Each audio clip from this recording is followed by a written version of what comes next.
Good Monday morning, everybody. John and a pink cup, along with Dell, here with you for the next 3 hours here on ESPN 97.5 and 92.5. Did Lance not get his contract? Is it formally done yet, Dell? Do we know? I can't hear you. Apparently not included in the contract was headphones. Headphones are not included. Wait a minute. You don't think that management would have thought to put headphones in his contract? Because if there's one person here that needs headphones in their contract, it's Lance. Okay? He's screaming someone took them. Someone took his headphones. Everybody takes, that happens every day around here. Somebody takes Lance's headphones. Why do they continue to steal only Lance's headphones? He continues to yell while he's trying to get set up that someone really did this time. Someone really did this time? No, this time really did it? Okay. Yes. All right. Lance is back after his holdout, the squabble. It's over. He is much better off than Brandon Ayuk. He is struggling to plug in headphones. CeeDee Lamb, he doesn't know how to do it. He says I can't hear anything because these freaking headphones, somebody actually stole my headphones out of my office the same way they were stealing my tequila out of the office. And now they stole my headphones while I'm gone. I say it as a joke when I forget to bring them in, but now they're actually stolen. I can't hear anything John's saying. These stupid-ass headphones. Whoa. They don't, there's Kids no are on their way to sound. school. Okay. John, I'm just going to do the show. I don't know if you're talking or not. We can just talk each. Look, Del, you can try it yourself. Well, Look, maybe you should see put if it you in a can different one. That's what, that's what. He can't. Oh. Lance is back, everybody, after. Now, let's see. Now, see if you can hear now, Lance. All right, I'm leaving. I got to get a new contract. You need a new contract? You just got one. I like how you say people have contracts here. Okay. That's the funniest joke. People do have contracts here, just not us. I go on a vacation, and every year I find out, every vacation I find out something has happened to me. Because I get tweets like, "Oh, I heard you broke your back." I say, "Dude, are you coming back? What is the deal? What's really going on here?" Joan is sending direct messages to my wife about, is Lance really, is it really a contract issue? I'm like, oh my God. Well, we had to, you know what? We had to have some fun. Does Lance have COVID? I heard he fell off a cliff. Yeah, no. All this stuff. Well, I couldn't tell the real story about what a delightful trip you had to start the first day with your family out in Colorado. Well, that wasn't a great start. Okay. I couldn't. I got the text, "Oh, this is a disaster already. Snacks isn't even talking to me. Okay, this is the worst already." Oh, yeah. It was. Oh, yeah. There were some real up and down periods on it because they're not a vacation. It's a trip. It's not a vacation. You can't call it a vacation. What did you guys do? We went to Telluride. John Daspit let me use his house. Oh, that's so nice. Yeah. Nice house, I would imagine. So I went to his house, as you can imagine, really nice. Yeah. And we stayed there and followed the rules of the house, and had kids. Alec had a stomach issue, so he didn't get to do anything 2 of the days. Mason begged his way out for 1 or 2 of the days, and then in between there was some good times and some arguing. So okay. That's it's pretty much a life with 4 teenagers in the house. Yeah, right. Well, Alec's not a teenager, but yeah, we had our. It's just gotten to the point now where it's me and my wife and Sebastian and Marty. There's a constant sense of conflict in there. There's a constant conflict. Got it. Constant conflict. But so I wouldn't call it a vacation, really. I think that really indicates relaxation. Right. So I would just call it a trip. Did you get to watch any of our Astros along the way? I did. I brought one of my little magical fire sticks. Mm-hmm. So I was able to. And when I did that, I got to see Kikuchi, and I'll be honest with you, it's so far so good. Yeah, no. He's been really, really good. So he had far, a historical so good. first start, and then his second start was really, really good again. Yeah. Fromber Well, the first one was 8 strikeouts in a row. Right. I mean, the second one was really, really good. And then Fromber had, a damn near no-hitter, which was great. It was awesome. Fromber has been great. Hunter has been great. Mm-hmm. Eric Getty has been great. I opened up I went to the Athletic. I think this is the first time. I read the Athletic online on my computer. I went to it for the first time on my phone in a while, and it went back to July 2nd. And Chandler Rome had written a piece about what the headline was something like, with Spencer Arrighetti's struggles, you can see the Astros' need for another starting pitcher. And I was like, wait a minute, what is the date on this? It was July 2nd. Well, Arrighetti is 5-10. He is 5-10, but he has been fantastic lately. Well, his last 2, right? Because he was struggling quite a bit before then. His last 2, he's 7 innings, 2 earned runs, and 13 strikeouts. It's 6 innings, 1 earned run, 12 strikeouts. 6 innings, 3 earned runs, 8 strikeouts. 6 innings, 4 and 3. Yeah, no, I mean it's been long. So 6, he had a quality start before that. He didn't have a quality start, but then he had another quality start before that. 4 of his last 5 outings have been quality starts, and then the one before that was 5 innings and 2 earned runs. Well, it's more than even that. Spencer Arrighetti has put major strikeout numbers on the board. Oh yeah, major. No, his historic strikeout numbers. His numbers, you're not going to be impressed. 5-10, a 5.14 ERA, and a 1.448 WHIP. Like, it's not great numbers for the year. It's just not. He's still over 5 on his ERA. His WHIP is almost at 1.5. But some of the games when he pitches well, he's not just. It's not a line that looks like, okay, 6 innings, 5 hits, 4 strikeouts, 2 walks, 2 runs. It's not one of those. Like, these strikeout numbers have been really, really impressive. So that's the swing and miss stuff that you've been looking for. So. Yeah, it's something to be excited about. I mean, for me, 25 strikeouts in the last 2 games, John. And, 13 innings, 25 strikeouts. His last 8 outings, 6 have been really good. He had 2 stinkers.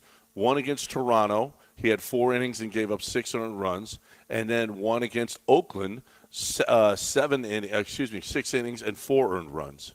But they didn't score any runs for him. They finally scored some runs for the first time ever in the last game this weekend against Boston. Well, he had the worst run support of anybody maybe ever. What's impressive to me has been the strikeout totals. With Arrighetti, Hunter Brown strikeouts over the last, 6 weeks, 2 months have really elevated. Kikuchi has had strong strikeout numbers.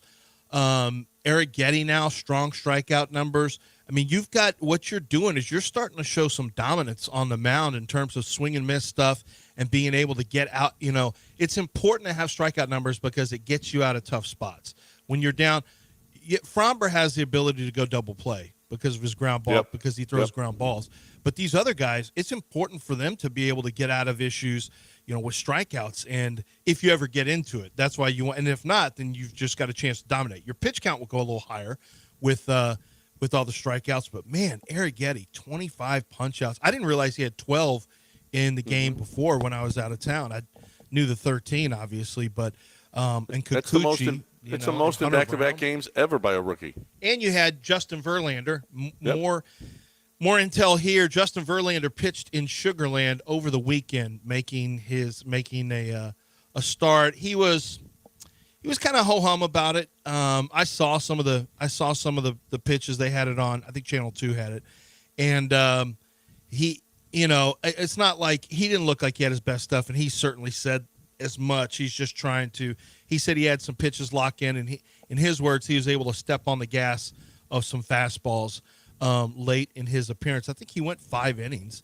So, or was it 3 innings? Or he pitched. He threw almost around 50 pitches. He threw 52 pitches. Yeah, 52 pitches. So, that's good. That's good to Verlander. I know McCullers is officially out for the year. Verlander is going to come back. They say Hunter Brown, not Hunter Brown, but Kyle. Now, once again, remember when we were talking this before I went on vacation about Kyle's rejoined the team. He could be playing any second now. Yeah, I know. Or not, but Dana Brown said he has no pain now. So, man, I mean, you've been without Kyle Tucker June, July, August now. God, and look at this. You're tied for first right now with Justin Verlander missing way more time than we expected. And frankly, my guess is Kyle Tucker's missed way more time than the Astros expected. Oh, he's missed more time than anybody. Yes, absolutely. He's missed more time than anybody expected. So, yeah, and listen, the bats came alive again. Alex Bregman and Yordan Alvarez this weekend, they were fantastic. And you know, Dana Brown said a while ago, hey, as Alex Bregman goes, so the Astros go. And he's right. When Alex Bregman gets hot, this team is almost unbeatable offensively. After a week and a half, 10, 11, 12 days of just the most doldrum offense that we could have seen since the All-Star break, holy crap, did they put it together this weekend in Boston. They love – what are they, 16 and 6? In Boston. 16 and 6 in Boston. Absolutely feast. And John, when you you sweep my buddy Michael Bennett, Michael, he and some friends went to Boston. I said, I wouldn't fix your gaze on anyone for more than about 5 seconds over there. They're probably ready to fight. He goes, actually, they were actually not bad. He said Seattle was way worse. He said they were actually not bad and very knowledgeable fans. And we talked to them and had a good time talking to them. The Astros swept them. And,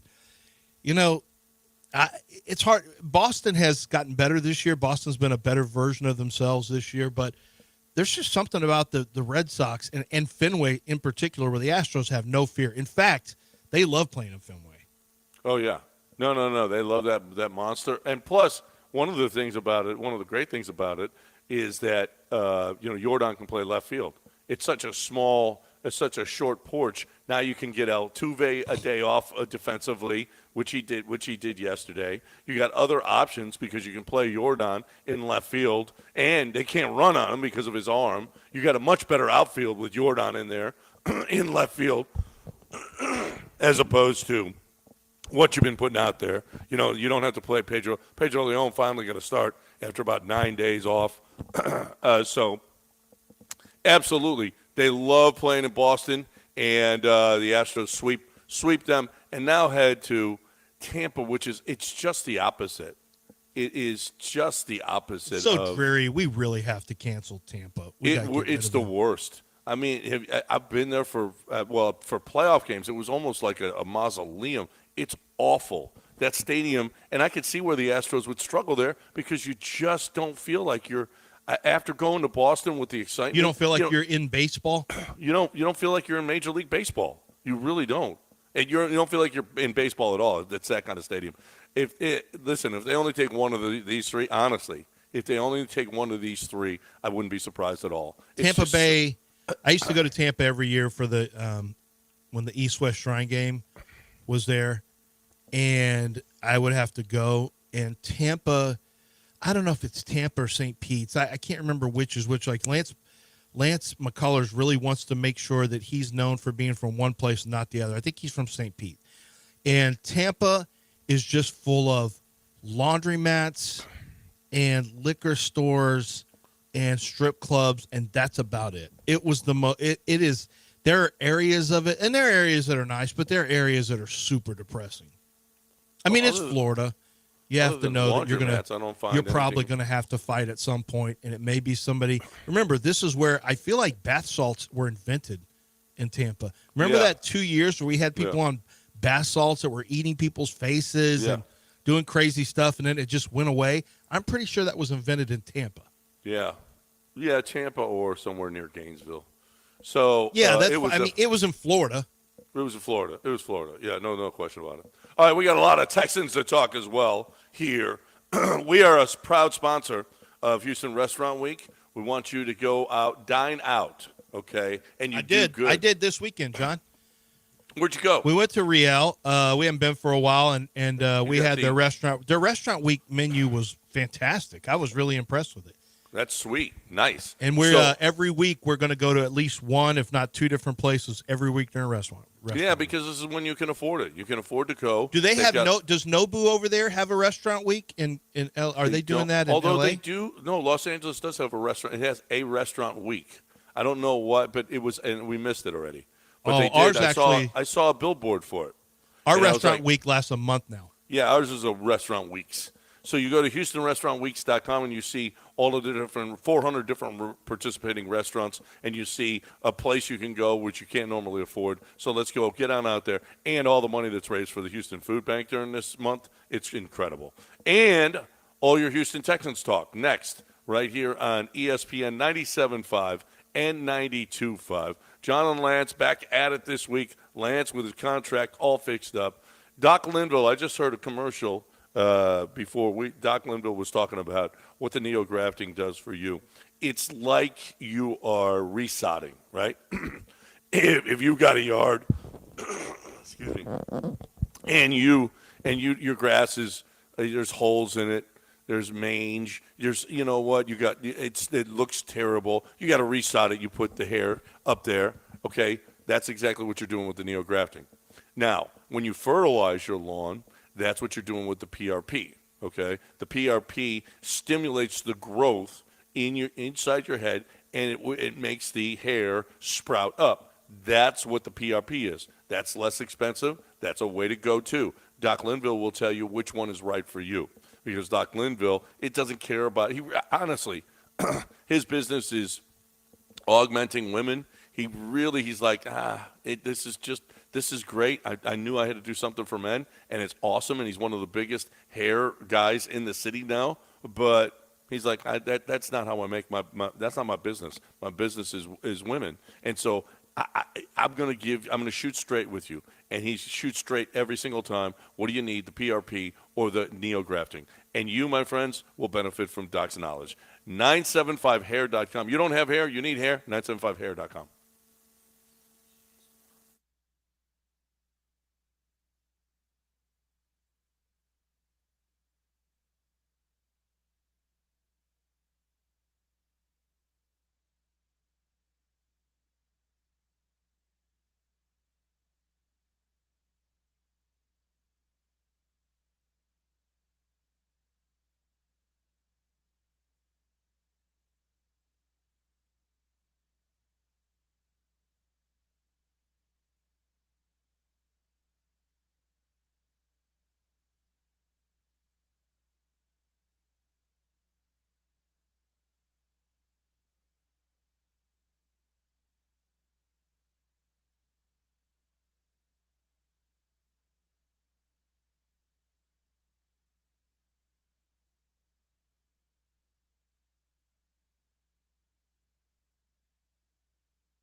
You're back in the Veritex Community Bank Studios with John and Lance. On ESPN 97.5 and 92.5.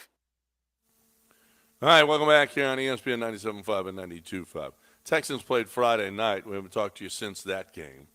There's so many people that are that look at these games and they draw these conclusions from preseason games. I'm just like, guys, you got to relax. You got to relax on this thing because there's no game. It really. I've seen guys that I thought were fantastic in the preseason, going all the way back when I was covering the Saints back in the late '80s or the Packers in the early '90s, and I was just and I'm thinking these guys, oh my God, what a great preseason, and then cut. It's just you just never know what coaches are looking for and whether or not they're the right type of guy for what they're trying to do, whatever the case may be. I can't put too much emphasis on what is happening with Dameon Pierce. four carries, 4 yards. There was nothing there. They didn't have 3 of their offensive line starters, but you know what? That may be the case during the season. Last year they didn't have 3 of their offensive line starters. So this happens all the time. So you just got to be good. But you got to know that they're not game planning for the specific defense. They're not getting out of plays when they should. You've got Case or Davis Mills out there instead of C.J. Stroud, who is, not going to get you into the right play because it just doesn't matter. Run the play that we give you, and let's just go to the next down and see if we can't beat a guy one-on-one. So I'm not going to take – I'm not going to – I saw a thing where it looks like Darian Goodman-Wally is not going to make this team. Why? Why do you think that? Why do you think Robert Woods now is going to make this team? Because he had 4 catches? I think Robert Woods is going to make this team because he's making $10 million this year. That's probably something that's going to happen. But not because of their play right now. I mean, Robert Woods may have 4 catches all season this year, right? I mean, how is Robert Woods going to get on the field? I know exactly what you're talking about. It's the same thing. Like you got to be careful about, especially guys who are deeper down on the depth chart, because if they may flash and or they may get a bunch of carries in a game and you think, but it's not always indicative. I will say this. I saw the Account Texans commenter had, I don't know where he got the game tape, but he got sideline and end zone. He got end zone game tape. I'm getting ready to watch end zone game tape right now. And on all 4 of the carries for Dameon Pierce, and they were all 4 outside zone runs. Like, I paid really close attention. And, it's just, I don't want to get too far in the weeds in how you do it, but you got to press the line of scrimmage. Even if there's a runner there, you're either going to bounce it or you're going to press and then try to cut back against the grain. There weren't great opportunities for him, I'll say but he also didn't run it great. And I think, Ogunbowale does play on special teams and covers. I don't think Dameon Pierce is going to make this team. I'll just be honest. With Cam Akers here now, as long as Cam Akers' health is okay, his ability to play all 3 downs, I just think Dameon Pierce is just not a fit for the outside zone. I don't think he's going to make the team. I could see the Texans trying to deal him, but I don't know if anyone will take him. If they do, it'd be for a 7th. I don't even think you get a 6th. I think it'd be a 7th. I do think that he can be an NFL running back in the right kind of offense. But I don't think it's going to be this one. And so, while I agree with you, what you say is you can't put too much on box score stuff at all. The 4 runs I watched, and then based on what I saw last year, he just doesn't feel the outside zone. I saw a commenter's video too, and how indecisive he thought he was. There was nothing there. I didn't think it was indecisive. There was nothing there. I think that there's still a way that he doesn't run it. You still need to press. It still needs to be more linear, and he just doesn't. That's not how he runs. So no. He said, "Look how indecisive," and I agree with you. I didn't think it was necessarily indecisive. I just thought he didn't really handle the lane choice stuff the way he could. But I didn't think it was necessarily indecisive. I thought he looked more indecisive last year, honestly. Yeah. Big deal or not a big deal? The Tank scored a touchdown. Yeah, big deal. Yeah. Yeah, absolutely. I mean, I liked it. I mean, his first touchdown coming back, and it was a one-on-one scenario.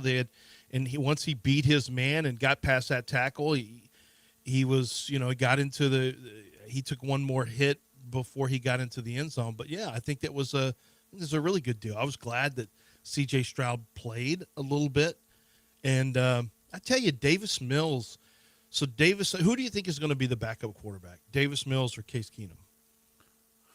You know, if it came nut cutting time and you had to put a guy in there, they'd probably put Case in there again. I'd put Davis in. Yeah. You might be right. One thing I don't think is going to happen is I don't think you're going to trade either one of those guys, and here's why. You now have aspirations of being a very good playoff team. And just in case, don't put yourself in a scenario unnecessarily where you can't. Look, if you have to go to a backup quarterback, it's tough enough to try to win in the league. But don't put yourself in a scenario where if you've got three guys who can play the position, keep all three. Just keep all three. Yeah. Don't take any chances. Yeah. No, I agree. And because you needed, listen, Case came in, won a game at Tennessee, and then the next game he stunk, and Davis Mills had to come in, right? Yeah. So, you know, that's the inconsistency that you're going to get from a backup quarterback. That just happens throughout the league. Case is great, and Case should be there. And I think I would trust Case more right now. But you may be right. Maybe it is Davis Mills. Maybe he can run the offense a little bit better. We'll see. Apparently, Cade Stover is having himself a really nice camp. As a matter of fact, D'Amico talked about it.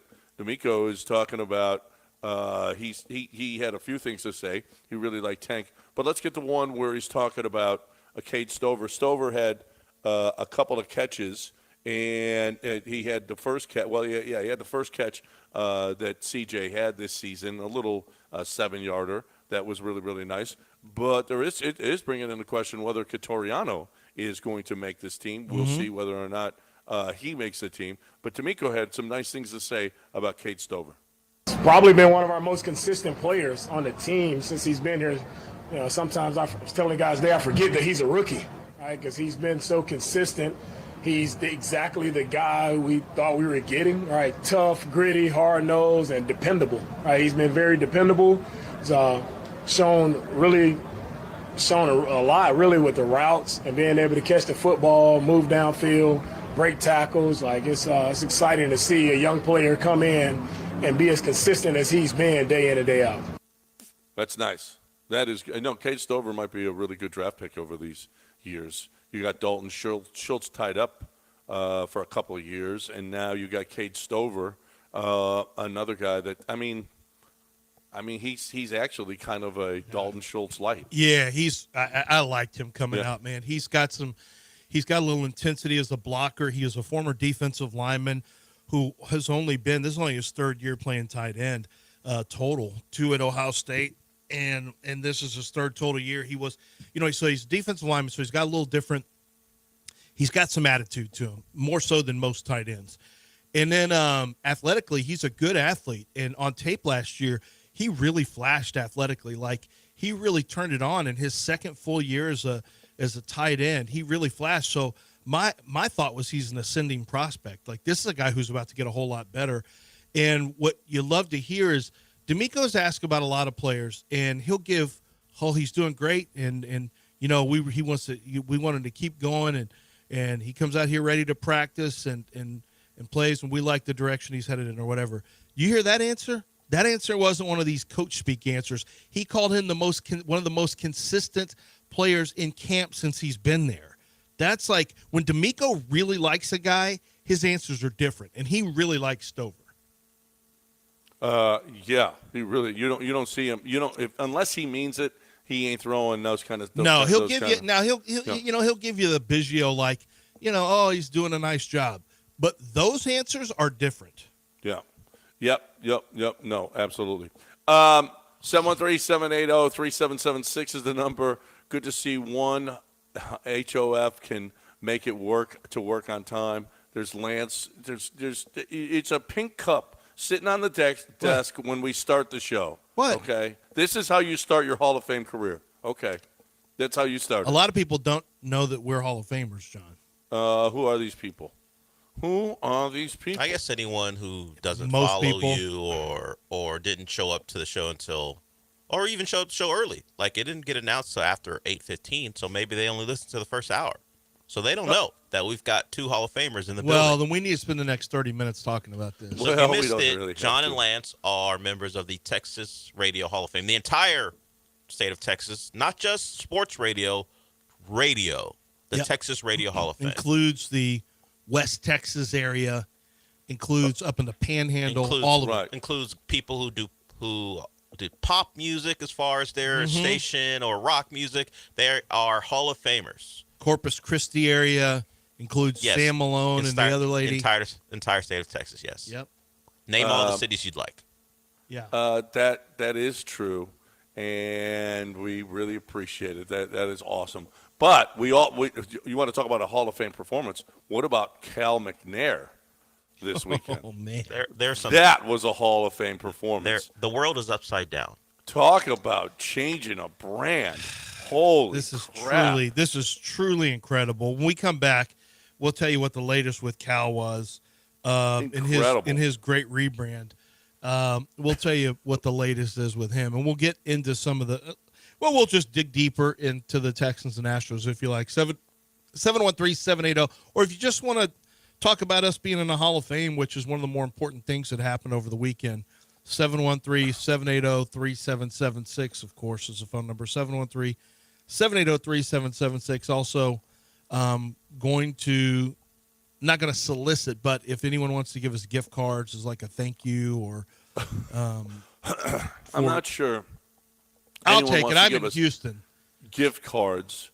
Well, you're looking for thank yous. You're looking for Nobu gift cards. I'm not sure they have those. Yeah. But for people in the city of Houston, I'll take anything. Lance will take something, certainly. They have a Nobu here. I mean, gift cards. I meant gift cards. That's what you're looking for. Nobu gift card. They've got Nobu here. So Nobu started there. No, actually, started in New York. I was wondering if they had Nobu gift cards. That's what you're looking for, Lance. Yeah. I mean, John. But for the rest of us, like Lance, something the barbecue place or a nice Tex-Mex place, he doesn't mind. Yeah. Well, and Del can take yours. Hey, I had dinner again at Buffalo Wild Wings last night. I've had dinner bragger 4 times at Buffalo Wild Wings. So don't tell me about Nobu. Okay. So you'll go back to there. You'll go back to there over and over and over, but you won't go to the gay sports bar a second time. No, you well, won't. I just feel like I bet you the food is better at that place. Wings, beer, sports. That's what he wants. Hey, dudes. Hey, hit the button. I want this game to go longer. Wings, beer, sports, dudes. Are you looking for somebody to hit the button so the game will go longer than normal? Hey, let's extend this. I don't want to go home. What I do want, what I do want is to talk about HRP. HRP.net, 281-880-6525 or HRP.net. People, this is the way to get your payroll to your people. You're not in a payroll game. You don't know the payroll game. You don't do the payroll game well. They do. This is what they do. People, this is what they do every single day. And listen, it's proprietary technology that other people are trying to get their hands on. And my colleagues are like, nah. You know what? We're going to continue to just keep on doing this. If they could get their hands on, I'm telling you, this is really, really special what they do with their technology at HRP. It really is. People are really want it. And my colleagues are like, no, we developed this thing, and you know what? We're going to continue to get this to our people the way we want to get to it. Because if he sold his business, I'm sure it wouldn't be the same. It would not be the same. It's almost like you're part of the HRP family. We see these guys all the time. We talk to these guys all the time. You will do the same when you're a client of HRP. You're going to feel like you're in the HRP family. I'm not even joking. They're really a big part of your business. So if you need to get payroll and HR to your people along with the taxes they do for you, it's incredible. HRP.net, 281-880-6525 or HRP.net.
You're listening to Houston's longest-running sports radio morning show. From the Veritex Community Bank Studios, here's John and Lance.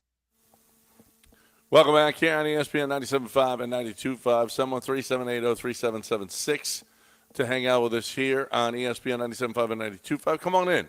Anything that you want to talk about, you're more than welcome. And still ahead in just about 8 minutes, what did you learn this weekend in one sentence? What did you learn this weekend in one sentence? Yours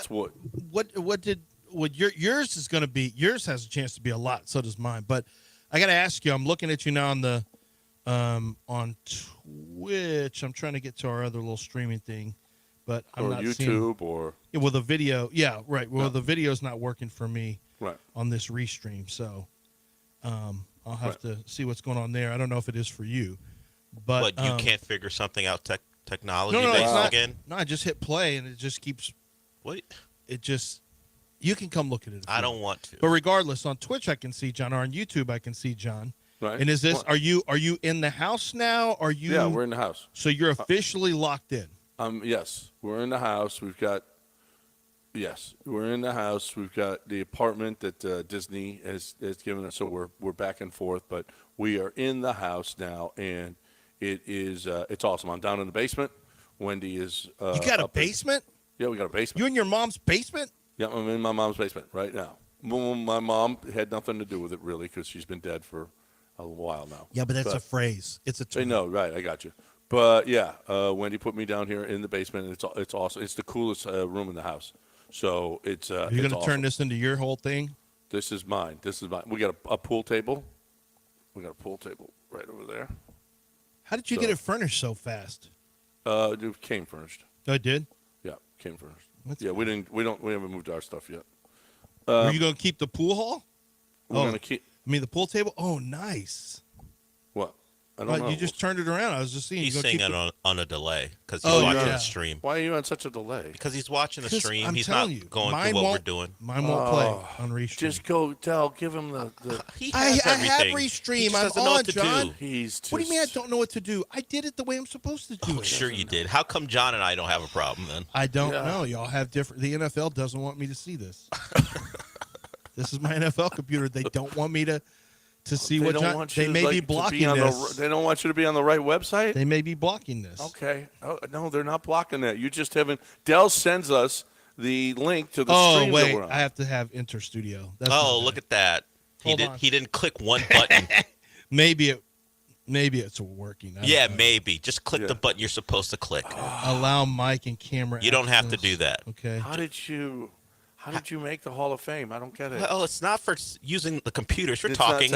it's a technological Hall of Fame. Lance is in. No, it's for Okay. talking. Somehow he managed. He got there. How He come it got says there. your name is Dell? Because I'm the one who signed in right now, so I can manage it. Oh Well, wait, I'm getting in too. So okay. It's fine. Just I'll just do do it. mine. It doesn't matter. Okay.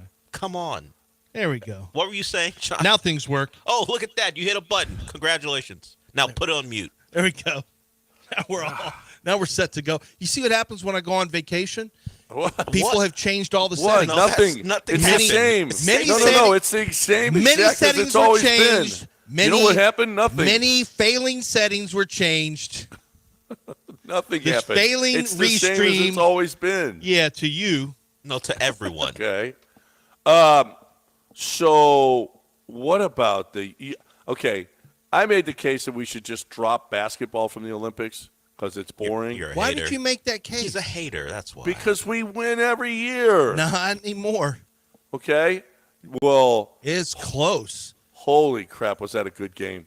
Both games were really good. Both of them against I mean, France. Serbia had the comeback. First of all, we haven't talked about the comeback. Well, you guys may have on Friday. When I was flying back, the airport was, and I'm in a small airport at Montrose, Colorado. And everyone, as the game's going on, I noticed that there seems to be more, and it goes from me and Mason and one other dude watching to everyone who's around there. Probably about 35 people are watching the U.S. and Serbia in the fourth quarter. And my gosh, I mean, what a comeback they had to make. What a Forget comeback. that one. What about France and Steph in the last Well, minute? yeah, I'm about to get to that one, but I wanted to give that one. I wanted to acknowledge that one because you look like you were going to be dead in the water against Serbia. Right. You'd be playing for a bronze. But did you see Serbia? Did you see Jokic in the bus after they won the bronze? Yeah. He was like, that was way more exciting for him. He was way more excited than he was winning an NBA title. No, he's already said it means more to him playing for Serbia. It's John. This is the thing. The U.S. We in the U.S. are the only people who care more about our club teams than the national. Yeah. We are. You remember the World Baseball Classic guys that were asked? Right. And it was like 78% said they would rather win the World Baseball Classic than the Super. Of the Hispanic players. Said that. But I'm not talking about the American play. Let's face it. Yeah. It's Latin American and USA. That's all. That's it. But 78% said they would rather, and it may have been even higher than that, win the World Baseball Classic than the World Series. I was like, what? But their country just means more. Home run derbies. Oh, my God. You go to an all-star game with a home run derby? Are you kidding me? Every Dominican player or Cuban player or Venezuelan player, whatever, Puerto Rican player, flags all over the place. They're jumping on that guy. It doesn't matter if they're on his regular team or not. The World Cup is like that. Yep. And then Olympic basketball. You're right. Jokic would rather win an Olympic gold with his country than win an NBA title. He just would. Well, and that leads us, and so two great games. The women almost had to go to overtime because of a foot on the line. She hit the shot as time expired, but she had her foot on the line, so the women survived and won the gold. And the men won the gold on one of the greatest individual performances I've ever seen. But, okay, this may be part of it too. By Steph What Curry. did you learn this weekend in one sentence? That's next. Okay. What did you learn this weekend in one sentence? 713-780-3776. Get in right now and tell us what you learned. It could have something to do with the Olympics. It could be Astros. It could be Texans. It could be your boss. It could be your wife. It could be your kids. It doesn't have to be sports. It could be anything. 713-780-3776. I've learned over time that Houston Powder Coaters is the only place to go to get your powder coater on. Get your powder coater on right now, your powder coating, with whatever it is that you have that's metal. And how about that? It's free delivery. It's free pickup and free delivery. It doesn't matter where you are. If you can hear us, they're going to come and get it for you. They service all of the surrounding towns in the area. They also service governments. I mean, they took care of the Woodlands, that waterway that they have in the Woodlands. They did a bunch of the poles and benches and all kinds of great stuff there.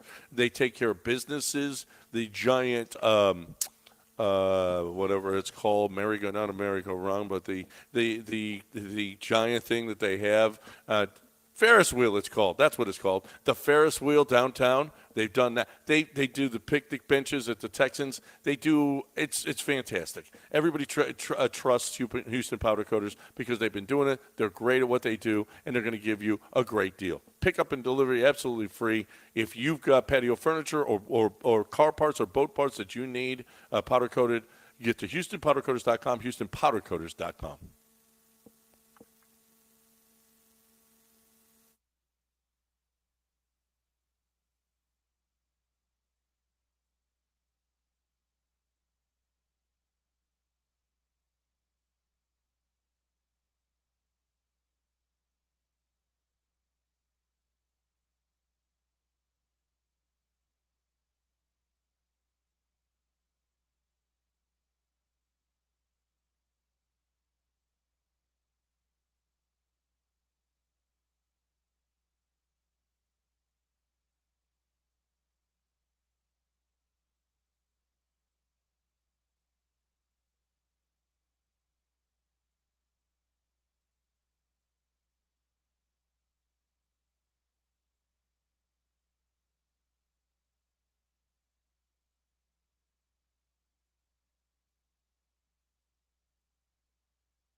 All right, welcome back here on ESPN 97.5 and 92.5. Time to play. What have you learned this weekend in one sentence? You get one sentence to tell us what you have learned this weekend. I learned that there have only been 15 white cornerbacks in NFL history, and this year we could have 3 that might start games, which is incredible for Whitey. Who are the 3? Riley Moss from the Broncos, Cooper DeJean, and Ethan Bonner from the Dolphins. Well, Ethan Bonner would start if there's an injury. But Right. yes, he Right, will right, make right. the Well, Well, we're that's what I'm hoping saying. for an injury so he can get in. Why? You want guys to get hurt? No, Yeah. I want the white corner to Whitey play. to get- I want history so we can start to heal this nation. With Right. white cornerback play. Do you That's how think it's that gonna it start. starts with a white cornerback, Lance? Black quarterbacks and white cornerbacks. Somewhere Dr. Cogslaughter is rolling over in his Do you think not really grave, but his country bed. club, card room. I where they play do Pinochle. think it would help race relations if more white cornerbacks played against black quarterbacks, because I think the black quarterbacks would have a field day. So if Wow. we're thinking A about Justin Fields Day. Wow. Ooh, not a Justin Fields day, Ooh, just how'd a that Fields work day. out? Bad joke. Catch a snap. Catch a he snap. is a fumble machine. I just want to see a white cornerback do this on a ball that's overthrown. Yeah. Where that's- they're beaten but they're overthrown, do the incomplete sign. That's not unique to race. No, that's what I'm saying. Everyone does that, yeah. Yeah. We need to heal this nation. Lance, through, did you learn anything? I you learn did. I anything learned this that there's a lot of heat on the streets for the Astros to play Pop That Coochie whenever Kikuchi strikes somebody out. There's a lot of. You don't need to dump that, Dell. Stop it. Stop. I'm not You don't playing need to dump that. You First of all, it's made up. That's only something you want to have happen. And we're not playing that song. Del, John, I want them to play the Two Live Cruise Pop That Coochie every Stop time. saying every that. time Kikuchi gets a strikeout. Pop that coochie! Hey, come on, Del. You don't have to Stop dump that. saying that. That's okay. No, That's not a big It really deal. isn't. It's not a big deal. It really isn't. Let's see if the streamers want. I know them the to do that. streamers won, but who cares? That would be awesome. It would be awesome. Would it? Oh, I'm sorry. Well, look what Okay. happened. Oh, you know what else I learned? I You learned wouldn't that love that, Dell? a No. professional wrestling writer, somebody who writes for professional wrestling, has clearly joined Cal McNair's team because his story Well, you arc only get is one. exactly like. Yeah. You know, what I've about learned, Dragonglass? What I've learned and what I already did know is that Lance turned this into about him when it's supposed to be about the listeners. How is it about me? I said Well, pop that. Stop. Exactly. That's about you. Stop that. All right, Dell, you got listeners? Yeah. Let's go to Ocho. Ocho. Que paso, Ocho? What have you learned? Yeah, I learned that Hall of Fame pitcher Jim Palmer never gave up a grand slam nor back-to-back home runs in his entire career. Wow, That's incredible. That is incredible. Never that is gave incredible. up a grand slam. I'm sure. Well, and he probably didn't have the bases loaded quite that often. So No. there's another thing. Not as because much he was that offense. good. He was good. Jim Palmer was really, really good. Who's next, Dell? Let's get to Jacob. Jacob, what'd you learn this weekend in one What's up, sentence? Jacob? ESPN Yeah, I learned that LeBron is the GOAT. He was the MVP of the Olympics over Steph Curry. He had a triple-double. Okay, that's He more is than that one guy. sentence. That's more than one sentence. Jacob, you get one sentence. One sentence. That's the game that we're playing. All right. So there's that. I actually learned that was going to be mine, was that I could root for a LeBron team. I found that I could actually root for a LeBron team. That was something that I learned this weekend. You know, our Olympians make the gold medal gets them, I think, 32,000, a silver 25,000, something like that. Other countries, it's a lot more. These guys aren't playing for money. No. They're not. They weren't playing for money, and I don't know. It's just a cool reminder to see, see guys and see athletes in general, male and female, be Care. excited about. Be excited about winning for their country and And not- for their teammates. Right. It wasn't all about me. Like there was. It was. Well, it was all about Steph is what it was all about. but crap. he didn't make it. He didn't make it about that. No. It was all about how Hey, good he LeBron was. played well too. Now Yeah, but Steph Grey in Beard that played well. That last minute was the best we've seen since Tracy McGrady or Reggie Miller. It's the Oh, best yes. we've seen since Steph Curry did that to the Rockets. No, Steph's done no. that to us before. No, you want me to go not find four, you? Not 4 straight threes when you're in a game that's a 3-point. I was game there. or tie game. I was at the flood game where we left, where Steph Curry hit us up for like, no, it wasn't that game because I think the Rockets won that game. Steph Curry, this is what it feels like for Rockets fans to get. This is what it feels like to cheer for Steph. I was like, wow, this is cool. I can cheer for Steph. That was the greatest minute of basketball, I think, individually by anybody I've ever seen. All right, Del? We'll go to Brandon. Brandon, what'd you learn this weekend in one sentence? I learned that middle-aged white Australian women are not effective break dancers. Ray Gun. Wow. What's that? B-Girl Ray Gun was not great, but I also learned that she is beloved in Australia. She got back and the whole place. Did you see that video? No. She came back and everyone was going crazy. Like the Really? whole country That's was awesome. there cheering for her. She She's actually a little cuter than I thought too. When she's in regular clothes? Yeah. Actually was. That thing's going to live forever. Who was the first NFL player to do one of her dance moves, like the kangaroo bouncing back and forth? I asked that yesterday on Twitter. Who will be the first player to do that celebration? I said George Kittle. Other people think Travis Kelce. I got a Zay Flowers. Well, let's see. We'll have to see. But that's gonna be the next one instead of the Justin Jefferson. Yeah. Yeah, All I right. think somebody's going to pull out some of her moves for there. And that may be the thing where you roll on the, go sideways and touch your toes. It may be that move too. What's next, Al?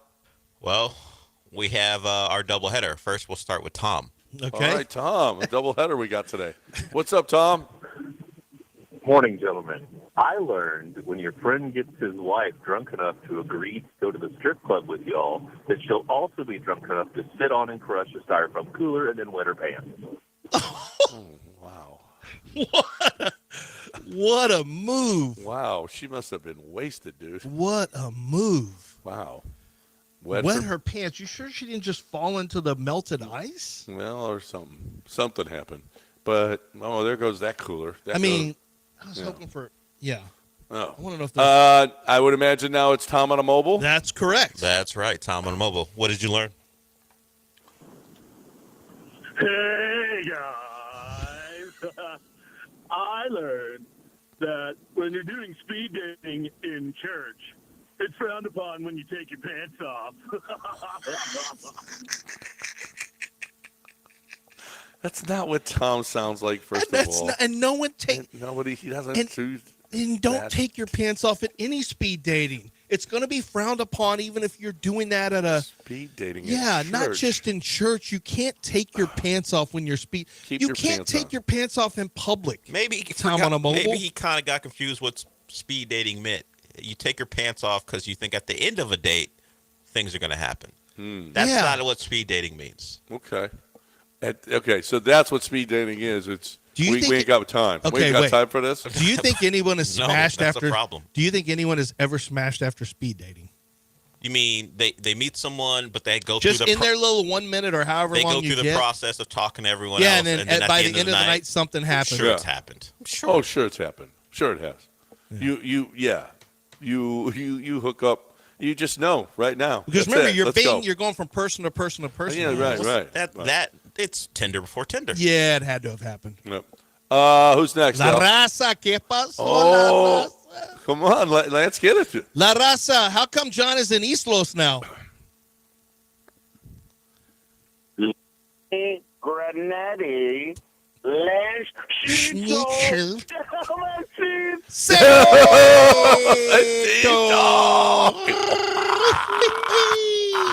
Coño.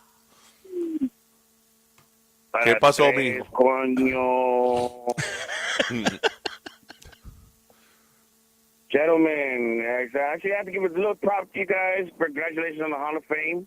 You guys well deserve it. It's just, guys done an amazing job over these last 25 to 30 years. I'm glad I've been a part of it. But I learned that the word sweetness means what Joe Lima meant.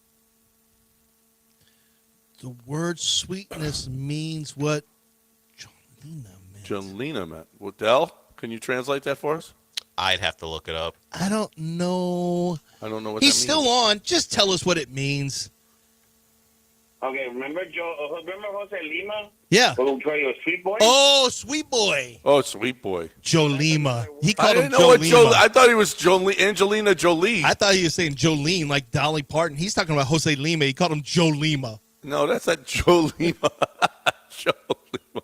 He's Jose Lima. So you learned that sweetness is the same as sweet boy? Yeah, sweet boy. Yeah. No, Walter Payton was called Sweetness. He wasn't a sweet boy. Bro, you didn't see No, but when Walter you're working with a bunch Payton of in construction the locker guys room, that boy. work out here and they call you sweetness. That's not That good. doesn't mean Walter like Walter Payton. Thanks Jose a lot, Lima Russell. on the air years ago said, Ricky Martin is a sweet boy. He's a sweet boy. And we didn't know what he meant. Like, what do you mean? He goes, Oh, yeah. no, we knew what he's, he meant. yeah, he said, well, I think because he told us during the break. No, he sings. He has good songs. He dances good. No, you he's know, a sweet boy. he's a sweet boy. Any more, Dell? And then he came out like a few years later. And You know, Lima called we it. do have some, as if Lance can't look at the board himself. I don't know why he doesn't Yeah. do this while I'm answering phones, but let's go. We got Sean? 3 more. Let's go to Sean. Let's before- get Sean in here. What's up, Sean? Hey, what's up, guys? I learned that J.D. Vance still picks Tim Couch as his number one pick. No, on you fantasy. can't pick Tim Couch in fantasy football just because you're J.D. J.D. Vance. He doesn't pick Tim Couch. Tim Couch has not been in the league for years. You learned that this weekend? J.D. Vance? Yeah, he Yes. picks Tim Couch. Does John not know the couch thing? Maybe not. I don't know what side of Just Twitter he's Google on. J.D. Vance and couch. And couches. Oh, If you haven't Tim seen that on your Twitter, then yours must be curated for you in a different way. I've seen it. Let's get Uncle Freddie in here. What's up, Uncle Freddie? What's going on? I learned this weekend after officially watching Luke Combs and Cal McNair shotgun a beer that Cal McNair is a badass. You know, and he that was punted and pretty he didn't cool. miss. He didn't miss the can. He punted it into the crowd. He did. He after he shotgunned the beer. He punted it. I mean, lot you want of to talk beer about was- a brand, an entire brand that is transformed. Holy crap! That is awesome. That was awesome. We're going to talk about it more in a second. Let's get Dre in here. Last one. What'd you learn this weekend in one sentence, Dre? That's D. But Oh, is it D? I'm sorry. D. What's going on? What'd you learn in one sentence? Hello? Go ahead, Yeah. D. Hey, one thing I learned in one sentence this weekend, the Olympics has breakdancing and other countries aren't really good at it. Okay. Yeah, that would be Australia. Yeah. Canada won the gold on the men's side. I saw that. It was Canada versus France. And France did we is- win gold on the women's? No, we got a bronze in the men's. We're not the best. Breakdancing may have started here, but the best breakdancers are actually not necessarily in the U.S. It's really a lot of gymnastics, too. Let's just be real. It is that. Yeah. All I saw was the Australian one. That was enough for me. That I can't watch that. I can't liked watch it. that. I mean, the Australian B-girl ray gun. It was. I'm glad I saw it. I'll remember it forever. The Australian government is asking to stop sending your own videos of your interpretation of her. Well, they said they're being mean to her. They're not happy that people are trolling her. Yes, the whole world is being mean to her. I've seen TikTok where the wives right now, guys are filming their wives doing her routine right next to the TV while she's doing it. That's fun. It is That is good. All right, nice job, everybody. What did you learn this weekend in one sentence? That was a good one. You guys are good. I'll be in studio next Monday for the next one, so we'll clean it. We'll clean it up a little bit. But nice job. We appreciate you participating in what did you learn this weekend in one sentence, and we appreciate you participating in my bookie, and a lot of you have. I've been doing my bookie, I don't know how many years now, and they couldn't be more pleased with the 97.5 listener because you guys you step up, you understand it, you get it, you want to bet on things. You still got so the Olympics are over, so you still got baseball right now. But if you want to get in for the NFL season and get do you think the Texans are going to win more than 9.5 games? Do you think that CJ could be MVP?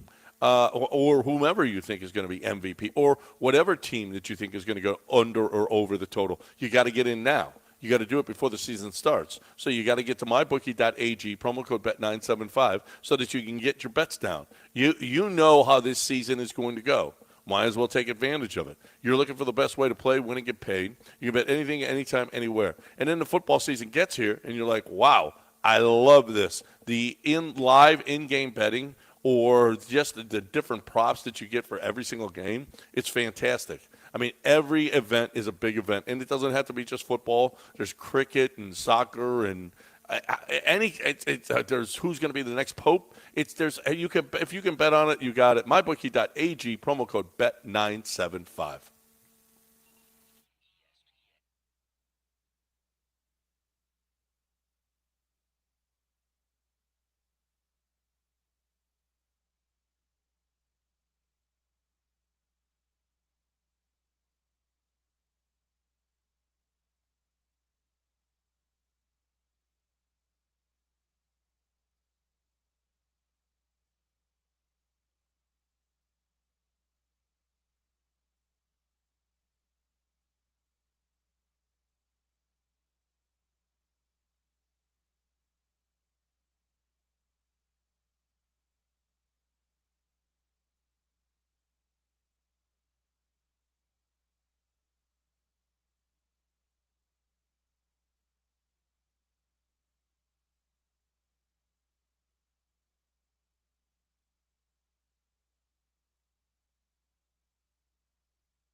Welcome back here on ESPN 97.5 and 92.5. All right, Lance, I got some questions for you because I'll tell you what, I think they're legitimate questions right now because we're heading towards fantasy football. I don't want to know about your team, but I want to know, you know what? There are more weapons right now in the NFL than I can ever remember. I'm going to ask you this guy or this guy. Who would you take? You got a choice, Breece Hall or Bijan Robinson? I'm going to go with Bijan Robinson. You're going to go with Bijan over Breece? I'm going to go with Breece Hall. Okay. I think with Aaron Rodgers, I think he's going to have himself a huge, huge year. And as a matter of fact, I might almost go. So you're going to take McCaffrey. McCaffrey's got the calves right now. That's a problem. You got to worry. He's played the last 2 full seasons, but you always got to worry about how tightly wound that dude is. Are you going to take his running back if the quarterback's having a huge season? Well, that's yes. I'm going to take the one with the and this is for wide receivers, so it's a little bit different. Which wide receivers are you taking first? CeeDee Lamb, Tyreek Hill, Jamar Chase, Amon-Ra St. Brown, or Justin Jefferson? I'd go with Tyreek Hill. You'd go Tyreek So first. you got Justin Jefferson with a new quarterback. Amon-Ra St. Brown I like, but why don't I just stick with the guy who's done it every single year he's been in the league, Tyreek Hill? Well, the guy that's done it now is Justin. Yeah, Justin does it, but we're talking about we're going J.J. McCarthy and Sam Darnold now. I'm sorry, I think Justin will be throwing a fit on the sideline and by his third game. That could well be. Who you going with, Saquon Barkley or Kyron Williams? I actually think Saquon's about to have a big year. But he's got a touchdown hog playing in Philadelphia, so that's actually a really good Kyron question. Williams has been fantastic. Kyron's been great. I think Saquon's going to really, for the first time, have an offensive line that opens it up for him. I think Jalen is more than happy to dump it off from time to time. But the problem that you have with it, you have to remember where Saquon has a touchdown hog and Jalen Hurts. Like, will they stop doing a tush push? Because you know who's not a great short yardage runner is Saquon Barkley. He's not a pounded in between the tackles, guys. He's actually not a powerful – he doesn't run through tackles. Why would you ever not do a tush push if it's legal? Why would you ever prevent yourself from doing the most unstoppable play in the history of the sport? Right. Like, so how many touchdowns does Saquon get? Maybe 8 total? Kyron Williams is going to get rushing touchdowns. He'll get some receiving touchdowns. Well, I know. So you take Kyron. You said you take Saquon. I still am taking Saquon because I think Saquon's going to run for 1,300 yards. And I think he'll catch 50-some-odd passes. All right. Which quarterback are you taking? Are you taking Josh Allen, Jalen Hurts, or Lamar Jackson and Patrick or Lamar Jackson or Patrick Mahomes? I'll take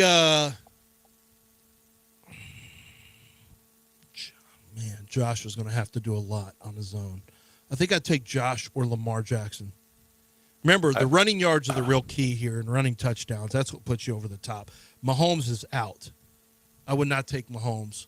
I would say well, he's got a running game. Saquon, as far as him running. Yeah, I think Saquon's going to take some of the attention away from Jalen. So I think it's between Lamar, Josh. Who was the other quarterback you said? Jalen. I've had Jalen the last 2 years. He's been fantastic. Yeah, but you got Saquon over there now. That's all right. He's still going to run the ball. Isn't that crazy? Jalen was fantastic last year, and he clearly had a down year. But in fantasy football, kept scoring push touchdowns. That's all that mattered. Which rookie wide receiver are you going to take first? Are you going to take Rome Odunze? Are you going to take Malik Neighbors? Or are you going to take Marvin Harrison Jr.? God, man, that is so hard. Rome is up against it with 2 other wide receivers, so to me it's between Malik and I'll take Kyler and Marvin Harrison Jr. I'll take Marvin. I think I'm taking Malik.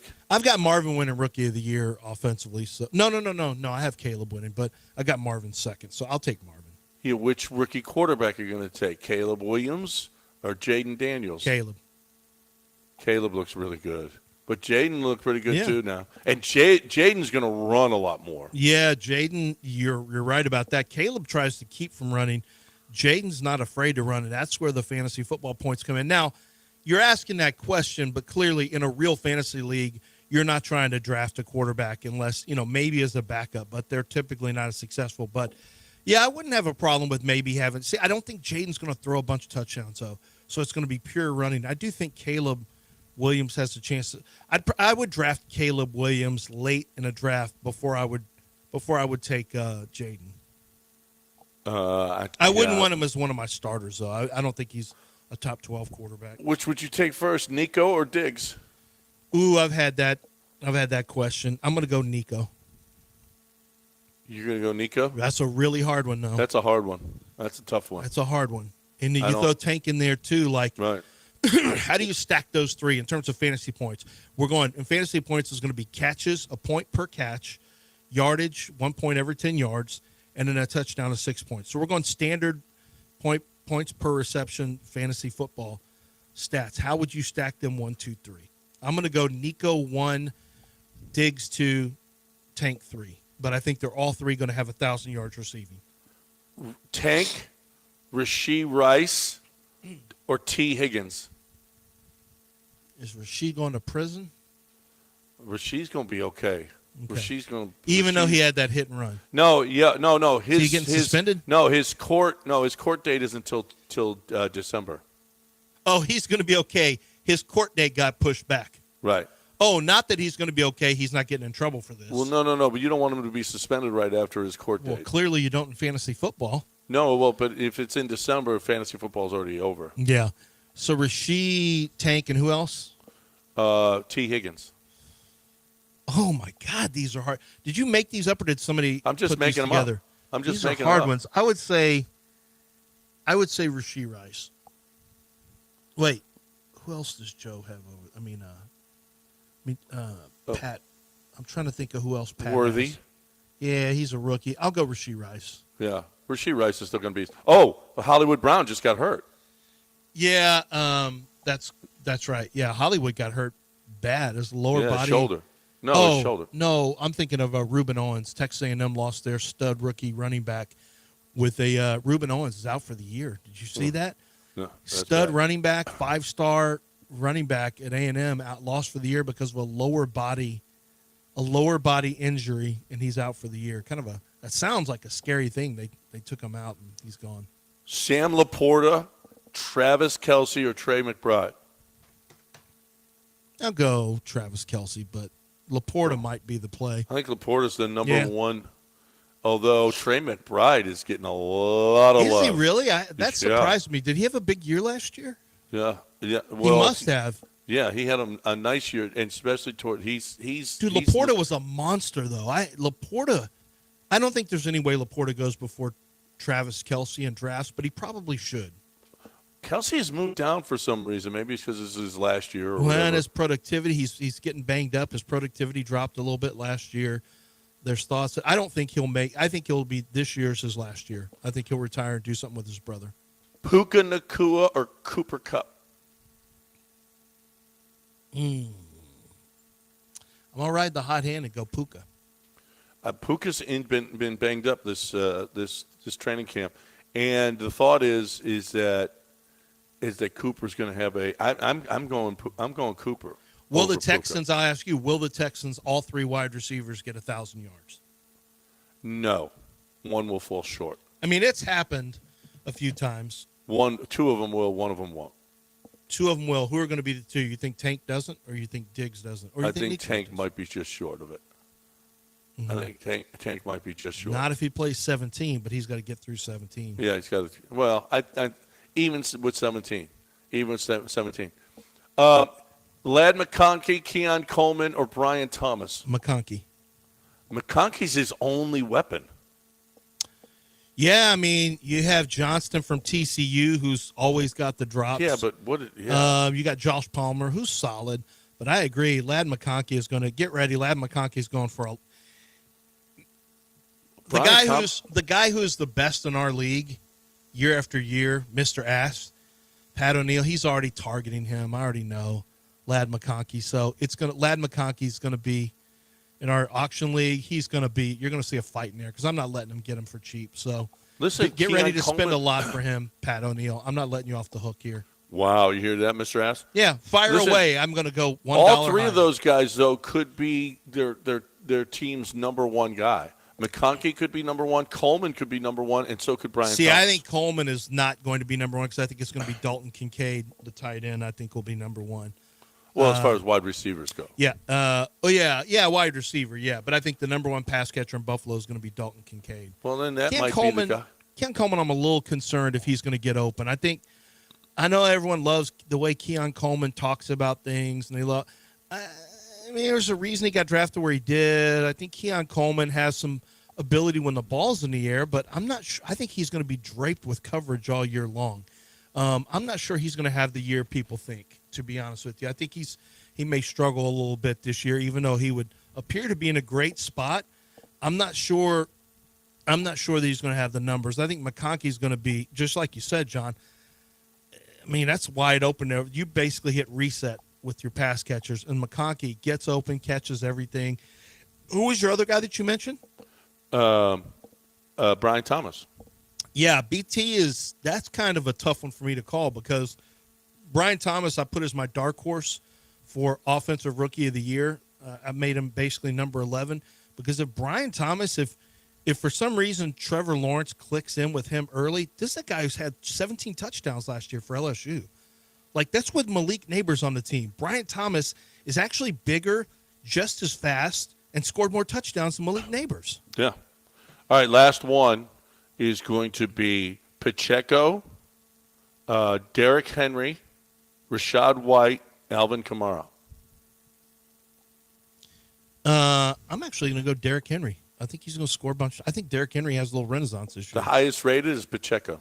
Yeah, okay. I can see that. Highest rated is Pacheco. Well, Henry's not going to catch a lot of passes either.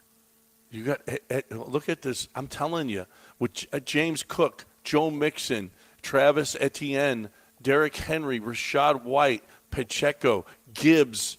I mean, it's guy after guy. I'm telling you, I would put Mixon. This is the most talented. List. I think this is. There's going to be a lot of NFL. There's going to be a lot of scoring in the NFL I think this year. Saquon's going to score a bunch. I think Bijan will have a better year, a much better year his second year. Most running backs do. I agree that from a fantasy football standpoint, this is a really, really good year with ascending players being added to the players who are in their primes for sure. Yeah, absolutely. All right, 713-780-3776 is the number. If you want to get in here, I think this is going to be a great fantasy year. There's going to be scoring galore because there's so many good weapons right now. So many good weapons out there. 713-780-3776. Taking a quick break. Don't go anywhere.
You are listening to Houston's longest-running sports radio morning show. From the Veritex Community Bank Studios, here's John and Lance. All right, welcome back here on ESPN 97.5 and 92.5. Justin Verlander, 52 pitches on Saturday for Sugar Land. He said you know what? But the best thing about it was that there was no pain. That was the best thing about it. Mm-hmm. Of course, he's going to be a little bit rusty. He's not going to come right back. And, I mean, especially, like at AAA. How you gonna get those guys out? But here's the deal: is Justin Verlander is soon to be back into this rotation. If you had to rank the rotation right now, wait. Is this how are we going to predict what it's going to look like? If it wasn't for egos like Fromber starts game one right now. Fromber right? almost had a no-hitter the other day. I know, he's looked really good. I mean, but Hunter Brown has been. Hunter Brown has been your ace. Yeah, for the but last month. What I think it's going to look like is Verlander 1, Fromber 2, Hunter Brown 3. Ooh, you think you start Verlander? Well, I can't start Verlander 1 now. Right now, no. Well, you have to project a little bit. Well, okay. I still can't start Verlander right now. You don't think Verlander will be the number one guy? I might not be. When it's all said and done. I mean, it could be Fromber. It's not going to be Hunter Brown. It's going to be Fromber. Okay, so it'd be Fromber Justin. Yeah, probably. Maybe. That would be interesting to see if. I mean, is there going to be a Fromber ahead of Verlander? Okay, so where do you want? Okay, so you're not going to be. You'll be at home in the first round. Mm-hmm. You'll be at home in the first round. But do you want Hunter Brown starting game 3 on the road? Is that what you want? I just want a line. I just want to win 3 games. And where's Kikuchi? You know what? Kikuchi's 4? your 4th starter. Yeah, and he's got for sure. Yeah. So pop Kikuchi, baby. So I think that he is. Yeah, he'll be 4 no matter what. And Hunter's going to be 3. I think no matter what. And then Verlander. I think it's settling in pretty well. How about now? Do you look at that and if Verlander comes back, the way Fromber is pitching, the way Hunter Brown has pitched, Kikuchi now, if he continues to throw this way, you put Ronel Blanco and Arrighetti into the bullpen. Man, I can't believe I just skipped right over Ronel Blanco. No, but Ronel I mean, Blanco he's clearly hitting a wall right now. He's clearly hitting a wall. He's hit the wall. There's no question. But I don't mind Ronel Blanco he's throwing as hard as he can for an inning. No, not at all. I mean, you got Arrighetti and Blanco as your as longer relievers. If somebody gets in trouble, they can give you 2 innings. So for sure, you'd have those 2 guys, and then you'd have your big 3 at the back end. We'll just call them big 3. We know it hasn't really played out that way necessarily this year. And then you've got Scott. That's 4. That's 6 in the bullpen. And then Scott for sure. King won't be there. He's already gone. Scott. Oh, what about your boy who they just picked up? Gabe. No, Caleb Ferguson. Caleb Ferguson. What about Caleb Ferguson? Well, he's got major. He's played. Yeah, and he's a left-hander. A 2-run homer in the ninth to lose the game. Well, I mean that's besides that, he was doing that already in New York. Yeah, no. New York was shocked they got a player back. And he continues to do that. Listen, what team has literally lost 5 starters? 5. You lost J.P. France, who was a starter for your team. You lost Lance McCullers for the season. You lost Javier for the season. You lost Garcia for the season. You lost Urquidy for the season. Wait. Not Garcia for the season. Well, yes, you have. I mean, he had another setback too, by the way. Yeah, and at this point, why are you bringing him back? Well, just let him miss the whole year. Maybe. I mean, John, what do you? Well, you don't even know if he can pitch. That's what I'm saying. Why are we even? Right. Maybe he gets there in September and becomes a bullpen guy. Like you're not gonna disrupt your starting rotation for Garcia. And there's probably a reason they went Kikuchi is they traded Kikuchi and frankly gave up what we thought was quite a bit for Kikuchi. More than likely, it's because they didn't have a lot of confidence. Number one, they knew McCullers wasn't coming back. We already knew that. Yeah. But they may not have had a lot of confidence in Luis Garcia coming back. So it intensified the need to get a pitcher with some strikeout potential, and that's probably why they got Kikuchi. But the point being, I don't remember ever a team that's lost 5 starters. Literally 5 starters. Your whole rotation could be different. You wouldn't have Arrighetti up this year. I don't know if you would have stuck with Hunter Brown for as long as you did. You certainly, Ronel Blanco wouldn't have been in this rotation if you came out of spring training the way that you did. I mean, it's incredible I know it was a slow start. The offense sucked. The defense sucked. The bullpen sucked. Everybody sucked at the beginning of the year. I know you couldn't just blame the rotation for what happened. But what should be a weakness right now, the way that they've pitched since the All-Star break, holy crap.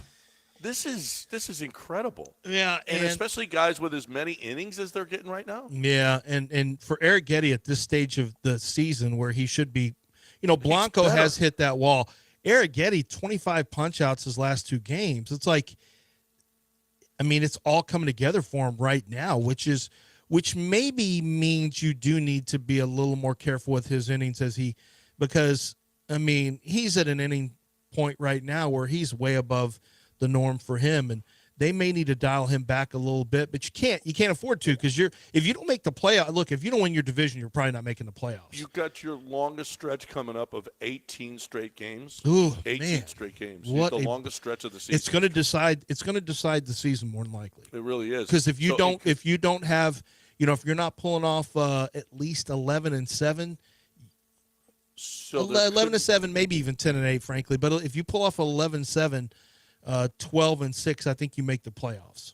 So it could not come at a better time for Justin Verlander to come back. It just could not come at a better time. Well, but when does that happen, John? Well, during that streak, because it doesn't start until August 6th. It starts August 16th. Will he be back in the major leagues by August 21st?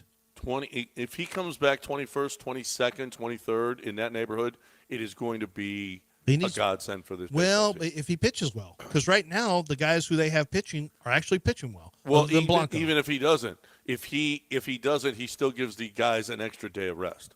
Well, that's true. Yeah. So that and especially the guys like you mentioned, Arrighetti, Blanco, Brown, they're getting to places they've never been before as far as innings. So it's kind of a big deal that he comes back now, or as soon as possible, and gives them a little bit of a break during this 18-game stretch, because it doesn't end until September 3rd. It goes from August 16th to September 3rd. So that is, yeah. So they really, really, really need Justin Verlander to come back and give them a break. If not, you're going to have to start a Taylor Scott somewhere in there. They're not going to just go every 5 days with all of these guys. I don't see it. I just don't see it. And Justin, he wants another start. You give him one more start, and then you go, okay, let's go, Justin. Even if you don't have your best stuff, if we know you can give us 60 or 70 pitches, we'll take it right now. Mm-hmm. Right? Yeah. But I'm telling you, if Verlander comes back and he's strong, this rotation is setting up very nicely for the postseason. You see, River Ryan went down now. Did you know that we had more Tommy John surgeries in 2023 than we had in the entire decade of the 90s? Oh, yeah. No, I'm fully aware. 2023. That's why it's so stupid for Jeff Passan to say. Jeff Passan said on Twitter, I can't believe he said this. Maybe with the NBA basketball and, with the excitement surrounding the men's Olympic basketball team and women's Olympic basketball team and the competitive games, maybe we can finally do the right thing and get baseball back in the Olympics. For what? We have the World Baseball Classic. Why would you want to shut down Major League Baseball's schedule for the Olympics when you have all these arm issues? Can you imagine who would play in this game? It'd just be a bunch of AAA players. What major leaguer would want to go play in the Olympics with, maybe some hitters and play for the country? Latin American players for sure would. Would you want that? Would you want them and somebody get hit in the wrist and knocked out for the year? Man, Jeff, come on. No way. No, we're not bringing back Olympic baseball. Oh, the World Baseball Classic is now like the World Cup for soccer. Only obviously not as big. But for baseball people in other countries, they're looking at it like they love it. It's huge. So, the Olympics, you can't do it. What are you going to take a month off during the season? Take a month off? No, you can't do it. America would send nothing but minor leaguers. That's what we'd send. Mm-hmm. And who cares, you know? But you're going to take all of these Hispanic players off of their roster, of their major league rosters, to go play in the Olympics? No, hell no. And you know what? They would do it too. They would. They would go. Sorry, I'm going to play in the Olympics for my country, and we don't care that much. I love our country because we don't care about our country nearly as much as they do.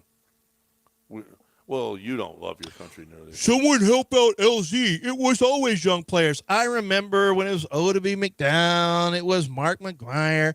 I know a lot of them were college baseball players. Nobody cares because if you open up, you will lose. Latin American players will go play for their countries. 100%. You cannot have that. You can't have it's too much of a competitive imbalance. You have to basically shut down Major League Baseball for 2 weeks. It's already a minimum of 2 weeks. And then you have to have training sessions. It doesn't make any sense. I'm sorry, Chalupa, Batman, dumbass, stupid ass, but it's just not, it doesn't make any sense. You have World Baseball Classic. There's no reason, which is, by the way, played out. You low IQ baseball guys, some people call me Mr. Baseball. Some people call me a numbers guy. What we know in our community, the baseball analytics community, what we know is that the World Baseball Classic is here to stay, and you need to stay in your lane. Okay? Yeah. Ooh, you know what? I'm just going to start. I'm just going to start blocking people. This is my first time to block people. Watch this. Add to block list. Okay, he's blocked. Block people. Just mute him. No. On the restream, I'm going to start blocking them. Oh, blocking them. I've never had this chance. Okay. I've never blocked why don't anybody. we break it here and talk about Maestro DeBell while you're blocking everybody? All right, let's talk about Maestro DeBell. Maestro DeBell has a great opportunity for you to experience what it's like to finally enjoy a tequila that is distilled and aged properly, that is made with the best ingredients. And it's a process that has gone on for decades and decades. And Maestro DeBell is going to make sure that you have the opportunity to enjoy a great tequila, no matter what type of tequila you are drinking. When I say that, what I mean by that is, hey, listen, you may be an Añejo fan and you don't even know it. You may be a fan of Reposado. You may not even know it because you just ordered the silvers and that's what you've had, or you've just had them for shots, or maybe you've had them in margaritas or whatever the case may be. If you've never sipped a Cristalino, then you have no idea about what you might really enjoy, which is a fine tequila that is made specifically for you to enjoy even by itself. And that's what the difference is with Maestro DeBell. So Maestro DeBell, wherever fine liquors are sold, make sure you ask for it by name, Maestro DeBell.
You're back in the Veritex Community Bank Studios with John and Lance. On ESPN 97.5 and 92.5.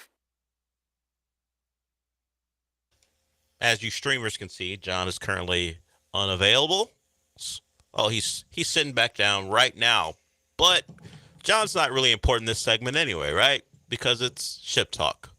We haven't done this in a little bit for multiple reasons. But what happened this weekend that we may not have gotten to that caused a little controversy? As John comes back, welcome back, John. We're going to start in Boulder, where Deion had a very contentious press conference. He called out multiple local reportons. Apparently, he has so poorly. He for has him a over giant issue with CBS, and a local reporter caught the shrapnel from Deion's issue. Here's the clip. Next guy. Eric Christensen with CBS Sports Colorado. CBS, I'm not doing nothing with CBS. Next question. Joe Rigo, Mile Ain't got nothing to do with Radio. you. This is above that. Ain't got nothing to do with you. I got love for you. I appreciate you, respect you. Ain't got nothing to do with you. They know what they did. I'm here in Denver, not national. You are who you are. CBS is CBS. All right. Joe Rigo, got nothing to do with you. I respect you. That's why I told you that. I'm looking you in the eye as a man. I respect you. I got love for you. But what they did was foul. Okay, that wasn't all, though. I mean, and oh, by the way, Deion, stop already. He also said, somebody asked him about chemistry. How do you bolster? What does bolster mean? What does that even mean? What does that even mean improve? to bolster? He was such an a-hole. Deion is not built for this. And No. and I honestly, I thought Deion, I'll admit it, I was wrong. I thought Deion was going to go in there, and I thought it was going to be totally different than it is. But this just, I mean, Deion's not built for this. He's, number one, he made his play. Did you see the report? Why he's not, I think it's because of On3, CBS owns On3. They had a big report. Aren't they the ones, Dell, that had the report that the 5-star, some player had to fight a veteran in the locker room, an offensive lineman? That was that the Athletic? Athlon Sports. Oh, Athlon Sports, yeah. So you saw that report, didn't What you, did John? CBS do? Who knows? Well, I don't know what they did. He just I saw. That there's that the locker room is terrible, and yes, You had to have fights, like one guy had to fight another guy, and then the guy ended up transferring. What did CBS like do to Deion him? We don't know. Said He they just had to fight. has an issue with them. We don't know what it is. We don't know. He also told, did you see the video of him at his practice where you're not allowed to get anywhere near his son because he's going to make $250, because quarterbacks now make $250 million a year. Like, what kind of message is that to send to your players who are trying to play? Right. He lets his son make fun of the offensive line on streams. There's just no leadership over there. And then you had he goes, and Travis Hunter, he can't be touched either. That's just the way it is. You can't touch these guys. And Deion is a mess over there. They better win at an incredibly high level. Yep. Next one, Dale. Well, let's stick with college football. The notice of allegations came down on Michigan. Jim Harbaugh really didn't have to deal with it very much. He, coaches the Chargers. Well, he was asked about it, and he gave a response that Paul Feinbaum didn't like. So we'll first hear Jim Harbaugh's response, and then Paul Feinbaum's reaction to it. Yeah, I do have a comment on that. Never lie, never cheat, never steal. I was raised with that lesson. I have raised my family on that lesson. I have preached that lesson to the teams that I've coached. No one's perfect. If you stumble, you apologize, and you make it right. Today, I do not apologize. I did not participate, was not aware, nor complicit in those said allegations. So for me, it's back to work and attacking with an enthusiasm unknown to mankind. Here's a show. I mean, it's an Oscar-winning performance, Creaney. I mean, I had a lot of different emotions. I mean, I wanted to throw all kinds of adjectives up on the board. I wanted to label him as a pathological liar, as someone who is delusional. But I can't do it anymore because, I think he, in many ways, is the Jack Nicholson of coaching. I mean, he's a man for all seasons. He has so many different lanes, and you really just can't get mad at the guy. I mean, He ran. I mean, you can't say he ran a program into the ground because they won the national championship. Yeah, he left a stench behind, but as we have said, it will get cleaned up with very little penalty. He's making a fortune with the Chargers, and I'm going to bow at the feet of Jim Harbaugh for pulling off this scam and then acting like he didn't do anything wrong. He might be right. He's, is that ship talk, Del? Is he talking ship about him? Well, they're both talking forms of ship, and I would say that Jim Harbaugh ain't the first guy. I mean, we forget because Pete Carroll was an NFL coach for a very long time, but Pete Carroll got out of USC when he knew what was coming down. Oh, yeah. He left, too. It happens. And they both were in trouble, but there's a show cause they had a show cause ruling on him, which means Jim Harbaugh basically is banned from college football for 4 years. Yeah. Now, I don't expect that to matter. So if you're Jim Harbaugh, why would you admit anything? Why would you say anything?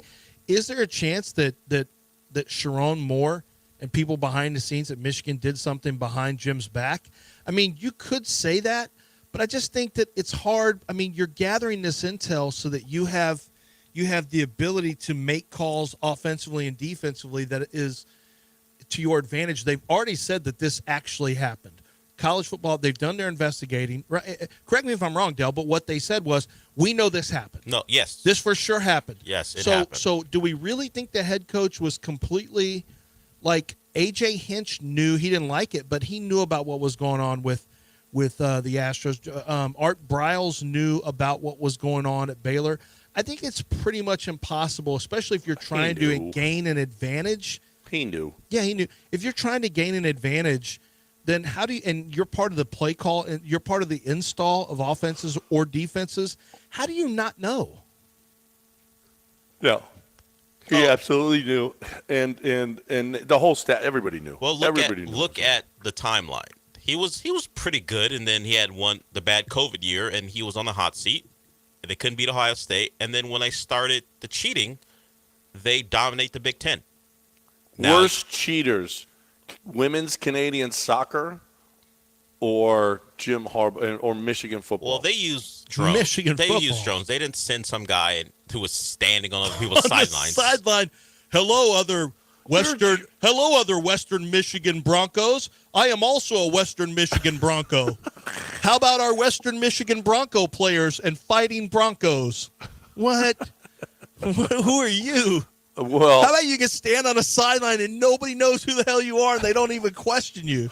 Well, but wait, if you can see all the plays that another team's going to have because you're using drones to tape their practice, that's pretty good too. It's not as good. That's pretty good. It's not, and it's the walkthrough with they usually did that the walkthrough before the match, which is an important day because you see the setup about who's going to play and who's not. Because injuries, they can always decide who they want to play like 90 minutes before the game. They make it public. But if you knew that a day before, it certainly helps. You can see corners and they're set up for that, all their set pieces and stuff. But yeah, you send a guy onto the other team's field in a disguise, you win, Michigan. You win. And it led to 3 Big Ten titles and a national title. Canada, they did win an Olympic gold medal, but they didn't win a World Cup like Michigan did. But they went far, right?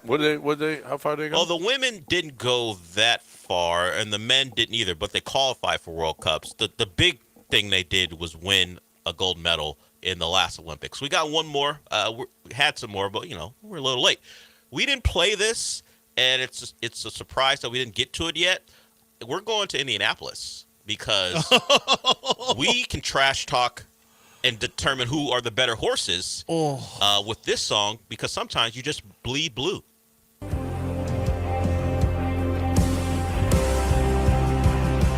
This is our Colts. This is our team. We bleed blue. This is our Colts. Whether win or lose, we love them. For the shoe. Beat the Broncos. Let's show them who the real horse is. This is our team. Go Colts! If you're wondering what that is, that's a horse neigh at the very end of the song. Yeah, so winning. We love you. Is that Chance? No, that's not Chance. That wasn't Chance? Let's listen back. Listen to this.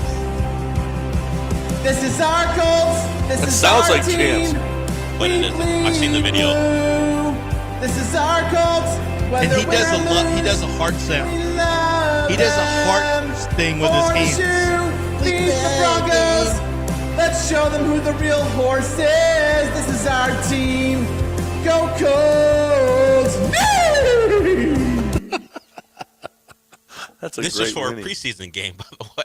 I love Yesterday's that game. song. I just want you to know, Lance, every time you reference your good buddy Chris Ballard. Go Colts! He can't like this. No. Every time we talk, Every listen. time you reference the Colts and Chris Ballard, that's what I'm playing. This is our Colts!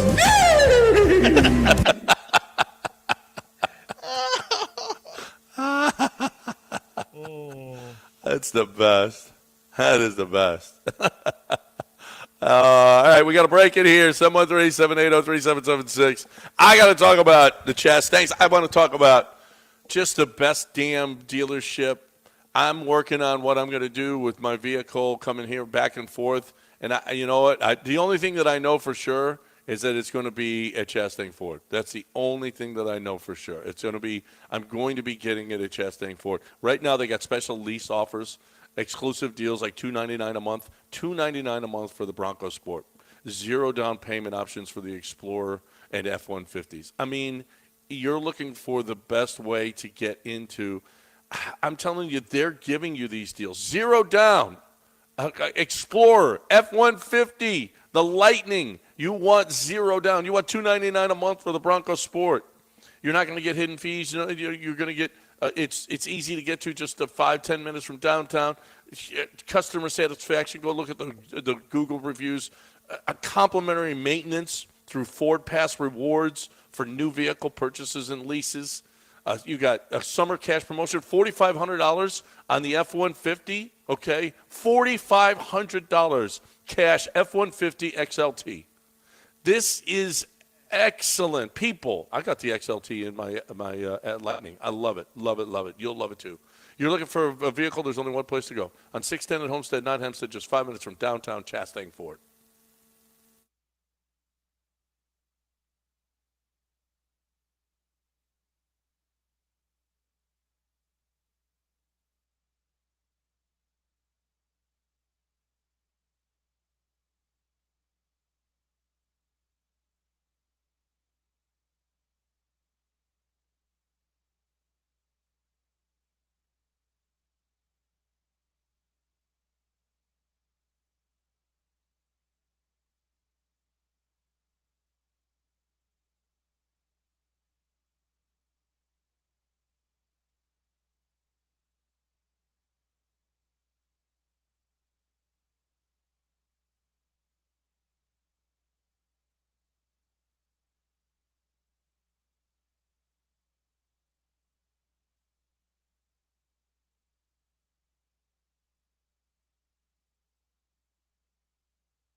You're back in the Veritex Community Bank Studios with John and Lance. On ESPN 97.5 and 92.5.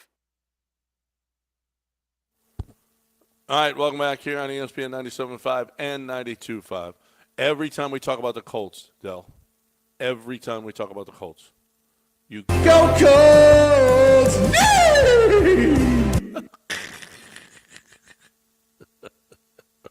I love that. Is that the whole song, or did he have more? I don't know. That's the only clip. About 30 seconds or so is what I found. It's everywhere now. But Every time now. Colts! That's so bad. I can't wait for Colts. It's so bad, it's wonderful. I can't wait for week 1. I know, right? And we're going to be talking about them all the time. Right? Yeah. Did you see Anthony Richardson's performance? Didn't look much different from, last year. Go Colts!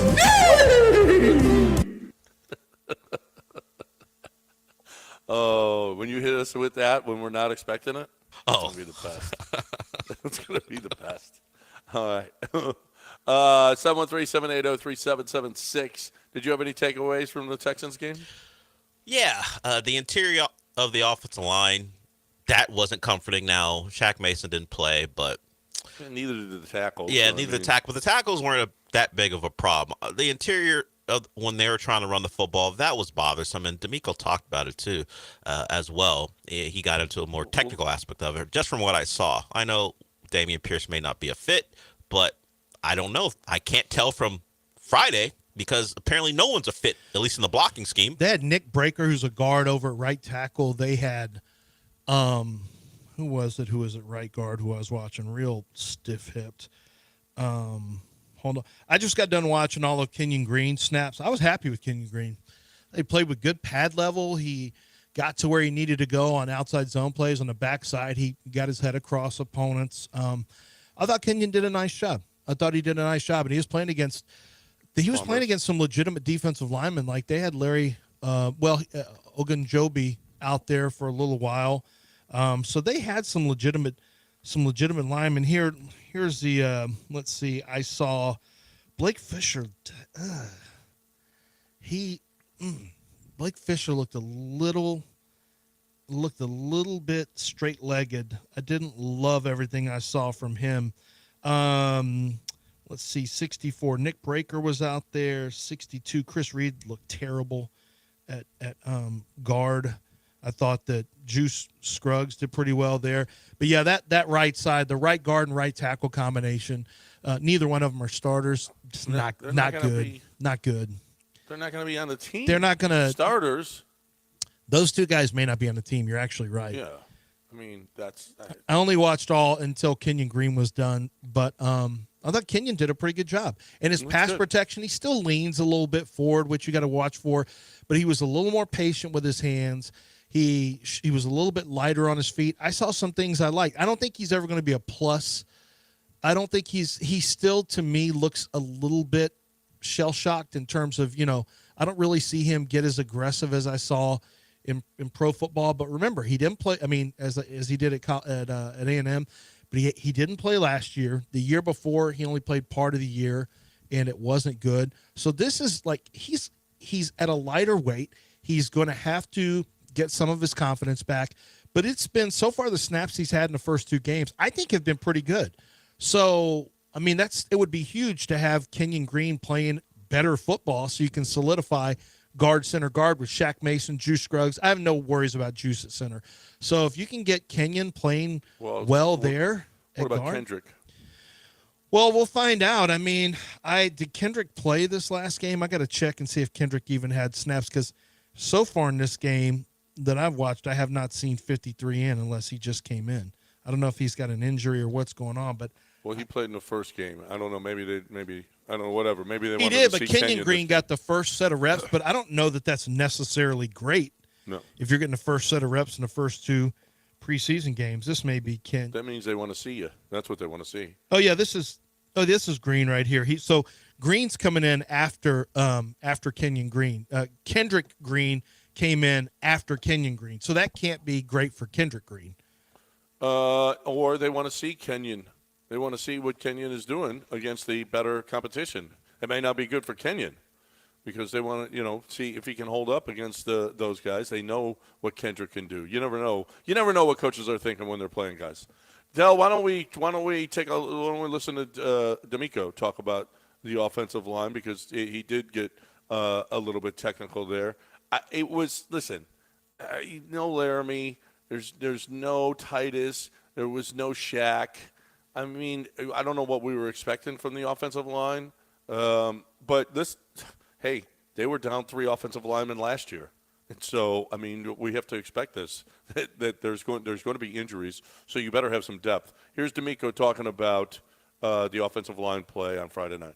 The running game, I think, first off, we have to just stay attached on our blocks, especially on the front side. We have to stay attached, and we have to finish better on the front side to get the runs going. I think a lot of our runs got stalled because, we had guys penetrating in the backfield or guys shooting gaps, and we have to respond better, to movement to get our run game going.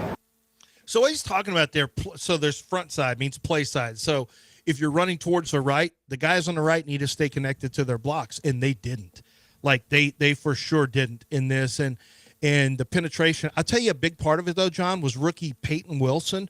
Good Lord, 41 was scraping down into the hole, and then I watched one where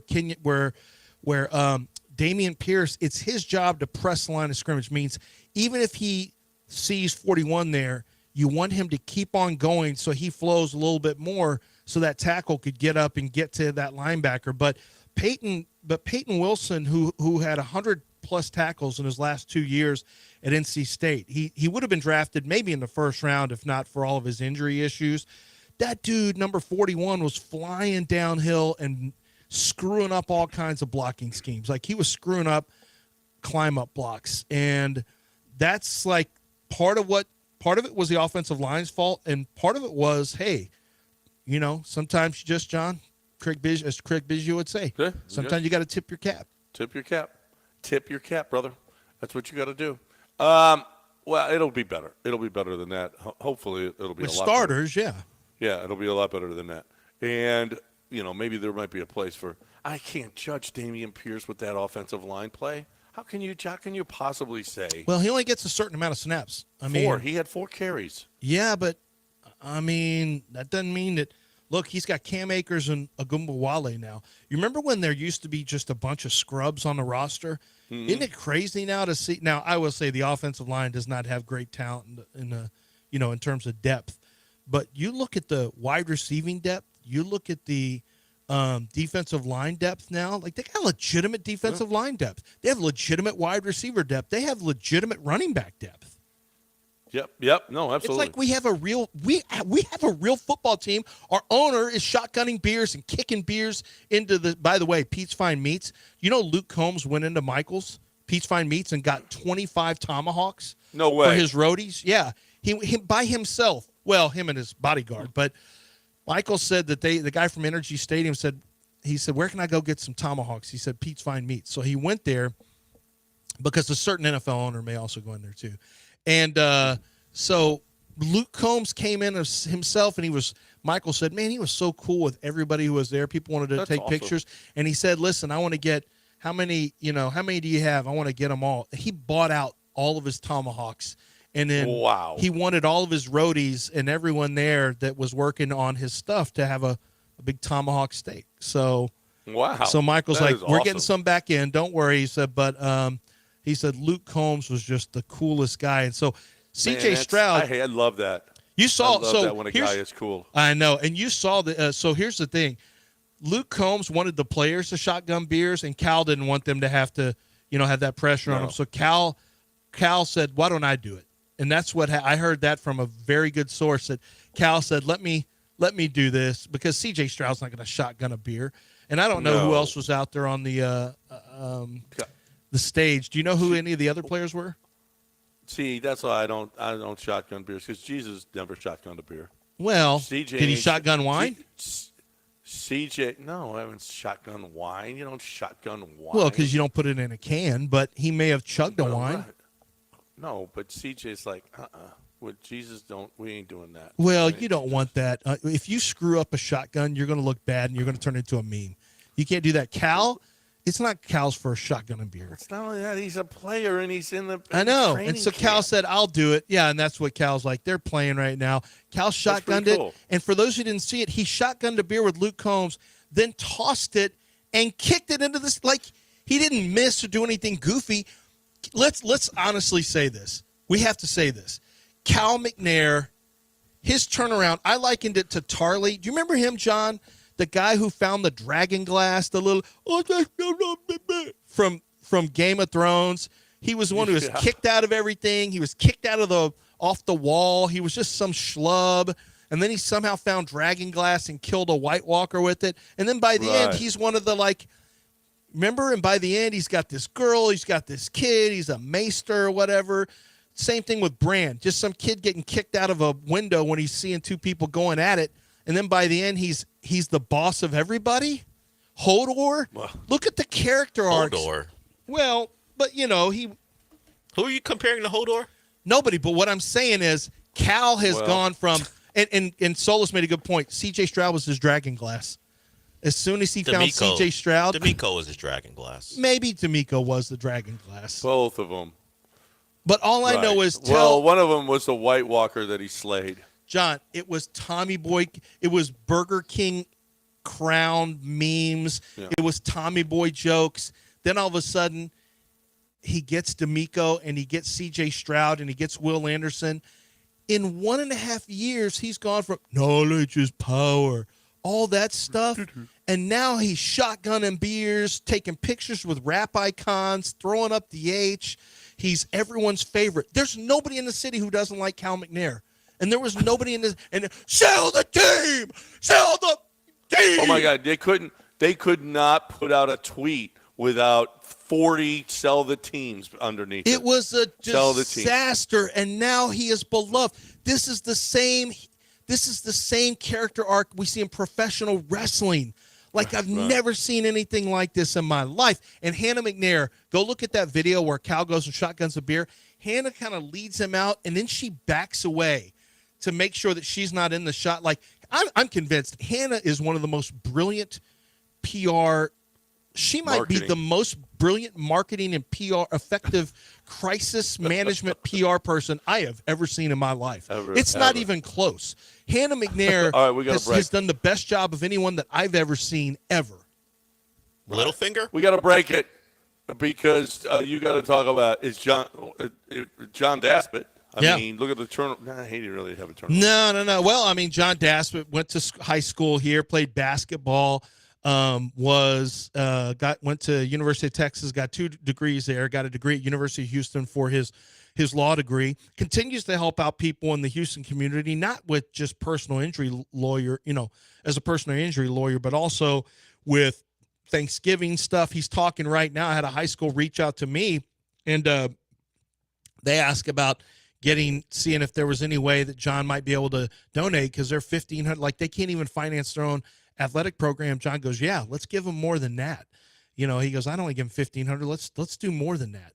And that's kind of how John Daspit is. He wants to help out here in the Houston community. And one of the best ways he does that is through the personal injury lawyer route. He has a bunch of lawyers, people who get hurt through no fault of their own on the roadway, at the workplace, wherever. They don't typically know what to do. They may not have insurance, health insurance. And so it's scary. You don't want to go to the doctor and pile up those bills. Daspit says, look, we're getting you to the doctor. We're going to get everything looked at. All of your injuries are going to be taken care of. If it's really severe, we'll make sure that the surgeries and, your physical therapy, that's all going to get paid for. Nothing's coming out of your pocket. And we are going to get you money for time you miss from work. That's going to be compensated. And your pain and suffering is going to be compensated. So he takes all of the guesswork and the anxiety out of your, off your shoulders and out of your hands. And he will go to work for you. And he fights hard, passionately pursuing justice for the injured. That's the motto with the Daspit Law Firm. Go to daspitlaw.com or 713, call now.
All right, welcome back here on ESPN 97.5 and 92.5. We got a really short segment here because you kept going on about Cal. Well, let's Would you spend this stop time talking slobbering about all over Cal. This weekend, John and I were inducted into the Texas Radio Hall of Fame. No, we weren't. On Friday. No, we weren't. Well, we were. We're going to be inducted. We're going to be inducted in November. Yeah, and I want listeners to come. September 30th, we're having a listener party. Mm-hmm. September 30th is we're going to have a listener celebration party. So maybe we can do something there. Chance is going to come for sure. When I saw the list of people that are in, like the mighty Gwynn made it. No, he didn't. Okay. It's a different guy. Yeah. No, it's not Dylan. No. But this guy was the mighty Quinn too. Yeah. His name is Gwynn, but he went by the mighty Quinn. Right. It's not Dylan. It's Matt Gwynn who made it. Right. So I was like, I thought it was Dylan. I was like, this guy, the mighty Gwynn, made it, so I don't know how great it is. No. And Chance was like, no, do you know who that is? Chance said, that's my godfather.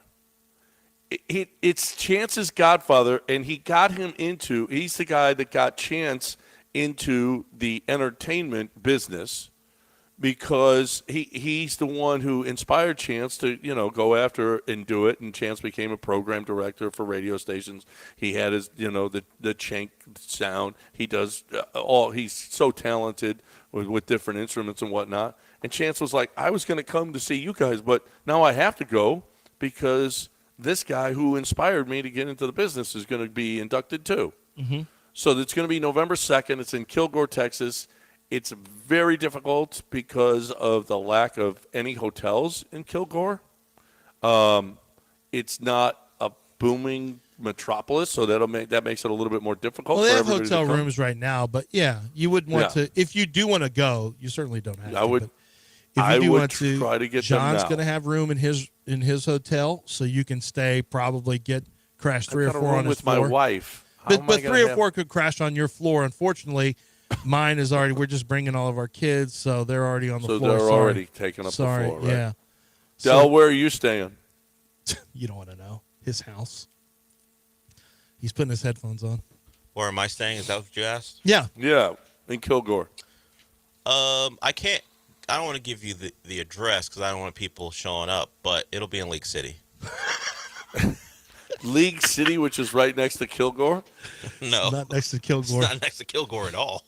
Well, wait a minute. There's no League Cities right by Kilgore that you can get right No, over I think and see it, the induction ceremony. No, the implication is that I'll be at home. It's a lot like Cooperstown. It's a lot like Canton.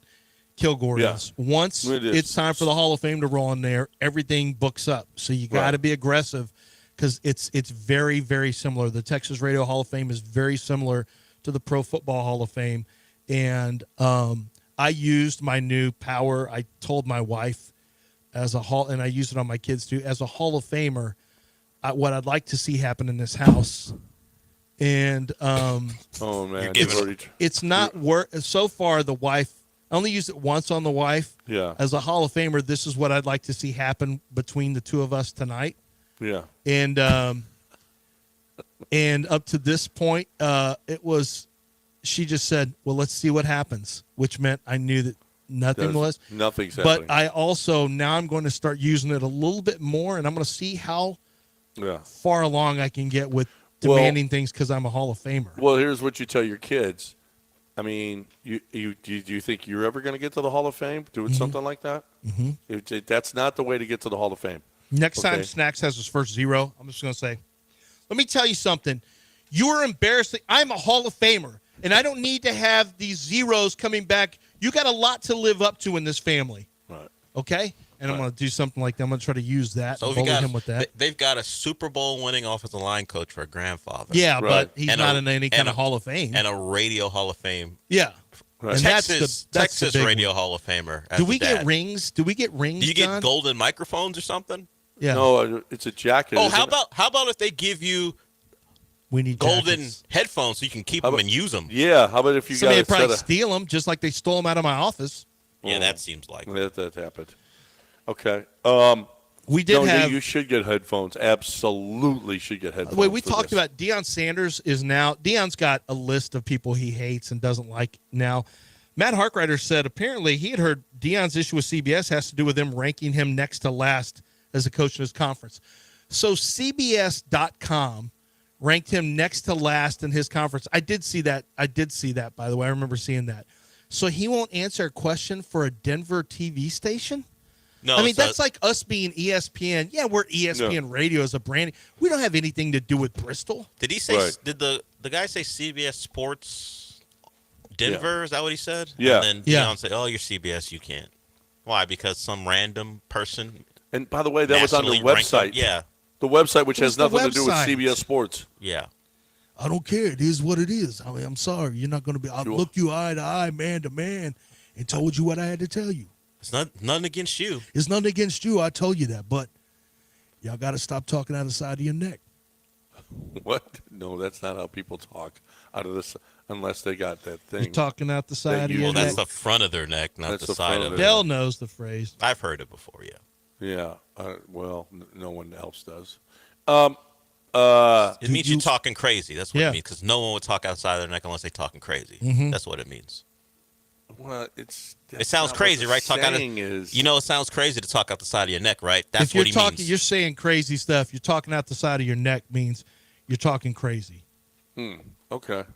Well, Deion was talking crazy. Deion's got to go. Deion, I hope he gets slapped around so hard in the Big 12, and then he's going to be the Cowboys coach.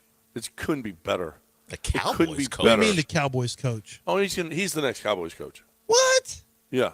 No. Yeah. Deion couldn't last. He couldn't last through a camp.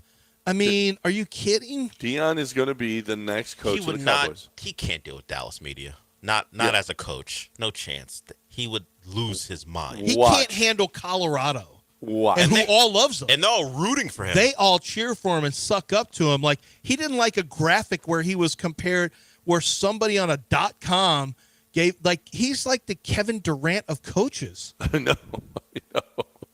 He's awful. Next coach of the Dallas Cowboys. Watch. I'm going to talk right now about Brinkman because we got to catch up a little bit here. We got to catch up on breaks, and we got to talk about Brinkman. We got to talk about Brinkman Quality Roofing. I got to talk about you taking care of your roofs. I got to talk about you if you have to if you need new shingles, if you have to redo your roof, do it with the solar power shingles. They're shingles. It's not a giant glass up there that looks terrible, and you just don't want that for your roof. How about shingles that are solar, that you can get your solar power? It pays literally, and you're gonna have your roof on your house for how long, right? It pays for itself with the electricity savings. Literally pays for itself within 6, 7 years. You're going to be in this house forever. This is the most important buy that you've ever had, is your house. You're going to let that roof stand in the way of you getting. First of all, if your roof isn't taken care of, you're not going to, and anything happens, the rain or hail or something comes through and ruins your home, you're not getting paid by the insurance company because you never took care of your roof. You've got to have Brinkman Quality come over, brinkmanquality.com. They come to your home, and they'll give you a clean bill of health. You've got that documentation that you actually took care of your roof. They've got $200 off on re-roofing right now. They're the best. 50 years in business. They've got every single kind of roof you could possibly want. They fix more roofs of people that come and knock on your door saying they can do your roof. They can't. Get with a quality roofer. 281-480-7663, 281-480-7663, or brinkmanquality.com.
listening to Houston's longest running sports radio morning show. From the Veritex Community Bank Studios, here's John and Lance. All right, welcome back here on ESPN 97.5 and 92.5, 713-780-3776. The big news over the weekend. Well, I mean, I don't know that I was as excited about watching a basketball game as I was watching the men, watching Steph Curry in the last minute of that basketball game. The shots that he was putting up, the pressure, and him putting them to sleep a couple of times was fantastic. I know there was a lot of bitching and moaning about. Did you hear LeBron? Did you hear LeBron talking about Steve Kerr? What an idiot he was, of how he's not playing Jason Tatum. Wait, what? LeBron didn't call him an idiot, did he? Yeah. LeBron was. Dell, you got that sound? LeBron was recorded off air. Who did that? I don't know who recorded him, but it's him talking about how dumb Steve Kerr was for not playing. Now, with AI and everything else, I'm going to believe that it really was. Dell, did you? No, nobody has that. Don't fall for that. It's a trip. It's a trap. Okay. That's a trap. I would not believe that, to be honest with you. Kerr is such a effing idiot. Alleged. This is from Sportskeeda. Well, fans confused by AI-generated audio of LeBron James and Kevin Durant slamming Steve Kerr. Okay. So it sounds just. Of course it does, and this is why the guy from Google, who is in charge of all this stuff, like he's an older guy, he's basically created AI. He was at the forefront. He said, within 2 years, you will not know what is real and what is not. It's going to cause a massive amount of issues. LeBron James never said that. He never said that. That was AI generated. Now, Steve Kerr did have a real quote that he was, I didn't say caught. After the game, head coach Steve Kerr spoke about LeBron James. What a blessing to coach him finally after all these years of coaching against him and trying to figure out how to beat him. To watch him up close, I've said this these past few weeks, just to see his approach, to see his professionalism, how coachable he is. Then, of course, how gifted he is at everything. At every part of the game, he seems to have mastered. I'm thrilled to have been able to coach him at least for 6 weeks. I am a LeBron fan for life. I had to tell you, I know different people are going to have different issues with LeBron James or whatever. He's the greatest athlete I've ever seen. You can't play. I've never seen anyone play at this level for over 20 years. Like, the level has fallen off very little. Physically, he's still a dominant physical player. Production-wise, he's still a dominant player. Like, you see the gray beard that he has now. This is truly staggering that LeBron has played at this level for this long. And he's the greatest physical wonder that we've ever seen in any sport, I think, to play at this level physically. It's truly incredible. But on top of that, you've got Steve Kerr talking about who he is. Like, LeBron doesn't get in trouble off the field. LeBron James does take leadership roles. And LeBron James did a great job of making sure that the men's team, that the ball was distributed properly. Like, never did it feel like he was heavy-handed at all in there. Kerr did what Kerr did, but you're mentioning Steve Kerr, but there were some moments where KD was absolutely magnificent through the Olympics, and LeBron James with a triple-double. LeBron James was magnificent. Joel Embiid went from bad to having a really good game the other day. I think LeBron, I'm never going to get into this. Okay, what about now? Now do you think he's the GOAT? Jordan is the greatest that I ever saw. And it's simply not going to change because LeBron won a medal. I mean, Michael Jordan is the reason that international basketball took off. It's because the Dream Team and Michael Jordan and Nike is one of the reasons why all these sons of Jordans over the years have come out. It's why international basketball took off, is Jordan was that kind of sensation. However, the Dream Team, like that Dream Team had an older Magic Johnson who had retired. It had Larry Bird, who was at the end of his career, and they had a bunch of good players, but they had been in the league for a long time. This Dream Team was better as a basketball team than that Dream Team to me. Yeah, and I was watching it, and that Dream Team thing about whether or not this team would be. Although, there are guys with just a couple or three NBA players on their teams that were up by 17 on them. Serbia up, France is right up to the. Yeah, I don't. Is that being? By the way, are we discussing enough? I think one of the things that Steph Curry's. You know what we don't talk about now is the fact that France is within 3 late in the fourth quarter against an NBA All-Star team, like with a lot of guys who don't play in the NBA. Nicholas Batum, that guy wouldn't even get a sniff of the top 5. If you said, okay, we're going to have the top 50 players, he wouldn't be in the top 50 players for an Olympic team. He was a rotation player. He was for a playoff team. But this past year. Serbia and France. Evan Fournier. I mean, they're just guys. Now they're NBA guys. Yeah. And you know what? The guys that the Dream Team played against weren't. They weren't. Who was the best non-American in the '92 Olympics? Who was the best non-American? Yeah. Who was the guy who was playing for another team? That's the difference. I think there were 3 NBA players then, and now there's like 27 or something crazy like that. It's night and day. The team that the NBA has to play against now, like this is with the international basketball explosion. You have Fournier and you have Batum and obviously Wemby. But I think the difference is that Serbia, guys we've never heard of in Serbia, guys we've never heard of in France, the level of basketball where they play overseas is much better than it used to be. Well, substantially better. And you know why? A lot of American coaches go over there as well to teach them. And basketball matters more to those countries now. Listen, though, it was a little bit different. Like Brazil had Oscar. Those guys used to play together all year long, as opposed to these teams that are just put together for a month. Those guys used to play together, and that's why we had to get the Dream Team in here, because we had the Brazils and other countries and Spains that actually were better than our college players. That's why they put together the Dream Team. And they would have been, listen, there would have been more guys if the NBA had expanded their search for players. There would have been more international players in the NBA at the time. Right now, it's a worldwide roster that we're picking. Well, from. we had international players playing for the U.S. team. Now the question would have been if Nigeria was pushing basketball like they're actually doing now, would Dream have played for the U.S.? Yeah, maybe not. Patrick Ewing, is he Jamaican? Jamaican, yeah. He might have still played for U.S., but the push in growth that started with the Dream Team internationally, you may have seen guys like Dream. And you know what? I'm going to play for Nigeria here. I mean, Joel Embiid had the opportunity. Might have been a great honor to go back to play on that team. But a lot of those guys had been in the league for at least 9 years. Then, like Dream, they came out in that '84 draft. So Dream in '92, I guess they had played 8 years. So, but a lot of those guys were on the backside of their career, at least because remember they played 3 and 4 years of college back then. So it was totally different, but from an age standpoint. But did you hear Kenny Atkinson? He was in a huddle. You talk about Americans going over there. He was on the French coaching staff. Was he really? Yes, they were playing Canada, and he just ripped into Shai Gilgeous-Alexander. Like, he's not leading the huddle, but he's talking to his team, and he's like, all he does is flop. Back away from him. All Shai does is flop.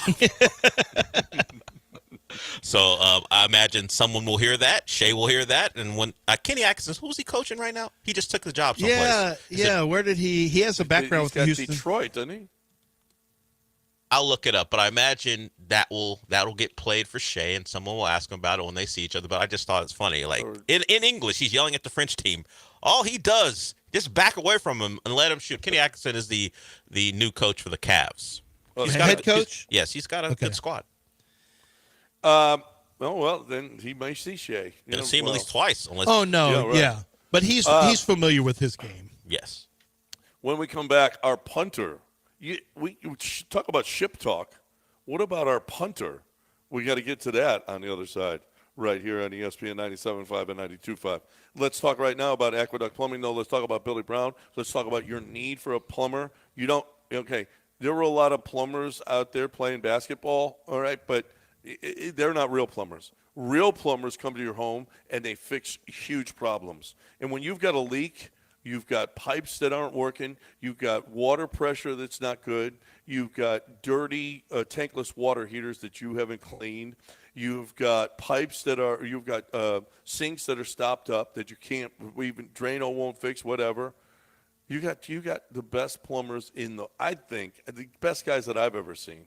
All right, and that's Billy Brown's guys. I didn't know a lot of plumbers before Billy Lance, but I got to know their guys, and they're spectacular. Don't need to know anyone else once you know Billy Brown and once you know Aqueduct Plumbing Company, because their plumbers are so trustworthy. They come over, they explain everything to you really, really well. And whether the job is a big job or small job, whether it's a remodel job, it doesn't matter. They can come over there, take a look at it. They don't charge you for coming out and taking a look at it. And they will get it fixed. And whatever you need to have fixed or done to improve the the quality of life at your home, whether it's water pressure, installing a tankless water heater, that's your company. AqueductPlumbingCompany.com. That's AqueductPlumbingCompany.com.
Dealing with Asians? Is that what he said?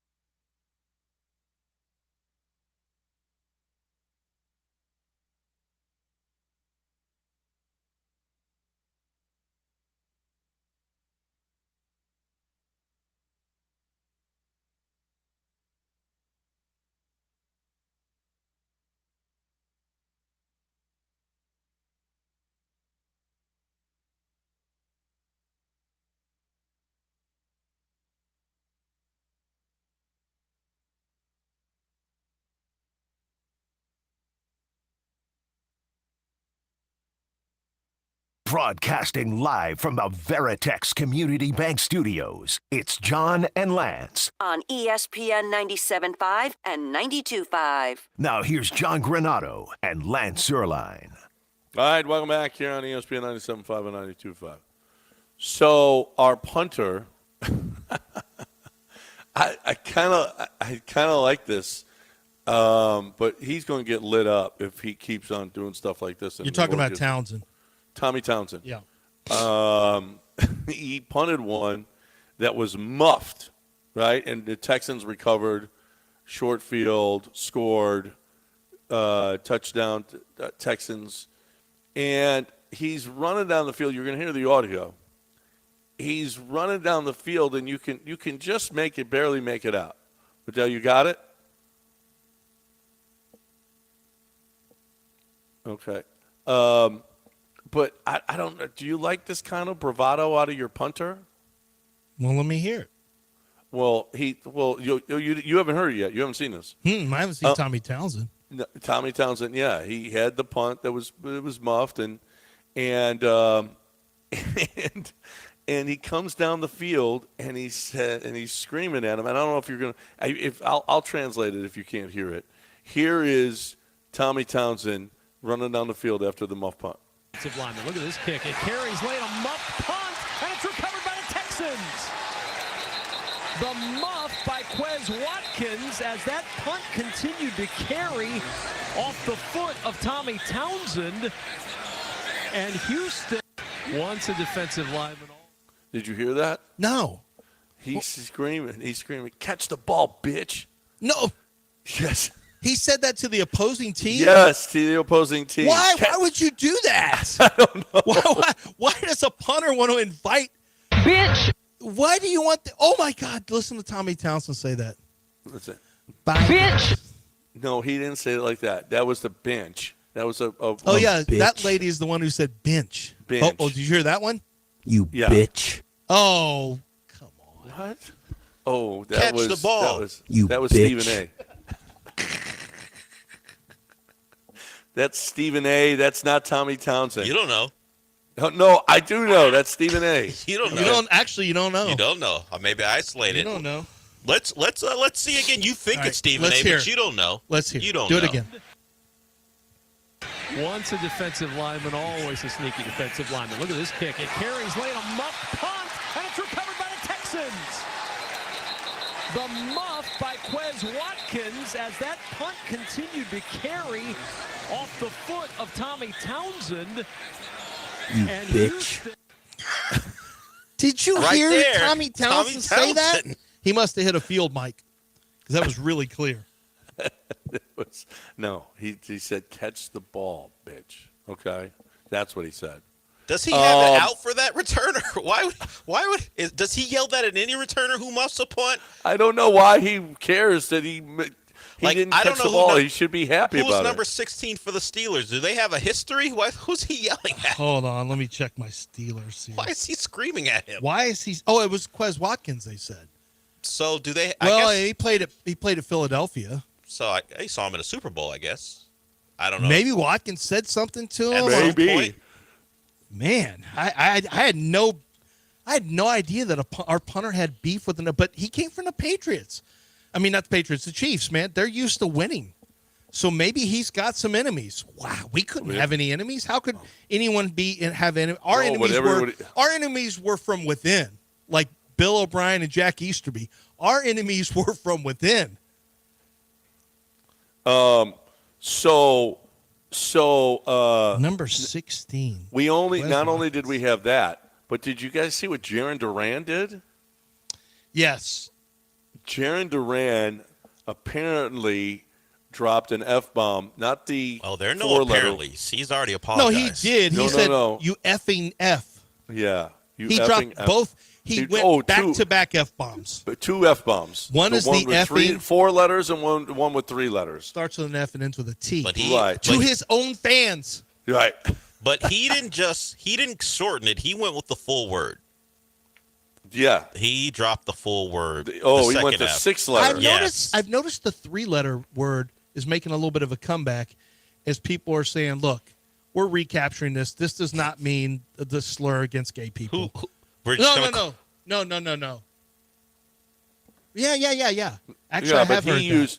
Well, does the 6-letter word, is that a slur, though? The GGOT I believe that remains a slur. I've never seen anyone bold enough to try that out. Well, he just did. did it. Publicly. He was caught by the field mic. It was somebody said, you can't even hit it with a tennis racket. One of his own fans was yelling at him. This is what the Astros do to people. They make them act crazy. Like, they make people crazy, especially at Fenway. I bet the fans hate when the Astros come in because they know they're about to get the living piss kicked out of them. And, well, that was an ass whooping all weekend, though. That was an ass whooping.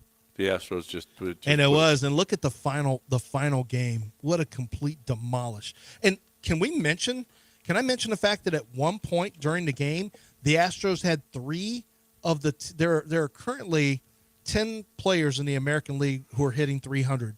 And at one point the Astros he's hitting 299 now, but you had Yainer Diaz. Yainer Diaz has been up over 300 now. Yeah. Yainer Diaz is a 300 hitter who's got 61 RBIs. He's going to end the season with potentially close to 80 RBIs and hitting 300. Jordan is 5th in the league. I think Altuve 7th or 8th, I believe. They're both hitting 300. Like, there's only 10 players in the American League hitting 300 right now, and the Astros, for a couple of at-bats, were one of those. Yainer Diaz, so Jordan's on a tear right now. Altuve's having a great year. But can we give Yainer the love he deserves? Yainer Diaz is great with men in scoring position. And this guy is going to be a 300 hitter. He'll probably end up with about 14 home runs now. The home runs have started to pick up a little bit. But his pop was not there. No, but He's his been run production singling a has lot. been, though. What the what? His run production RBIs. has. No, he's been Yeah. he's been great. But the only thing that's been it's really after last year, it's a little alarming how little pop he has. But it's Now, been better lately, though. Yeah, he crushed one. No, he crushed one in Boston. That was fantastic. But everybody crushed.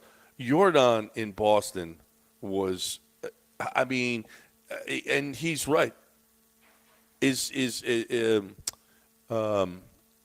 The Red Sox manager? He said is David. He said he's David Ortiz. Yeah, you're talking about our yeah, guy, the cheater, the guy Yeah, who led the the cheater. cheating. We Yeah, the would have cheater. never cheated if not for Alex Cora. Alex Cora. Yeah, Everyone else was doing it the right way except for Cora and Beltran. That was it. That was it. So let me ask you a question. Is he David Ortiz? You called him early, very, very early on. Who was this? McCovey. Willie McCovey. You call him that? The Pittsburgh? Not Dave Parker. No, Willie Stargell. Did you call him that, or was it? No, I called him Willie It McCovey. was Willie McCovey. Yeah. Willie McCovey. No, I mean, David Ortiz is pretty good. David Ortiz is pretty good. No, it's a pretty good comparison. I mean, different types of people, obviously, but I think Cora said everybody would pick Judge as the best hitter, but I think he said I think I'd pick Jordan. I think Jordan is a better pure hitter in terms of mechanics and the way he goes to all fields. But I mean, it's hard to. How do you argue against Aaron Judge production? You can't. I mean, his production's been better than Jordan's, but as far as a guy who can get up there and hit different types of pitches and his approach at the plate, I'll bet you baseball people think the approach at the plate is better from Jordan. Of course, I say that against the guy who's hitting 50 home runs in multiple seasons. So, yeah, right. Oh my God, Judge is fantastic. There's no question, Judge is fantastic. But Jordan is when he is on now. Jordan goes through his lulls now. Yeah, no, He more goes so through than his Judge lulls. does. Yes, yeah, but he is fantastic. My brother is in Croatia right now, and he just sent me a picture of the steps that they use in King's Landing. This is where I think shame came from. Yeah. The steps. They film in some instances they film in Croatia, and King's Landing is one of those. When I was in Spain, when we were in Spain, I went to one of the places where they filmed. There were some dragons that flew in, and remember when all the people wanted to kill where the Khaleesi? No, I don't. There was some kind of thing where the dragons came in and Khaleesi. There was a meeting. I'm like, oh my God, this is where they filmed that. So they filmed all over the world. Like there were multiple locations, and Croatia. I knew Croatia was one of them, but I didn't realize that's where it was. Dubrovnik, right? So Croatia. It's where the Walk of Atonement began. At those steps. Is the Walk of Atonement, is that a known thing, or is that just the Walk of Atonement only known from Game of Thrones? Is there a historical Walk of Atonement? No, I think that's just from Game of Thrones. Oh, okay. Yeah. Shame. Your brother didn't get any feces thrown on him, did he, when he was walking? No, I don't know. I'll ask him. The credits, I mean, not the credits. The extras weren't there, so Yeah. I don't think he had any feces thrown at him. Well, the people there though. That's really cool, really neat. I mean, it is. It looks like you're in the Game of Thrones. I asked them, what do you remind you of the Spanish Steps? It looks just like Spanish Steps too. But it's the Walk of Atonement. That's cool stuff. 713-780-3776. Well, we got News of the Weird coming your way next right here on ESPN 97.5 and 92.5. There was nothing else that we missed, right, though? We missed. I've got one thing. So the U.S. bungled in the 4x100 meter. So we're the fastest nation in the 100 meters. Our women's track team slaughtered. Our track team did great. Noah Lyles ended up winning the 100 in one of the most incredible finishes you'll ever see. Then we get the 4x100. The U.S. in the very first baton pass screws it up. They end up finishing in 7th place. Did you realize, John, did you see the stat? The U.S. has not medaled for 5 consecutive Olympics. 5 consecutive Olympics, they have not medaled in a 4x100. The fastest country on the planet. Well, I guess now that what's his name? From Jamaica. Who's the super fast? Not Otto Bolden. Bolt? Yeah, Usain Bolt. Now that Usain Bolt is gone and some of the Jamaicans aren't allegedly cheating as much, we see the U.S. How is the U.S.? We haven't even gotten a bronze in 5 years.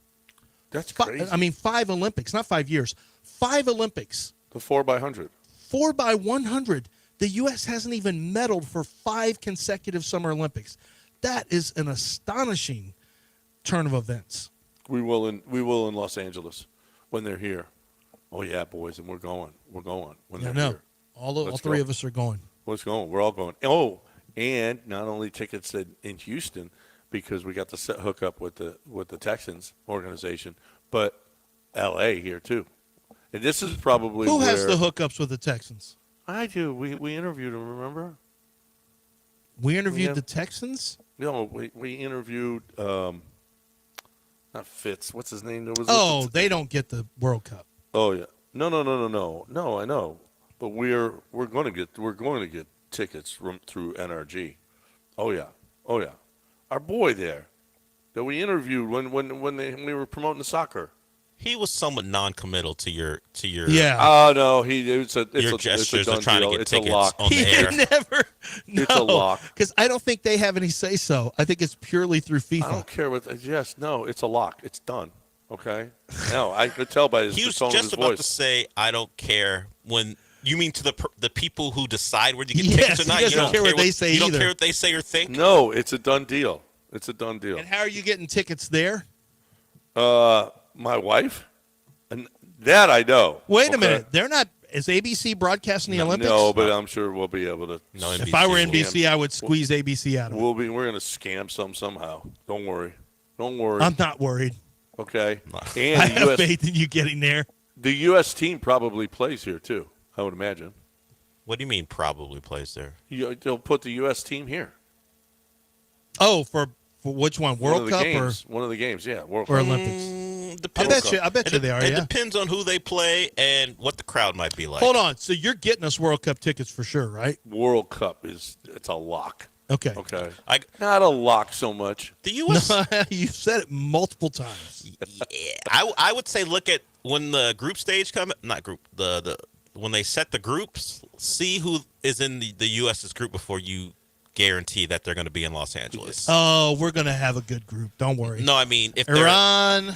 if they're even allowed. If they're to a compete. Latin American countries, Well, I don't South want that. America countries, No, I don't South want that. America, you might not want to put the U.S. in Ireland. LA. Here's we're what I not want. going to have like Argentina. I want Doesn't have to be Argentina. Ireland, Serbia, and we got Panama. Turks and We got to get Caicos. some. We got to get some. No, that's not. We got some payback coming They from don't Panama. salt the group that way. It depends on where the U.S. is ranked, and they pull gonna like be- little balls out of a Sure hopper they too. do, Dale. It's I've gonna seen be it in every World Cup. Pat Ewing got Haiti, to the Lakers. Turks got to and the Caicos, Knicks. Haiti. So how come when the Copa was here, Because they don't like us in how Copa. come Uruguay was in our group? How come we couldn't have a Because softer they don't touch? like us in that. But in the Olympics, we're the Olympics or the World Los Cup? Angeles owns World Cup. He's talking Oh about the yeah, World that's Cup. right. That's yeah, right. what are you talking about? Well, that's right. We're World Cup. Oh no, they like us now because we're the host Yeah, country. we gave there- them a bunch of there money. are 2 other hosts too. We're not the Yeah. only host country. Well, we're the best.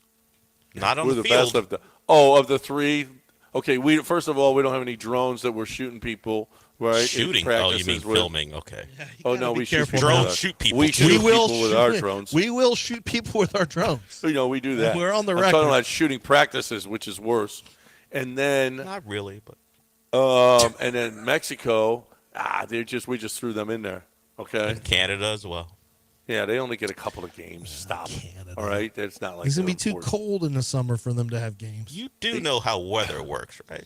Yeah, but if you go too far north, Well, how far north do you have to go? Alberta probably. I don't think they're going to have games. They might. Toronto and Vancouver, I think are where they're going to have Yeah, games. those are the main cities. But what Yeah. about Saskatchewan, where the people Yeah, are? how come we don't have games? blue in- collar. How come we're not putting World Cup games in Fargo? Can you should. imagine? We have You know how baseball cool games that in would that be? field of corn or whatever that we Yeah. have. Right. I mean, what about World Cup? How about World Cup in Colby, Kansas? And Waxahachie. We're going to Why play did with I ask if there was anything else? I don't We got know. a break. Nice job. If you want it, the best way to do a home loan, there's only one way. Call or text my man Kent Jones over at Dream Rate. It's something that you have to do. You have got to have a guy who's on your side. I didn't know, and you just keep, when you don't, you just keep signing all. Oh, here's this fee, and here's this fee, and here's this fee, and here's this fee, and here's this fee, and you're like, wow, that's a lot of fees for different stuff. And Kent Jones is like, dummy, I could have saved you on this fee and that fee. I can save. He saves people all the time. He's been doing it for 30 years. He's got all the best mortgages. He knows when to lock in. You don't know this stuff. You need somebody who's a professional, a guy who's been doing it, a guy who's a Houstonian, who loves the show. He everything about this, the only way to do it, he'll give you a scenario quote. Like you tell him, okay, we're going to have, we can put this much down. Here's how much the house is. What is our mortgage going to be on a 15 or a 30? And he's going to be able to tell you, and he can do that over the phone. A lot of places won't do that, and they'll just bother you. If you call them, they'll just bother the snot out of you. It ain't about that life.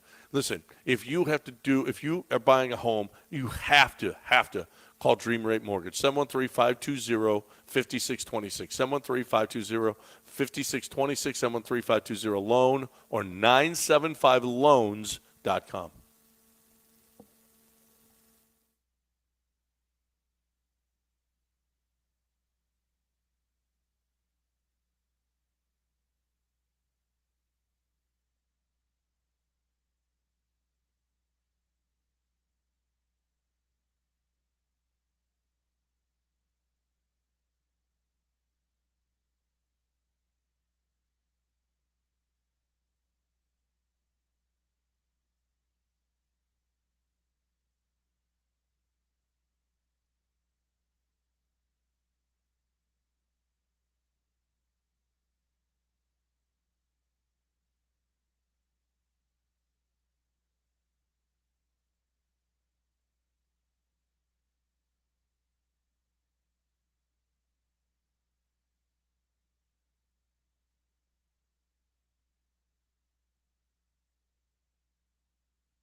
All right, welcome back here on ESPN 97.5 and 92.5.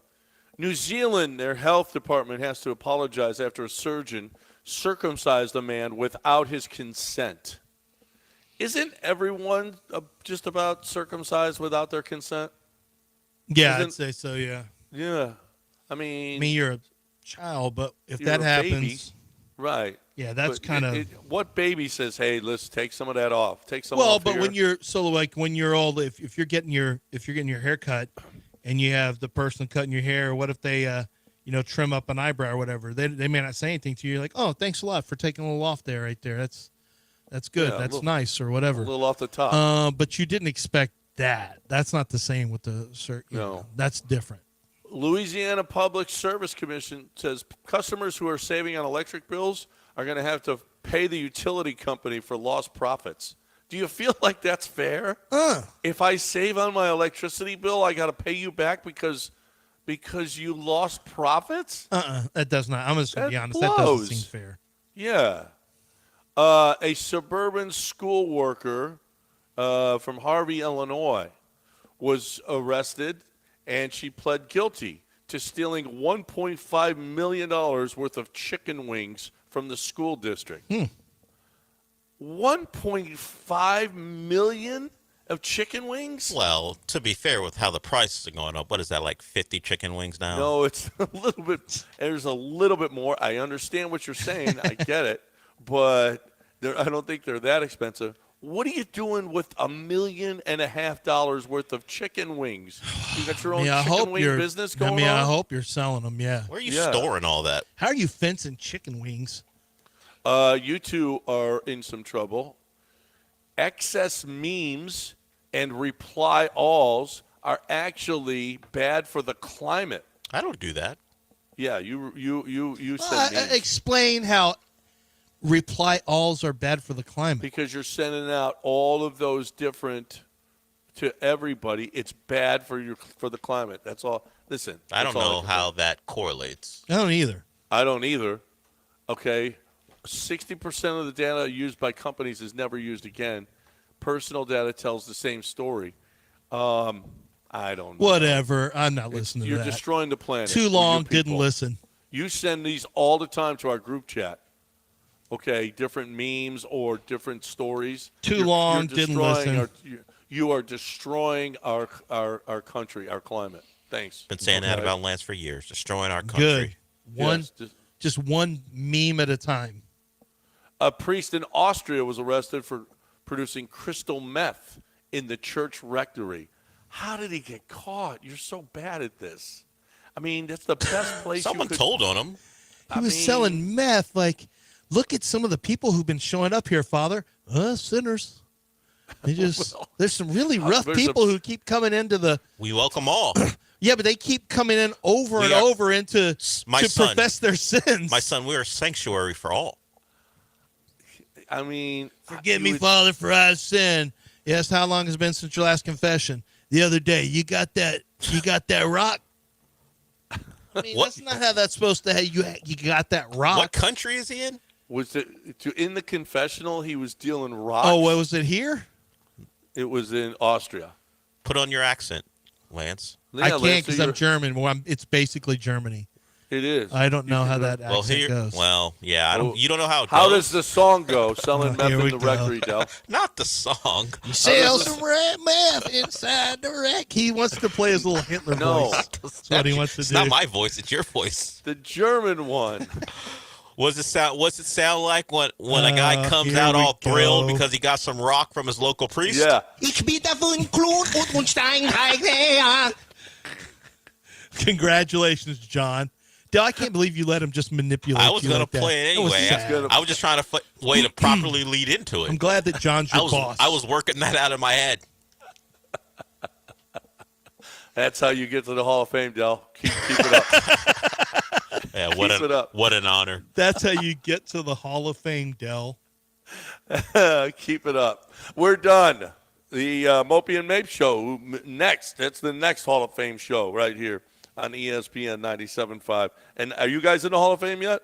Have you been? No, we're working it. We're making Mopey our and way. Mapes? Mopey and Mapes? It'd be so funny if they went into the Hall of Fame as Mopey and Mapes. That's not the name of the show. It kind of is. No, it's not. Time for me to talk about Houston Safe and Lock. And I was thinking about this before. Derek is awesome. Derek is a great guy, and you'll love Derek. Here's the deal, though. He can redo all of your locks, and it's kind of a big deal, especially if you have a business and you need to redo your locks. If you, and this is what you guys are responding to, is that you got to have the key fob, you got to have a PIN code. You want to use your phones, your smart devices as credentials, as a way to open up doors. If you there's a wide a variety of different ways that you can go about it if you're a business. If you're at home and you need to change your locks, look into the Medico, because nobody can rekey, nobody can make a copy of your key, and you're the only one that can do that. Installation, rekeying, master key systems, access control systems, smart lock installation. Houston Safe and Lock does it all. It's in the name. Lock is in the name. King Safe and Lock as well, which is on I-10 and Wirt. Or you can get over to Houston Safe and Lock, which is at Westheimer and the Beltway. But if you need to rekey, if you need to change your locks, there's one place to go. Houston Safe and Lock, 975safe.com, 975safe.com.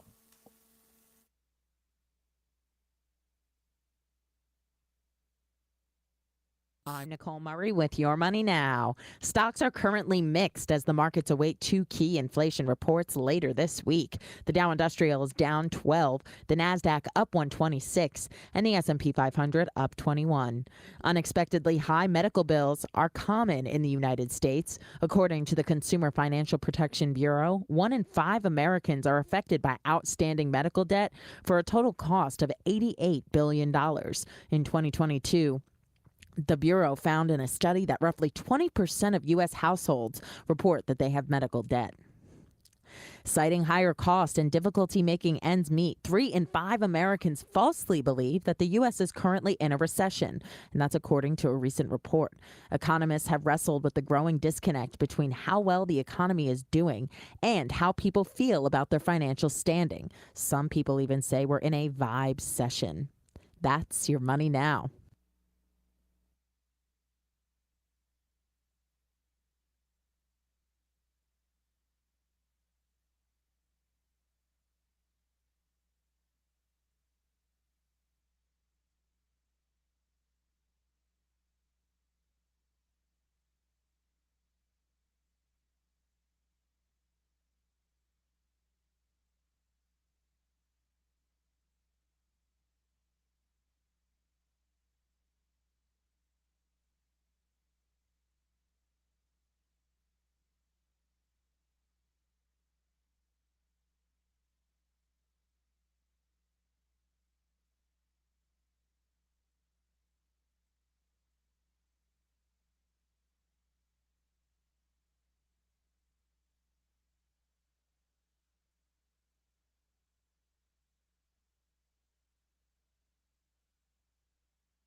sorry for the delay.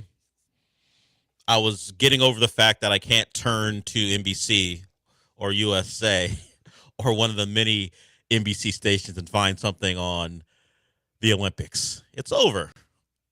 It was a thrilling weekend if you love Olympic basketball. We had the U.S. women, which, of course, wasn't mentioned on the morning show because they're not allies. The U.S. women won a gold medal for the first time since 2012 in women's soccer. They're back. Julie Foudy, the former Olympic, actually more than that, she was on the World Cup teams as well. The 99ers, as they are called, celebrated that by using that. It was a big weekend in American sports. We all came together in some ways. Some of us were still laughing at Jason Tatum not playing very much after his mom came out and said pretty much it was a disgrace that he wasn't playing. And of course, Tatum, Vince Staple, the rapper, he said something like, "We're gonna get revenge for Jason Tatum" in a tweet, and Jason Tatum screenshotted that tweet and put it in his Instagram story because he's not being weird about this thing, right? Meanwhile, Tyrese Halliburton's like, when you get an A on the project, hey, the door open. I just like looking as people walk by, Joe. Don't worry about it. Joe's walking someone through the facility right now. Tyrese Halliburton's like, when you get an A on the project, when you didn't do nothing, holding up his gold medal. He has taken the right attitude. Jason Tatum, I'm not surprised by it, but Jason Tatum a little bothered by it, and so is all of Northeast media when the man hit one jumper all Olympics long. Whoa. I'm not making that up. No, you are. You're giving him too much credit. He didn't make any jumpers. You're right. He was 0 for 16. He was 0 for 16 on jumpers. So perhaps he shouldn't have been playing when Devin Booker is deciding to be a perimeter defender and makes his jump shots. Perhaps Jason Tatum shouldn't play. So, but he was in the finals. I know he was in the finals and he won a championship. So he needs entitlement minutes in a game that they won by 2, and then a game where they needed 12 points from Stephen Curry in the last 3 minutes. One of the greatest shooting displays in a big moment we've ever seen. Yeah, so they should have given just hand out minutes. And I don't know who brought it up, and we'll get to the Astros. They had a big weekend as well. I don't remember who brought it up, but when do we play 12 guys in big moments and in games that count? There's no such thing as a 12-man rotation. Yeah. And I know Jason Tatum just happened to be the guy who got left out. It's okay. Couldn't hit the broadside of a Make barn. a damn jumper. Yeah. Maybe you play. That's Steve Kerr can't say the quiet part out loud. The man couldn't shoot, so how can I play him? Particularly in games that matter, in games that we were actually struggling in when we needed to score buckets. Oh, he's a connector. He can play defense. He's 6. I like the part where his height continues to he gets bigger. Like, I know Jason Tatum is like a 6'8", 6'9"-ish guy. At one point, people were saying, who couldn't use a 6'10" connector who can play perimeter defense? Like, Jason Tatum's a big now? What are we talking about? Yeah, that's the same thing that happened with LeBron. Yeah, where for 17 years of his career, he was 6'8", 250, 260, and then he turned it to 6'9", 280, and you're like, whoa. Yeah, I get it. Some of you think it's a shame that one player didn't play. There wasn't room for him. Look how these games gone, and you win the gold medal. You can say I made all the right decisions, even if you didn't. But hey, that was the Olympics. A lot of stuff went on there, but we have the Astros. They go into Boston and smack the Red Sox around. They beat them so bad it led to a guy having to apologize, not for the game, but for what he yelled at a fan. The fans were getting on a particular Red Sox. We can't even play any of it because you hear the fan yelling at him, and then he says 2 words that you can't say. And he's apologized for that. Maybe we read the apology. But he said that with his whole chest. That is not something that he hasn't uttered before. Not the way he said it. If you don't know what I'm talking about, we'll get to it. But it was in the middle of yesterday's game as the Astros were beating down the Red Sox for a 3rd consecutive game. So the Astros sweep. I said before on Friday that 2 out of 3 would have been great because I just suspected the Mets would go in there and smack around the Mariners. Instead, the Mets scored 1 run over 3 games, and they got swept as well. But the positives, at least on the road, Jordan is remarkable. Bregman got it going as well. And, of course, the pitching We've got Spencer Arrighetti being a guy who's now making history.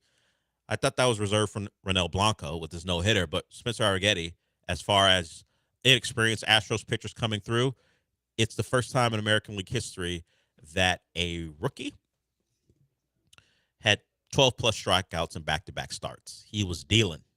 And we make jokes about Miller and Murphy, and that's about Strom calling him the butcher. But Miller and Murphy, as far as their ability to find ways to get young pitchers to kind of revamp themselves in the middle of the season, pretty incredible. Hunter Brown was the first who started his turnaround. Then Arrighetti, who they had less time with because he hadn't been around the previous couple of years, at least not with the big club, has all of a sudden become a guy that's just exciting to watch. 12 strikeouts in back-to-back games, in games that are going to matter and are going to continue to matter.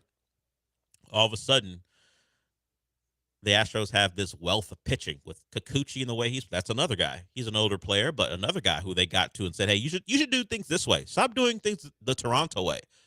And he has overperformed expectations. And we got Verlander pitching with the Cowboys, the Space Cowboys, over the weekend. 52 pitches. It was a middling performance. So he's on his way back. The most important thing is we don't care about you getting out on the AAA level. At least the Astros don't. They want you to work on things, and the important thing for Verlander is to bounce back and to not have any setbacks as he makes his way back. We got Kyle Tucker. I think I saw that he's going to be joining the team in Tampa as he continues to work his way back. So all of a sudden, I'm not doing it. I was just going to say it's turning, but nope. Let me see both of them on the field before I get really positive about what's going on. The play on the field, that was great over the weekend. Beating up on Boston in Boston, awesome. The health seems like it's getting, but I can't do it. I got to see him in Astros uniforms playing. One in the lineup, one making his regular turn on the rotation. Yes, because the Kyle Tucker report, again, headline, Kyle Tucker will meet the Astros in Tampa, but it's from Matt Kawahara. Kyle Tucker will meet the Astros in Tampa. Joe Espada says that he thinks Tucker is getting close to running bases. This guy's getting close to being able to run the bases. I mean, come on. It looks good to say, hey, he's rejoining the team. But what does that mean? But the manager is saying he is not yet to running bases. All right, cool. Can't play in the outfield. Isn't he from Florida? Is that why he's rejoining? He didn't want to join him in Boston because he didn't want to be up in the Northeast. But hey, going to Florida, he's interested in. Visit some family. Yeah, it might be the case. They're in Tampa. I'm not sure exactly what part of Florida Kyle Tucker's from. Can always look it up. He is from Tampa. Look at that. Look at that. Just seeing the buddies, making a trip to see the family. Oh, I love this producer. The deeper dive into what's actually going on. You hear this headline and go, you know what? You're not acting like Granada when it's news of the weird. You just see the headline and think, oh, just go with it. You dug deep. You found out that the man is from Florida, which you remembered, and you also thought to yourself, wait a minute, what does join the team mean? Is he actually going to do anything? Maybe not. When you say join the team, he's getting close to running bases. I'm like, okay. What does that mean? Joining the team makes you think he's going to play on Sunday. That does make it sound like he's like 3 days away, as long as he responds well from playing. Like, if the team was headed off to Kansas City, would he have joined the team? Hell no. The man wanted to see family in Tampa. You just cracked the code. There we go. So this can't get nothing past me, Joe Espada. So this rejoining the team feels like that man just wanted to see the boys. Yeah. And maybe he's got a cousin he loves and he wants to see. Hit up a sandwich shop or something. Telling Bregman, no, trust me, this place has the best Cubans in St. Pete. I really wish we had this information. We could have been on site. Excuse me. Is this only because he's from the area? Like, if you guys are heading off to Baltimore, would he be joining the team? I like the idea that after yesterday's game, all the credentialed media flocking to the Red Sox clubhouse to ask Jaron Durant some questions, and instead we're like, nope, Joe Spot right here. Yeah. I heard you say Kyle Tucker was rejoining the team. May I ask, is this because he's from the area? Does he want to see family, or is he really that close to coming back? In fact, Joe, can I call you Joe? What if you guys are heading up to Cincinnati? Would he be joining the team? I see. All right. Scribble in my reporter notepad. Yeah, you flip that thing over and start writing down notes. They would hate us. I feel like we see through some of their stuff. That's all. Yeah, because we're born in the darkness, molded by it. Yeah. I see the games you're playing, and you can't fool me. I did say before we left last week that I wanted to hear that some guys would be available for the Texans. I want to hear close off to the side. Well, we got some updates there. We'll talk about that when we come back. We'll also hear sound from D'Amico Ryans about what happened on Friday against the Steelers, and nice words for Tank Dell. He scores a touchdown. Nice to see Tank back out there. And on the second drive for the Texans, CJ throws a dot. Tank breaks a tackle and scores. So we'll get to that as well. Sound from CJ on Tank. A lot of good things to say about Tank, seeing him back on the field and performing. And once again, we'll get you your update on some Texans returning to practice. Oh, we got a new song. I mean, we didn't create the song. Some Colts fans created the song. But because they're in the division, I feel like we're going to get a lot of run out of playing this song and a particular sounder that I pulled from it. Maybe it'll be something that lines up with the 7 to 12 block, and I'll ban 12 to 6 from playing it. Or not. Play whatever you want. Is that enforceable? No, not really, because what am I going to do? Sit here and look over your shoulder and then BMAC's shoulder for 6 hours? No, it's not enforceable. Do what you want. I think it's funny. And we'll get to it in a little bit. Segment 1 wrapped up. We'll come back.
This is the Del Olaleye Show, on ESPN 97.5 and 92.5. broadcasting live from the Veritex Community Bank Studios. Here's Del Olaleye. You guys know the rule. Even if I wanted to get to something, if you call in with your real name, we'll get to you as quickly as we can. We'll get to the Texans after, but Pena wants to talk Astros. What's up, Pena? Hey, what's up, Dal? I ain't gonna lie, man. I didn't really want to talk about the Astros, but I got something to say. Okay. To that loser who wants to say man up because I'm cheering on a fellow schoolmate, a fellow American, and talking about Cartoon Network about my childhood. Man, just because you had a sorry ass childhood don't mean you could tell me to man up. What was that guy's name? Lick or Dick or something like that? Man, keep my meat out your mouth, homeboy. Oof. I don't remember his name, but it wasn't those two things. If I got I think he took some liberties. Yes, by I guessing think. names. Yes, creative liberties. If you don't know what he's talking about, I guess I got to give you what happened on the episode on Friday of this show. This show really should start with a previously on. Yeah, well, that would be work for you. So I don't know if you actually want to do that. Yeah, no, I don't. Definitely don't. I didn't think so. You got plenty of sound to grab for other things. So someone else called up. Someone called up yesterday, Friday, because Pena had called previously on the show and said he knew someone who was going to be in the Olympics or had already competed and said, I know her from school, I'm rooting her on, so on and so forth. And then he brought up stuff on Cartoon Network. I had never watched Cartoon Network stuff online that Pena brought up. Games. I think he talked about Cartoon Network games that were online. Sean had some experience about what he was talking about. I didn't, and someone called in and pretty much just ripped Pena to shreds. So this is Pena's response. If that person wants to call in, if you want to turn this into a feud, I welcome it, to be honest with you. That's kind of what this show would love. You guys want to slander people who call in or just slander people who have nothing to do with this show, we don't mind it. It's an open forum for the most part, unless you're Julian. He waited an hour on the previous show and they didn't get to him. And now he doesn't have any refuge here because he's banned for a week. Oof. Unless the Ayuk trade happens. Then he can call in. It's cold world. We set it up last week, though. Yeah, but I thought the guys might have gotten to him in the morning, He wanted to talk fantasy football. Oh, because, never mind. Yeah, exactly. They brought it up. They had a whole segment about certain guys who might do better than he wanted to call about. They just never got to him. He waited for an hour. And like I said, you set yourself up for this, Julian. We can't get to you on this show. Not until next Friday. You did it to yourself. Or this upcoming Friday, excuse me. I honestly forgot why he got banned. But. He did the Niner gang thing again. Oh, yeah. Yeah, okay. Which is an immediate ban. Fair. I just forgot. That was me wrapping up Friday's show. It's available on the podcast. It is, but that is a not so short wrap up of Friday's show. Just to give you some context of what Pena is talking about. Eric, I don't know if you want to yell at anyone or maybe you just want to talk about Abigail Dyer or the Astros. I don't know. What's up, Eric? Hey, Dal, great show. Don't you love it when the Astros sweep the Red Sox and all the sports talk show hosts go from Boston on ESPN? They get to wallow in their defeat. Also, how do you feel about Raygun, the breakdancer? She did great. I don't know if I say she did great, but I imagine Sean is aware of this. Maybe Eric might be too. Are you aware of the hear me out trend where a woman who potentially may have done something goofy or may not be someone you traditionally would be in your type of top five, or someone who fits what you find attractive pops up in the culture and you're like, hear me out. I saw that quite a bit with Raygun. They're like, wait a minute, once you take her out of that goofy Australia fit, there's something there. And Eric, she did not do great. It was a grift the whole time. She signed up. She convinced Australia she could be a breakdancer because she has like some PhD in cultural studies, and you can probably bet a book is coming. I will say, though, it's kind of on Australia. For letting it get this far? Hey, Australia, I can breakdance for you. Okay, sounds good. They didn't even thought like, they didn't have the thought like, wait, breakdance right now. Like, We need proof do it of right you now. of you being capable. Before you get out of my office, breakdance right now. So yeah, partially on, I guess the Australian breakdancing committee, which I want to believe exists. Also, I think all the other competitors have to hate her, right? She has changed the impression of what breakdancing could have been in the Olympics into something that's now comical. Also, did you see what the other people are doing? There's a guy who did a reverse worm I did see into that. a handstand. Yes, they are legit Like, impressive whoa. athletes out there, and then there's her. But hear me out. Hear you out? Hear that person out. Oh, okay. Hear this person out. She's whatever. I mean, she's not an unattractive woman, but it's not really the point. But I did see some of that going around. All right, if we remove the embarrassing dancing from the equation, what about what's going on there? She's pretty smart. She's got a PhD. Yeah, that is true. Yeah. You remove the reason we know her. Yes, all that stuff out of the equation. Hear me out. If you just saw her at Chipotle. It's like when not in the breakdancing outfit. as I go deep into this. It's like when it's Black History Month and like guys who are traditionally, you would say, into black women than a white, then there's a non-white woman come across pop culture for an instant. They're like, hear me out. I know, guys, can I say something? I know it's Black History Month. This is what people were doing to the ray gun woman I'm over the wait weekend. until March to make my feelings known. Like I would say something, but it's February. Let me wait. And then they're like, the first day of March. Can I say it now? Olivia Cook. The Game of Thrones actress Olivia Cook. So I don't have to wait for nobody. No, you don't got to worry about it at all. You don't even have to say "hear me out." I don't. No, but that's what Reagan was catching, and she was celebrated back home. When she got home, all the people were like, "Yeah, Reagan." I don't know her real name. Well, she celebrated Dr. Reagan. Or maybe it was we're kind of laughing at you, maybe laughing with you a little bit. We're not sure, pointing at you a little bit. The lady from the meme. Yeah. I think the Australians are circle around her because, then the rest of the world was ripping her to shreds. The Australian breakdancing community. Just Australians as a whole. Oh. It's one of their own. And the rest of the world was like, oh, no, I know you didn't grift the Olympics out of a spot just so you could show up and then write a book later. Again, at some point down the line, she had to have breakdanced for judges and advanced to the Olympics. Like that.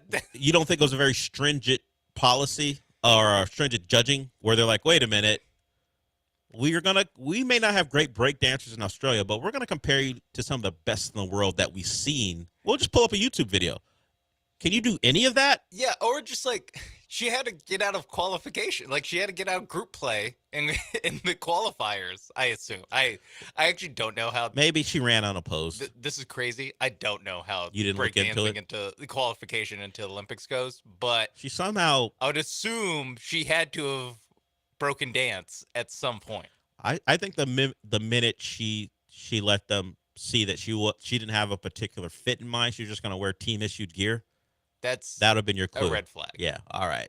That's a red flag. You got that mono green outfit on. All right. Maybe this isn't the right thing for you. But now she's famous, even though I don't know her name. Raygun. I know her as Raygun. Dr. Raygun. When she writes a book, I don't know if she's going to put Dr. Raygun, PhD. I don't. That's the name of the show.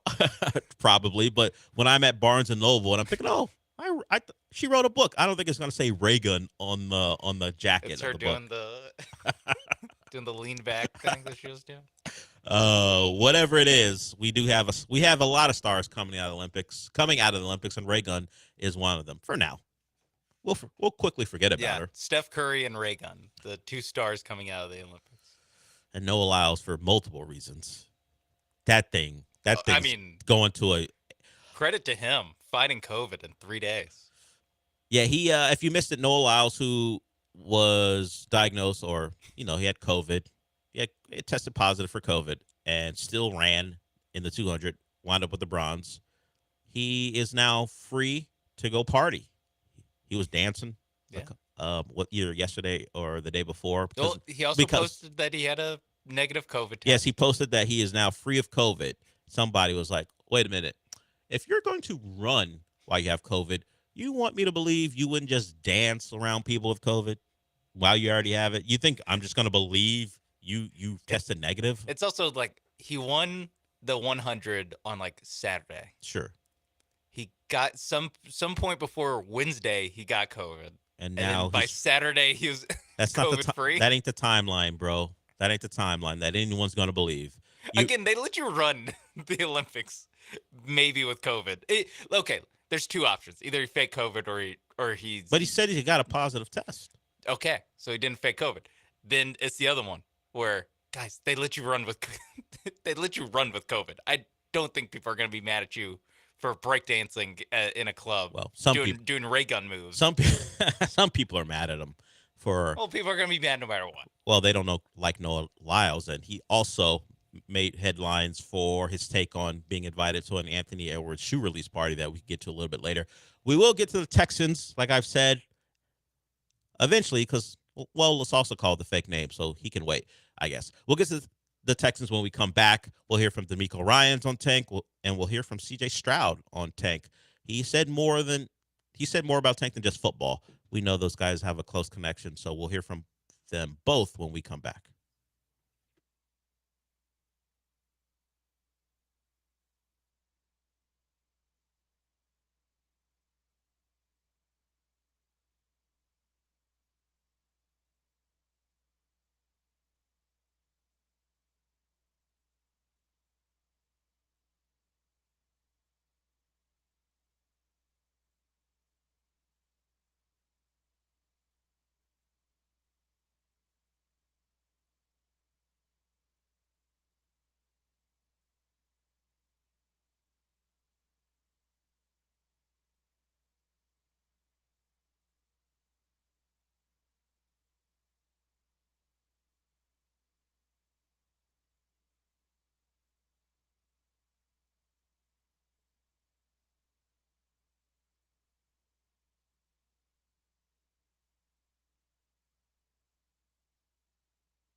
You're listening to the Del Olaleye Show. On ESPN 97.5 and 92.5. Live from the Veritex Community Bank Studios, here's Del Olaleye. Welcome back. The Texans beat the Steelers on Friday. That's of lesser importance than who played and how they played. We saw the first-team offense for a series. After a short one, they took advantage of good field position after, I think, a tank punt return and scored. Now, there could have been possibly a intentional grounding. The ball maybe fell a couple yards short of the line of scrimmage on second down. CJ ran some play action away, and when he rolled out to what he thought might have been an empty side, there was a Steeler who was not fooled by the play action away and stayed disciplined and rushed CJ. CJ was able to get the ball away.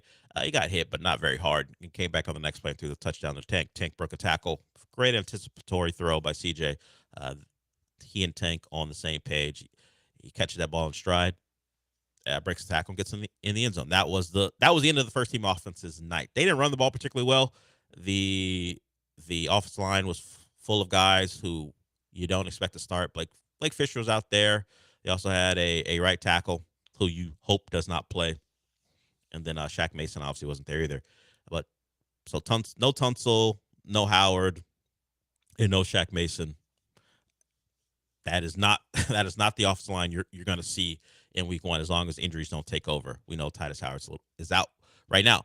But they did score a touchdown, which kind of washes anything away as far as like the fans watching. Oh, Tank's out there, CJ's out there, and they scored. The coaches, they may take issue with how the offensive line operated, but they gave CJ enough time to throw that touchdown. Here's CJ Stroud discussing the play, and also Tank Dell, his good buddy. Just all glory goes to God, man. It's my brother in Christ, and it's good to see him back out there, get him the ball, let him do what he do, So very happy for him, and, it's just amazing to see like all the stuff he's been through, to persevere through that and, make a big-time play. So, that's who he is, and, it's much more to come. Yeah, he's tough, man. He's just he's resilient. You can't deny just pure, just one God-given talent, but also just like hard work. You see, the work that he puts in day day out, and I think every time he touches field, you see it, and it's put on display. So, I think it's just a start for him, and he's going to continue to grow and grow. And it's amazing to get one of my best friends back on the field. It's been a rough, probably say 12 months for Tank as far as injuries and obviously being shot. He's recovered remarkably from that. Saw him out there, no worse for wear, scored that touchdown, looked like the Tank Dell we saw last year, and really the Tank Dell we've seen in this city since he was a Cougar.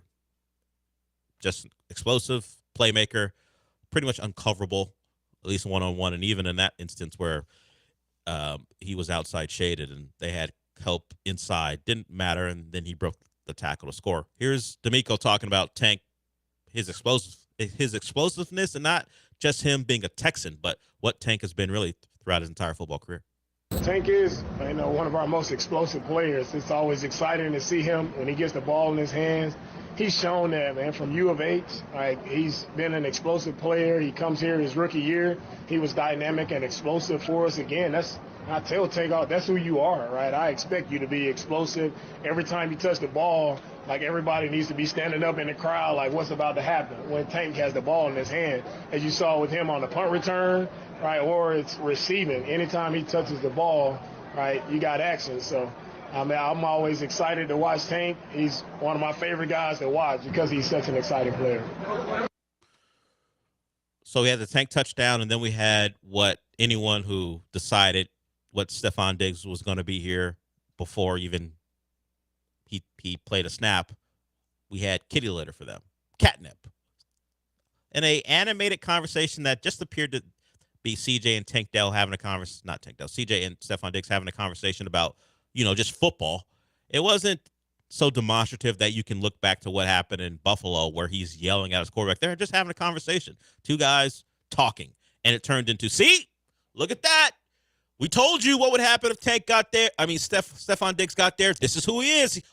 It's the first preseason game. There's already trouble. And now Texans fans have to be in a position that Buffalo Bills fans and Vikings fans have been throughout. No, that's not what it is. And in this case, they're right. This isn't the diluted talk of a fan base trying to defend their player against obvious evidence that he's being a pain in the ass. He was just having a conversation. And anyone who decided Stephon Diggs was going to be a problem here took that and that's Steph Diggs. That's who he is. See, we told you it was going to be a problem. It didn't even take a series in the preseason. It's like when Rocket fans had to defend Chris Paul. Except they hated Chris Paul. I don't think Texans fans hated Stephon Diggs. There's no real reason to. How many times did Buffalo break your heart? Never. Not this version of Buffalo, at least. In fact, the one time you played Buffalo in a game that mattered, you beat him in a playoff game. So there wasn't real animus between Texans fans and Stephon Diggs, but now they're coming to defense of their guy, and some media members did it as well, and rightfully so. They were just talking. There's nothing there, but it had to be picked up by some aggregate sites and anyone who decided Stephon Diggs would be a problem. So, what else comes from that game? Kalen Book made a nice play. He didn't finish it out because the ball was out of bounds, but the range he showed on his potential interception, that is what you want from a deep safety, a guy who can get over and make plays. And the fact that he got there is pretty impressive. And that's really all I want to take away from that game, being a preseason game where none of your offensive line really played. Oh, Danielle Hunter. I said Kalen Book. Excuse me if I said Caleb Bullock. Kalen Book. Danielle Hunter. Nice to see him out there making a couple plays, ruining Justin Fields' night. The Justin Fields thing seems like it's the same as it all has always been. If he's not going to find a guy on his first read, it's time to make a move. It's time to make a move, and he's really good at doing it. I just don't know how sustainable that's going to be throughout a year, and it's something that you may see a OC or head coach push back against when they're trying to make a decision on that job. Can we get beyond one read before our offense breaks down? If not, despite the low ceiling and maybe just as low floor of Russell Wilson, he'll play because we think he at least will operate the offense. But the tantalizing part about Justin Fields is all the things he can do off schedule. But we saw that in Chicago too, and it didn't work, and they had to make a move within a couple of years ago, draft their quarterback. We'll get to some of the NFL stuff beyond the Texans because we saw debuts of a lot of rookie quarterbacks from Jaden Daniels to Caleb Williams. Bo Nix got in there. We saw the return of Anthony Richardson, which may lead us into a particular sounder and a song a little bit later in the day, at least a little bit later in the show. The news I did want to get to as far as guys returning. Laremy Tunsil's back at practice. He practiced yesterday. Joe Mixon practiced as well. He had a sleeve on his leg, which you probably could expect after a leg injury, just to make sure he's A-okay. And I don't know if he's fine, like D'Amico said, but at least he's out there practicing again. And that yesterday was I think they were in shorts and pads. So whenever full practice, a full padded practice comes back, we'll see if Joe Mixon's getting touches in 11 on 11. But at least he's back out there, and Tunsil's back out there after his all-season arthroscopic surgery on his knee. So some good news on the injury front for the Texans. And I don't remember any big injuries coming out of the game. So it looks like they made it out of preseason game to A-okay. LaSalsa, I see. We'll get to you when we come back. You want to talk Olympics? I can't imagine this will be nuanced and something that's full of context. We'll see. We'll get to LaSalsa when we come back.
Broadcasting live from the Veritex Community Bank Studios, it's the Del Olaleye Show. On ESPN 97.5 and 92.5. Now back to Del Olaleye.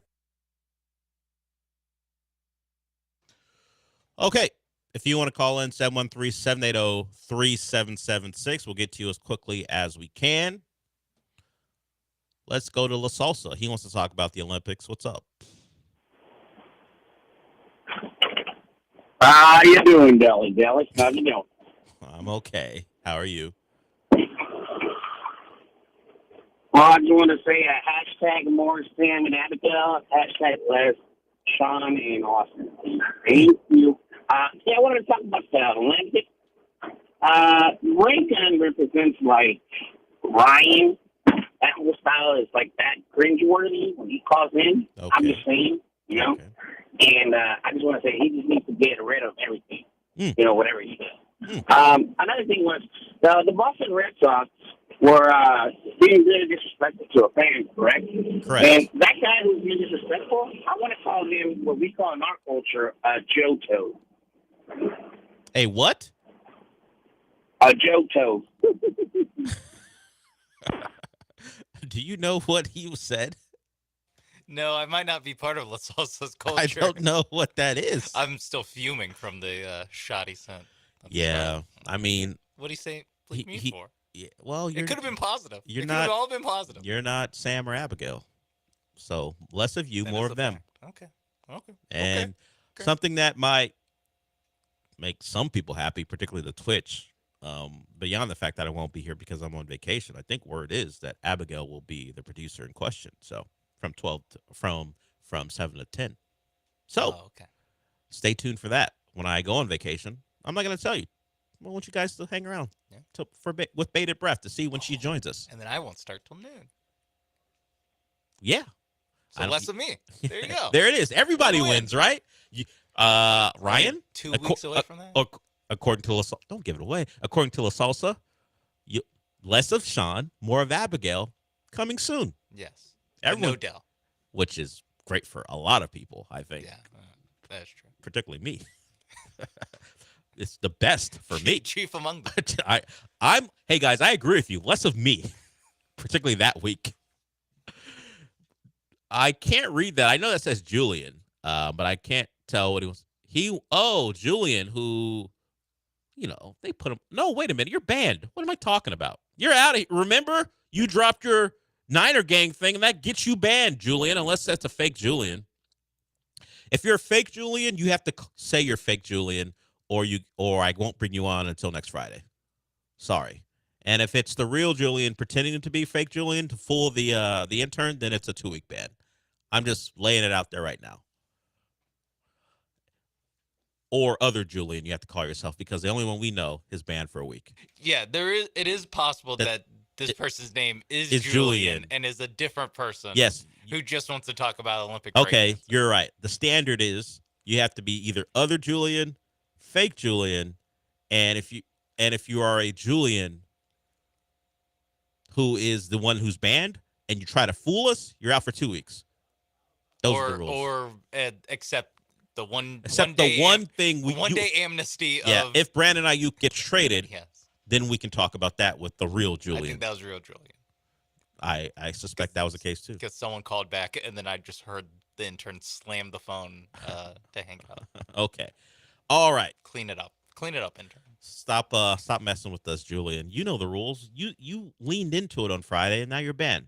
That's it is what it is. So we'll get to this before we wrap up the hour.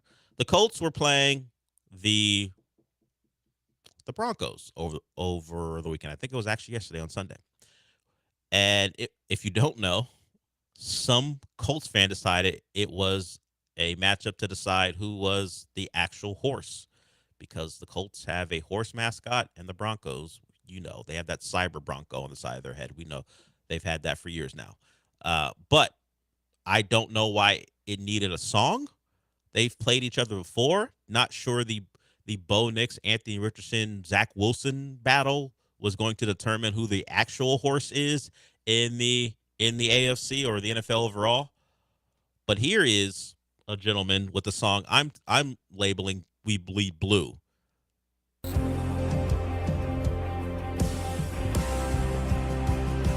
This is our Colts. This is our team. We bleed blue. This is our Colts. Whether win or lose, we love them. For the shoe, beat the Broncos. Let's show them who the real horse is. This is our team. Go Colts! It is my favorite part. You always have to have something that closes out the song, particularly one of these songs, something that's memorable, and that's going to be part of the 7 to 10 show. Sean can determine whether he wants that to be a part of the 10 to 12 show, but that little whinny at the end, Go remarkable. Colts! There's an echo effect on that, too. I know. He put something in that. Wow.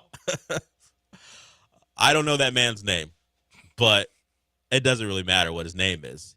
Just know he's a legend, at least on any show I'm a part of. When we play the Colts in week 1, can you imagine how many times I'm going to play that when they're not ready for it? I don't know how many times I'm going to get to the actual song, but that whinny. You need I not to do your job. I've already for pulled you. that whinny. Yes. I already have that. You need okay. So you need the Go Colt, Yeah. the full Go Colt. Yeah, I have with that the already. Winnie, Yeah. and then you need just the Winnie by itself. Just depending on how I feel. I know a lot of people make those songs. I just don't know what goes into that mindset to go sit down and write those awful lyrics or great lyrics, depending on where you stand. I don't think it took him that long to write the lyrics. Understood. But even to get to the point where, you know what I'm going to do? I'm going to make this song. I'm going to make it public. He said we bleed blue. You know what, we Sean? love them for the shoe. It's like he could have just said we love you. No, and then it hold on. the entire thing. Now that we're analyzing the lyrics, let's play it again. Let's hear it again.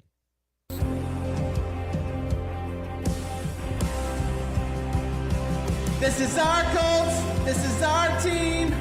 We bleed blue. This is our Colts. Whether win or lose, we love them. Love you.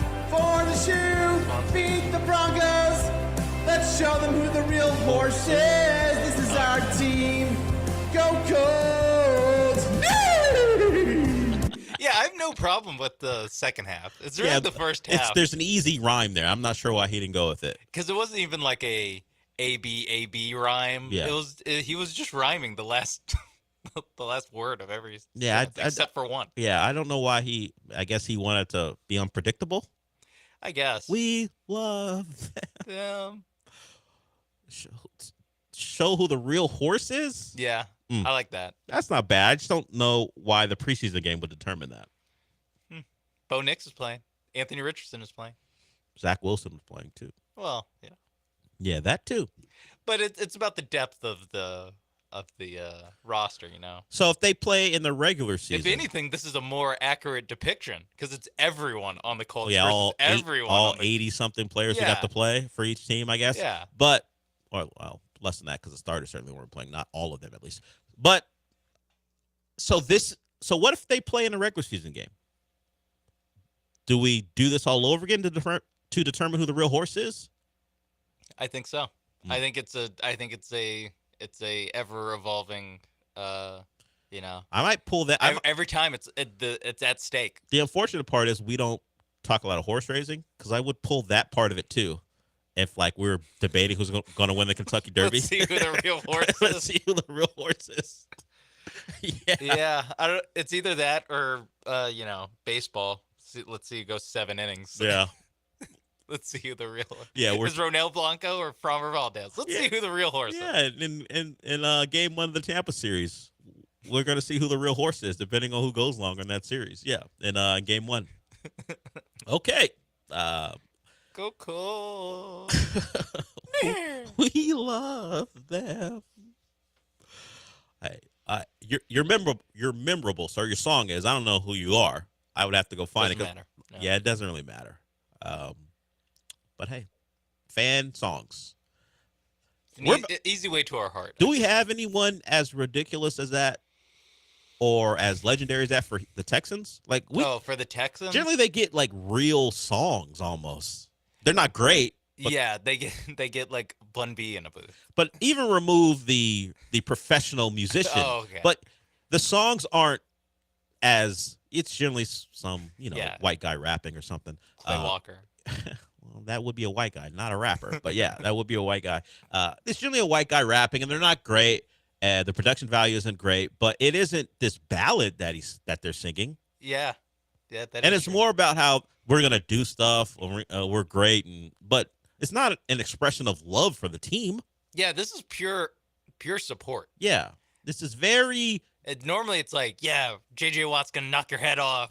That kind of where they do the thing where they go through the entire roster. Yeah, and it's like, might run with Arian Foster, might throw it to Andre Johnson.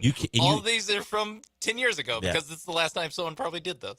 You might run with Arian Foster, and you can't F with our roster. Stupid rhymes like there we that. Go. Yeah, now we're cooking. Stuff like that. So, but it reminded me of something I would have heard as like the A song on some emo album from 2004, a song that the girls love because some emo dude with scene hair is expressing his love, but he just made it a power ballad about his Colts. C.J. Stroud. We're head and shoulders above the crowd. That's too much, actually. Joe Mixon. C.J. Stroud, go out and make us proud, I think is what would happen. There we go. Yeah. Joe Mixon will have you missing. Stuff like that, yes. Tank Dell will give you hell. Things of that nature. There we go. Things of that nature. Steph Diggs. Some irons of Diggs. I don't know. We'll work on our Texan song. We'll wrap up hour one with that. Nico Collins, have you fallen? Although he's more of a straight line guy, he's not really known for his shaking, his ability to make guys miss. Yes. How about that? Texans, we love them. Yeah, there it is. Stick with that. Stick with the ballads.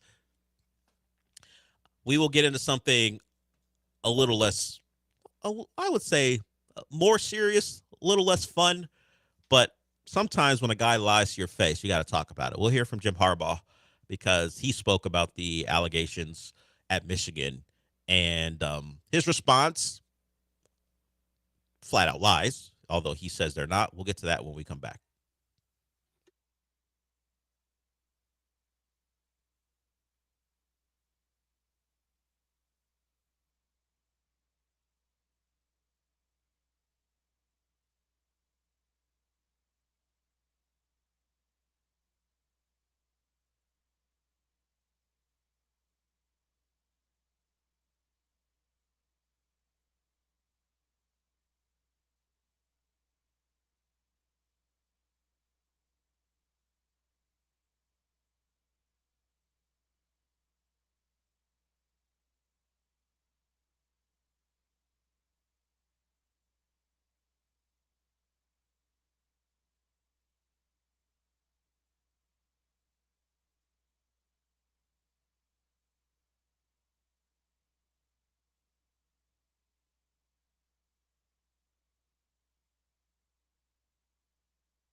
This is our Colts. This is our team.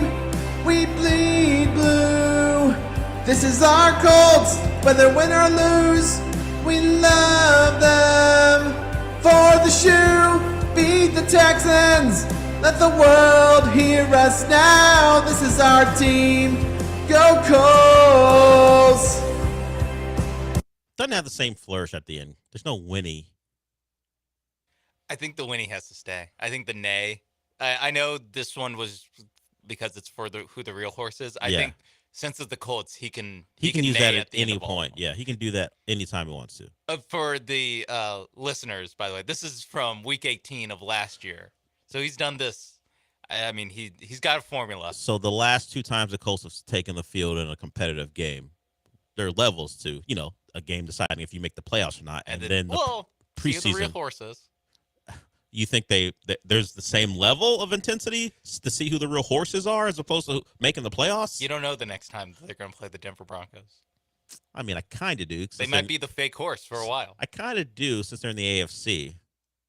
It's like at least 2 years? Yes. Or at most 2 years? At most, yeah. I mean, if they finish in the same spot in their divisions, they'll see each other next year. So, which is possible. The Broncos could finish in second or third, and certainly the Colts can too. By the way, Broncos, the real horse. They won. The Broncos won. Bo Nix played.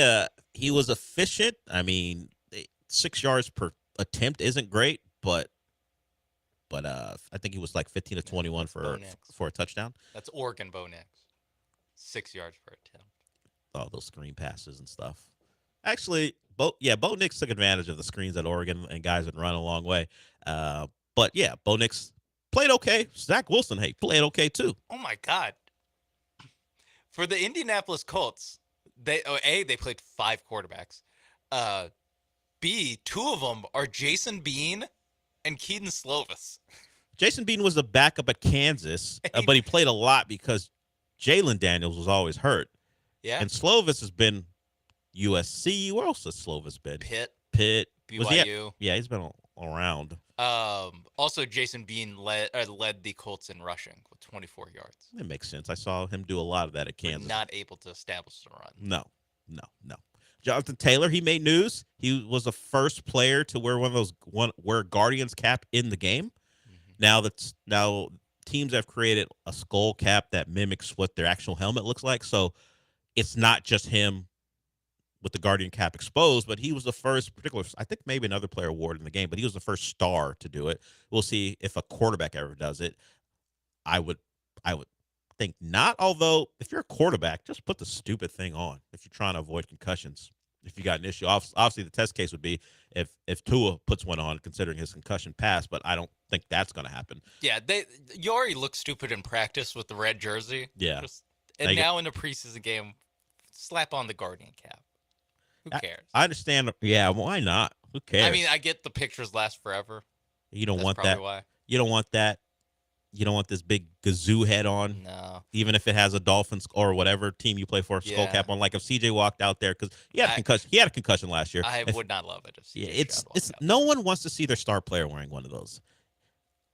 We get the functionality of it. Yes. But on the surface, when you are particularly one of those engagement farmers and you're gonna CJ, you grab a picture from the game and CJ threw for 325 yards and 3 touchdowns. If he's got a Guardian cap with a Texan skull cap over it, the aura's gone. No. Yeah. Oh God. Ugh. You'd rather just have him wear one of the newer helmets that almost look like one of those things. Yeah. I was thinking the Wes Welker. Yeah, you'd rather do that. Wes Welker had a goofy one. Than actually have him wear it, because it's important what he looks like as opposed to safety. Yeah. Yes.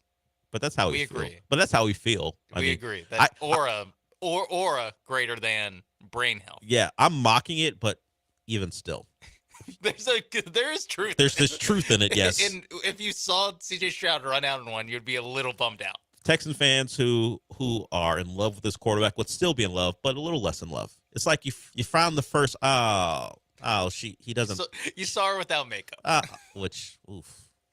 If that happens, you might want to get out pretty quickly. Yeah. But no, it wouldn't be that. It'd be like, oh, she's got a little wispy little mustache. She's beautiful, but she does. But then the light just hits it right. Yeah, and because she didn't wax before she came out. That's what it would be like. I mean, you still love the woman. She's beautiful, except for that little thing that the light catches it in the right way or the wrong way in this case. But hey, I don't think we're going to see a lot of star players doing it. Jonathan Taylor happened to do it. We'll see if he does it in the regular season. But the Guardian caps are available to wear. Other things that happened over the weekend, we had Jaden Daniels show up, and he was okay. He ran for a touchdown, threw a deep ball against the Jets. Caleb Williams looked pretty good against the Bills. He scrambled around on a 3rd and long to extend the drive.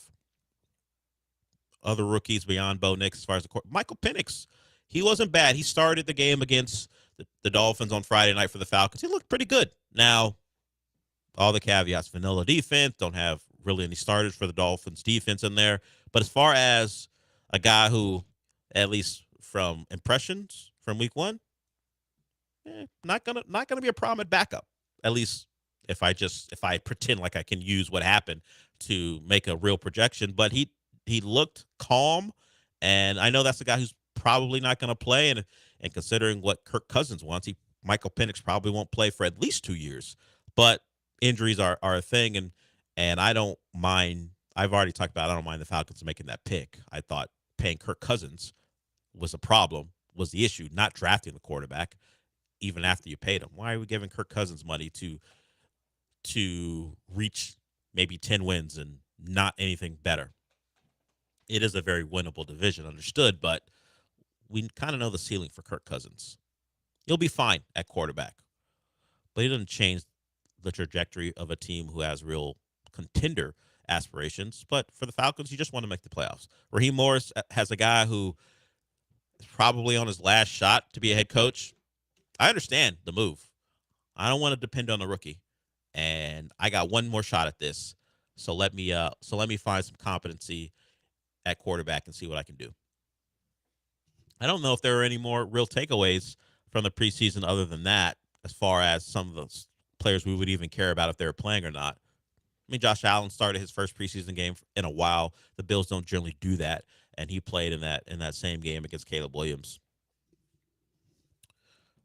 I think that's about it as far as relatively big news. Yeah, I'll be honest.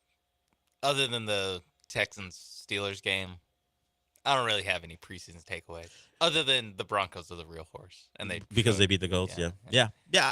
I just did put some focus on the rookie quarterbacks because at least that might lead to that's conversation. But I don't care what the right tackle did against some backup. No. Doesn't matter that much, particularly if the right tackle's a backup.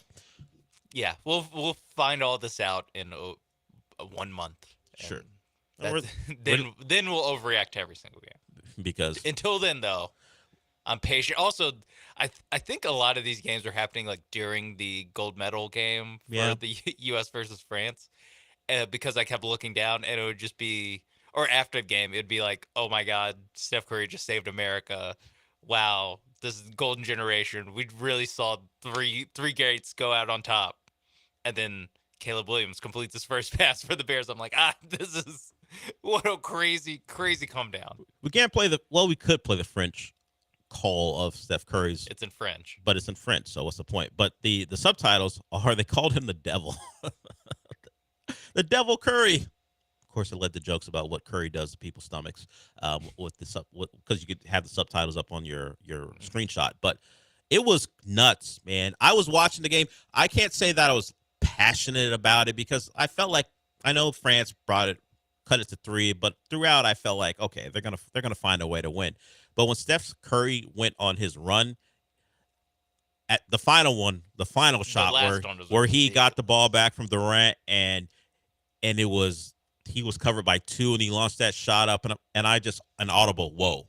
Yeah. I was pretty silent through all of it because I've seen Steph Curry hit a pump fake, get open, knock down a jumper. Okay, I've seen that on the NBA level. But that last one got me up off the couch. That last one was insane. I thought to myself as it was going in, I mean, Kevin Love shut that down.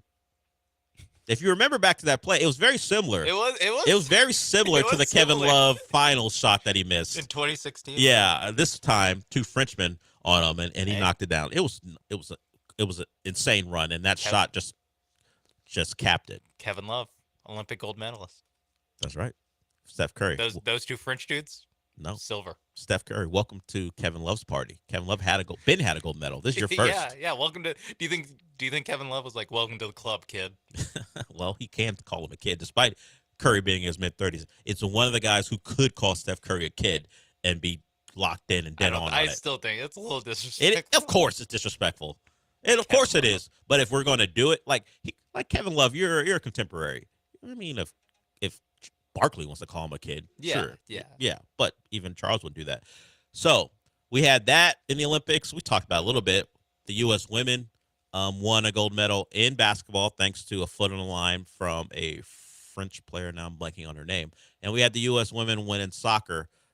Mallory Swanson, the wife of Dansby Swanson, scored the game-winning goal in the second half as in the U.S. held on down the stretch as Alyssa Nair, who may be probably the best goalie of all time now. She, in U.S. history, she makes big saves and big moments. She did it again in the waning minutes of that one to secure the win. That the save. Well, there's one in the semis too with their foot. With their foot, yeah. The one. Both of these saves, it's one foot stopping the ball or one hand stopping the ball from going in. She's crazy. So Emma Hayes, the former Chelsea manager, or at least for the women's side for Chelsea, she got her first real coaching gig here in America, and she's English, but she loves America. She was asked about it. She goes, "Hey, America gave me a shot where England, a place where women's football wasn't really thought of as something admirable, something where you would get opportunities. They kind of shut me down over there, so I had to come over here being the U.S." So she has big love for the U.S. True American story. Came to Ellis Island, made something of herself. Not exactly that. No, I don't think she had to stop at Ellis Island. Oh, okay. She isn't. They misspelled her name at the. No, no, no. No, they didn't. They didn't just call her Tony. Hayes, no second or no E in it. No. She didn't go through that, but you want to call her a pilgrim, leaving that part of the world for because of persecution in some ways. No, not being able to manage the national team. Forget national team. She just wasn't able to manage any team. She had to, because women's soccer has grown in England. They won a Euro title about, and was it 2021 or around there? I forgot the year recently. So it has grown there, but not at the time when she was trying to break in. So she came over here, loves America, said she wanted to do it for the country, and she got it done. And the U.S. women won. Give us your tired, your weary, your lack of coaching opportunities. Come over here, and we'll do that for you. True American dream stuff. Sean, she was very emotional, and this is your attitude. I'm saying she's living the American dream. I sense a little something there. I'm not sure what it is, but I sense a little something. I don't know if it's sarcasm or cynicism. I don't know what it is, but I sense it. You're not fooling me. Much like the Astros can't fool us when it comes to Kyle Tucker and why he's in Tampa, just to see some of his boys, because that's where he's from. You can't fool me. I hear it. Her and Joel Embiid making her dreams come true. See, Americans. Now I don't even need to pretend like I need to look and parse what you're saying. You just hit me over the head with a hammer. We got to go. But speaking of Joel Embiid, when he was getting his medal, the French crowd let him have it one more time. The last time they got to boo him, and they let him have it, and the rest of his teammates was saying, "Come on," just like Joel Embiid was. And then, of course, he did the DS suck it thing for his final time as Joel Embiid gets a gold medal. I'm going to predict it's the only time he ever plays for a championship, unless he decides to join up for 2028. It's not going to happen on the NBA level. So enjoy it, buddy. You should. If you didn't already learn Cameroonian, learn Cameroonian or whatever the language is, because he mentioned it. He said he might play for them. I think it's French.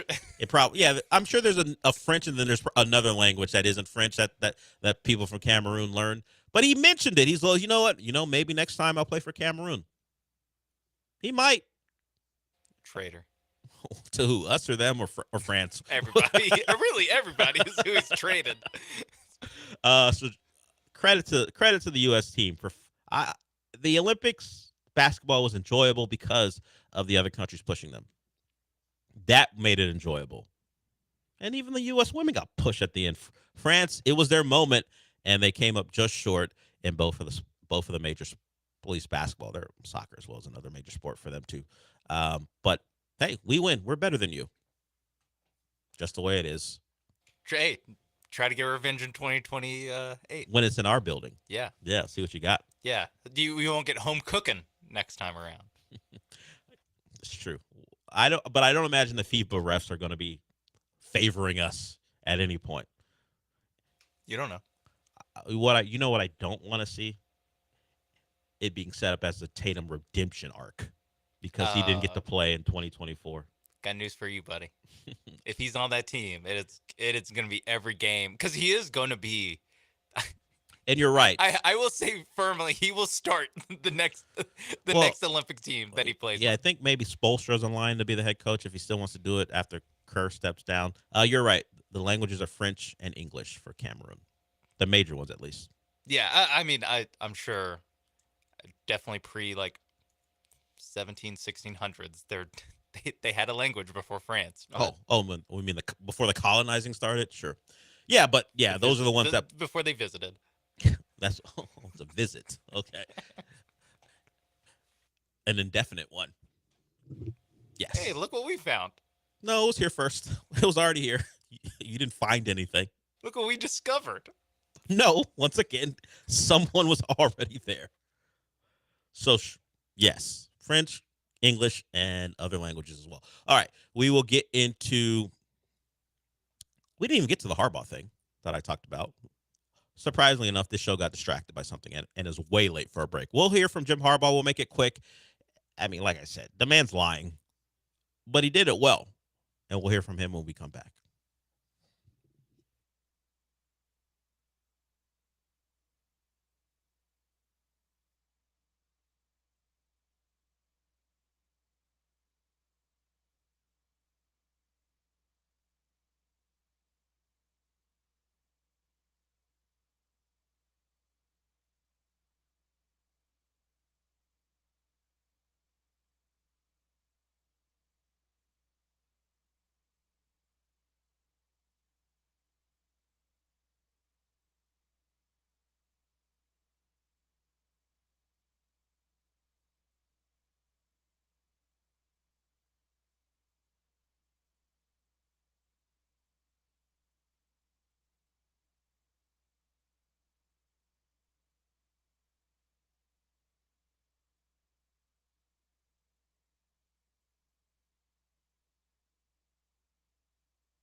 The Del Olaleye Show continues. On ESPN 97.5 and 92.5. Live from the Veritex Community Bank Studios, here's your host, Del Olaleye.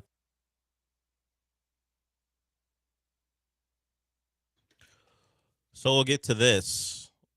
Try to get out on time for once. Jim Harbaugh. His Michigan Wolverines, at least the team he formerly coached, the Michigan Wolverines, were hit with a notice of allegations, which included him.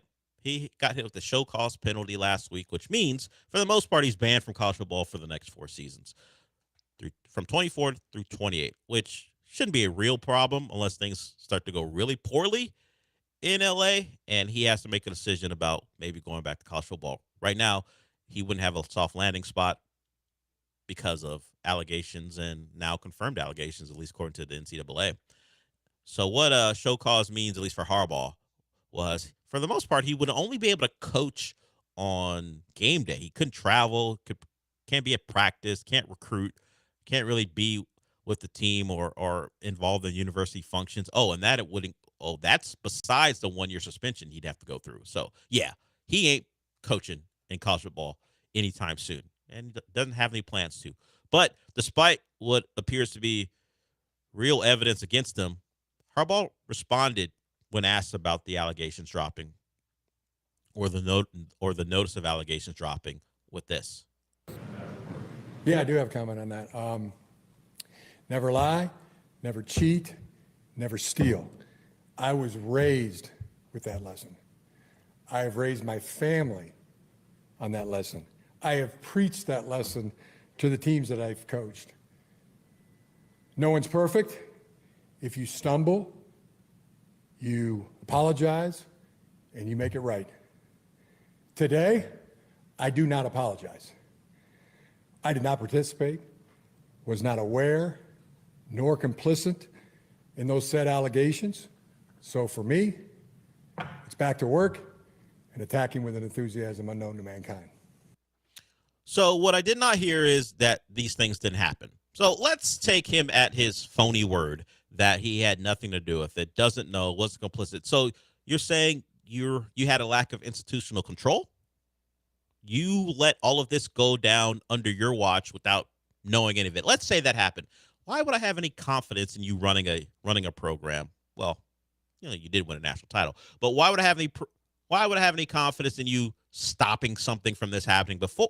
Again, if you couldn't catch it. So I get what he's doing. He's trying to disassociate himself from it. And really, it's not a problem on the NFL level. Cheating does happen. The Patriots know.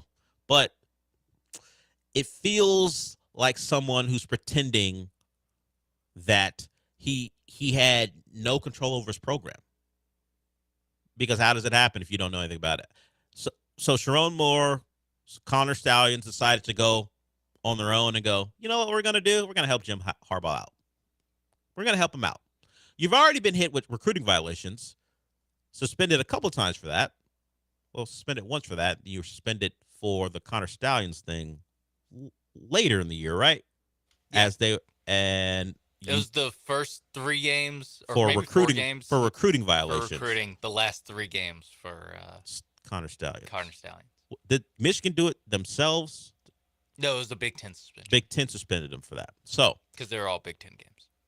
Gotcha. So you've been responsible or aware of recruiting violations that led to you getting suspended. But this one in particular, another way for you to gain an advantage, not you this time. That was all the other coaches who did it. See, this is why we got to be in these press conferences, Sean.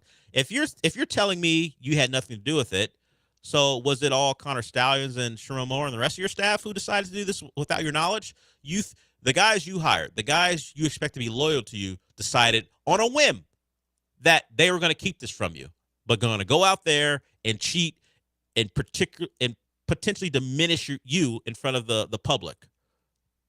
All because why? How did that go down? Yeah, that's always why the didn't know, wasn't me. That's why that defense kind of always falls flat with these college coaches, because it is a time-tested one where I remember back when Rick Pitino didn't know what was going on at Louisville. Of course. I remember all this stuff. Didn't know. So you're just trying to expect us to believe your underlings, the people you hired, whose job you're responsible for, decided, we're going to keep Jim out of this one because he's going to stop us, so we got to keep him out of it. Okay. Sure. That seems very likely, operating on their own accord. Hey, man, you going to lie to my face, it's fine because you're the Chargers head coach. Ain't nothing going to touch you there, but you got to come up with a better lie. The worst part about it is he says in the middle of his lie that he doesn't lie. And he wasn't going to apologize. When we know there's precedent for you trying to use anything to your advantage. And as Sean pointed out last week, what was your record before the allegations started? Or excuse me, before you started cheating? Or before people under you started cheating? What was your record before? What was your record against Ohio State before? Weren't you on the verge of getting fired after the COVID year and then decide to take less money to keep your job as you were trying to find a way out, but the NFL didn't fit what you wanted at the time? No job fit what you wanted. All of a sudden, 2021 hits, and you can't be beat by Ohio State anymore. You're dominating the Big Ten. Is it 3 straight Big Ten titles since they started cheating? But he didn't know anything about it. He just thought magically his coaching got better. Man, couldn't find a way to stop any Ohio State team. In fact, didn't even play him in 2020. Begged out of that one. But, just turned around like that. And you had nothing to do with it.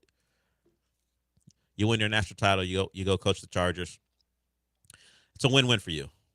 Michigan will love you no matter what, and you don't have to deal with the consequences of what could potentially be something that really hampers them, or the NCAA being as toothless as they are. Don't do much, and Michigan will be fine. And I bring that up partly not only because of what Jim Harbaugh did, but the AP poll is out.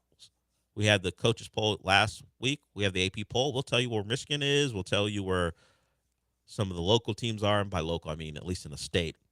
And just give you a breakdown of the top 25 in the AP. Very similar to what we saw from the coaches. Irv, I see you. You want to talk music? We'll get to you when we come back.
You're back inside the Veritex Community Bank Studios with Del Olaleye.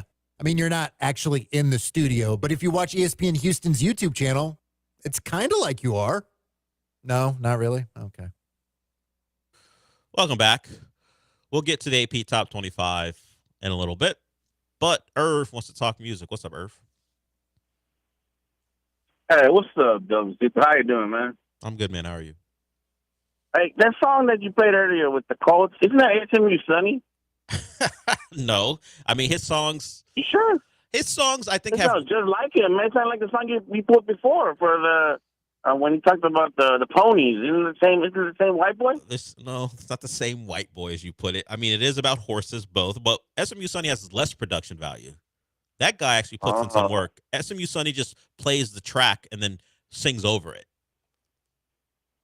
I don't know. I thought it was SMU Sunny. And just right now, with the thing with Jim Harbaugh, you know who he reminded me of? I don't lie, I don't cheat, I don't steal. He reminded me of Eddie Guerrero.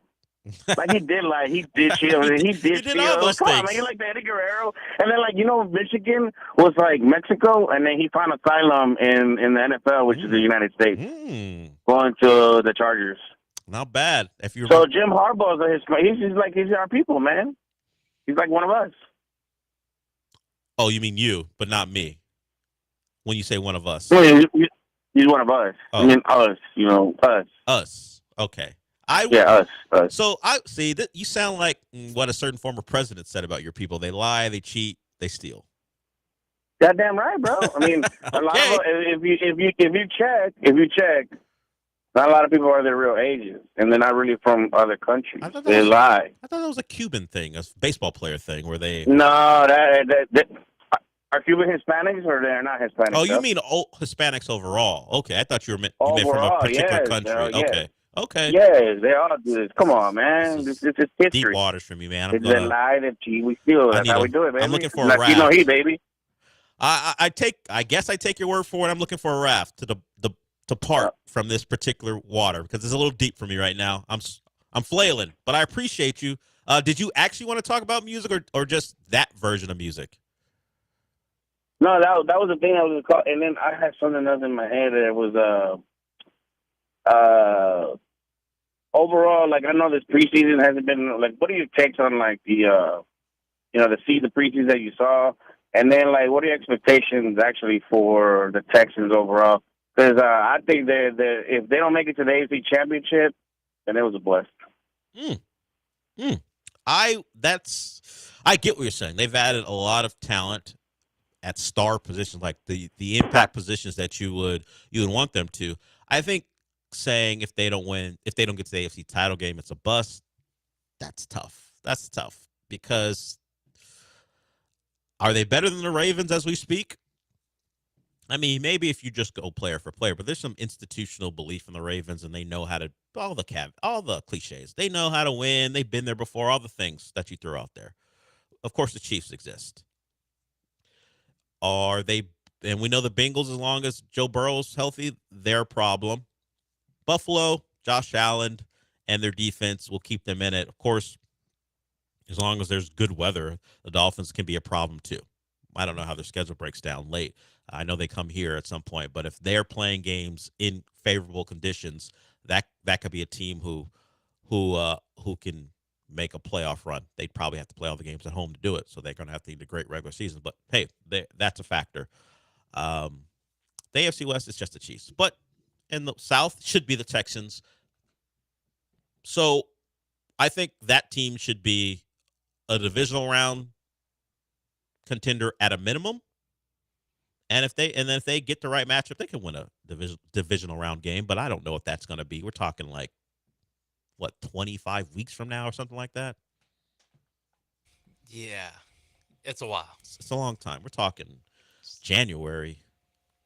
It's also mid-January. Somewhere the Texans have never been. Yeah, you're asking me to forecast something I've never seen happen in my life. No one has. The Texans winning a divisional round game and playing on championship weekend.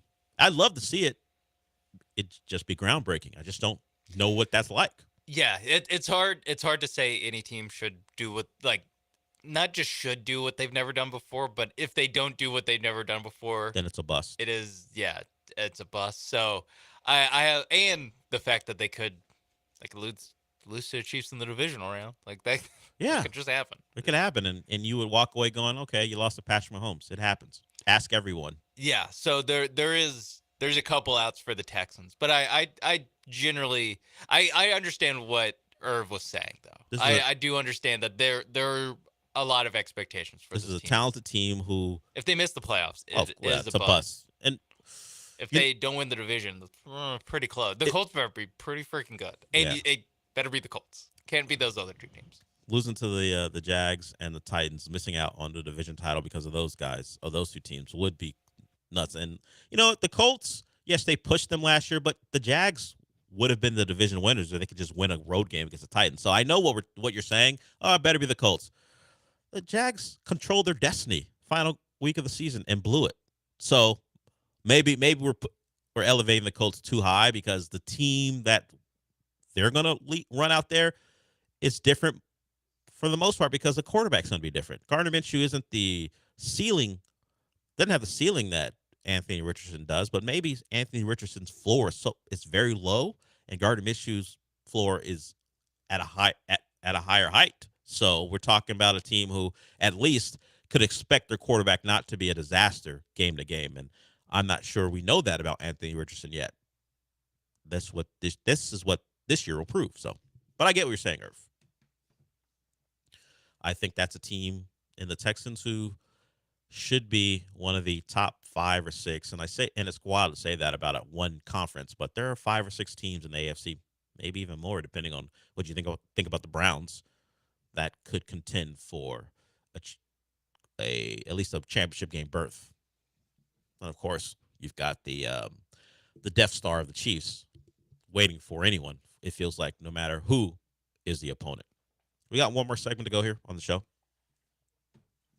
We will give you the starters for the Astros, at least the starting pitcher. The lineup will come out later as actually we'll get to the Texans. There's some sound I did want to get to from D'Amico Ryans.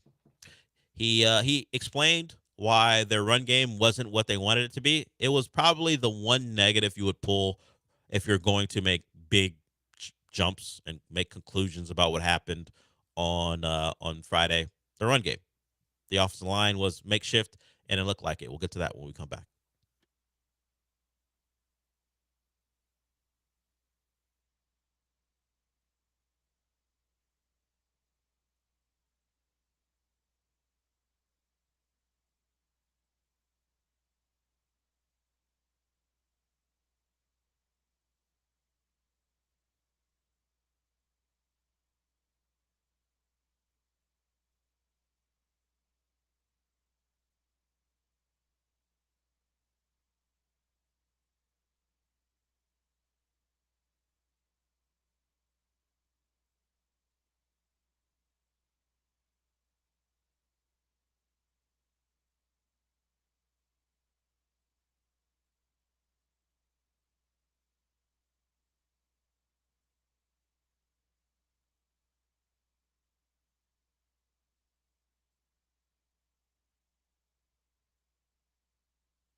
The Del Olaleye Show continues. On ESPN 97.5 and 92.5. Live from the Veritex Community Bank Studios, here's your host, Del Olaleye. We'll get to the D'Amico stuff shortly, but because Sean is playing a song from a West Coast artist, it reminded me of what an artist did on the West Coast this weekend. If you missed it, Tyrese Gibson, he of Baby Boy fame and Fast and Furious fame, decided he was going to cosplay as Marvin Gaye and go out and sing the national anthem before the Rams-Cowboys game. And you ask, what does that mean, cosplay? Cosplay, in this case, meant putting on a Marvin Gaye-type beard, a Marvin Gaye-type wig, and putting on that beanie that Marvin Gaye wore when he sang the national anthem, and put on clothes that made him look. He didn't look like Marvin Gaye because Tyrese doesn't look like him, but he did everything he could. It'd be like someone putting on a Halloween costume and they chose Marvin Gaye as their inspiration. That's what he did. He went out there. We all know Tyrese Gibson's a bald man. The man's been famous for 20-something years, and he's always been bald. For whatever reason, he decided did they play yesterday? He decided over the weekend, I don't remember the day. He decided to put on that look and then go sing the national anthem. Now, Marvin Gaye, known famously beyond, being a regular great music artist, he also sang one of the best national anthems of all time. Hey, Tyrese is a singer too. That's true. He's not Marvin Gaye, but he's not. And like you said. And how many people know that Tyrese is a singer? That is true, because you did introduce him as the guy from Baby Boy. I was trying to relate to most people. Look, some people would know him as a singer, and he does have a musical career, but we know him. Oh, Transformers! I remember that. Yeah. Him and Josh Duhamel, along with Shia LaBeouf. But what they know him as now is an actor. Thespian. Thespian's a little much. He happens to act. I don't know if he's a thespian. Yeah, him and Ludacris, two thespians. Trained thespians, sure. Ludacris better actor than Tyrese. I will say that. I agree. Yes, but why put on the wig? Why put on the beard? Why not? I guess that's a question too. Why don't you? If you're gonna sing the national anthem, how come he didn't put on a Fergie wig? If we're just cosplaying because former he wanted to sing the national anthem like Marvin Gaye, and you can't just go out there and sing the national anthem like Marvin Gaye. People will be like, "What's going on?" Therefore, you need to put on a wig. I see what you did there. I didn't do that on purpose. Okay, thank you for the credit. Okay, you have to throw on the wig.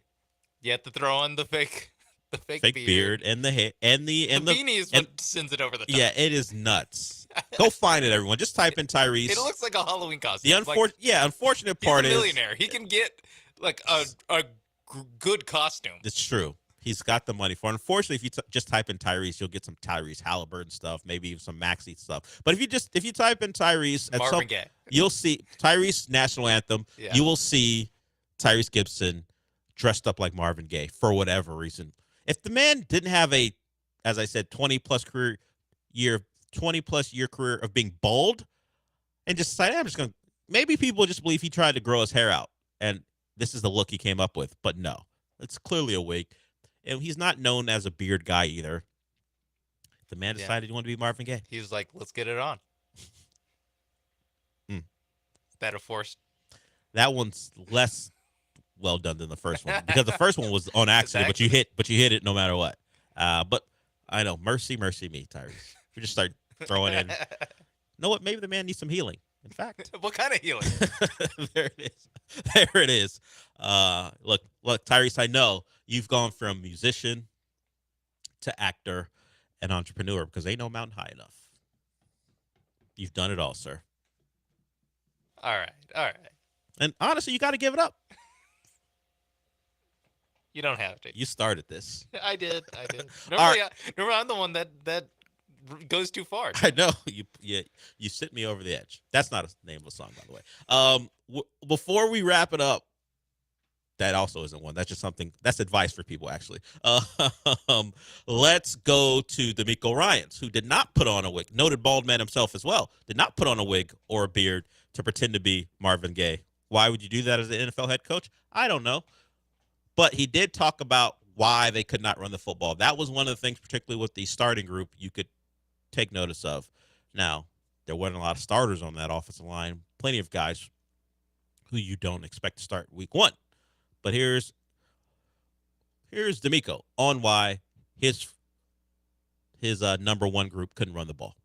The running game, I think, first off, we have to just stay attached on our blocks, especially on the front side. We have to stay attached, and we have to finish better on the front side to get the runs going. I think a lot of our runs got stalled because, we had guys penetrating in the backfield or guys shooting gaps, and we have to respond better, to movement to get our run game going. Yeah, my agenda of Dameon Pierce being the best back on the roster by November, if Brian Baldinger and D'Amico Ryan's preseason accolades are to be believed, didn't go well in week 1. The agenda wasn't thriving, but I'm going to be like D'Amico. There's nowhere to run the ball. That offensive line didn't do their jobs. And we'll see as they get healthier. Tunsil back practicing, and we'll see when Titus Howard comes back and when Shaq Mason starts to get first-team reps, at least in competitive situations. We'll see how that offensive line continues to come together. I didn't want to get to this because we brought it up, and I do a bad job sometimes with not getting the things that I bring up. The AP Top 25 is out, and I asked Sean during a break where his Longhorns were, and the coaches and the media feel very similar. The Longhorns are 4th in the country. They're the number 4 team in the country in the recent AP poll. And A&M is in there as well. Where are they? They are number 20. Okay. A&M's 20. Number 1 is I believe I saw is Georgia. Yes. And that Georgia, Ohio State, Oregon, Texas. And that goes right along with what the coaches poll was. So the thing that jumped out to us, because this guy's been a topic of conversation for us, is Florida man Billy. I'm talking about Billy Napier. Now you have the factoid there. Yes. Billy Napier has a really tough schedule. It's a big year for him. He needs to win. I mean, when you're getting sued by a former commit for allegedly screwing him out of NIL, and then you top it off with saying at one point that good people win football games, when there's clear evidence that that doesn't make any sense. You coach at Florida. Just look to your history, and then look to your West, Georgia. I mean, I don't know if they're bad people, but they do a lot of illegal racing or driving when they shouldn't, and they win a lot of football games too. So he said that as, I guess, some shot at Georgia, or maybe he really believes that, which would be even scarier. It doesn't take good people to win a lot of football games. We know this. He's got a tough schedule. Yes. What's the breakdown for the number of top 20 teams he has to see? This is from @Gator Season. That's with a Z. Oh, because it's cool. Season. It's official. Florida will face 8 preseason top 25 teams this year. Number 1, Georgia. Number 4, Texas. Number 6, Ole Miss. Number 10, Florida State. Number 13, LSU. Number 15, Tennessee. Number 19, the U. Number 20, Texas A&M. That ain't great. No, that's for tough. the man who needs wins to save his job. Yeah, you need to win a couple of those games. And the over-under, according to one betting site, is 4.5 wins for Florida. So the over-under is, do they beat a top 25 team? Pretty much. They get 1. And don't lose to a team they allegedly shouldn't lose to. One of the non-conference, non-ranked teams is UCF. They have UCF on their schedule. They could lose that game. They could definitely lose that game. Yeah. You don't think Gus Malzahn would enjoy that particular win and what it might mean for recruiting for his program?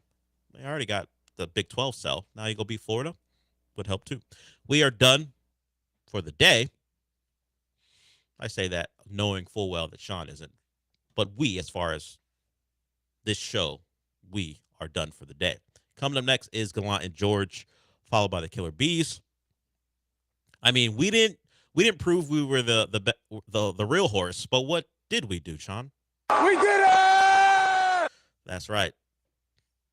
I don't know if I love you as much as that dude loves the Colts. Team USA did it too. A lot of Team USA did it. Do you think Jason Tatum said that after Team USA won? No, he's over here taking screenshots of people talking about a revenge tour, whatever the hell Vince Staples said. Jason Tatum, relax. Take your gold medal. We don't want to see you miss jumpers anyway. I'll talk to you tomorrow.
Drills one.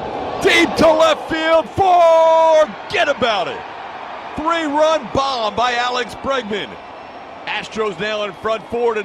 Breggy hits his 17th of the year. Breggy bringing the heat to Fenway. Add to that OPS number we just showed you. Breggy bomb. That's another sweep. That is another sweep. And your Houston Astros are, again, a season high, 7 games over 500 after a Boston Massacre, kid. They had 39 hits. 9 of them were homers. 23 runs scored to break out of a funk where they had only been averaging 3.4 runs a game since the All-Star break. I don't know if this is just a symptom of the Astros taking advantage of some mid-pitching from Boston Joe, but a very welcome sight to see all of the Astros bats hitting, specifically the big ones. Yordan Alvarez, Alex Bregman, Jose Altuve kicked some ass over the weekend, and you got yourself a sweep. I mean, look, and as the Twitch is pointing out here, intelligently for once, Paul Gallant, baseball savant. Paul Gallant called for a sweep, and the Astros delivered this weekend. I didn't demand one. I called for one, and they gave me what I wanted. And I believe this is what the kids call immaculate vibes this moment in time right now, 12:04 on Monday, August 12th, 2024. Yordan Alvarez and Alex Bregman. Oh, my. What a weekend for those two guys. Just hitting bombs left and right. DeZenzo crushed his first Major League home run over the monster. That was a fun weekend. Like, it was a lot of good baseball, a lot of good pitching for the Astros. I'm glad they didn't put us in a rain delay on Friday night. I thought we were going to be watching that game for the next 3 hours as it's pouring down, raining on Ryan Presley. And I'm not sure why he's in the game, but he's in the game. But, hey, it doesn't matter. You got the sweep this weekend, and your offense came alive in the biggest way. I mean, Yordan Alvarez, he went over 30 days without hitting a home run, and he's hit like 5 or 6 since he broke that streak. He's on fire right now. Yeah, Yordan is hitting him. Breggy has been really good of late. You finally got an Altuve home run. I guess it had been a month since he'd hit a home run, or just about. I think the last one that he had before that very clutch homer that he had down 3-1 on Friday, I think it was like July 12th or something like that, and he'd had 3 extra base hits.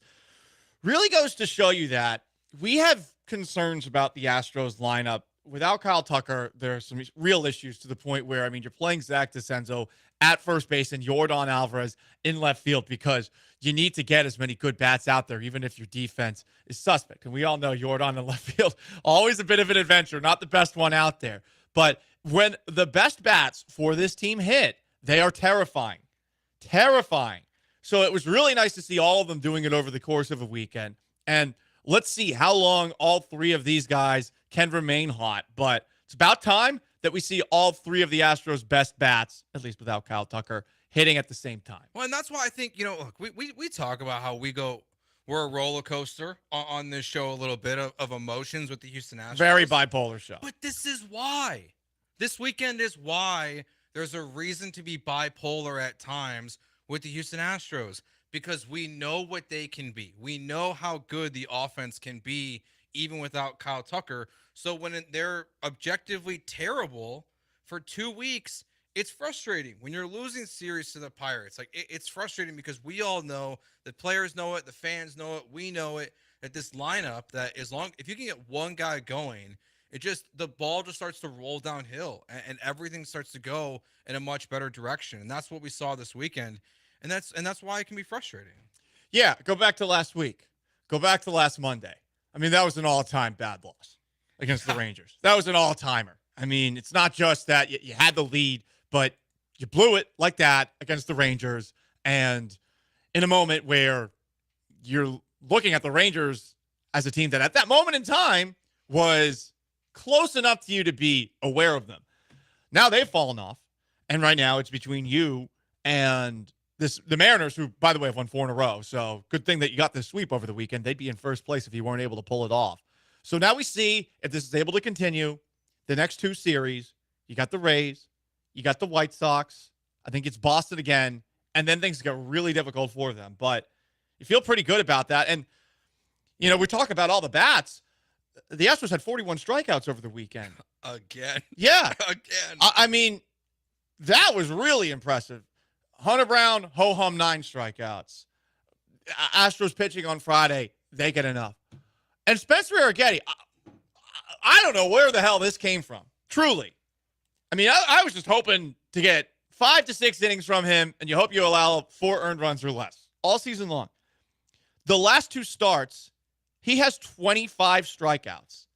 And I believe this is the first time since 1971, where an Astros pitcher had 13 strikeouts or more. The last one, 1971, J.R. Richard, or Richard. I always F that up. Sorry, I wasn't alive for him. I'm allowed some slack there. Where the hell did this come from? It only took him 92 pitches, and Boston's offense, even if it was missing that one guy who O'Neill, who's good, I mean, it's still a good lineup. They are, from what I understand, really good against right-handed pitchers, and, I mean, he struck out the side in his last inning. He probably could have stayed out there a little bit longer.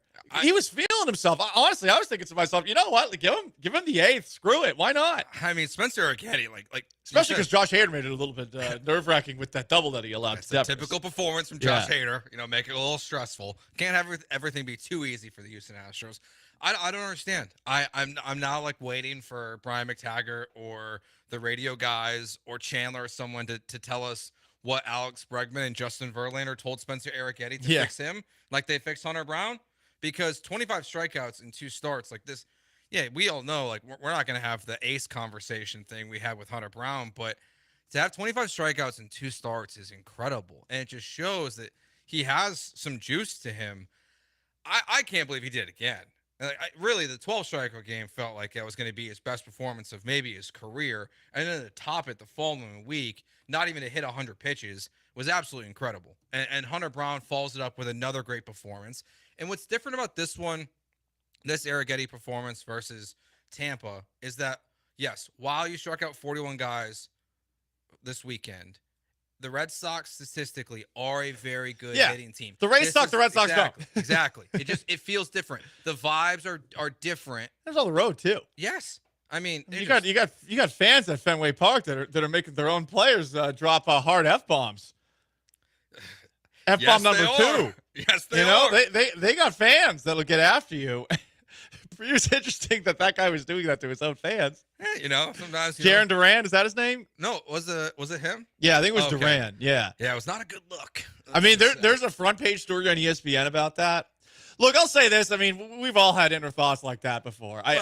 No one's going to be able to convince me that you're on your moral high horse and you've never said that word inwardly. You say that outwardly, though. That's where the problem happens. I don't think that he's trying to be derogatory towards the gay community, but of course, these days, if you step on that community's toes more than any other toe, you're going to have people coming after you, whatever the case. Yeah, he's going to want that one back. Hmm? He's going to want that moment back. Yeah, he's going to want it back. I don't – I'll just say that person was probably being an a-hole. I don't know what he was saying, but don't do that, dude. Yeah, that was you know what's going to happen in 2024 if you do it. Keep it inside. Goose Fraba. Yeah, hopefully, hit some home runs and everyone will forget. ESPN.com probably will not, but, most people will forget. But, yeah, besides the Mariners, keeping pace with this weekend, you really couldn't ask for much more from your team this weekend. I mean, we got – I know we'll get into it here in a little bit, but you got positive news from the health front. The bats were absolutely incredible. The pitching was excellent. This was a great weekend when you have real questions going into it about Spencer Arrighetti, and he doubles down on his last start, and now it's just I can't wait to see him pitch again. What's next for Spencer Arrighetti? How good does it look again? Yeah. I'm not going to ask for 10 strikeouts plus the next time he pitches, but can he get 7, 8 strikeouts in his next performance and get into the 7th inning? Because that was huge too for him to have that length where you didn't get a ton of length on Friday or Sunday from your starters. So being able to provide that was another massive thing that he gave the Astros this weekend. They're all getting to a point where they've pitched more than they've ever pitched before. Blanco already passed it on Friday. He is at 128, never had more than 125 and 2/3. And, I mean, Arrighetti, obviously. I mean, this is his first year. And it's going to help whenever Justin Verlander gets back. On that front, how did Justin Verlander look on Saturday. And I guess the most recent update that we have on what the hell is happening with Kyle Tucker. This does sound like promising news, I swear. And we continue to remember all the moments that were awesome this week in an Astros sweep. We'll also talk about the Texans' preseason game in Pittsburgh against the Steelers, what we liked, what we didn't like. It is Gallant and George on a Monday. Stick around.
It's Gallant and George. On ESPN 97.5 and 92.5. Broadcasting live from the Veritex Community Bank Studios. Here's Paul Gallant and Joe George.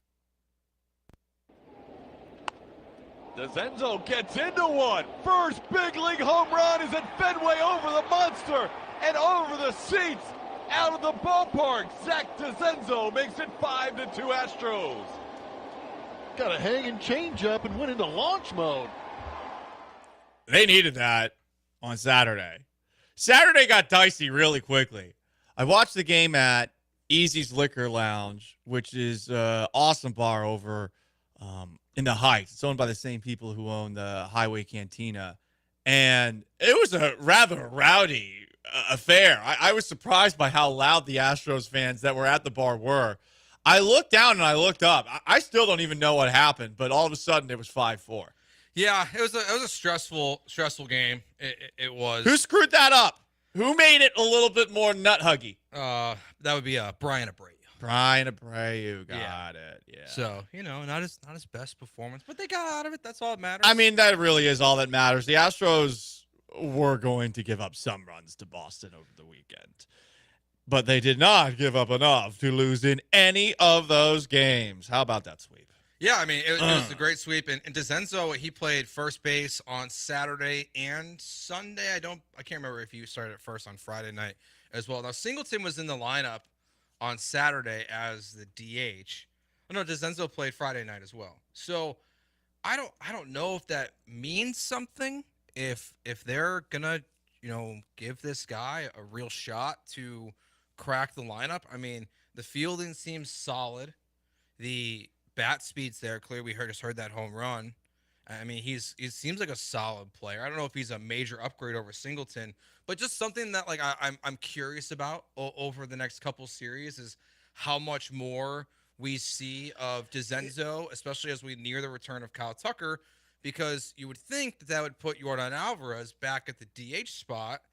But maybe not. I mean, maybe they keep putting him out there in left field. I know you were concerned about, so was I think we all were, about him and just the potential of him running into the Green Monster. Yeah, I mean, if you heard any of the balls off the Monster this weekend, it always sounds like a bird thudding into a plate glass window. I mean, it just sounds really loud. Maybe the plate glass window explodes. It's Michael Bay sound effects in the background. I don't know why it is, but the scoreboard on the Monster. I mean, yeah, you run into that, you're probably going to die. Yeah, I based that. Especially Yordan. Yeah, I've smacked that before. That scoreboard. It is very metal. Not like you you hit it, or like you were playing like wiffle ball and ran into it. No. I mean, I wish I was allowed to play wiffle ball at the Green Monster. Making sure. No. We were walking on the warning track, and I wanted to feel what the scoreboard was, and I slapped it a little bit. They told me no, don't do that. I was a little boy, so I didn't know. But it will be interesting to see what they do at first base, because you thought, okay, well, Joey Loperfita would have gotten more opportunities there. They're putting DeZenzo right in there. And this tricky situation that the Astros have, because there's no Kyle Tucker, is that you need to have Yordan out in the field so you can put Caratini out there because he's been playing well, and DeZenzo out. And on top of that, so you can occasionally put Yainer Diaz as your designated hitter too.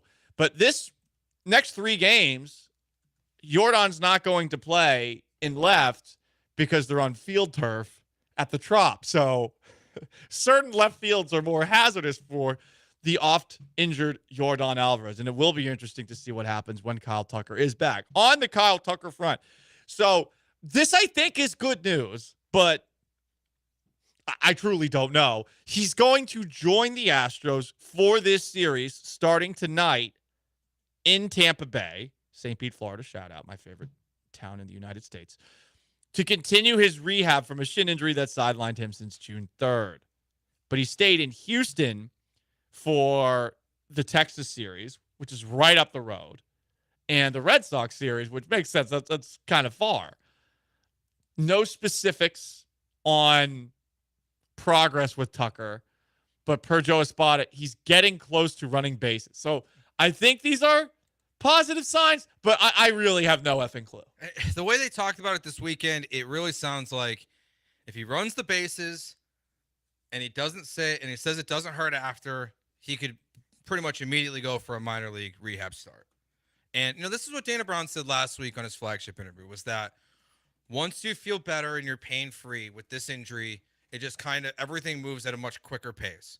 So it was getting to this point now where he is pain-free. So if he can clear this hurdle, maybe we are, a couple days away from Kyle Tucker being in Corpus Christi or Sugar Land and playing in minor league baseball games. Maybe we're a week and a half away from Kyle Tucker, and he's back by, the time you play Kansas City and whoever else it is at the end of the month. You play the Phillies at the end of the month. Like when you play this rough, tough schedule at the end of August, maybe Kyle Tucker's there for it.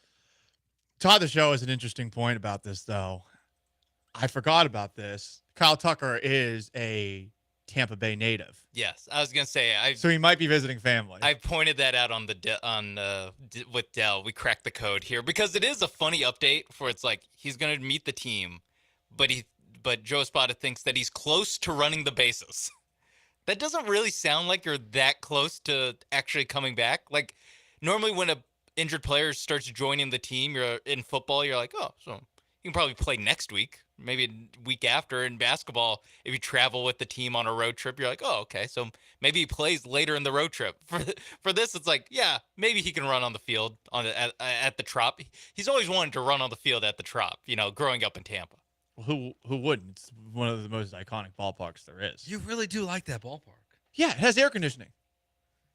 Okay. It's a low bar to clear. Have air conditioning. Guess what doesn't have air conditioning? Wrigley Field. Guess what doesn't have air conditioning? Fenway Park. Both of them dumps. Absolute dumps. I thought we liked outdoor sports. In football. Okay. Oh, it's only a football. Baseball is meant to be played indoors. Okay. What? Did anyone? Okay, Justin Verlander. Justin Verlander pitched on Saturday. How many people enjoyed the outdoor experience? No offense to our friends, the Sugarland Space Cowboys, but it's hot as balls out there. I thought about going, and I looked at the temperature, and I was like, nope. Verlander is a draw for the Space Cowboys, but unfortunately, the last 2 days have been particularly humid. I went to the Texans practice yesterday, and I wanted to off myself because it was miserable. It was absolutely miserable out there. I mean, they had the practice in the evening thinking it wouldn't be better. It was worse somehow at 5:30, and I accidentally showed up 30 minutes early like an idiot. So, yeah, I am complaining about it because it was brutal. You're a Coughlin time. But it was good for the Texans players. Don't apologize for being early. I don't like being early. You're there to prep. I like procrastinating and getting there at the absolute last second and stressing out on my way over to the place where I'm going. I've kind of made it an art. That's why Paul ends up in ditches. Well, I mean, that's a complicated issue. Those things just happen. Okay, so they're not it's not correlated here. No. Okay. I mean, I was trying to go and see NBA Finals game #1, and I was a little too fast. Trying to parallel park near Easy's, near the Highway Cantina. Yeah, I drove into a ditch. It happens. It happens to the best of us. This happens to everybody. But to bring it back, it's miserable outside. Okay. Justin Verlander, he looked good. 52 pitches Saturday in Sugarland, which you could hear that game on your home of the Space Cowboys, ESPN 92.5. And baseball's meant to be played indoors. The Trop is a great ballpark, and anyone who hates on it, you don't understand. You don't understand the power of a baseball arena stadium that has an Outback Steakhouse in it. You just don't get it. If you have had I didn't know that. The steak and shrooms, now you'll feel a lot differently about your experience watching a baseball game. Now, yes, at the Trop, a lot of the food vendors have failed health code violations on a level that truly is baffling because it blows everybody else out of the water. But listen, the Trop, it is a wonderful and magical place. Baseball's all about places like Tropicana Field. So save our Trop for the Outback that's there. Do they pass inspection typically? Yeah, in my mouth. Okay. My mouth says it's okay. Now look, I like that Minute Maid has a Pluckers, right? I think it's great.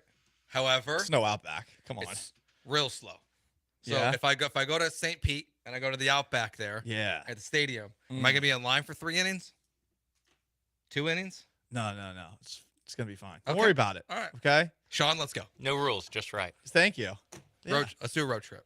Road trip to the Trop? Yep. I'll call the wife, say, hey, you got to draft 3-year-olds for our soccer team tonight. We're going to Tampa Bay. The draft's tonight. My draft's tonight. Oh, really? Yeah, except the kids don't try out. I just pick random names off the piece of paper. Do you get measurables? That's what I'm trying to figure out. I'm looking for oldest kids. Okay, you're looking for the oldest kids. The birthdays? Yeah, I'm looking for the birthdays only. Yeah, I think that would probably help.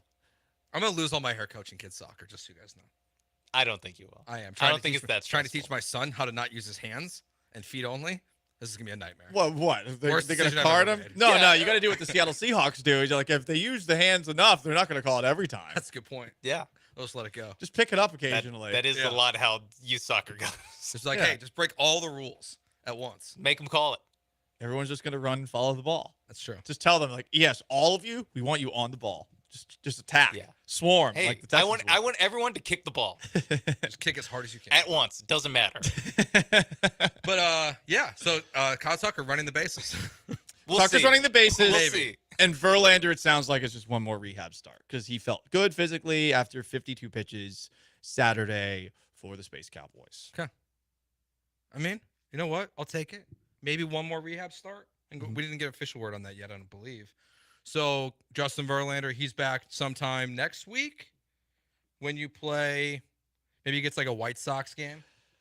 No, probably I guess Boston. That would be a nice ramp up, the White Sox. But yeah, I feel like it would likely be Boston based off of the way that the schedule plays out. And I mean, it couldn't come at a better time because they're playing 18 straight games. And some of those games are going to be against very good teams. So just having seen what you saw out of Blanco on Friday, where it felt like they took him out because he was running out of steam. I mean, he only pitched 4 innings. It wasn't like he was bad those 4 innings or anything either. And he did hit 95 at one point during it. But you need to get these guys a little bit of a break because come playoff time, they could be completely gassed, given that they're all pushing limits from a pitching perspective that they've never reached before. So we'll see what happens, but great sweep by the Astros over the weekend. If you want to weigh in on that, 713-780-3776, how you call in. It's how you text in. You can join us on our Twitch at ESPN 975 and on our YouTube too at ESPN Houston. I see some Trop slander out there. St. Patrick says the Trop is the single worst stadium I've ever been to. My high school baseball field was nicer than that bleep hole. St. Patrick, you don't know ball. You just don't know ball. Okay? How many baseball arenas have also hosted hockey games in it? Yeah, that's right. That one. Tropicana Field, first home of the Tampa Bay Lightning. Well, I mean, Wrigley's hosted hockey games. Yeah, but that's outside. It doesn't count. It's not real hockey. Real hockey is meant to be played indoors. You're right, but real baseball is meant to be played indoors. But they've done it. So is Fenway. No, man. Like there's Outback Steakhouse there, and people don't understand. So we're seeing an Outback Steakhouse at No, Minute there's more. There's more than that, but that's the best part. There's an Outback Steakhouse. I've never heard someone's like biggest argument for why is a chain restaurant. This is definitely the stupidest sports take I have, but I love doing it because it's fun. Just saying the Tropicana Field is a great stadium and dumping on the old ballparks that like actually suck. What are you gonna do when they build a new stadium? That's my problem. Is they're building the new stadium. They save our Trop. Hashtag save our Trop. Like it's the Astrodome. Yeah, man. Get it as a historic landmark. I'll be the Judge Ed Emmett of St. Pete, Florida. You know, if I ever get canned here again, I'm gonna go to Florida. I'm gonna run for governor so we can save our Trop and designate it as a historical landmark. It hosted a hockey game and a baseball game. Come on. No rules, just right, as Sean said. It is Gallant George. Stick around.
You are back with Gallant and George On ESPN 97.5 and 92.5. from the Veritex Community Bank Studios. Here's Paul and Joe.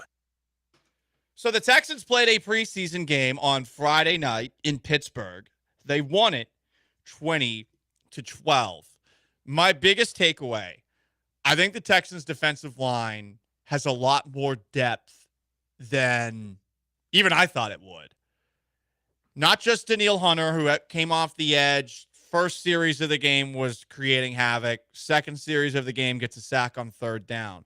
But in a game where Will Anderson didn't even play, you saw some great plays from their defensive tackles, Mario Edwards, Foley Fatukasi.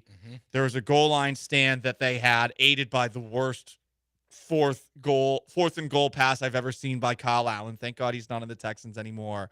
And you also had some nice plays from Derek Barnett and from Jerry Hughes off the edge. They have waves of pass rushers that they can send after the quarterback. And even a unit that's going to be without Danico Autry the first 6 games and that didn't have Will Anderson on Friday night was that impressive. There might be some questions with Pittsburgh's offensive line, and Justin Fields certainly holds on to the ball rather long. But if you can get a snap. That's true. They had a couple of busted snaps on out there, but I really liked what I saw from the Texans defensive line. And if that line can stay healthy all season long to be able to have waves so you can be fresh over the course of a game and over the course of the season, makes up for some of the questions that we have about the defense in the secondary and at linebacker. Yeah, I thought the other guy, too, that stood out was Ollie Gay. I thought he had a pretty good game coming off the edge as well for the Texans this weekend. I didn't know anything about him, and a lot of these guys, I didn't know what to expect from Foley, Fatukasi, but he had a very good game this weekend. As you said, him and Mario Edwards, they were eating the interior pass rush up rushing offense up for the Steelers. Like, they were really impressive. Yeah, they did a good job. I was curious because that to me, like, going into the season is one of the probably 3 bigger question marks, for the Houston Texans right now. Like, you lose Rankins and Collins by your own choice, and you weren't super talented and great against the run game last year. So, like, how did these new guys come in, this whole new defensive line, and how much better are you stopping the run?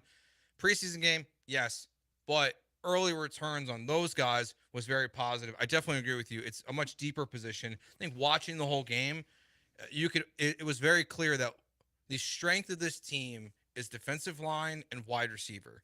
Those are the 2 positions where they're absolutely the deepest at and could withstand the most injuries or suspension like we've already seen on the defensive line. Like, they can withstand that more at those positions than anywhere else.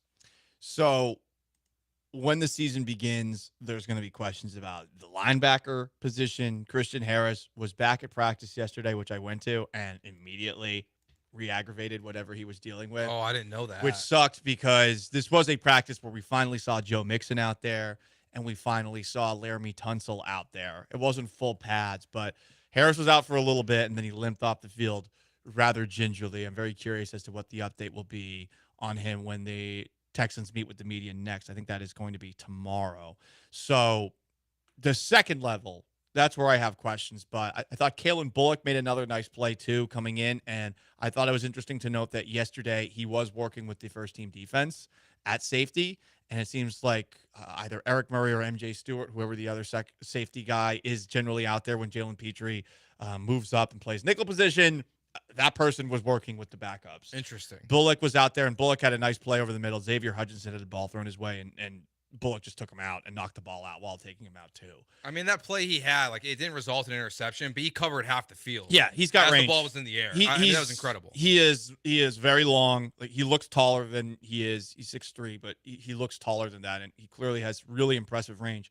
And I thought it was noteworthy after practice yesterday that DeMeco Ryans singled out Bullock, singled out Lassiter, even singled out Cade Stover. It really seems like this rookie class that they have this year, I don't know how much of an impact they'll have this year, but it feels like they have found contributors in a draft where I think all of our first reaction to it was, hey, maybe some of these guys play. All these guys look like they have the ability to contribute this season. I mean, and it's like, I think back to draft night and then the Monday show after that you and I were doing, it's just, we expected nothing from these guys. Like we said Lassiter at most. I mean, Stover, it's almost you can just tell that connection's there with CJ, and he's going to be a part of this offense. Like Brevin Jordan better be careful about losing his job at this point. I wonder. Well, I think for Jordan, he can play special teams and he's a little more physical. I think with Stover, that's the thing that is probably going to keep him off the field. Can he block? Yeah. At this moment in time, I'm just going to assume any tight end who's a rookie cannot. And who's only played tight end for 2.5 seasons? 'Cause Right. He was a pass rusher before that. That's true. So that makes you feel a little bit better. Yeah. At the very least, he's got a toughness to him if he's been playing on the defensive side of things. Yeah, but I mean, Stover, Bullock, and Lassiter all having clear, defined roles at the start of the season was not something I thought. Bullock, look, maybe there's just a lot of negative view about USC and a Lincoln Riley defense that they can't tackle, but he had his problems. But the way he covered that play and nearly got the interception, it shows why he was an interception machine at USC. It was just tackling was the problem. That's fascinating. Like I just that's where your schedule where it's a little bit easier at the beginning of the season. That's a good thing because you're not playing Patrick Mahomes and Lamar Jackson and Tua. These better quarterbacks. I can't believe I just said Tua with those guys. Yeah, just redact that. It was just the 3 games in a row is what I was thinking. Yeah, redact. But that would be a nice thing. That'd be huge for this team, honestly, if these guys can be impact players right away. It would help for sure. As far as things I didn't like, I mean, I did like Tank Dell, by the way, too. I forgot about that. Dell on the punt return looked like Tank Dell again. And on the touchdown reception where he caught the ball, made some moves afterwards after a beautiful throw by C.J. Stroud, who anticipated Dell on the break. That whole play was great. Play before they got away with an intentional grounding. The refs sucked in this game. They were so awful. bad. The refs were horrible. Figure it out. Okay, guys, figure it out. I know it's early, but the referees, that was a piss poor performance by them. The only thing that was for them too. The only thing that was worse was the broadcast angle of the new kickoff that was being shown on ABC 13. They zoom it out so far. I had no idea what was happening. I'm watching this on not a tiny TV, but like a 48-inch TV, and I had to rewind the first kickoff multiple times to see, oh, okay, the Steeler ran into his own guy. Because I was like, wait, did somebody make a play there? Because he fell down really awkwardly. And no, he ran into his own guy's butt. But I couldn't tell because it was so zoomed out. Yeah. They have this busy laser that's showing the landing zone. No, get rid of that. Get rid of that. Come on. When Kaimi tried to do the pooch kick or whatever, but it didn't reach the landing zone, so the Steelers got the ball on the 40-yard line. I didn't even realize it happened. Yeah, you couldn't see anything. You couldn't see anything that was happening. They're going to have to bring in like a sky cam to every single game, I think, to properly show these, or they're going to have to use the angle that they use for field goals to actually get this. Because right now, not a good television watch. Well, I hate it. So, anyways, I hate the kickoff.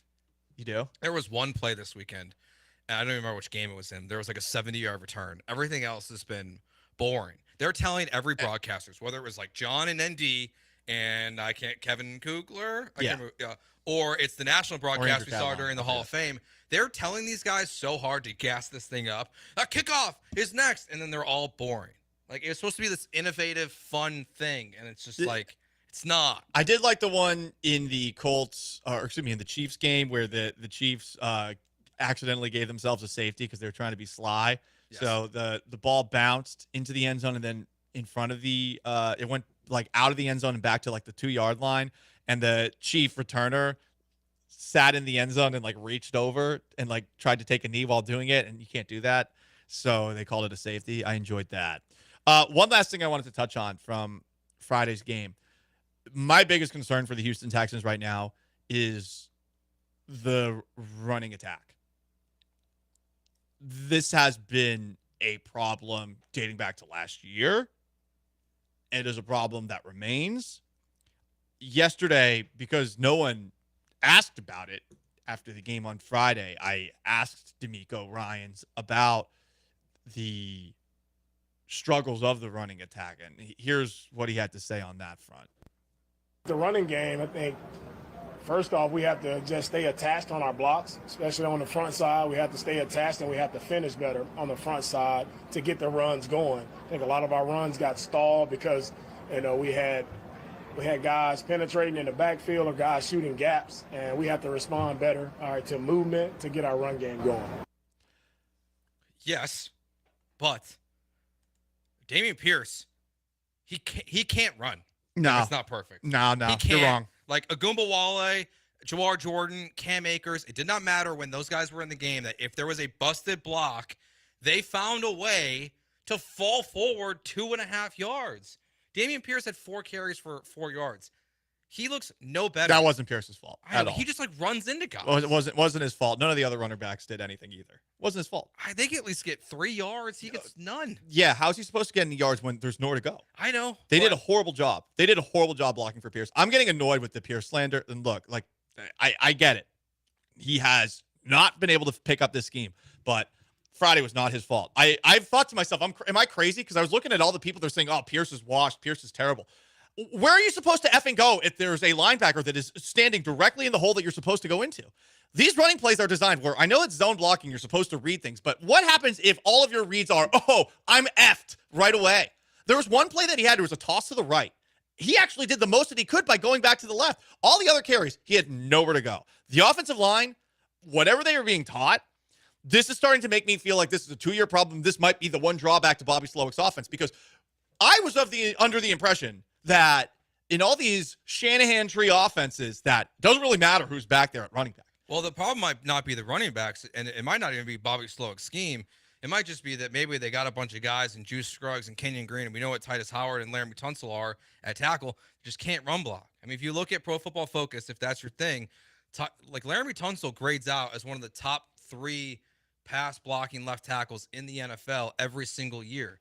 They do not give him that when he run blocks. Titus Howard is even worse. I mean, these guys get crushed run blocking. Like, it could be just a bigger problem. And Joe Mixon is not the Joe Mixon of old. Like, this is not a guy that can salvage every play.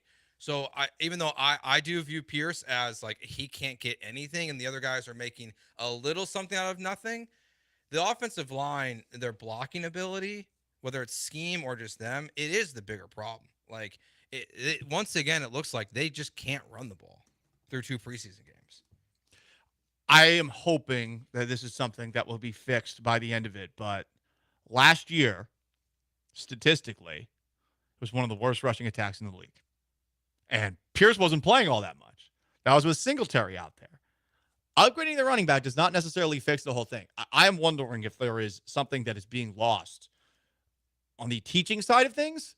To hear D'Amico Ryans answer the question I asked like that, I mean, it did feel like he was calling out the offensive line there. Mm-hmm. And I think it was the offensive line issue. So as far as concerns I have about the Texans this year, it's C.J. Stroud getting a little bit too big play obsessed, number one. And number two, it's can they run the ball? I don't know.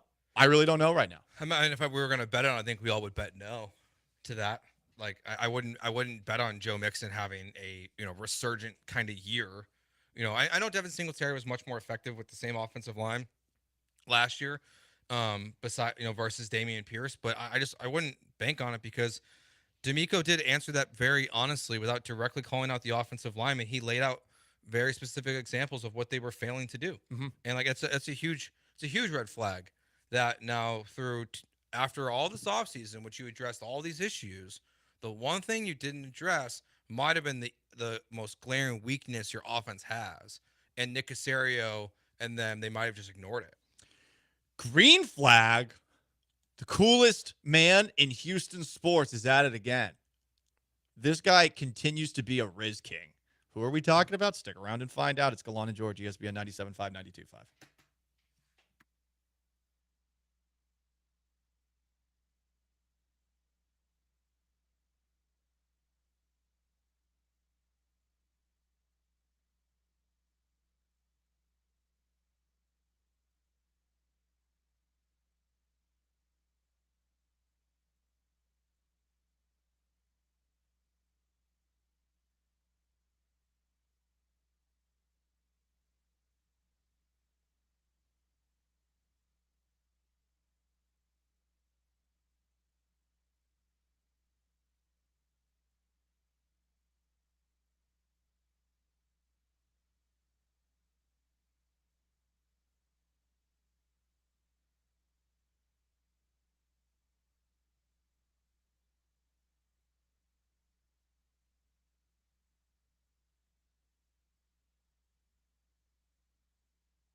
Broadcasting live from the Veritex Community Bank Studios, it's Gallant and George. On ESPN 97.5 and 92.5.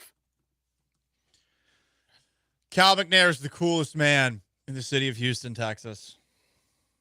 The coolest. There's nobody else. No, not Travis Scott, who got arrested at the Olympics. Saw that. Not him. It's just Cal McNair's world, and we're all living in it. Did you see him at Luke Combs' concert at NRG Stadium? I guess Luke Combs is the guy that sings a cover of Fast Car by Tracy Chapman. That's nice to be famous for singing a cover of that god-awful song. Oh. I had a country trying to win. Now I sound like this. It's still a terrible song. They played it at practice. Today? Yesterday. No. They played it at practice yesterday. I was like... The Luke Combs Luke Combs version of it. It was such a vibe killer. Get back to the rap. My God. They clearly didn't think so.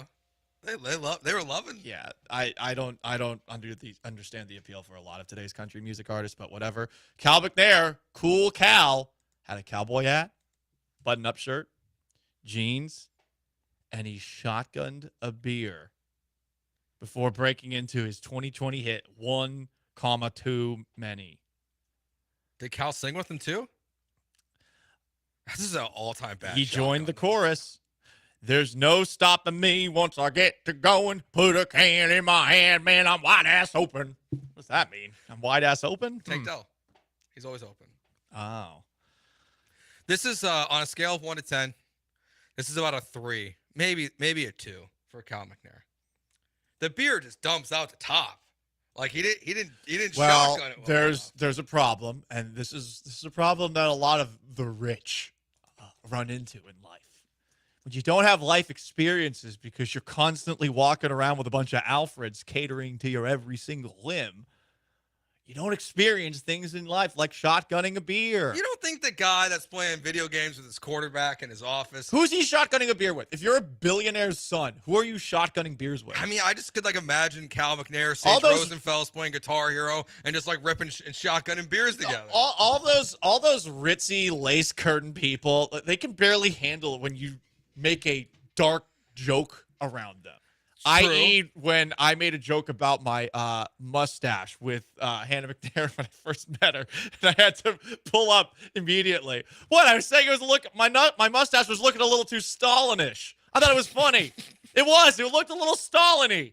It happens. I've never heard that story. Oh yeah, I just changed the subject. I said, but you guys are doing a great job, because she made a face. And I was like, oh, okay, gotta save this one, but.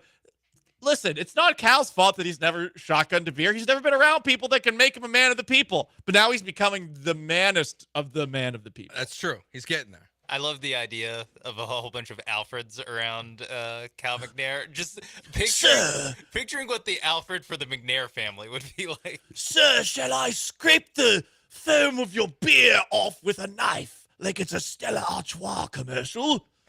Sir? Sir?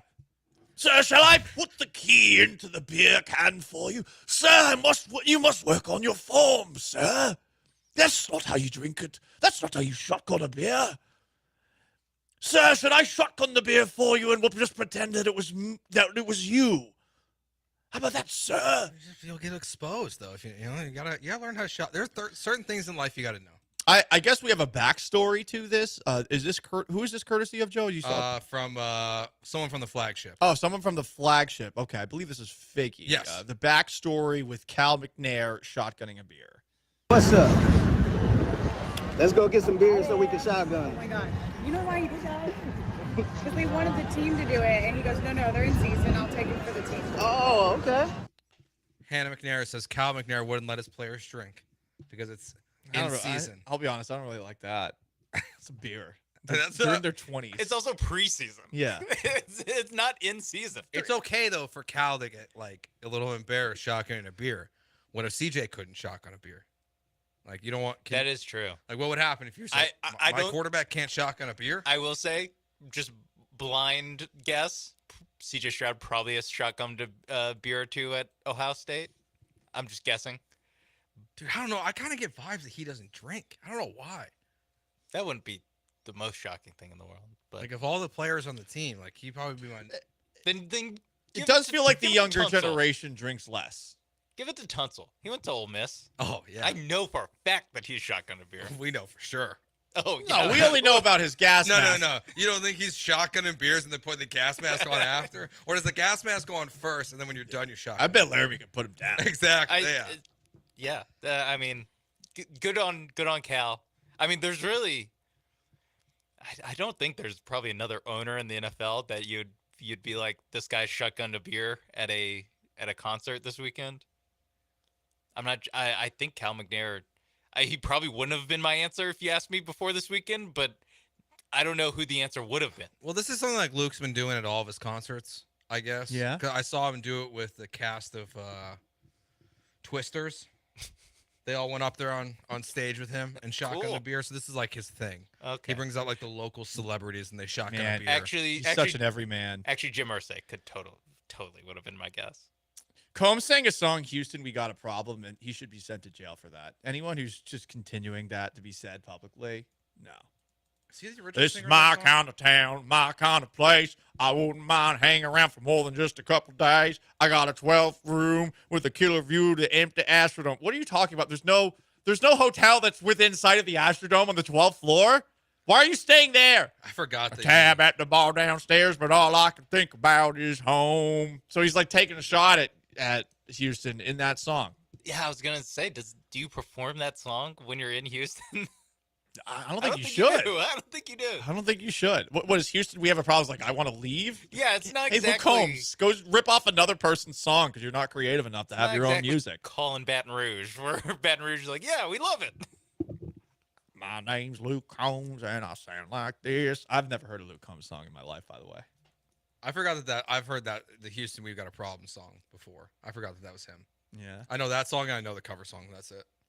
That's all I got for. Country. Yeah. How about that? Who'd be the worst at shotgunning a beer on this show? Probably me. I was gonna say probably me. My big problem is I don't know where is the most optimal place to punch it. I know that I will look like I'm doing it well, but I will not be the quickest to down it. Isn't that the point? You gotta crush it, and then you gotta crush it on your face. No, if Cal would have done that. Oh yeah, that would have been sick. We've been talking with a different tone. Yeah. We've been talking. Texans Super Bowl? It honestly might have led the show. Definitely would have led the show. Yeah. No, I think Joe definitely not the worst, just by having been on the rugby team at one point in your life. Ooh, I'm doing a lot of nice. profiling there. Yeah. Fraternity, rugby team, I can shotgun a beer. Okay. Yeah, Can't confirm. Nice to know my scouting. Yeah. My scouting department. Can't confirm. Yeah. I can do it quickly. From the 832, Cal has Woodhouse as a servant. That's a nice pull from Archer. I like it. Oh yeah. Great show. I need it. Sir, you didn't do a very good job with that beer. Shall I get you another one from the ice chest? Might have to run back Archer. I might have to run that. I actually did go on a little bit of an Archer dive not too long ago. Maybe that'll be what I do after Game of Thrones. Nice. Joffrey just died. I was thinking. Spoiler alert. I was Season 4 is thinking the about best. running back Game of Thrones. Season 4 is of that show. It's the best season of any TV show Yes. ever. Yeah. I love season 4. I was itching to, watch it, get knee deep in a show. Mhm. I ended up watching the 2 Michael Keaton Batman movies instead. Why? It was just also on HBO Max. Okay. And I was like, it's only 2 hours instead of like a huge investment. I started One Tree Hill last night. Paul. It's a sports show. It is a sports show. It's a sports show. That's how it got pushed to me one time. Not gonna lie, like the basketball in the show is actually the best basketball I've ever seen in a TV show. Okay. I think the guy who plays Nathan Wow. Scott is actually good at basketball. No, I'm not kidding. I think he's actually good. Just okay. I'm thinking of other shows that had basketball. I and don't all that want to got be spread. anything other than what. Okay, I'll stop. It's Gallant George. The Astros swept the Red Sox over the weekend. Stick around.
Pena drills one high and deep to left field. The kid from Rhode Island just puts one out of the stadium at Fenway. And the Astros have double figures. It's 10-0. Just bordering on abusive. Nice, Jeff. Nice. That was a beautiful sweep. And all the bats got going for the Astros. Jeremy Pena had a 3-hit day yesterday. Jose Altuve had a 3-hit day yesterday. Bregman, Jordan, Pena homered. Bregman, Pena, Diaz doubled. 9 runs in the 5th and the 6th inning. A 10-4 win yesterday. A 5-4 win on Saturday. And on Friday, an 8-4 win. Offense came to life. I'm hoping it continues at the Trop starting tonight against the Tampa Bay Rays. Weird first pitch time, 5:40. Shout out to them, though. Well, I like that first pitch time. 5:50 the next 3 days. That sounds great to me. These East Coast games are beneficial from that perspective. I like the early games, too. Yeah, way better than West Coast. This is perhaps this peak. We're getting older. Where, oh, yeah. I love it when these games start at 6. You know something embarrassing about me, Paul? Yeah. Last night, Mm-hmm. putting the little guy to sleep. Mm-hmm. Fell asleep with him. Aww. 9:15. 9:15. Wow. Here's the problem. Woke up at 2:30, wide awake. Oh, boy. That's what I did all my show prep last night. Oh. Between like 2:30 and 4 in the morning. And then I went back to bed. But that 9:15, I should have just stayed asleep and just slept all night. Do you have insomnia? No. He kicked me, so I woke me up. He's a savage. Intentionally kicked you? No, he was sleeping. Okay. So he kicked me and it woke me up at like 1:30. Interesting. So, yeah, so I got up, did my show prep, and then went back to bed. Man. I mean, my issue was, I had a lot of margs on Saturday. Ooh. I woke up on a couch. Was it your couch? Nope. It was a friend's couch. I was instructed with making margaritas, and I had a lot of my own supply. And yeah, one of those. So I got home, continued to sleep, slept until Texans practice, went back to sleep right afterwards. It's like 5:30 Texans practice. Yeah. Oh, yeah. I was nervous when I got there that people were going to smell all the tequila seeping out of my pores. That's why the heat's good for you. Mm-hmm. Sweats it out. Yeah, well, that's what I didn't want. I didn't want people judging me for it. So we are who we are. We have times, the best of times, the worst of times. It's better to smell like tequila than like BO, though. But you don't want to be tequila BO. That's true. That's right. That's a good point. You don't want to be tequila BO. So there's a lot of good that we saw over the weekend from the Astros in Boston. 39 hits, 9 of them homers, 23 runs, and of course what we saw from Spencer Arrighetti. I guess what's more sustainable, Arrighetti continuing to do what he's done these last 2 starts, which has been outrageous, or the Astros offense doing what it did this weekend, which was outrageous. I mean, both of those clearly unsustainable, but what are you expecting more out of? With Arrighetti, I can't say it's Arrighetti because he's a rookie, but I mean, I'm blown away by what he's done these last 2 starts. 25 strikeouts. Holy crap. I mean, his next start's going to be against the White Sox. So maybe we could book him in for another 10 to 12 strikeouts in that game. I mean, I would never bet against Jordan Alvarez doing this every single day. He is arguably the best hitter in baseball when he's on fire. I mean, it's him, it's Soto, Harper, Judge, Ohtani. Like, those are the top of the top in baseball. So I would go probably Alvarez as number 1 most sustainable. But at least for one more start, we can't rule out Arrighetti because the White Sox suck. Jordan got compared to David Ortiz by Alex Cora, and Rafael Devers of the Red Sox, their best hitter, says he's the best hitter in all of baseball. Alvarez. Man, I mean, what he can do is remarkable. I mean, he can hit it all over the field. The power isn't. I mean, the way it leaves his bat is just. It's just different. It just sounds different. Is there a tie between him being in the field and hitting well? And I bring that up based off the fact that the last 5 games he's been in left field, and the last 5 games he's been awesome. There are splits. I hate the advanced baseball websites because I feel like they're actually way more complicated to navigate than they should be. But there are splits that in the past have suggested that he is a much better player in the lineup when he's in the field, not when he's and he's said that too. He has said that I'm better as a hitter when I play in the field. How and why? Here we go. It baffles me. So this year in 2024, Yordan Alvarez is hitting 345 with 9 home runs and 29 RBIs when he's in left field. That's only 38 games. What? In 74 games this year, he's hitting 287 with 16 home runs and 42 RBIs. Which is still good, but what the hell? But How yeah. is he better when he plays in left field? It's so bizarre. Maybe it's because they're just sitting on their hands. They're not doing anything when he's the DH. Photosynthesis? No, when he's not using his legs and he's the DH, he does have 4 stolen bases this year. When he's the DH, only 1 when he's in left field. He's got all that energy. So he's got all that energy. I mean, if there's something to it, there are guys in baseball who are like this, who have more success when they're playing every single day because they're just active instead of just sitting there, except for 4 at-bats in a baseball game. So if he's better in the field, as much as it makes all of us nervous, and you find certain instances like this upcoming series versus Tampa where you don't put him out there, maybe you do keep him in left field. If the bat's that much better, maybe there's something to it. I don't know why it's the case, but it's the case. It must be something where you're just more engaged if you're not sitting down for, because it's not just you're sitting down for 3 innings. It's true. Baseball is boring to watch. Yeah. I mean, I know that the Twitchers get mad about that, but it is. And if you're in left field, you can't really just sit around and watch. So, of course, a little more energy, a little more pep in your step. You're not bored out of your mind watching a game that, until the postseason, is not exactly the most entertaining thing to watch. Yeah, left field's not exactly the hot corner, but you still, every pitch you have to be engaged on some level. Whereas, when you're in the dugout, you're just sitting there talking to Mauricio Dubon or whatever. I can see how you're more engaged. You feel like you're part of the game more when you're out in the field as opposed to DHing. Yeah, so you do whatever Yordan wants to do. Maybe that's the Yordan. I know we'll steal this from the Killer Bees. They have the Yordan rules. Yordan gets what Yordan wants. Certain times, when he's in Tampa. How far does that go? Yeah. I mean, it's on the field. Can Yordan shoplift? Oh, okay. And there's fire. You know what? Probably. If Yordan Alvarez got caught shoplifting in Houston, would anyone stop him? If they're like an Astros fan, they'd be like, nope, you go ahead, sir. It's free. He's Yordan Alvarez. I think someone would stop him. Someone would definitely stop him. Yeah, it's Yordan. Someone would. How many people would recognize it's Yordan? He's of all the guys, he's the one that's pretty obvious. He's a giant human being. I think Altuve is more obvious. Altuve is way more obvious. Also more famous. Yeah. True. Yeah, because Yordan's not in the. No, Yordan would not be able to get away with shoplifting. Altuve could maybe get away with shoplifting. Because he's small? No, because everyone knows who Altuve is. It's Jose Altuve. Don't be height I'm just making sure. Bregman could probably shoplift. Yeah. But I don't know that people would recognize Bregman, if you get my drift. Kyle Tucker also can shoplift. He's not making getaway on foot, though. No. But he can definitely. He needs a driver.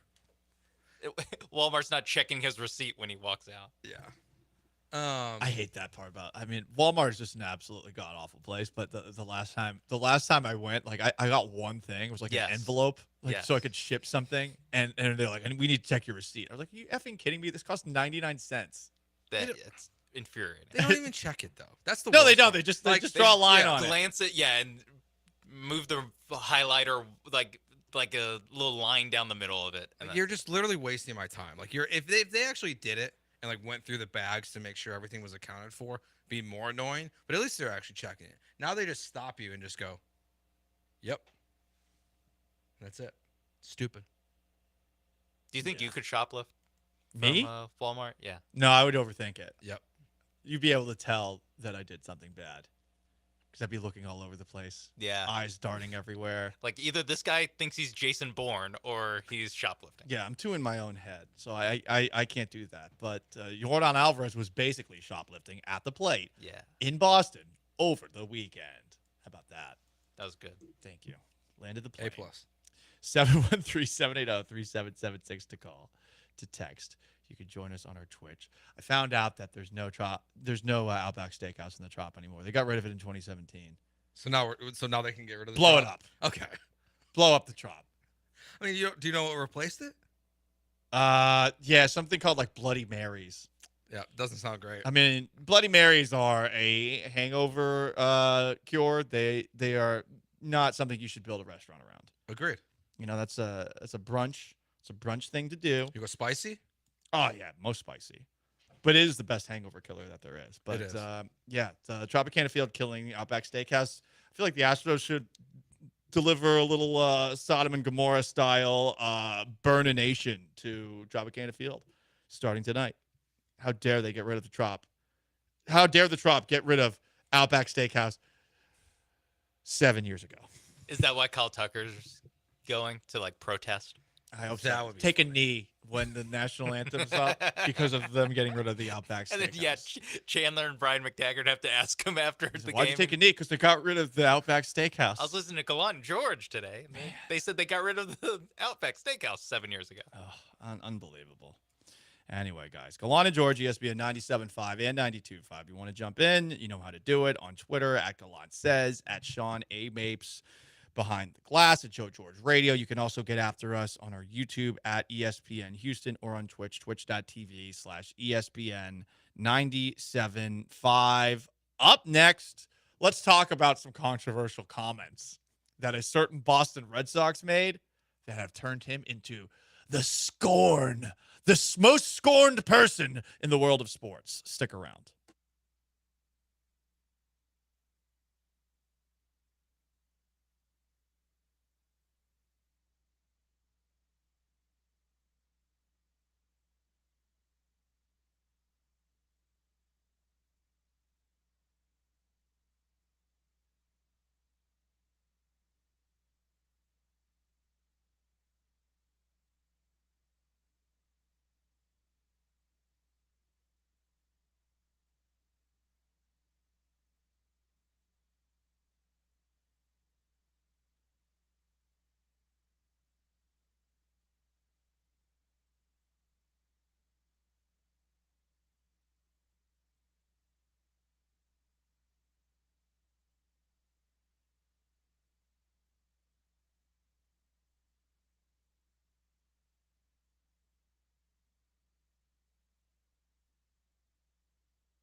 You're listening to Gallant and George on ESPN 97.5 and 92.5 from the Veritex Community Bank Studios. Here's Paul Gallant and Joe George.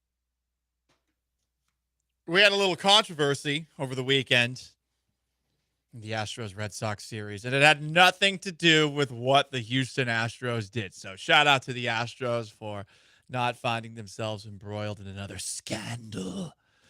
Nope, this had to do with what took place Sunday at Fenway Park when Boston Red Sox outfielder Jarren Duran,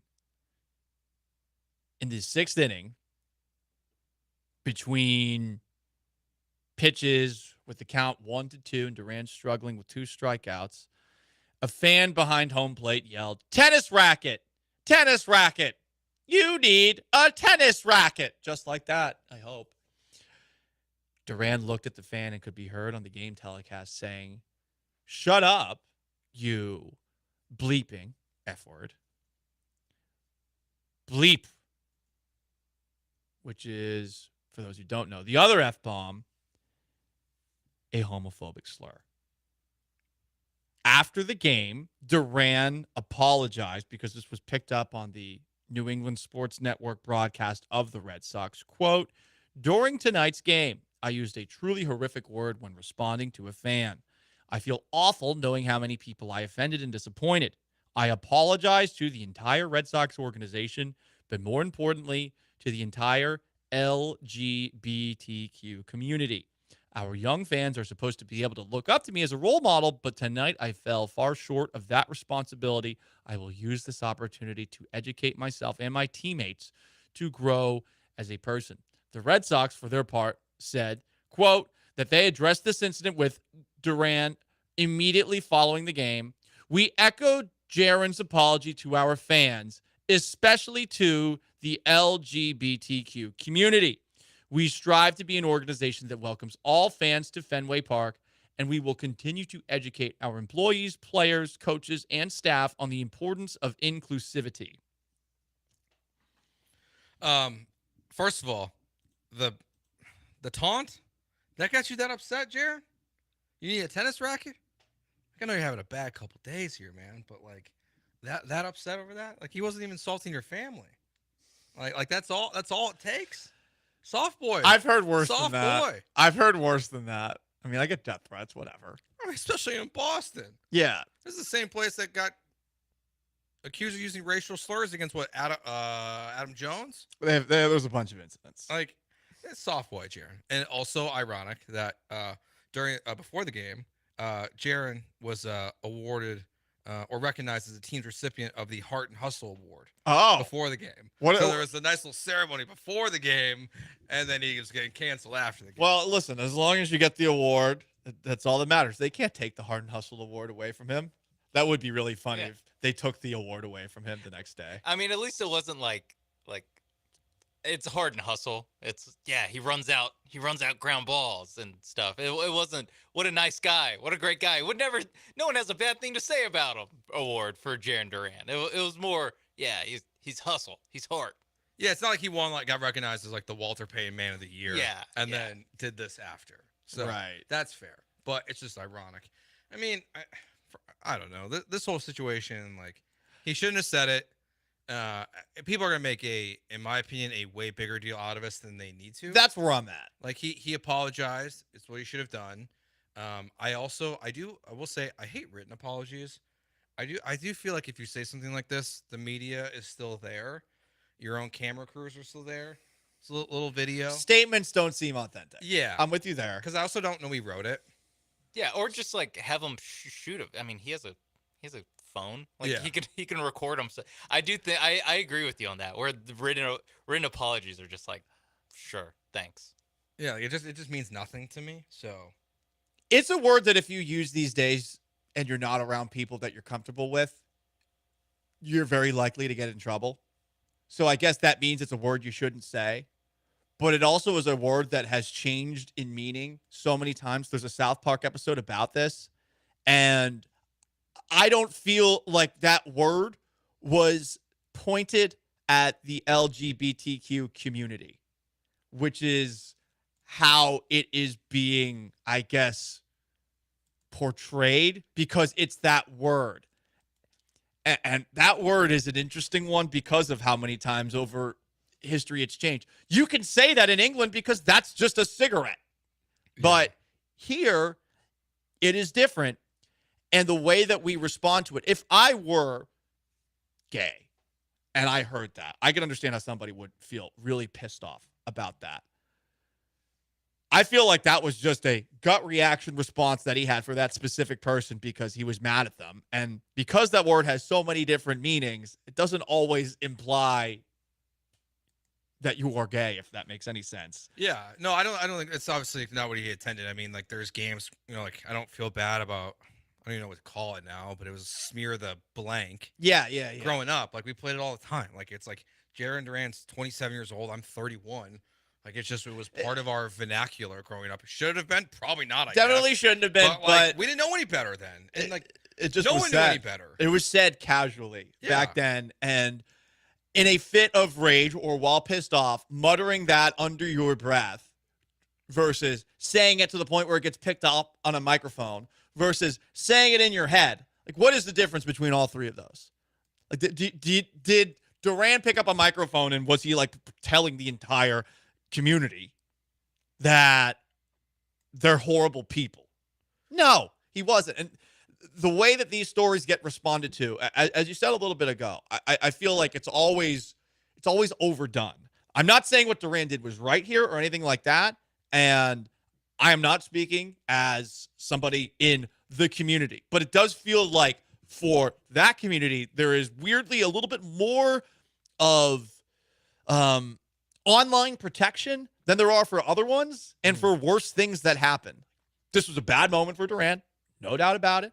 He's got to eat it. I agree with you. I think the apology via video over a statement would have been better.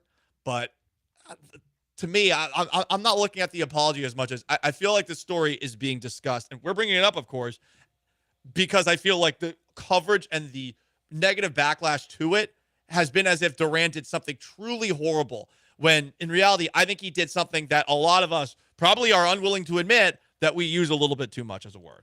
Yeah, I think it's the big thing is just the way it's being written and told by there are certain places and a lot of times it's a little more extreme when it's being written about instead of being straight down the middle of just like, yep, this is it. Like actually like the ESPN story, even though it's a headliner there, is actually just pretty fair. It's pretty much just facts in that case of just what happened, what was said. Both apologies are in there, and then the end part where he was recognized for the Heart and Hustle Award. So like that to me is fair. But past that, like it's just he made a mistake. Like I'm not at the point now where like the whole like cancel culture thing, like Tom Brenneman, the play-by-play announcer, I don't even remember. He said some kind of slur on television. I think he's used the same one. I think he used the same to describe Kansas City. Yeah, and look, I think that a broadcaster should be held to a higher standard than than a baseball player, because a baseball player is just in the moment, like he's angry. Yes, there are microphones there, but like he apologized. But a guy like Tom Brenneman, like that's your job. Your job when these things are in front of you, you have to pretend like they are on at all times. And if they're not, and you get in trouble for it, like that's on you, dude. There are repercussions to things that you say, without a doubt. You cannot really know until it happens how somebody is going to respond to something you say either. And there are some who are responding to this, and I'm sure they're pissed off about it. But it is interesting how the words that people say are, in 2024, covered on the same level as someone who actually does something horrible. Mm-hmm. And I would specifically point towards violence. I mean, a story like this, should it get the same kind of, I guess, coverage as like the many things that Rashee Rice has done this offseason, which we're sort of forgetting? Mm-hmm. Or whatever the latest Tyreek Hill story is, of which there are many. I do think that we're going to forget this pretty quick. I agree. I think in October, if I just randomly on a show just asked you about Jaron Duran, you'd just be like, who is that? I wouldn't be shocked if he got suspended. Oof. Is it really that different than what Yuli did? See, that's a great question. Like, is it like that's a great question. If one's a suspension, then the other one's not. Like, I found this article. Now this one was weird because, and I know I'm gonna get crapped on for bringing up two Astros here, but there was the Hector Neris incident last year. Yep, you're right. Nope, but totally fair to bring up. But there was never concrete of what was said. Yeah, it was Julio Rodriguez said there was some kind of slur used.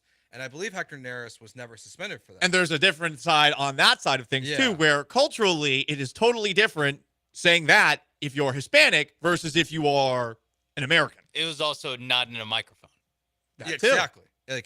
And I think because it was at a fan, but I would not be shocked if this guy, even if this is 2 or 3 games. Like, I'm not saying it better be no more than that. Like, you got guys throwing 95 at people's heads and they don't get suspended. Like, you could literally kill someone if you hit on that correctly. But yeah, it wouldn't shock me if this guy got suspended. I mean, that's the sad thing. And I suppose for some, they're like, no, he should be suspended. I don't know, man. I mean, I feel like people have said worse things listening in their car right now while having a little moment of road rage just today. And during this segment. But they're probably right when they're listening right now. And whether it's in your head or it's something that actually comes out of your mouth. Duran regrets this. I'm sure he does. I bet that he feels bad when it was brought up to him that, hey, this could be taken really horribly by all sorts of different people, you know? Or maybe he doesn't. Maybe I'm overthinking this. But it is fascinating to me that this is a big story in 2024. I feel like we shouldn't be as angry about words as we should about actions. And I think a lot of people agree with me on that front. And I'm not saying what Duran said was okay. It's a word we shouldn't say anymore. I'm not saying whether it's good or bad. I believe in freedom of speech. I'm just saying societal norms have changed in a way where it's not an acceptable word to say anymore. So, I mean, you could say it if you're all about that life and all the power in the world to you, I guess. I would advise you don't. But I also don't think this is the end of the world. Yeah, I would say hard pass if it's in if you do this job to all the coworkers. What? Don't say it. Middle management Joe, thank you. Yep. Effing. It is Gallant George, ESPN 97.5 and 92.5. from the 281. Call of Duty chat lobby, way worse. Yes. Yes. Yes. Can confirm. Coming up next, we are 24 days away from the start of the NFL season. Let's continue that countdown. And, man, Jameis Winston's going to steal Deshaun Watson's job. He's going to steal his job. You'll hear why next. Stick around.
24 days away from the start of the NFL season. Look, I know Darrelle Revis, probably the best number 24 of all time, but since I have now made this list a just biased list of my favorite football memories, let's hear when Ty Law got 3 interceptions of Peyton Manning in one of the biggest games of Peyton Manning's life.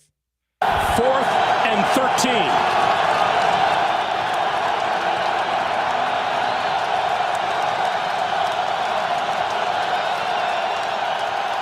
Not a heavy rush at all. Far sideline, short picked off. Ty Law.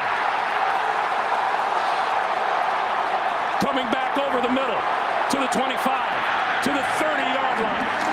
3rd interception of the day for Ty Law. That's right. I think this was during a time where Jim Nantz was not the number 1 broadcaster for CBS. I think it was at the time. Greg Gumbel? Oh, yeah, it would have been. Yeah. Right. And Ty Law in that game, 3 interceptions. Peyton Manning, 4 interceptions in that game. This is a good number. Okay. Champ Bailey. Love Champ Bailey. Stephon Gilmore. My favorite recently. Champ Bailey memory is when he almost had an 100-yard pick six against the Patriots, but Patriot Ben Watson ran him down at the 1-yard line and blasted him out of bounds, and it definitely was a touchback, and the Patriots should have gotten the ball, and they lost that game because of the refs. You got a Charles Woodson memory? Yeah, remember when Charles Woodson was late on the sack and it was an incomplete pass? I got one more for you. What else? Marshawn Lynch. Remember when they didn't give Marshawn Lynch the ball? Yep. Yeah, I can bring everything back to that. I think I might be okay with this list just being a full Patriots. Just Patriots porn for Can Paul. I just have Devin Hester tomorrow, at least? I don't get a lot of these. I don't know. Hank Poteet. He was great. There's not a lot of good 23s out there, so at least give me. Arian Foster, dude. Arian Foster. Touche. Yeah, sorry, man. I lose. Sorry. We'll try to get you a Devin Hester one out there. On Wednesday, that's 22 days. I'm sure there's Matt 22. Forte? We can get. How about we'll talk about Devin Hester and then we'll play Denny Green getting mad. That's fine. That's all timer. The best number 24 for the Houston Texans, Jonathan Joseph. It's not close. Jonathan Joseph is the best ever free agent acquisition in Texans history. Danielle Hunter might be the first person who could possibly overtake him based off of what I saw on Friday. He's gonna have to sign a second contract though. Because isn't it only like a 2-3-year deal? 2-year deal. 2-year deal. So like he's gonna have to do a lot of work in 2 years. Hey, you know what? Super Bowl though, doesn't matter. He had 16.5 sacks last season. As much as we all love Jonathan Joseph, one of the toughest defenders in Texans history, played through a lot of injuries. From a statistical standpoint, Joseph was never quite there. Nothing against him. Danielle Hunter has seemingly 20 sack potential, and with this defensive line being as deep as it seems like it could be, with Will Anderson going into year 2, bulking up, he's the defensive rookie of the year. This could be an incredible season for one specific Texan pass rusher. Hunter could be that guy. He is the biggest guy I can ever remember seeing. That sack was awesome. Playing football in terms of person who I'm like, wow, he's shredded, and yet he's a defensive end, and he's so damn big. Yeah, his biceps are so vast. I mean, the only thing Justin Fields has going for himself is escapability, and Danielle Hunter threw him down with one arm. Mm-hmm. Yeah. Derek Stingley also, number 24, don't forget. Yeah, Derek Stingley is having a great training camp and had a couple of nice tackles on Friday. I actually asked him about that yesterday. Like, man, you seem more physical. Is that something you've been working on? And I think he was insulted that I said that. I know, I've always been physical. I was like, damn it. Okay, well. My bad. It was funny, the press conference with Derek Stingley yesterday, all the media members were trying to get him to loosen up a little bit, and then I asked that question, and then that was it. So Paul made it worse. I might have made it worse. All right, going around the National Football League, Brandon Ayuk rejected a trade to the Cleveland Browns. So Patriots tried to trade for him? Nope. Browns tried to trade for him? Nope. I wonder why he said no. So he's going to be a Steeler? He wants to be a Steeler, but here's the thing about wanting to be a Steeler. If you want to win, it ain't happening there this year. Not with those quarterbacks. Not with Russ. Not with Justin Fields. At some point, the 49ers got to be able to find a middle ground here with him. I don't know, man. I feel like AU holds all the cards because he's not going to want to sign an extension with any of these other teams. The deal was for a 2nd and a 5th round pick, too. It's not even that much. But also Amari Cooper was going to go back from Cleveland to San Francisco, which would have helped things out a little bit.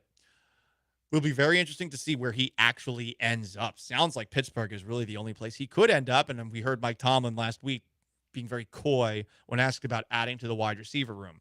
I saw on the bottom line on the NFL Network, which is on the television in our studio, that Deshaun Watson, who's not going to play in the next Browns preseason game, has been cleared for full contact. All right. I don't know if he's going to be able to hold on to the job, man. You think there's a chance this year that Deshaun gets benched? I think there's a chance that Deshaun Watson gets injured and once again that the Browns fall in love with a backup quarterback, because this was the speech that Jameis Winston gave before the Browns preseason opener. I mean, the guy has Riz, that's for sure. For real, for real. Yo, the message is simple. Be obsessed with your opportunity. Yeah. All of us that came from wherever we from.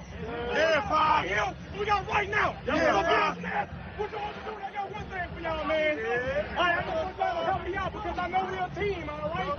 I have this in my dream, all right? Come on. All right, when I say one of my dogs, then y'all say we ready, all right? Yeah. Where the dogs at? When I say one of my dogs, then y'all say we ready, all right? Where the dogs at? We ready. Now I'm about to spell the Browns out. I know we one team, man. Okay? I'm going to spell the Browns out. Come on, say we're going to say let's get it. Yeah. All right. We're going to be R-O-W-N.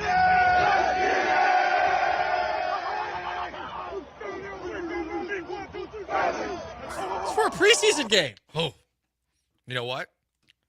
Davis Mills, if you don't make the team next year, Jameis Winston's a free agent. Give me some Jameis time. Backing up C.J. Stroud. Oh, I'd love that. Jameis in the preseason, way better than what we're getting right now. Just for that speech alone. I have goosebumps right now. That was fun to listen. I don't even know what he said, but it sounded great. He's taken over where Ray Lewis left off, where it's just speaking in tongues, but he's so excited, and you're like, yeah, I believe whatever you're saying. Yeah, man. Yeah. He's come a long way since the E-to-W pregame speech. Like, yeah. he's really found himself in this role. Sometimes you got to bomb on stage to get better at your craft. Yeah. I kind of want Davis Mills to try this now, though, for the next preseason game, just to try it. Davis Mills, I want to see what you got. I don't know. I'm not saying he can't. I just want to see it. Just try it. You never know. He's so low energy. Remember when you were taking your SAT 2 test, getting ready for high school, the dreams that you had to be a doctor someday, because he went to Stanford. I mean, this guy's king of the nerds. Nothing wrong with that. He's probably really smart. Probably just bring up some like Star Wars references. No, I don't know about that. He seems too tall to make Star Wars references. Well, I just feel like Davis Mills hasn't watched Star Wars. I just feel like I got height shape because that wasn't a height. No. You're just thinking about that. I guess that was an unintentional shot. That was not intentional. So Davis Mills, yeah, that is not in his bag, but it's not in everybody's bag. Some people are different. Jonathan Taylor, running back for the Indianapolis Colts, the first guy to wear a Guardian cap. It looks weird. I feel like you couldn't see like on the far view. It does blend in from far away on the television broadcast. Yeah, because like at practice they just have the caps on. Mhm. In the games they're putting over like a fabric, right? So it looks like the helmet. There was a couple other players. I think someone in the Texans game. I think their right guard. I think James Daniels, the Steelers' right guard, was wearing it as well. So I guess we're gonna start seeing this more often. It did not look as bad as I thought it would. Yeah, it is noticeable, but doesn't look that bad. And I mean, that is really the biggest obstacle I think for a lot of these guys wearing it. Is doesn't look cool. No, it's not shiny. It's not metallic. And for some guys, that's too much. Yeah, but that is like the number one reason why they won't wear it. It's why they don't why players don't have their mouth guards in. Yeah, because it doesn't look as cool to have it in there. I was surprised by the no mouth guard thing though. Me too, especially because it's supposed to be a penalty and they don't have it on, and they always worry so much about concussions, but they never just start with the simple stuff of always have your mouth guard in. You got to bite your tongue. And there's guys with two mouth guards that are both dangling too, where oh, yeah, Steph Curry. It's become like an actual accessory where there's just mouth guards all over the place, none of which in your mouth. Big Orthodontia is furious over this one neat trick. Or they're like, hell yeah, Oh yeah, they're gonna need some work. Keep those out. Let's get those dental rates. Yeah, Kanye West doctors like hell yeah, or dentists like hell yeah. Can get some more clients. Kanye West's doctors, I guess, sent a cease and desist to a Barstool because they said that he had dentures and they wanted it to not be called dentures. They wanted it to be called something else, even though they actually were dentures, titanium dentures. Yeah. People have so much time on their hands to do stuff like that. Like, I just don't understand. I also like that he's getting accused of like giving Kanye West a dangerous amount of drugs, and he's like, no, they're not dentures. that's what he's cease and desisting. Is a very, very funny thing. It is Gallant George, 24 days away from the start of the NFL season. Coming up next on this fine radio program of ours, we continue to look back at everything that we liked from a weekend of dominance from the Houston Astros. And what concerns do you have about the Houston Texans after preseason game number 2? All that's on the table. Stick around.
Broadcasting live from the Veritex Community Bank Studios, it's Gallant and George. On ESPN 97.5 and 92.5.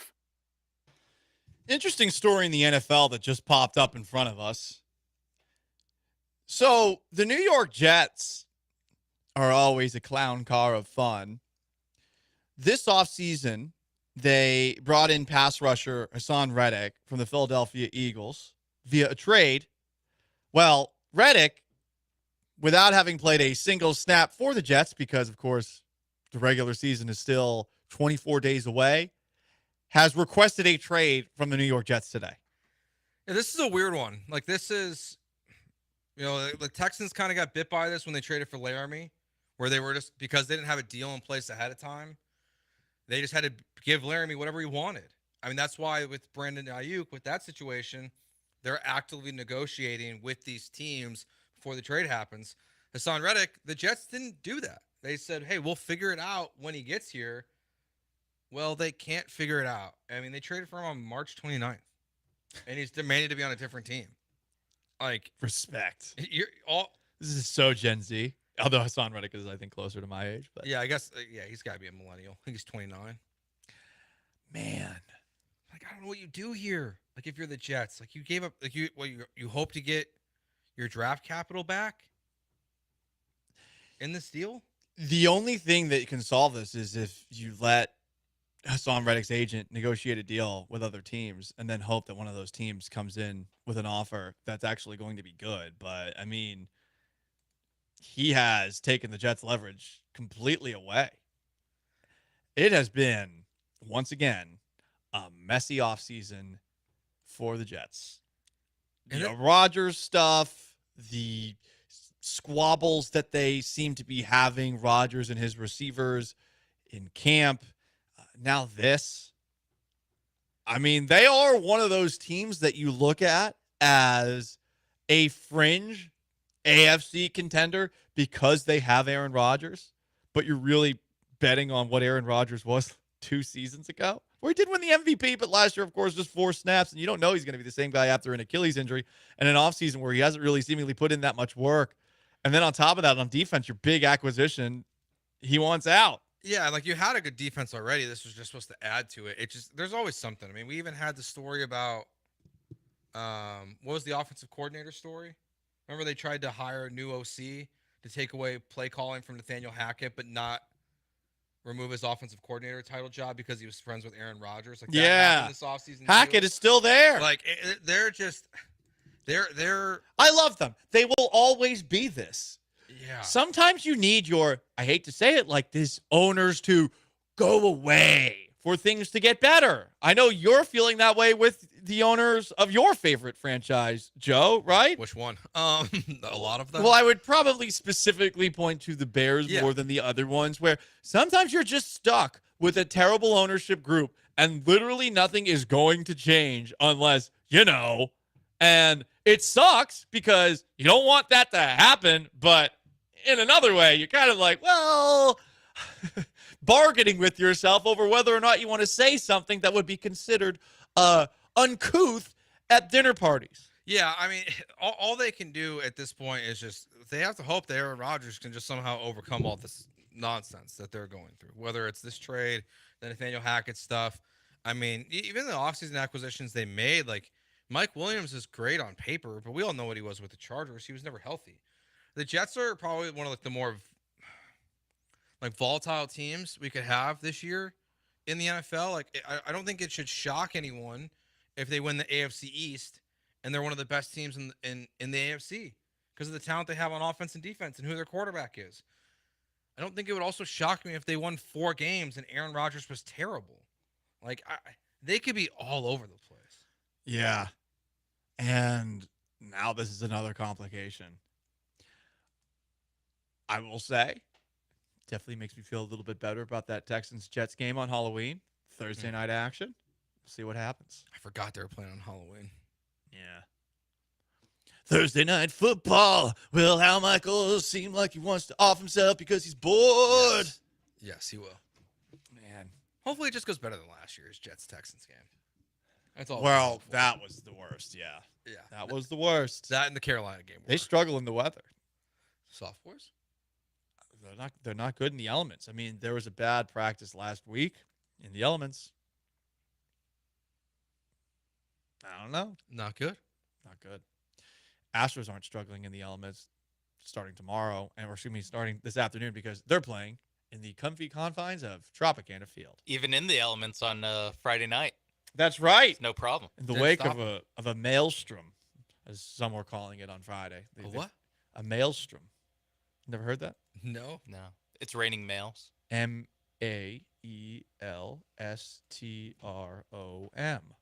Maelstrom. Are they just like making up words now? Maelstrom, This has derecho. always been a word. This has always been a word. Nor'easter. Yeah. That's I another think one. there's like something cool happens and the weather nerds just like make up words. They're just like, this is our chance to shine. Yeah. There's a very specific. We could just call it a rainstorm. Yes. Yeah, it's very windy. But in order to separate us from the guys that look outside the window and call it a rainstorm, we have a name for it, and now I'll tweet it so people catch on. I should have put that out on Friday. Just to show I've got that big J vocab. What was your setup on Friday? Did you go big TV for the Texans or? Yeah, people were criticizing me for going big TV for the Texans and little TV for the Astros. I don't care. I like football better than baseball. What do you want from me? I watched the starters and then I went back and watched the rest. I was gonna say, I think that's fine until the backups come in, and then The backups came in. I added a big TV on the backups. Wow. I had the big TV on them. Yeah. No, I wasn't really watching that game either. I kind of just zoned out. You're watching neither. Yeah, I was looking at my phone. I was saying, like, was there a third TV? No, it was my phone. Like, okay. I mean, I was putting notes together, and then I was trying to figure out like how to do a bunch of technology things for the live stream that I did Friday night, and guess what? Didn't find any of those things out. Were you? It was an absolute disaster of a beginning. I had to edit it out. What? Were you bumbling during the game? No, I'm off those apps. I thought you were back on. No. I've been off. No, listen. People want the date update. The date update is like, let's just say things are good. That's it. That's it. Nice. It's early. We don't know. We don't know where things are going. That's all I got. All right. Not jinxing anything. Not going to over talk about it. It's not fun when I talk about it and I'm successful. It's only funny when I talk about it and it's a disaster. But no, we're off the apps.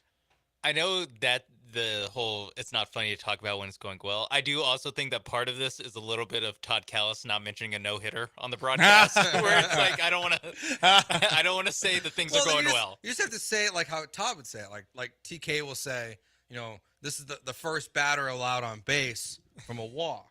He will not say no hit. He'll find creative ways. Yeah.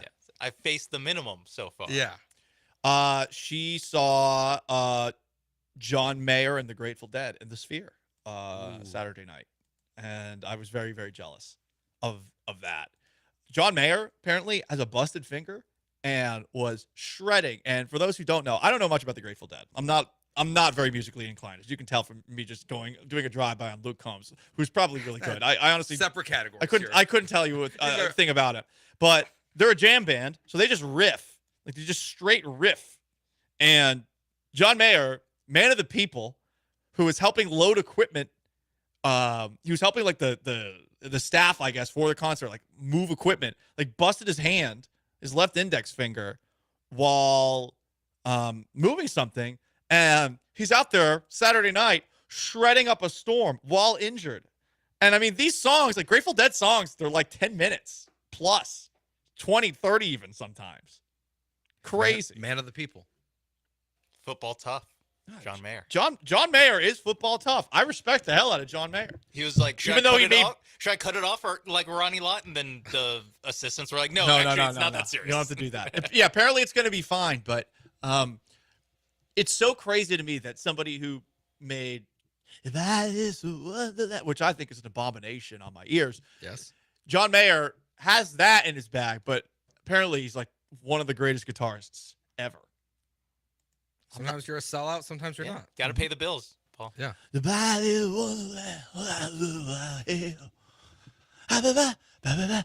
You know more music than you give yourself credit. No, I don't know any, but I know that song. Okay.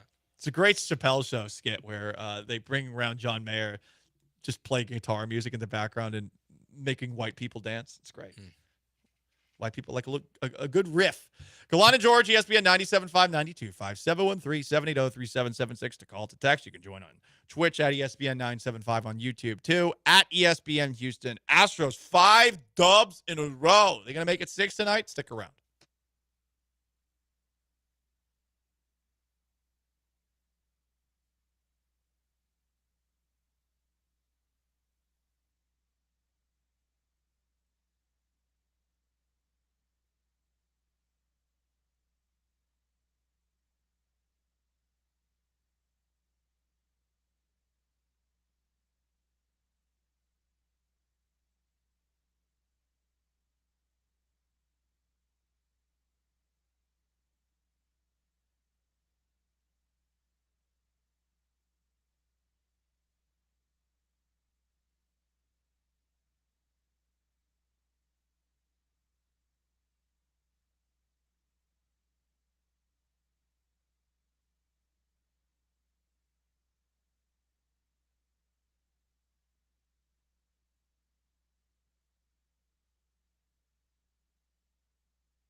But his home runs, both bombs. Longer than air yard on, sends one to center field. Well struck. Rafaela back. This ball's gone to straightaway center. Just when Breggy thought he hit a bomb, Jordan crushes one to center. Back to back. Big flies, and the Astros lead it 5-0. The Bats were working over the weekend. In a 3-game sweep of the Boston Red Sox, your Houston Astros scored 23 runs on 39 hits. 9 of them were homers. And after averaging just 3.4 runs a game in the 18 games to open up the final stretch of the season post-All-Star break, Joe, this was a very welcome sight.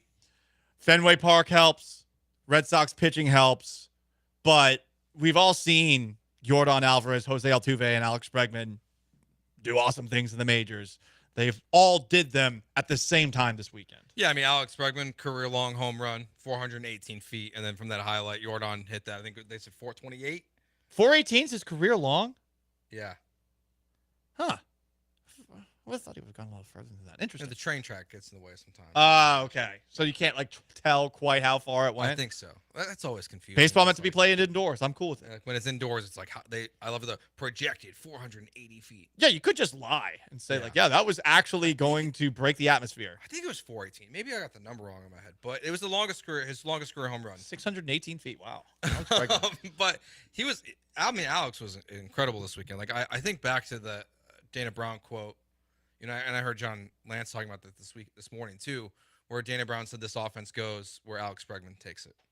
And I was like, I think it's more Jordan Alvarez, but it really does seem like it's Alex Bregman. Like when he's on, this team is just a different level. The season started, he was terrible. Imagine if he doesn't suck in the first half of the year. and what the discourse is about Alex Bregman? Because, I mean, how many conversations have we had saying, oh, you can't give him an extension. You can't give him an extension.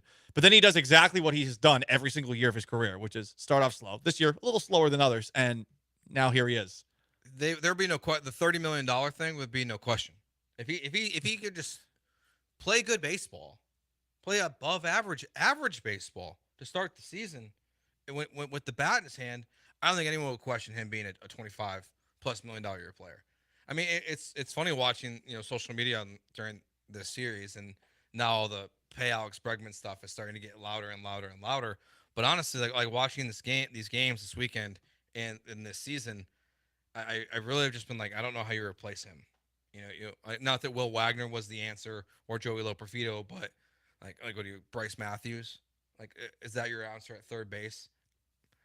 Alex Bregman should be a Houston Astro for life, to be honest. Ooh, for life. Damn, Joe. Yeah, I mean, maybe I would hope he'll give you some kind of Jose Altuve, a little bit. No, lean into this. Let's go. A little bit of a friendlier deal than you hit on the open market, and maybe because he has the worst agent in sports, Scott Boras. Oh yeah, Joe thinks Scott Boras is washed. Yep, I'm gonna stick with that. I like that, but no, keep going. Keep going. Alex Bregman should be like Astro for life. $60 million a year? How about that? Nope, that's not what I said. $50 million a year? Nope. 25. 25. Well, is he gonna take 25? I mean, For I life? hope so. Sounds very Rafael Montero-esque. I'm just gonna be honest with you. Really? Right. Alex Bregman, lifetime contract, 25 a year? Well, no, but like he's only gonna have like 4 more years left, probably. What, is he gonna die? Because you said give him a lifetime contract. So he has to die for the contract to run it. I don't know what you mean, Joe. Are you gonna kill him after the 3 years have expired? That's illegal. He should be an asshole. That's more illegal than what Jaron Duran said. That's a good point. It is. What if has some incident? I'm not saying you play a part in it, but he has some incident. Well, if there's some accident happen, God forbid. God forbid, his heart stops and then he gets defibrillated and he comes back to life. Is his contract still valid? Yep. Okay. Insurance will cover it though. Because that would really suck if in year 1 something happened and his heart stopped. You're trying to kill Alex, right? No. You said lifetime contract, and you said he only has 4 years left. I'm saying he gets declared legally dead and then gets his heart restarted. I don't think he's gonna play baseball. Is he a free agent then? I guess. Okay.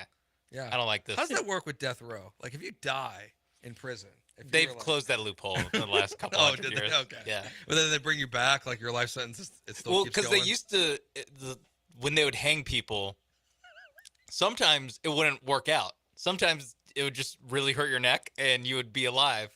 And they're like, well, you sentenced me to get hanged. I just got hanged. I'm still alive. That's your problem. And so that's why they went on to say hang till death. So now they, or not now, but back when they hanged people. So I will now also close my loophole. Alex Bregman should be under contract with the Astros as long as he plays baseball and is of good health. Is that better, Sean? Can't wait for the lawyers to get a hand on what is good health. Yeah, reading the transcript back to Joe as the Astros and Joe, who's negotiating for the Astros, and Alex Bregman. I feel like Scott Boras is no longer going to be washed, Joe. Yeah, the transcript has set yourself up for failure. I didn't say that I was a better agent than Scott Boras. I just said he tried to get a bunch of his players paid this offseason and he failed at it. That's true. But you said you're going to come to the table with a lifetime offer. Scott Boras this guy's calling me a bad agent. Lifetime, 3 to 4 years. I mean, he's 30. Is he going to die before he's as old as me? Years. Most of these guys only played like 35. Joe, God. What do you think Alexander Bregman's going to play till he's 40? Joe, 34. I mean, I know Jose Altuve will be 39 when his contract ends. But, 5-year deal. Would you want Altuve to were you upset that he didn't sign a lifetime contract? He got a lifetime contract. No, it was only a few years. This is semantics. Is it semantics? He's never gonna play for another team. Okay. Because he's dead? There's no Hakeem Olajuwon jersey for Jose Altuve. All right. Hakeem Olajuwon jersey with the Toronto Raptors. Yes. That's what you're trying to refer to there. Rockets should sign that guy to a lifetime contract too. They should have. I mean, that would have made sense. Yeah. They still need a bench big. That's true. I mean, he's still. They wouldn't have had to trade for Steven Adams. He's out every game, or most games. Oh yeah. He certainly is. He certainly is courtside. Okay, so Alex Bregman, lifetime contract. Yep. You heard it here first. Unless he dies. Until he dies. Yeah. 4 years And then from now. in 2032, Joe's going to order a hit on Alex Bregman. Oh! Well, I mean, listen, you're negotiating this deal. Yeah, I mean, I guess There's some strings attached. Some strings, yeah. Some very thick Yes. strings. Yes. That involve hanging until death, I guess. From the 832, I have a hard time believing they could re-sign Tucker if they re-sign Bregman. No, not with Joe negotiating. True. Lifetime deal for both. You get a lifetime contract. You get a lifetime contract. Can't have them all. You know, back in the 1800s, I'm sure that these were some ideas that the baseball owners had. He'll sign him to a lifetime contract, and then all of a sudden, oops, dynamite took out his leg. He's gone. World War II. He had a tragic coal mining mishap because after they were done playing in the field, they would send him to the coal mines. Yeah. They didn't make a lot of money back then. Yeah, he had an accident on his farm back home. Air quotes, air quotes, air quotes. Mm-hmm. From the 832, what if Alex Bregman becomes a zombie? Great question. We're really diving. No, because then he's undead. That's true. There's a different. That's it. Thank you, Sean. Yeah. I should have been a lawyer. Yeah. I don't think any of us would have been able to make that I don't work. think we could have cut it. No, they're not going to be able to sign Bregman and Tucker. Desert Stro on our YouTube at ESPN Houston says, I need all available funds to be focused on signing Tucker. Bregman can walk. I think Junior Broncos said he's going to be with the Yankees next year. Desert Stro said it before. I'll say it again. Bregman's joining me in the desert next season. Yeah, because he got his house in Arizona. I mean, I don't know. Like, does anyone think they're going to re-sign Kyle Tucker? Well, I mean, that's so far away. I truly do not know. This year is certainly not making, I think, most Astros fans feel comfortable with that.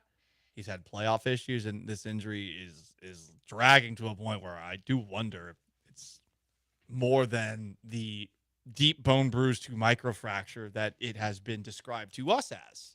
Yeah, I wonder if if since Jim Crane is clearly the only one that handles like high price contracts, if he would not be more inclined to give Alex Bregman a much larger contract than Kyle Tucker, since Alex Bregman's been here through the bad, through 2017 and all that stuff. I mean, don't you think that a deal to Bregman would be panned just based off of what we've seen the last couple of years? To what you just said, I think there would be paranoia that once again they're operating in a rather careless way should they give a long-term extension to Alex Bregman.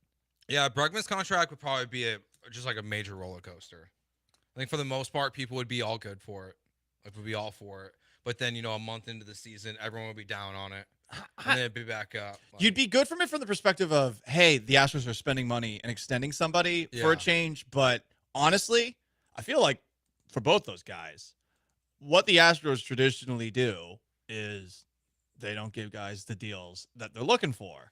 So they're going to go elsewhere. And you're hoping that you can actually replace those players, which somehow, some way you've been doing over and over again. I saw DeZenzo's played a little bit of third in the minors, and maybe, we've talked about this a couple of times. Like, what is your post Alex Bregman plan?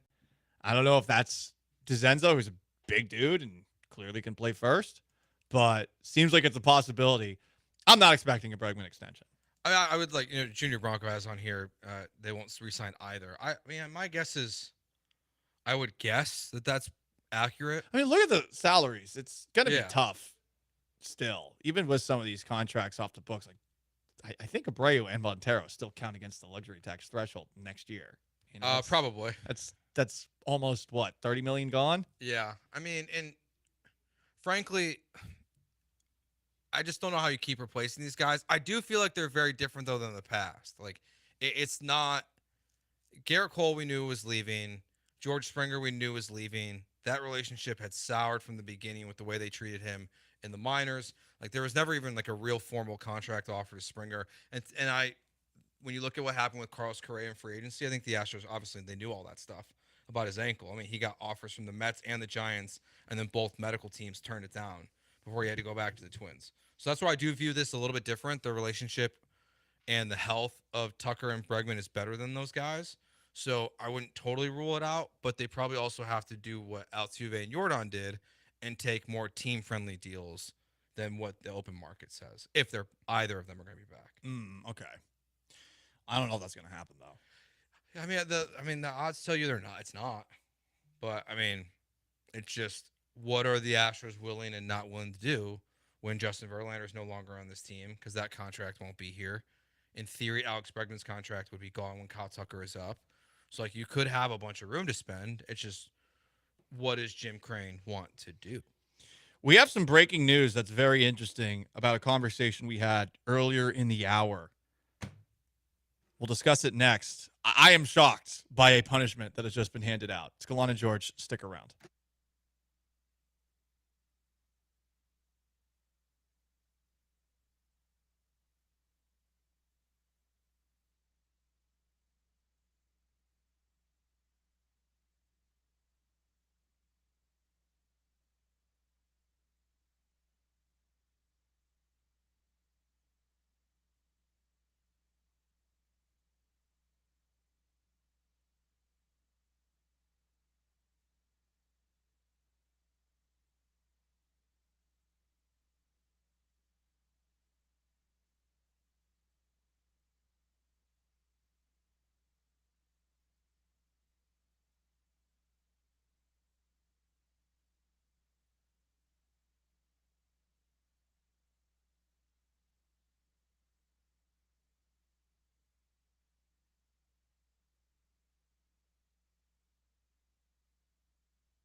This is Gallant and George. On ESPN 97.5 and 92.5. Now back to Paul and Joe inside the Veritex Community Bank Studios.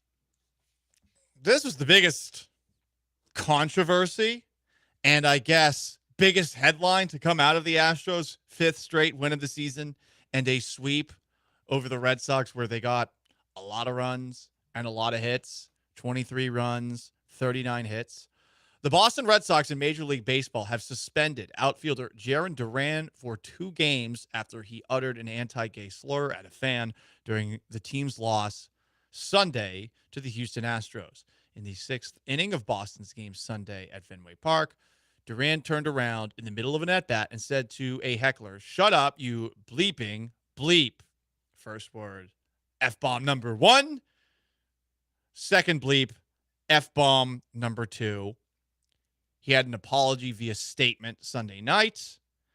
The suspension is in line with baseball's past discipline for the use of anti-gay slurs.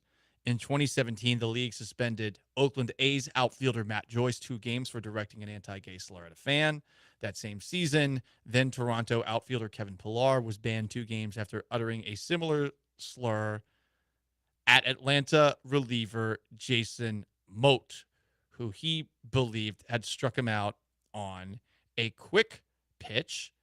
5 years earlier, Blue Jays infielder Yunel Escobar received a 3-game suspension for wearing eye black stickers with a Spanish slur. I guess so. I guess I'm not surprised. I mean, if this is what they've done in the past and like it makes sense, I find it interesting that like in all these suspensions that they're going through, it's the teams that are actually technically doing it, not the player. I mean, not the Major League Baseball itself. But if that's what you've done in the past, like that's what you do now. Like I immediately see on social media, like only 2 games, blah blah blah. People are not upset about this. But if this is what the standard is, then that's what the standard is. Like I will say, like I appreciate like not moving away from that, just because times have gotten. Well, I mean, if we're gonna go by that logic, then I mean Hector Neris should have been suspended. But Hector Neris, but it's like because it's in a different language, though. I mean, like no, there seems it's one of those things where when everybody knows 100% what was going on, this is where baseball feels the need to, in a way, come down hard because they know this makes them look bad definitively. Where I guess there's a little bit of a gray area with the Hector Neris yelling at Julio Rodriguez incident that we had last year. It's alleged. That's. But I mean, if you could read his lips, I know. And the funny thing is too, multiple players were asked about what happened, and they all refused to say what happened. Yes. So probably Hector Neris then should have also been, but I because like reading this article that I found before he was actually suspended, it's the only one where it says alleged in it. So that's why I guess maybe they just didn't have enough belief that they could prove what he said, and it was Neris's word versus Julio Rodriguez. But like that's why like it's 2 games. It is what it is. It's not. It's a fine suspension. There's gonna be more people that are upset with the amount of games than there are that there was games suspended at all. I'm surprised they suspended him. I mean, maybe this is me being a little bit too obsessed with the idea of free speech. What he said, it's going to get panned. He's going to be dealing with this probably for a while now. People are going to bring this up whenever they hear his name. Suspended 2 games for getting mad at a fan who was talking, I guess, about how you need a tennis racket. This is, I guess, just the way that things are now.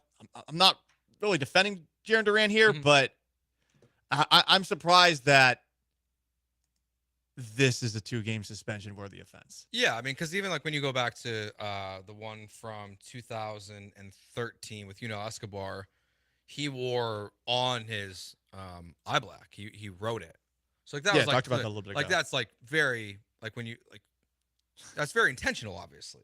Like that was like that one's crazy. Like that's pre-planned. That like, one is yeah, crazy. like he clearly knew what he was doing. Why would you do that? Yeah, like that's just idiotic behavior. But it's only one more game of a suspension, something that you could see on his eye black the entirety of a game, versus a comment that, had it not been picked up on a live mic on New England Sports Network, does this happen?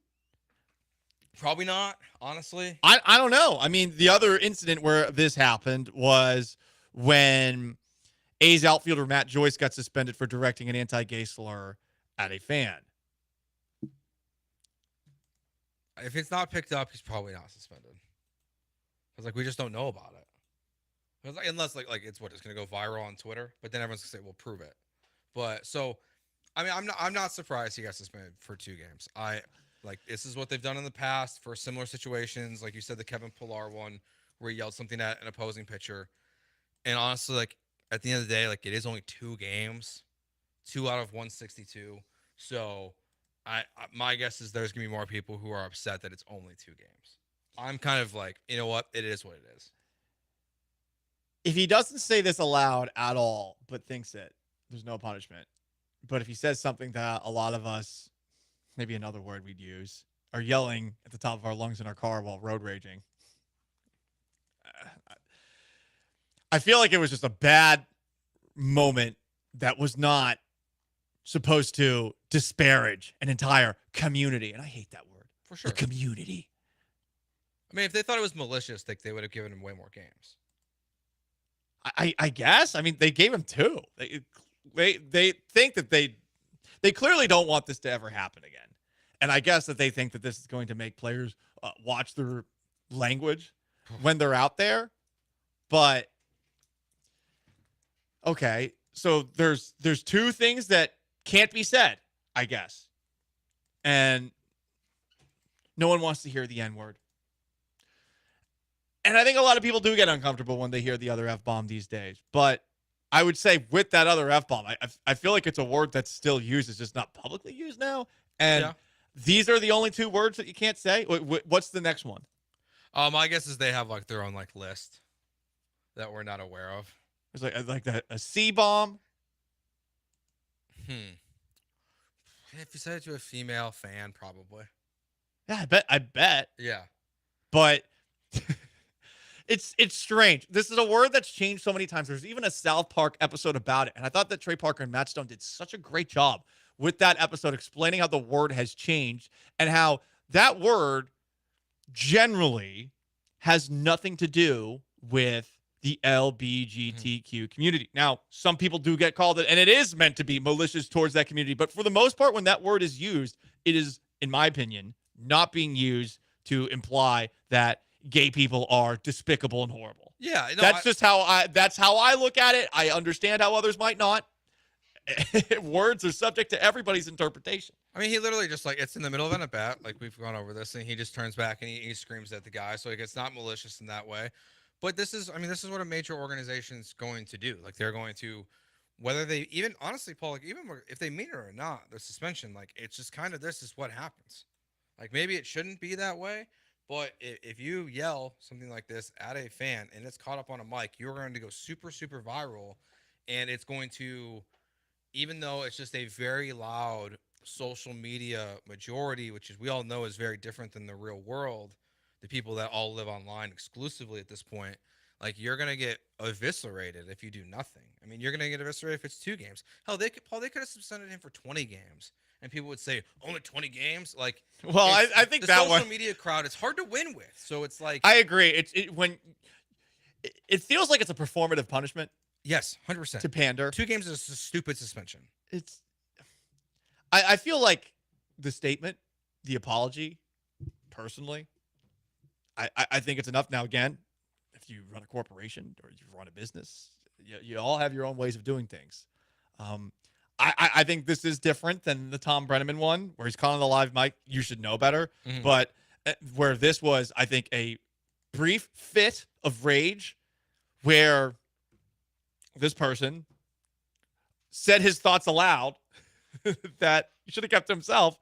And it's because a fan was heckling him about how he needs a tennis racket. Yeah, that's a tough one to get suspended for 2 games. I'm wondering if that person had been doing it all game long. Had to be. That would probably for him make to more snap sense. like that. Yeah, I mean the guy's clearly right there behind the home plate. Like, must have been going at these guys all day long.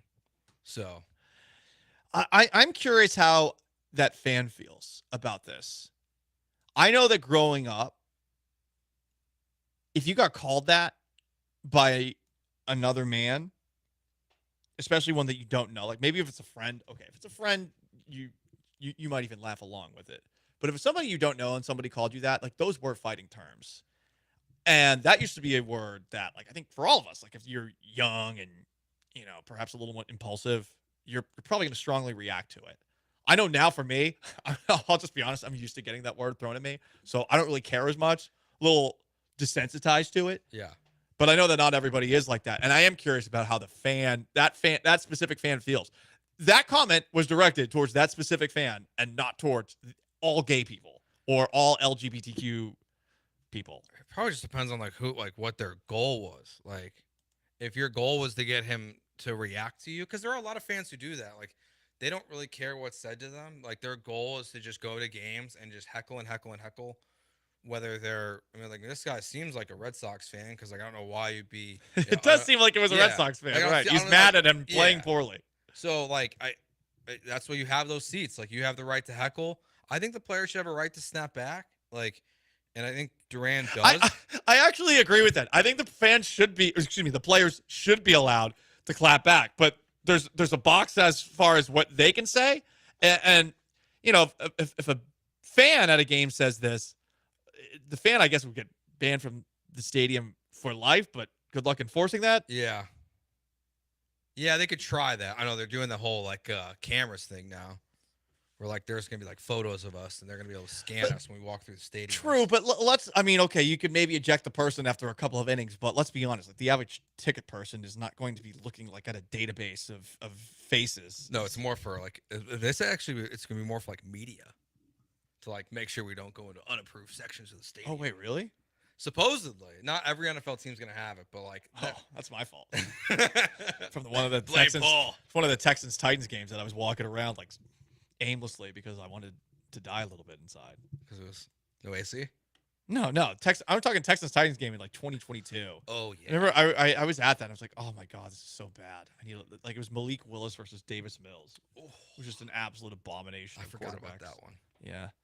But yeah, I mean, 2-game suspension, like it is what it is. Like he'll probably apologize again.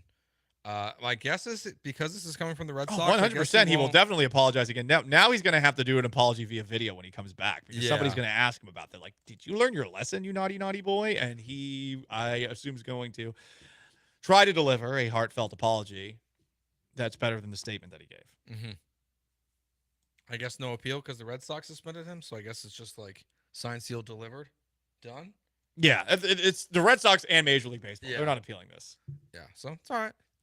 It is what it is. I don't really get the suspension for 2 games. To me, it's like it doesn't detract. Like if that's your goal of a punishment, I think 2 games is just it's not enough. Like I don't see how that detracts the next person. If that's what your goal You mean is. stops the next person? Yeah, like how it stops the next person from doing the same exact thing. Like what's the point of this suspension? I don't quite understand. It's performative pandering. Exactly. I mean, yeah. He apologized, but 2024, everybody. It is Gallant and George. He is Joe. I am Paul. 713-780-3776. If you want to call, if you want to text, you can join us on Twitter as well, at Gallant Says, at Joe George Radio, at Sean A. Mapes Behind the Glass, or on YouTube at ESPN Houston. By the way, the Rock the Mic competition. We're getting closer and closer to the finale. I believe we are whittling the list down from 10 to 4 this week. So go to the ESPN Houston YouTube channel, find the Rock the Mic, and like your favorite videos. Gallant and George, stick around.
You're listening to Gallant and George on ESPN 97.5 and 92.5 from the Veritex Community Bank Studios. Here's Paul Gallant and Joe George. Astros have 5 straight wins, swept the Red Sox over the weekend, play the Tampa Bay Rays next, and the Texans won preseason game number 2, 20-12. Of note in that one, I liked what I saw from the defensive line. Daniil Hunter had a sack. Tank Dell had a nice punt return and a touchdown reception plus a little catch and run after the fact. And yesterday at practice, we saw some guys who have been banged up or being sat out. Laramie Tunsil, Joe Mixon, Christian Harris all returned. Unfortunately, Christian Harris limped off the field. Yeah, that's not ideal. The other guy we didn't mention earlier when we talked about the game, Azeez Al-Shaair, seeing him again in the preseason, he's awesome. He is all over the place. Hopefully, Christian Harris can get healthy so these guys can be on the field together at the same time, because it's a formidable linebacker duo. It could be. We will see, of course, in the regular season. I'm a little nervous about the second level of the defense. I think last year the Texans' run defense slipped through the cracks how bad it was. Specifically that game against the Colts, they did whatever they wanted on the ground. I know Jonathan Taylor's good, but that second level is going to be really important. And I think Al-Shaair is an upgrade over who they had last year with Denzel Perriman and Blake Cashman, right. But you do need to have somebody else there. And if Christian Harris is not out there, that's not good. But again, still plenty of time left, 24 days until the start of the NFL season. There's a lot of chirping going on post-Olympics, and we're going to get back into a lot of this. And in case you missed it, I am tired of hearing about Noah Lyles.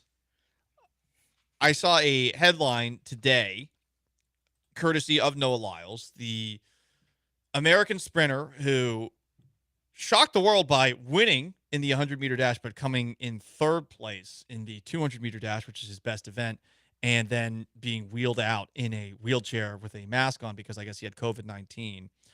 He said he was disgusted that Adidas invited him to Anthony Edwards' shoe release because Edwards has not been to an NBA Finals. And while on one hand, okay, does Anthony Edwards deserve an Adidas shoe release, having not been to an NBA Finals? I suppose that's up for debate. I guess, yeah. But this guy talks way too much. Yeah, and now the NFL players are starting to join in on the trash talk. Tyreek Hill thinks he could beat Noah Lyles in a sprint. I don't believe that. I'd like to see it, but I don't believe that. So while we're on talkers make me thirsty, and both Noah Lyles and Tyreek Hill are making me thirsty. Why can't we just, we could do this? Pro Bowl. I was always wondering that with I feel like Usain Bolt did something like that where he didn't race someone, but he would he would go on a football field and run routes and stuff. Yeah.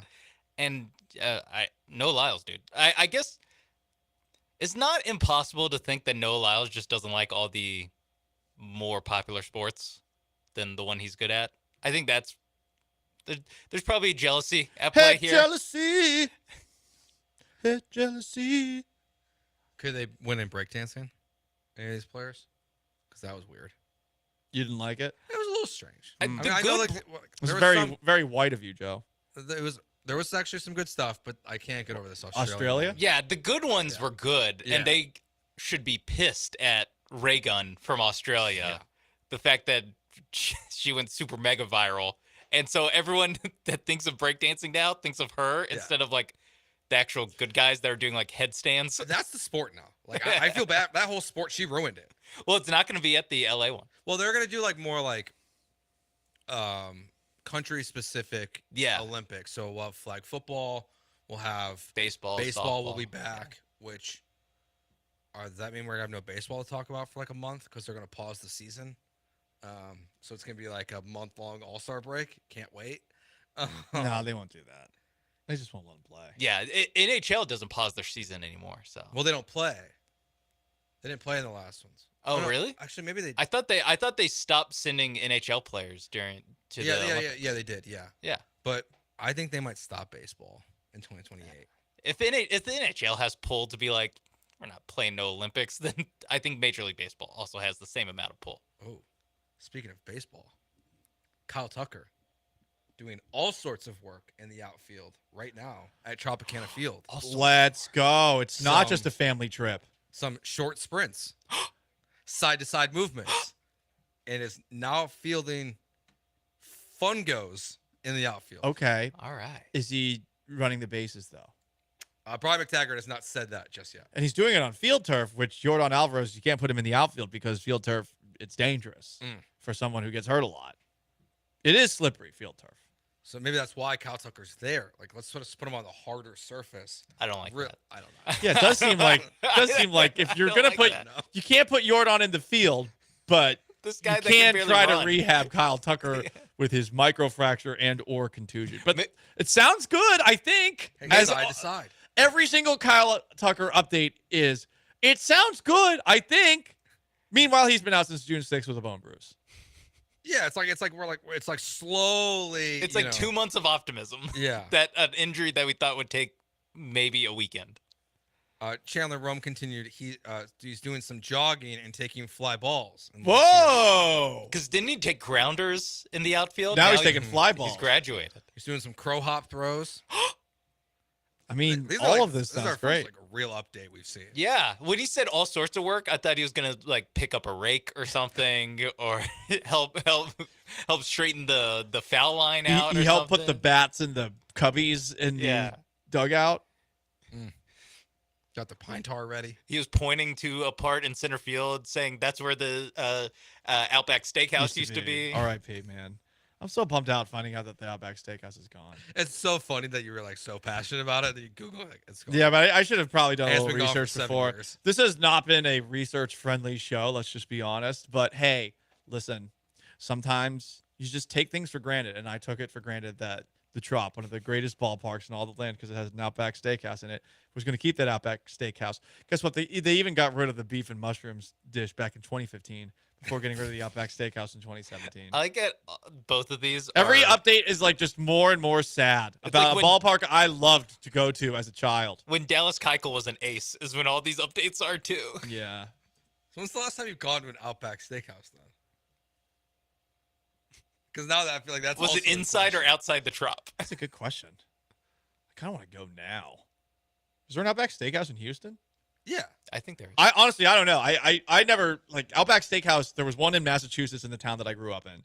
And I know it's based out of Tampa, thus the Outback Bowl that they have every single There's year. one on Westheimer. There is? Yeah. Oh, dude, I might get a bloomin' onion today. That's not what you're going to. Paul's booking it right after the show. Bloomin' onion and a ribeye? Yeah, screw it. Why not, right? Like, no rules, just right. It's a perfect kind of Monday meal. I mean, you only live once, so. Yeah, but it does Even bum those me out. margs you made this weekend. Yeah, we're still recovering, I think. I think we're still recovering. But we are alive. We are alive. Yeah, it's 6 miles away, it says. Okay. Oh, that's a little too far. On Westheimer, that might take you 45 minutes to Yeah, get there. plus, like, Westheimer, driving on Westheimer, I mean, Your car might not survive. no, driving on Westheimer is Mad Max Fury Road. Like, Yes. Westheimer, once you get west of the Galleria on Westheimer, it seems to get progressively more and more psychotic on the road. And I think I understand why. There's a light at Bering Drive. It has no business existing. It's just like there's no people ever there. It's a three-way Yeah, intersection. I know which one you're talking And the light takes forever, and there's never anyone on Bering Drive. I know which one you're talking about. Yes. Never, ever, ever, ever. But hey, keep those potholes there. Yeah, that's character. I mean, honestly, the only thing that'll slow down those maniacs driving west on Westheimer is potholes. That's true. Houston needs more potholes to stop everyone from blasting through red lights. Hot take. More potholes. They got that right. Paul says potholes equal good. Potholes slow people down. Pro pothole Paul. Don't run for like a political office, Paul. Why that not? one's gonna come back to bite you. Why? Why would People it are come gonna back say- to bite me? There's gonna be an ad campaign saying. I'll just Paul say Gal- they Paul don't Gallant, they don't pro understand my potholes. sense of irony and sarcasm. And that means that they're an idiot. They're a rube, if you will. Do they even know what that word is? I don't know. It's a maelstrom of big words today on the Gallant George show. Gallant George, ESPN 97.5 and 92.5. We got a little garbage time after this. couple weeks from now, myself and Sean will be headed to LaBerge, Lake Charles to do some shows there on a Thursday and Friday. We'll be getting ready for football season. Look, it's the best time to go to the sportsbook at LaBerge, Lake Charles. Whether it's college football, NFL, all of it is there for you when you go to LaBerge and the sportsbook there in Lake Charles. I can't recommend the food enough. It's awesome. It's incredible. Crawford Bach is there for you. You can go to the 19 betting kiosks.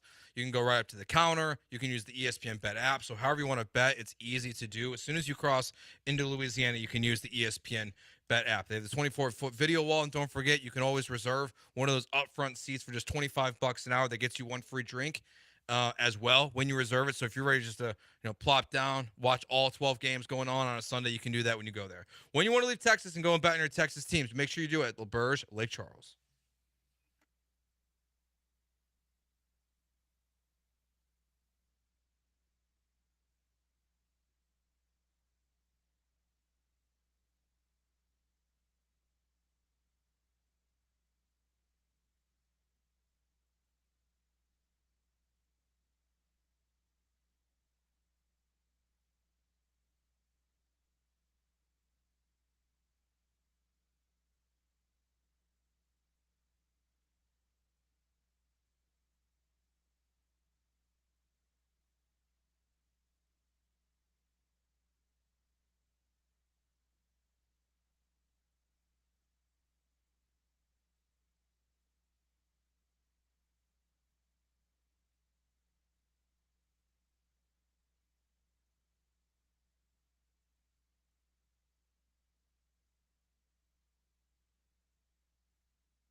You are back with Gallant and George on ESPN 97.5 and 92.5. from the Veritex Community Bank Studios. Here's Paul and Joe. Last chance to dance. Gallant and George. Astros got a sweep of the Red Sox over the weekend, and the Texans got a win in preseason game number 2. 23-1 season. Here we come. Here we go. Swarm. Jacob has a thought on the Astros at 713-780-3776. Jacob, yo. Hey, how's it going, Paul? I got a quick question for you. With this year and all the injuries going around with the team and everything, do you think the organization regrets hiring Conrad Murray as like the team's lead physician? Honestly, I didn't even know who the physician was until just now. So probably. Yeah, I mean, if you look at his track record is not the best, and I don't know, it just seems strange with all the injuries that they did him. The injuries are bad. I think that Joe and I are both in agreement that you probably should address, if you're the Astros, the training and or medical staff, given the rash of injuries and the way they seemingly rush pitchers back. Why? This is the guy who killed Michael Jackson. Conrad Murray. Oh, gotcha. I'll It's say. a quick little Google search. I was about to say, like, I don't know who any of them are. I feel like they've done a really good job of keeping them all anonymous. Yeah. And so this guy was the personal physician of Michael Jackson at the time of his death. Well, you know what? Like, that wouldn't be good if that guy was running your training staff. I assume he got his license taken away, right? You can only hope. Dude. Hell yeah. King of Twitch wants me to ask for a sweep in Tampa. I'll ask for a sweep. I would prefer an 8-game winning streak. I will ask the Astros to go a 5-1 this week. 5-1 this week. Yes, you play the Tampa Bay Rays and the Chicago White Sox. Oh, 5-1. wow. Sounds like Joe wants a loss against his beloved Chicago White Sox. Yeah. Chicago It's Joe like here. the people of Chicago are hurting. Chicago Joe. Yeah, I suppose, Big-time White Sox fan. give him one, I guess. Grady Sizemore needs his first MLB win. Yeah, I'm not demanding a sweep at the Trop. It's been known to intimidate many a man.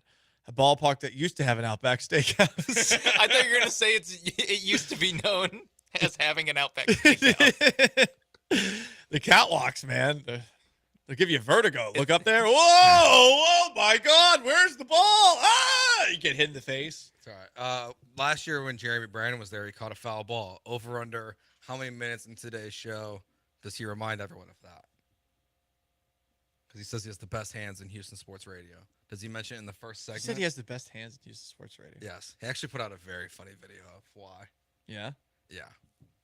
Like cups falling and him catching them, actually. Oh, I thought like catching manicure the ball on the sidelines at Cougs games. Yeah? Yeah. Yeah. There's one where he's catches the basketball. Yeah, I was gonna say, wasn't there a basketball? Yeah, there's one a couple of them that went super viral. And by super viral, I mean he retweeted the video himself a couple times. Ooh, he retweeted it multiple times. At least twice. That's a faux pas.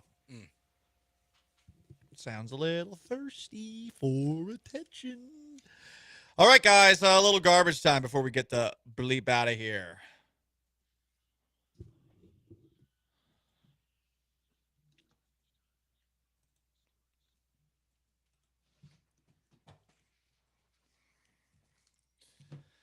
That bleep was for F-bomb number 1, not F-bomb number 2. I am not Jaron Duran. Good clarification. Had to. Getting our F-bombs mixed up today. All right, guys, in garbage time, I'm just stunned that this woman pulled it off. I don't know how many people saw this, but a woman has been sentenced to 9 years in prison for stealing $1.5 million worth of wings. I don't get, like she was like in the kitchen? Like stealing it, like taking them home from work every day? Stole a truck full of wings? Like, I feel like it has to be like stealing like a little bit day by day. Like you had to be working yeah. working at like a Embezzlement. Hooters or a Buffalo Wild Wings, and you just like slip an extra 12. Chicago woman gets 9-year sentence for stealing $1.5 million in chicken wings. A routine audit found that the school food service director took more than 11,000 cases of wings intended for remote learners. She stole them during the pandemic when the wings were meant for children doing remote learning. So she stole from the children. That's probably why you get in trouble. Mm-hmm. But they said 1.5 million. She ordered more than 11,000 cases of wings from the school district's food provider and then picked them up herself in a district cargo van. The theft was uncovered during a routine audit when it was found the annual food service costs were $300,000 over budget only halfway through the school year.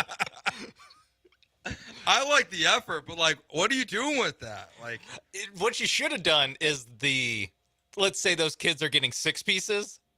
They turn into 4 pieces now. It's COVID, supply line. Got to tighten the belt, kids. Yeah. And that's how it goes unnoticed. Not ordering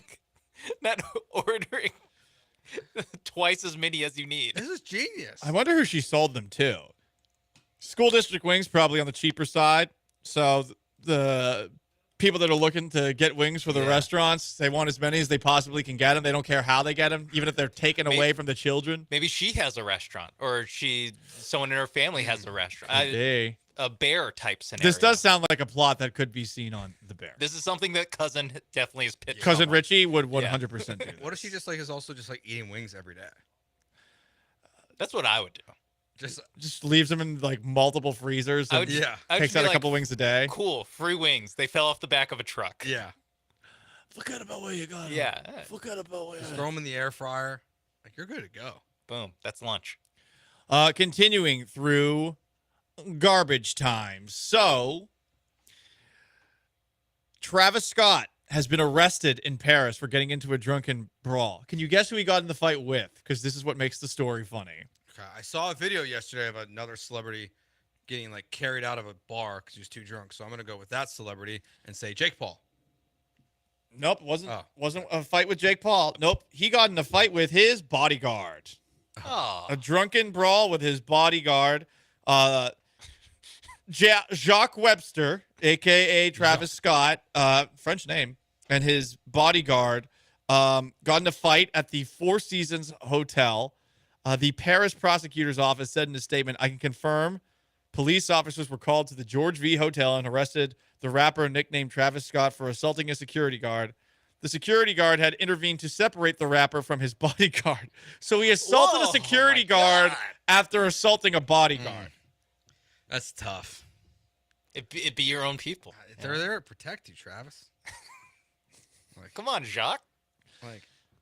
To be a team player, dude.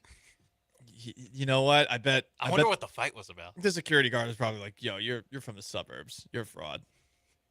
Do you think he was holding him with his hand on his head, Ooh, arms length away? Definitely. And Travis Travis Scott was punching flailing air? at him. Yeah.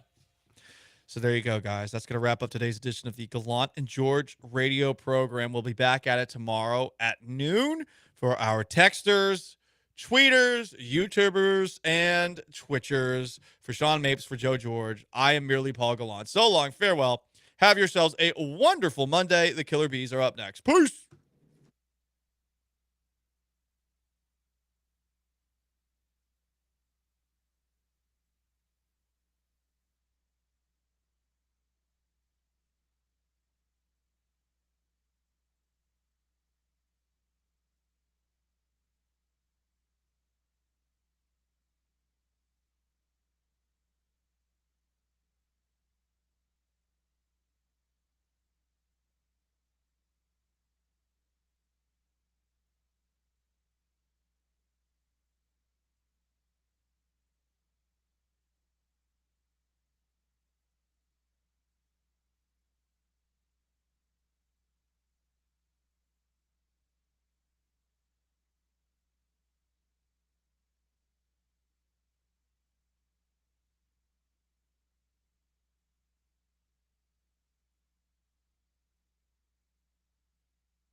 Ooh, what up, H-Town? Hey, how we doing? He's Blank. I am Branham. It's Brian behind the glass. It is a Monday edition of the Killer Bees on ESPN 97.5 and ESPN 92.5. A lot to get to today. Cal McNair, Cool Cat Cal. Remember, first person to tell you who Cool Cat Cal was.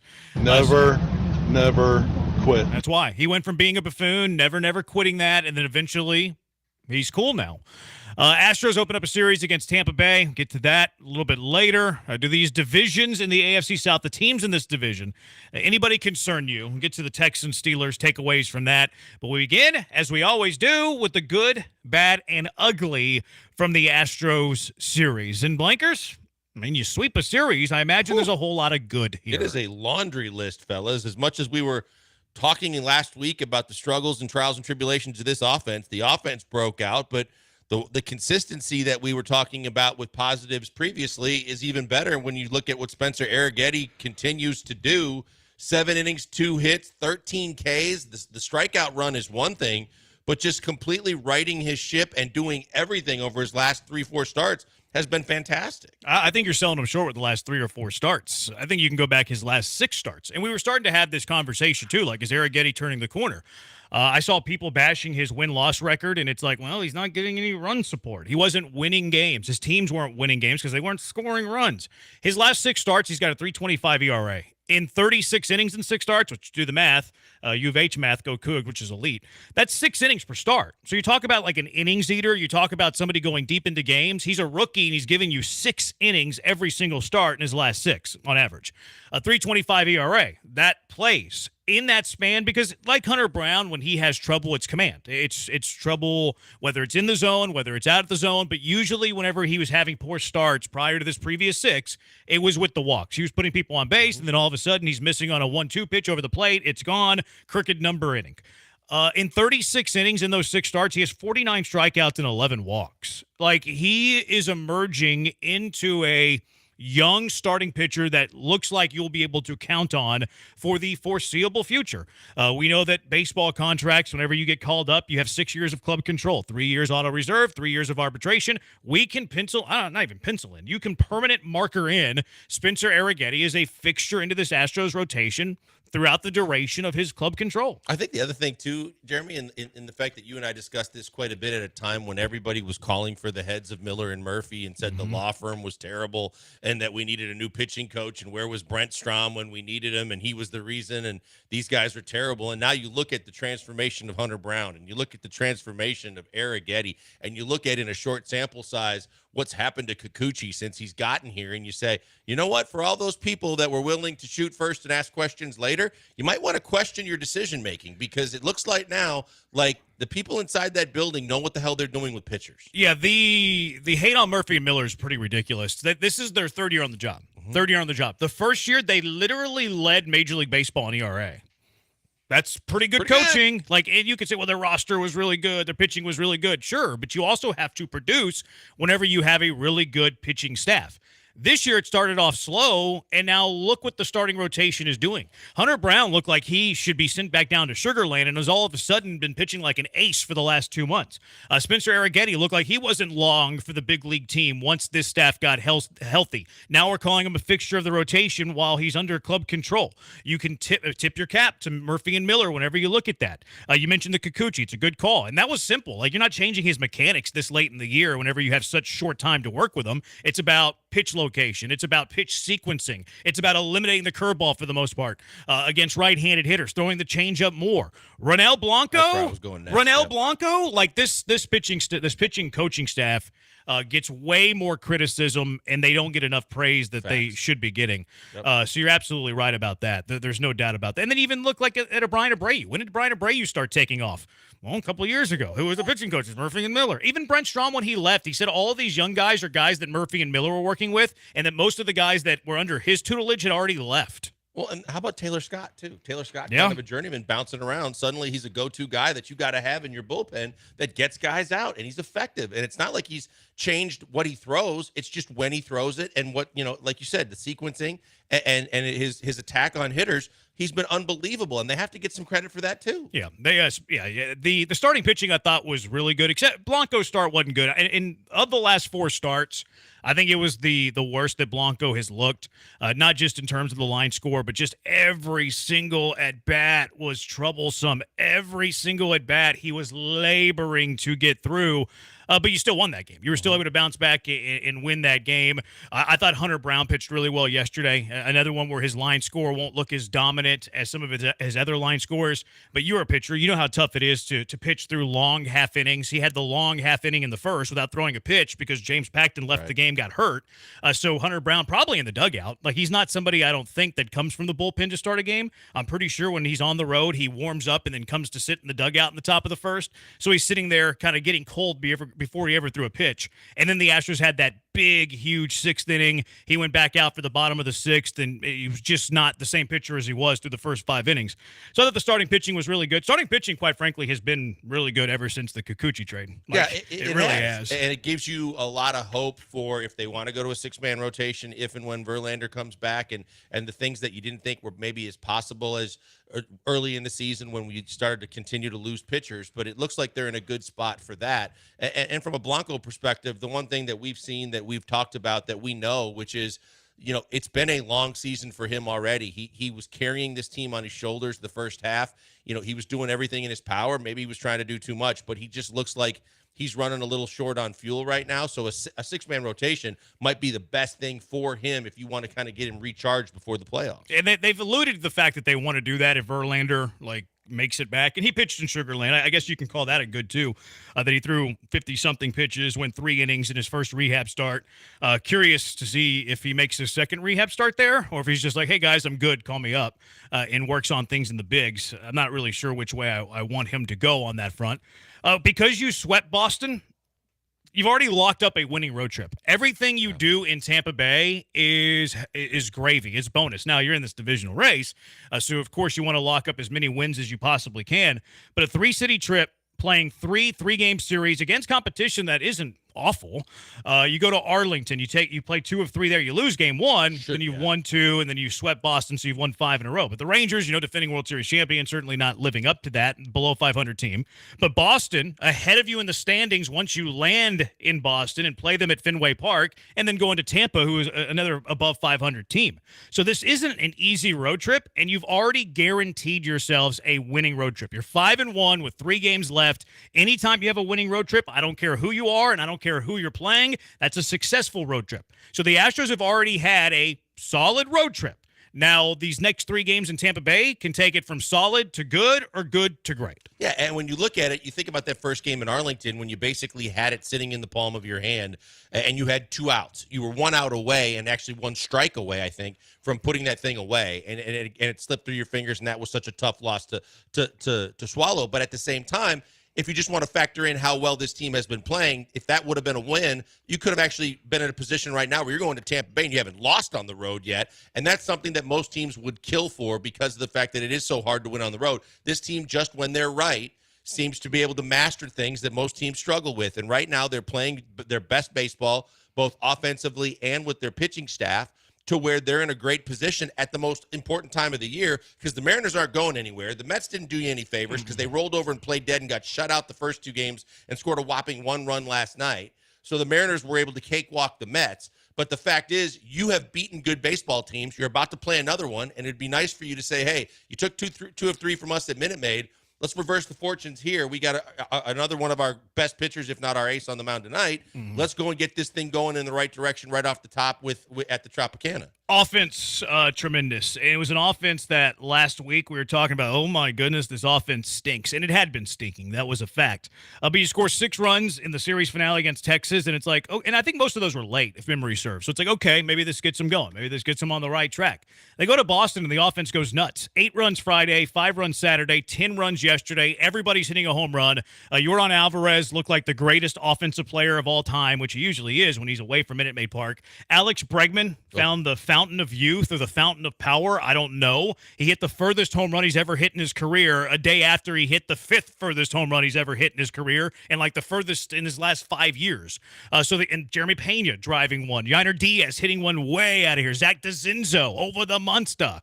The offense went nuts against the Red Sox. It really did. And like you said, it was from all angles. You know, we talk about runners in scoring position, but the inning we were talking about with Hunter Brown, I mean, they batted around. The fact that they were getting key hits, they were getting the big bombs when they needed it. Everybody seemed to be stepping up. And when you look at some of the numbers, and you know, Pena was, I think, 6 for 14 in the series. Yainer was doing Yainer things. Of course, Jordan kind of found his swing, but the thing that was the biggest to me was Bregman, because Bregman just consistently kept hitting the long ball and for power. And you know, a lot of times when you hear a lot of the broadcasters talk, they're like, well, he's barreling balls up. He's really having great at-bats. But if he's not getting hits, it doesn't really register with people, and most times they say, well, that's great. We've seen that happen before, but does it really translate? It's translating now, because before he was barreling balls up and hitting them right at people. Now he's just barreling balls up and hitting them where they're not, and it's fun to watch. Yeah, it's been a lot of fun. What other goods do you have, Blankers? I've got, from a standpoint, the offense overall I put down was a huge big for me. And I just went through the lineup of the guys that broke out. Bregman to me was the number one with right there with Jordan, and then Yainer and Pena. I like the fact that DeCenzo's showing you something. I mean, from the standpoint of we talked about when Loperfido got called up, here was a guy that was killing it in AAA, but we really didn't see the power numbers. But now you've seen his first bomb. You've seen him hit extra base hits. He looks like he doesn't have any trouble playing first base, and they're allowing him to play first base, where he's a guy that seems like he's going to factor in more and more. We said he's going to platoon for the time being with Singleton, and Singleton didn't kill you when he was in there. He was 2 for 5 yesterday. But I think you played yesterday or Friday night. I think he was in the lineup Saturday. Okay. I had 2 for 5 in his only start. But overall, when you got a guy like that you can plug and play, and as young as he is, doing what he's already doing, you got to feel like it's only going to get better as he continues to settle in. In the lineup Friday, and then he came on as a pinch hitter yesterday. Yeah, 2 for 5. Yeah, I think your best lineup has Singleton and DeCenzo in it. It'd be really nice if you could figure out how to get both of those guys in there. Caratini also needs to be in the mix, but now you have some options where a week ago you're playing guys you don't want to play. Yeah, and I don't want to get too far ahead of ourselves in terms of thinking about next year, but because Bregman is now starting to pick it up again, and if he does indeed price himself out, you know, everybody's saying, well, they don't have an answer for Alex Bregman at third base. Maybe they do. Maybe they have a guy that was supposed to be Will Wagner and was supposed to be other guys. No, it was always DeCenzo. For next year? Yeah, it was always DeCenzo. I had heard Will Wagner early Wagner in the hadn't year. played third base all year. He played 8 games at third. At the start of the season, though, they were talking about he's a guy that they could actually, by the end of the year, take it over for Bregman, and he would be your guy next year. DeCenzo looks like a guy that if you played him at third base, I mean, I think he looks like he's comfortable playing wherever he plays, and I'm encouraged by what this guy can do, unlike what we saw when Joey struggled with the strikeout. Yeah, I mean, that's a conversation to have in the offseason. Right. And look, I'm cool bringing Bregman back, but it's going to depend on the cost. Like if Bregman's asking $300 million, it was great having you in Houston, Bregman. We wish you best in your future endeavors. Certainly better than the salsa. Brian, what were your goods over the weekend? I mean, the obvious are obviously Hunter Brown, Arrighetti, the offense, like you guys mentioned. But I like to give a quick shout out to someone who might go as kind of a unheralded a good player this weekend. Is someone that came out of nowhere to provide some good innings and middle relief for you. Brian King with 2 scoreless innings this weekend, no hits allowed, 3 strikeouts in those 2 scoreless. Came out of nowhere mid-season. I don't remember exactly when he came up, but he was nails again this weekend. Another Dana find, another pitching coach find. I think he just likes his first name. I had another reliever too. Yeah. Like this dude's a donkey. he's a massive human being, and he throws 100 miles per hour. Yeah, I like big right-handed arms that throw a hundo. Sorry, I do. People are stereotypical. They like things that they like. What do you like in a pitcher, Branham? I like big right-handers that throw a hundo. Sorry, that's what I like. That's what I like. And Caleb Orts. And they needed him. He was eating up, batters and mowing them down, and the revenge game for him because he had played for the Red Sox. But when he's been in the game, I feel confident that he's going to get guys out, and that's something that in itself. Blankers, also a good, calling the shot on Jose Altuve, and I am going to pay up a bet real quick. You got the T? I do have a T. I hate iced tea. I got a tea for you. Here is a twisted tea, Blankers, because you won the bet. Nice. We bet an iced tea because tea's big in Boston. It was really weird going to buy a twisted tea at 2:15 in the middle of the afternoon, a 24-ounce, bag? a big boy. I should have. Yeah. I felt really weird buying a twisted tea at 2:15 this afternoon. I felt like I was a twitcher Felt like you that had needed to drinking introduce problems yourself and no and Tell job. everyone your name and Yeah, yeah. So look, They card you? I pay up my. They did, but they had to because it was self checkout. So it wasn't like, hey, Branham, you look young. It was self checkout and it's automated. Dang AI. A lot of people don't pay up their bets. Richard Willie, don't mention owe me a names. whiskey. Okay. Joe George. Where's my bottle of Gin Bin? yeah. Your hat. Yep. You scroll down and you look at some of the bets on our Google Doc. I have no idea who won those bets, who's paid up on those bets. But yeah, I am a man of my Appreciate word, and I gave Blankers a twisted tea. Time to get twisted, Blankers. Okay. Time to get twisted. All right, 713-780-3776. Busy show, Mailbag Monday. We'll get to Texans Steelers, too. This roster crunch is going to be difficult for Nick Caserio coming up when rosters are due. We'll do stock up, stock down on the Texans as well. Good, bad, ugly. What was your good? 713-780-3776. We won't ignore in victory what we wouldn't in defeat. Twitch.tv/ESPN 97.5. We're on YouTube at ESPN Houston, on Twitter at ESPN 975. Blankers at Pac-Man Joel. Bryant's at Sacked by BMAC. I'm at Jeremy Branham. It's the Bees on ESPN 97.5 and ESPN 92.5.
You found the Killer Bees, live from the Veritex Community Bank Studios. Here's Joel Blank and Jeremy Branham. I'm your MVP on YouTube, Tall Boy to be specific. He says, never a wrong time to buy a Twisted Tea. So it looks like the Twisted Tea is going over well. King of Twitch, Twisted Tea is what we drink at Tent City, Branham. Not a surprise. Todd the Show, no easier way to black out than a 12-pack of Twisted Tea. They go down so fast. I've never had a Twisted Tea, much less 12 of them. I've seen Todd consume alcohol though on some of our remotes. I think he can handle it. He would be an expert. Probably so. Yeah. And then King of Twitch says $50 if Brian shotguns the tea on air. Shotgun. I need the money up front, but sure. Yeah. You're not going to see it. Yeah, that's my problem. Yeah. I'll 100% do it, but money up front. Ocho Branham, you already know my good is all about the incomparable and legendary Mr. Spencer Zane Arrighetti. He's been fantastic, and Ocho's been on it for a while. Yes, Ocho's been saying he's got the best stuff on the club. Still not willing to go that far, but Spencer Arrighetti certainly helping Ocho out in that argument. 3227, should Bregman be tested for performance-enhancing drugs? No, wait till the first day after the season to do any sort of that, just in case. I'm not saying that Bregman's doing any of that. I'm just saying just in case. And then if he got busted a day after the season was over, might actually be to the betterment of the Houston Astros. Because the first one went all the way out over the billboard and left, but the center field bomb was massive, right? They said it was his fifth longest was the one the night before and left. The center. I thought the one in center was the longest one he's ever hit. No, that was the one. The one in center was the first of the two towering home runs. The one that went over the center field high wall, that one was like 423 or whatever. Yeah. That was the fifth furthest he's ever hit, and it was the furthest he's ever hit in 5 years. And then the next day, the one that he hit over the Munster was the furthest he's ever hit. Okay, yeah, I guess I reversed him. But, yeah, it definitely found a power surge. I hope it doesn't stop anytime soon. We were all in the group text. I was saying, well, maybe this gets, when Altuve hit one, I thought maybe this gets the power surge going. If it's for the whole team, great. Altuve had 3 singles yesterday and was still getting hits, but the power is and the HRs are big for them there right now. Yeah, I thought he had a chance to get to 5 hits the way he started that game. 0754, glad gag radio's over for that. That's not nice. We'll save that for Friday. Ocho, I just noticed Arrighetti's next start is against the White Sox, so we're likely to get another 10 to 13 strikeouts from him. Ocho saying is the bar for Arrighetti's double-digit strikeouts in his next start against the White Sox. Ocho, slow your roll, because remember what happens when they play lesser thans. They don't normally play their best baseball. They play to the level, and then we're all bitching about it. So let's not get ahead of ourselves. Poncho, JV is your 4th or 5th starter when he comes back. Yeah, I don't think that that's inaccurate. I don't think that that's unfair. I think that's a solid take by Poncho. I think what it really is that Joe Espada's got choices now that he probably didn't have a couple of weeks ago. When you think about if Kikuchi keeps pitching the way he's pitching, Arrighetti's pitching his tail off. I mean, we were talking about 6-man rotation, and all 6 guys could be pretty damn solid. This is why you couldn't keep going with a Jake Bloss type. But the fact that you've got all these guys to choose from now is a great problem to have if you're Joe Espada and company. All right, don't ignore in victory what you wouldn't in defeat. What are some of the bad you have from the series? And it's hard to find bad when you swept the team. Brian Abreu, 2 appearances, didn't have his best weekend. 3 hits and 2 runs in 1 appearance. The other one, he got out of it, but he had a walk and a single. And as good as he has been, and we saw Presley falter after he went through his scoreless streak, but Abreu had his bad weekend. We just hopefully we put that behind us. Yeah, I don't think it's fair to call it a bad weekend. I think it's fair to call it a bad appearance. Also, his FIP was great. Brian Abreu did not have a ball leave the yard, thus his FIP was outstanding. So, really good FIP for Brian Abreu, and that's the stat we use to determine if a pitcher's good nowadays, right? And Brian Abreu, FIP, really, really good because he didn't allow a home run. I don't like Espada using Ryan Presley whenever the Astros are up by 5 runs. That's ugly. And a few people were, that's a good ugly. A few people were arguing with me on Twitter, like, well, he already got hot. You got to get him into the game whenever he got hot. No, you don't. Oop. No, when has it been a rule that you have to use a pitcher after they got hot? And they're like, well, it could impact his workload. It could impact his availability. Okay, that could be true, but it's going to impact his availability more, getting hot and then throwing in the game. Keep going. And then throwing in the game 30-something pitches. And then getting hurt. Because remember, he slipped more than once, and they were wondering if he was going to actually ask to have the mound worked on. But the last thing you can afford is to have him in a complete throwaway last inning go out and have to endure all that he did. You mentioned the pitch count just kept going higher, and it's a tough thing for any pitcher to kind of locate, throw strikes, wet ball with the pouring rain coming down. But then he's slipping all over too, and I'm just screaming at the TV going, what are we doing? And why? Dubin was warming up at the last half of the Astros at bat to where he could have been in that game easily and done what Presley did, and you never had to throw him in the game. Yeah, you don't need to be pot committed to use a guy just because he's warm. And does it impact his availability the next day? Does it impact his tank? Yes, that's inarguable. Yes, it does. But is it going to be more in the tank whenever he doesn't come into the game? Obviously. So I'm not a fan of using them I'm not a fan of using any of the leverage guys when it's 4 runs or greater. I can live with the 4 runs thing because the old Dusty Baker, you can tie it up with one swing of the bat with multiple runners on. I'm not a fan of 4 runs or more. I can live with the 4-run thing, although I don't like it. 5 runs, those guys should never be in the game up 5 runs unless it's like a World Series clincher. And never be in the game. If he is in the game, it's got to. You're hoping for a quick appearance. Because otherwise, yeah, he can get all the way up and get hot, and you still don't have to use him. And I bet you he could pitch the next day. Mm-hmm. But the fact that he gets his pitch count over 20 and it keeps rising, then you're probably not using him the rest of the weekend. And that could have been a very key time in the series because you know how big the series was. You didn't know they were going to sweep the series at the time. You probably should have had him in your back pocket in case you needed him, and you burnt him. Dubon is one of my bads as well. He's been broken for a while. He was outstanding in May. Since then, June, 261 average, not awful. 658 OPS, it's 283 on base. That's not good. In July, 177 batting average, 208 on base, 521 OPS. In August, 087 average, 160 on base, 290 OPS. It's almost like Mauricio Dubon's a utility player that shouldn't play a lot. Yeah, I mean, he's coming back to his mean in terms of, what you would put on his position for his baseball card. I mean, he is going to be a utility guy used all over, but he doesn't have to be used every day anymore because that was awful this weekend. He had 0 for the weekend. Yeah, he was. He's been struggling, to put it lightly, as of late. And the Mariners also sweeping the Mets. Now the caveat here is that the AL West is starting to close the gap on wild card number 3. So now it's becoming 2 races that the Astros are in. They're currently percentage points ahead of the Mariners, virtual tie in the American League West.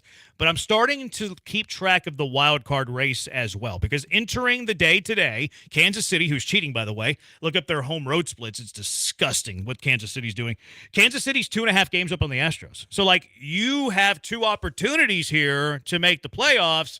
So it's nice to see that the division is creeping up on wild card spot number 3. Not that you wanted the Mariners to sweep the Mets, but it is nice to be involved in a second race now. And you're keeping it close enough with the KC has to come here still and play at Minute Maid. So there's a chance for you to actually head-to-head make up some ground if you need to, if you can just keep it this close going forward. It was sickening if you watched the national telecast last night, though, just the over-the-topness on the Mariners. And really? Yeah. And Carl Ravitch. And he was, every time he makes a mistake or he says something that pisses me off, I think you're going, oh, my God, have you heard that? I watched half an inning, and then I muted it as soon as I heard his terrible voice. Yeah, it wasn't pretty, and he was, oh, man, even the questions when they mic guys up are bad. Yeah. But, my goodness, he's tough to listen to. But, yeah, they were just throwing up all over themselves about how great the Mariners were and the trades they made, and this is a different Mariners team and the big dumper, but whatever. Yeah, that's it's awful. And then the ugly was the Red Sox uniform Saturday. Those things are disgusting. I understand that they honor the Boston Marathon and the Boston bombing, and I appreciate the homage that it pays there. They're not easy on the eyes. They're very ugly. Most of the City Connects are. That's true. I mean, you might be able to pay 5. I think I could find 4 or 5 that I could actually tolerate. But for the most part, for as much effort as you think goes into making these uniforms, those are bad. There's a whole lot of bad ones in the league. There are. Any other good bads and uglies, guys? I think that pretty much covers it. Okay, Brian, what are yours? Yeah, my ugly was something you guys mentioned, but I'll just talk about it briefly. Dubon was bad again. 0 for 8 for the weekend, and as you pointed out, the month by month, Jeremy. I mean, since June 1st, he's hitting 210 with an OPS of 562. What's his on base? You have it up? Yeah, actually, his on base over that time is 241. He's getting out 76% of the time. Yeah, that's bad. He's been awful. And Chaz is probably better than that. He's on his front foot. A 562 OPS for 2.5 months now. Yeah, he shouldn't be playing as much as he is. No, he really shouldn't. And maybe he won't have to if you keep getting production for some of these young guys and you get Tucker back. But it's been awful to watch him in any kind of situation. Fake says Hunter Brown's 6th inning bad, which is true. Although I think it's excusable because of the run support, because of the long half innings. So yeah, you can't argue that the 6th inning was not bad. I just think it's excusable bad. Is it also bad that they showed this immediate love for Caleb Ferguson? Who? The fact that they keep using him. They were up a lot. Game, I know they were up a lot, but even then I was like, God, he just hasn't done anything to say that he's earned a whole lot of leapfrogging other guys in your bullpen. No. I'm okay with how they used him yesterday. I'm not okay how they used him in Arlington ahead of Everyday Tay. Poncho says BMAC is a pessimist. It's obvious he hates the shows. Where are you on the on your Brian graphs? What did I say today? Well, there's more. It's nothing you said today. It's everything you said last week. You said you were ruling out the Astros. You had about 10% to make the playoffs. I had 15. No, I'm definitely bumping it up. I'm going to live in the moment, be very reactionary, and I will put it at 35%. Still under 50. Yeah, Still under 50. At the end of the week last week, you were teetering right at 20, I think. I was at 15. 15. Yeah. I thought from 15, and then when they started winning a little bit, you bumped it. No, close to 20. The only time it That's came a up, big I jump said 15. I think you might have went up to 20 after the. Yeah, I thought you did too. Maybe the Rangers games. Did I? Maybe Okay, so. Because I think I pressed you on it. I'm over 50%. I'm like at 60, 65%. Yeah, I mean, I'm Brandon with you. Grass I'm is with you. 60, 65? 65, maybe even 70. I'm feeling good right now. Yeah. Yeah, especially after hearing the national telecast last night, it convinced me even more. But the Astros are 75% they're in. Once Blankers gets that twisted Tino, he's going to be 110. No he's going to be doubt. happy, No Blankers. He's going to turn that I frown want to see him upside down. slam that like Stone Cold Steve Austin and flip us the bird and walk out. All right, 713-780-3776. We can get to your good, your bad, your ugly. Also, Arrighetti, he's been really good last 6 starts, 3.25 ERA, strikeout to walk ratio through the roof, strikeout to inning pitch ratio through the roof, living up to Ocho's claim that he has the best stuff on the team. Is he good enough to say you don't need Verlander next year, though? How about this year? It's the Bees on ESPN 97.5 and ESPN 92.5.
You're listening to the Killer Bees with Joel Blank and Jeremy Branham. On ESPN 97.5 and 92.5. Broadcasting live from the Veritex Community Bank Studios. Dodgers apparently designated Amid Rosario for assignment. He was traded to the Dodgers a couple of weeks ago. He hadn't been bad either. It must just be a roster crunch. Yes, please. Yes, I would take Amid Rosario on this team immediately. No question. I think that's the activated Mookie. Okay, so it was the Mookie move. So I think it's the Mookie move. Okay, there you go. He was scheduled to play tonight, I believe. So I think that's the correlating move. Good call. Yeah, give me Amid Rosario on this team. I would love to have him on this team. It's an immediate upgrade to Aledmys Diaz. That's a bat that could help you. Not that he'd be playing every day, but that's a bat that could help. It might be a bat the rest of the way that's better than DeZinzo. And I know that we love DeZinzo right now. But Amid Rosario is a guy who's been a pretty solid offensive player for pretty much his entire career. I've seen a lot of him in the last several years. 113 OPS plus. He's an above-average offensive player. He can play a little bit of shortstop, although not great. He can play every single defensive position on the infield. This is a guy that you pick up. You claim Amid Rosario immediately. Like, this is a no-brainer for Dana Brown. No-brainer. I'm totally with that. And again, we talked about the fact, and this was before we saw some of the production we've seen over the weekend with DeCenzo, the fact that you could use any available bat and the chances were very slim that you were going to find someone that might actually be able to be effective and do something for you. Here's a guy with his resume and what he's done even lately that tells you, don't just kick the tires. Bring him in here because he's an upgrade on what you got right now. Yeah, give me that. Key from LA texting. We're not going to read that. 0105.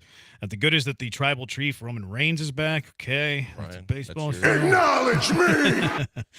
Can you see Spencer becoming a Tin Lincecum Roy Oswalt type of guy? Let's pump the brakes. Yeah, let's not go too far too fast. Let's pump the brakes a little bit. I like what I've seen, but let's pump the brakes before we call him Roy Oswalt. Was going to be your everyday left fielder.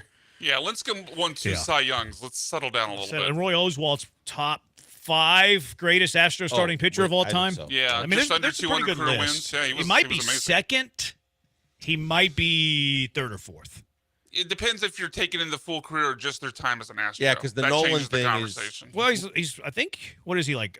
Does he lead you in wins? I think he does. He has just under 200. I think he leads you in wins. I think he does. I don't think Larry Dierker had as many as him. It would The probably be him or longevity Dirk. guys are Dierker and Scott, but the guys that made appearances that were good are No. Scott wasn't a longevity guy. Scott had a brief moment of dominance for about 4 or 5 years. He doesn't have the volume. But I mean, I'm saying Mike Scott was here longer than like a Roger Clemens or a Randy Johnson or how many? Randy Johnson was 3 months. I know. How long was Nolan here? Nolan was here for a good chunk of time. 8 years, 9 years. Okay, Good I chunk didn't of think time. it was quite that long. Yeah, he was here for a good chunk of time. The all-time winner, actually, is Joe Niekro. My bad. Roy Oswalt's second by a game. Niekro has 144. Oswalt has 143. Ryan's sixth. I think the greatest starter in Astros history is Justin Verlander. But that's just my call. All right, 713-780-ESPN, HRP listener line, 713-780-3776. Adrian Rosario's batting 300. Of course, you pick him up, OPS plus above 100. Sadly, it's a no-brainer, but when it comes to inter-team moves, Dana is a no-brainer. Okay, and then this guy, 60-30, who's always super positive about everything. I think Spaghetti is a fluke, to be honest. He's got good stuff, but every single pitch is right down the middle. Guys just seem to be taken off guard. Trade him while the stock is high, says 60-30. You think he's got better stuff than JP France? Because I do. JP France was a guy that didn't have the kind of sweeper and the kind of breaking pitch that Arrighetti has, and Arrighetti has a faster fastball, and it seems like he's really gotten way better in terms of from a control perspective. So, yeah, France was a guy that you could have dumped out on. I'm not going to dump out on Spencer Arrighetti at his age with what he's shown. Yeah, I mean, unless you're getting something just ridiculous, then, okay, we're probably keeping Arrighetti. Everybody's got a price, though. So if you're getting a sweetheart deal, okay, let's chat. They should have traded Chaz last offseason. So, like, I mean, there is some validity to trade a guy while their value is really high. But Arrighetti's been really good. Last 6 starts, 3.25 ERA. He's averaging 6 innings per start in those 6 games. Strikeouts through the roof. Walks are down. Is he good enough that you don't need JV next year or even this year? I really think he is. I think a lot of people were kind of freaking out when they knew what the vested innings pitched was to get that contract to go for Verlander. And I talked to some buddies of mine that were like, well, it's one thing because, we need him next year. And I'm like, you do? You're supposed to be getting a lot of guys back, but also the fact of what they gave up. But now that you know that you're sitting here going, regardless of what Garcia's situation is, and now they're shut him down again. So I'm not counting on him the rest of the year or McCullers. But at the same time, we'll see. Next year's a different story. There's plenty of time to lapse where you could get one of those guys back, and Urquidy and Javier. So you've got other starters coming back too. I don't think it's as a desperation type need thing as it was in the past for next season. But as it relates to this year, we talked about bumping him down further and further in terms of who you would have in your rotation for the playoffs and down the stretch. And now with Arrighetti, at that point when we were having those conversations previously, he was up and down. People were saying he was only doing this against bad teams. Now with how dominant and literally dominant he's been with the strikeouts and the way that he's gotten his control under control, literally, you look at it and you say, hey, if Verlander comes back, great, because he's experienced, but he's older. He can break down again. You don't know how long you're going to get, what you're going to get, when you get him back, if you get him back. Arrighetti makes it a lot easier pill to swallow to say, even if we don't get Verlander back, we got enough guys to cover this. The Kikuchi thing also helps. Yeah, I'm not willing to say Arrighetti is good enough to take over for Verlander this year. Let's see how Arrighetti finishes the season, and let's see how Verlander comes back. And I think if it's even in the same ballpark, there's no chance that the Astros are going to give Spencer Arrighetti a playoff start over Justin Verlander. I think that's really far-fetched. Now, should he? It depends on how he finishes the season and how Verlander bounces back, but I just don't see it being something that would happen if it's relatively close. If Verlander comes back and he's getting shelled all over the place, it's like, okay, Verlander, you should probably retire. So let's see. Now, next year is interesting to me because this is the first time I put names down to paper with what the Astros have coming back because I've been just captivated by this little playoff race the Astros are in. But guys that are back next year that you can rely on to be in the starting rotation, Fromber, final year of his deal. Brown still has plenty of club control. Arrighetti, plenty of club control. And Renel Blanco has plenty of club control. So those are your 4 starters right there.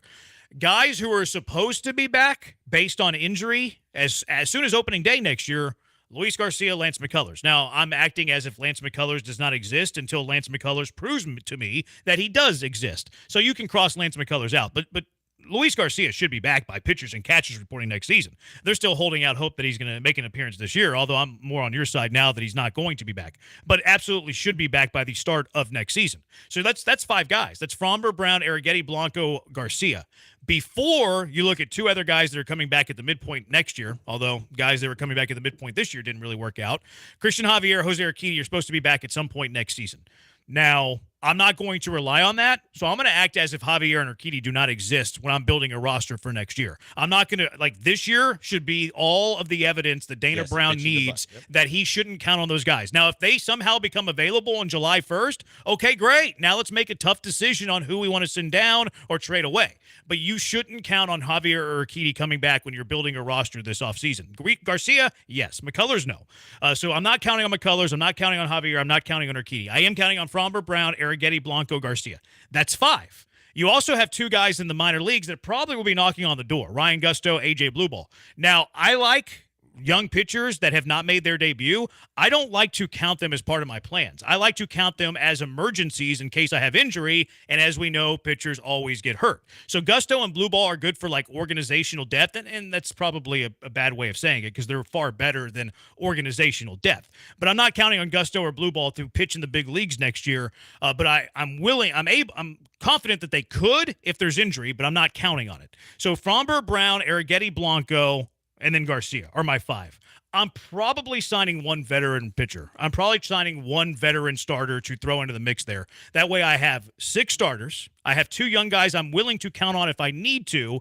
And then, like I said, I'm not counting on McCullers, Javier, or Urquidy. If they come back, cool. I'm not counting on them, but they'll force me into a tough decision. So I think the Astros have room for 1 free agent starter. And that could be Kikuchi. If Kikuchi keeps pitching the way he's pitching and he likes it here, and if you look at the deal that he's getting out of it was $12 a year, even if you bump him a little bit, that's affordable. And if Verlander walks, it's more than Kikuchi's not going to go with what's affordable to the Astros, though. No, Kikuchi's going to go to the highest bidder more than you're not going to give him a lot of money over a lot of years. You might give him a couple-year deal, but at the same time, you're saving. You're probably out then, quite frankly. But you're saving 17 on JV if you don't bring him back. But they're 2 separate conversations because if Kikuchi pitches well the rest of the way, he's a free agent. He's a lefty who has good stuff. That guy's going to get $20 million minimum a year for 4 years probably. But then it actually proposes the question of, would you rather have Kikuchi pitching the way he's pitching for you or Justin Verlander next year? I'm not sure that the Astros are going to be shopping at that high of a price. I think it's more of an innings eater veteran for far cheaper. I don't see the Astros spending $20 million per year on a starter next year. Not when you have Fromber, Brown, Arrighetti, Blanco, and Garcia. No, I understand, and they do. They have plenty of depth at pitching, But I still think that if Verlander comes off the books, that's 17 you don't have to pay him. So at least you have some cash that you can work with no matter how you choose to use it. But you're paying on Abreu, you're paying on Montero as well, and you only have like $20 million under the competitive balance tax, even though you have those guys coming off the books. And you have Bregman that's going to be up, and then you have Fromber and Kyle Tucker that have just one more year. I don't see the Astros spending big long-term money on starting pitcher this offseason. Well, but also if you do lose Bregman, then you get that money to play with as well if he comes off the books. It's still about $20 million under the competitive balance tax, even with Bregman off the books. It's just, to me, I think that before it was like, well, you got to have him because he's JV and because of what he means and because how good he is and because, you've had all these injuries. And now you look at it and you say you're in a totally different ball game in terms of the perspective of having so much depth. Yet again, even still with all the injuries you've incurred, you still have so much depth. And you mentioned the organizational depth that you have. I mean, at the start of this year, that organizational depth turned into Blanco. A year ago, it turned into JP France. So those guys look like that they could pitch a little bit and that there's a place for them as well. But if you can move on from Justin Verlander now, whereas I think a few months ago, people were, hoping that you got the vested innings and that there was no way he was going to get away. See, I think that there's a chance that Verlander could be the veteran arm that you signed for, solid deal. Could Verlander sign a $15 million one-year deal? I think it's on the table because I don't know how much Verlander is going to command on the open market. I think Yusei Kikuchi would command more money than Verlander. There's no doubt in my mind that Kikuchi would demand more money, and I don't think that the Astros are going to be shopping at the top of the starting pitching market because of Fromber, because of Brown, because of Arrighetti, because of Blanco, because they're not in a great situation financially. They still have to pay Montero. They still have to play Jose Abreu. They still have big contracts too. 3-2 at 8-3. At what point is it time to give up on Lance McCullers? When his contract runs out. Baseball contracts are guaranteed. You're not saving money by cutting him. You just hope that Lance McCullers can find a way back, and you're going to wait it out until he does or doesn't. Yeah, no doubt. I mean, this has been a continuous conversation with people all over the city saying just cut him, get rid of him. It makes zero sense because we know that when he's when he's healthy, he has the stuff to be one of the better pitchers in this game. But the fact that he hasn't been healthy doesn't mean you just pull the plug because you've already pulled the plug on guys that haven't been good like Montero. And like Jeremy just mentioned, you're going to be paying Montero. You're going to be paying Jose Abreu's contract. At the same time, you're going to pay him one way or the other. And you don't know what he can be until you see him again to understand if he still has that kind of stuff and the ability to stay healthy. There's just no reward to cutting him. You're not saving money. You're not saving a roster spot because he's on the 60-day ILs. You go 365, JV coming back, Jim Crame's golfing buddy. Let me see what he does the rest of the season, but I wouldn't hate Verlander back. 1029, any word on Forrest Whitley as a bullpen piece? He's looking at electric, but the Astros really don't have a demand right now with a bullpen piece, so maybe a September call up. Maybe you just have to wait till next year. I don't know their plan. I could see Forrest Whitley's good enough right now to call up tomorrow, but they might not need to and they might not want to. Yeah, you look at it, there's definitely guys that you would think he could do better than that are in the bullpen currently. Caleb Ferguson, even Dubin's an innings eater, but he's been hot and cold. But what he's doing in Sugarland, at least you're seeing something from him that gives you hope that at some point he might be able to contribute to your major league roster. And he's got 6 years of club control. So, there's not a, desperation to bring him up in a hurry. All right, 713-780-3776. Texans played football on Friday. Rock and roll football time in Houston. Takeaways from that. What were you impressed with? What were you not impressed with? 713-780-3776. It's the Bees on ESPN 97.5 and ESPN 92.5.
You're locked in with the Killer Bees on ESPN 97.5 and 92.5. Live from the Veritex Community Bank Studios, here's Joel Blank and Jeremy Branham. This texter was texting in at 6:10. He said, trash o'clock at 3:05. He said, listening to 97.5, heart emoji. And then, why are you texting us that? Just go and listen to who you want to listen to. ... Ron. This guy's trolling. One of our texters is trolling the highway to hell. We appreciate that. It's good work there, 1306. I admire that. All of you go troll the highway to hell. 713-780-ESPN. HRP listener line, 713-780-3776. Texans play the Steelers. Did you throw a little money down on the Texans beating the Steelers? Because they did. No, I would have been wrong because I told you I thought with Fields playing, I thought he'd play more than CJ and the starters, and I thought the Steelers would win the game. That texture or the caller that called us all the way from Cleveland, he got it wrong. Remember, he thought the Steelers were going to win. Right. Steelers lost. I'm sorry. He lives in Cleveland though. What were your takeaways from this? What stood out to you in a positive way first? Positives for me start with the guys that I was watching, and Kenyon Green has not looked awful. Kenyon Green is holding his own. We knew Kenyon Green could run block in college, but Kenyon Green looks like he can be serviceable in the pass game. He can do enough that if they are going to pencil him in as the starter, so far so good that I'm not gonna be as concerned as I was, no matter all the stuff that we were hearing coming out of camp. So that was a huge positive. And CJ's still CJ. I think real quick, Bill, Kenyon. I think Kenyon's been better than that. I think Kenyon's actually looked good. Kenyon's looked good to me. Moving his dudes, whether it's the run blocking, although, we'll get to a little bit running backs a little bit. He's held his own in the pass blocking department. I've been really impressed with Kenyon Green. Really impressed.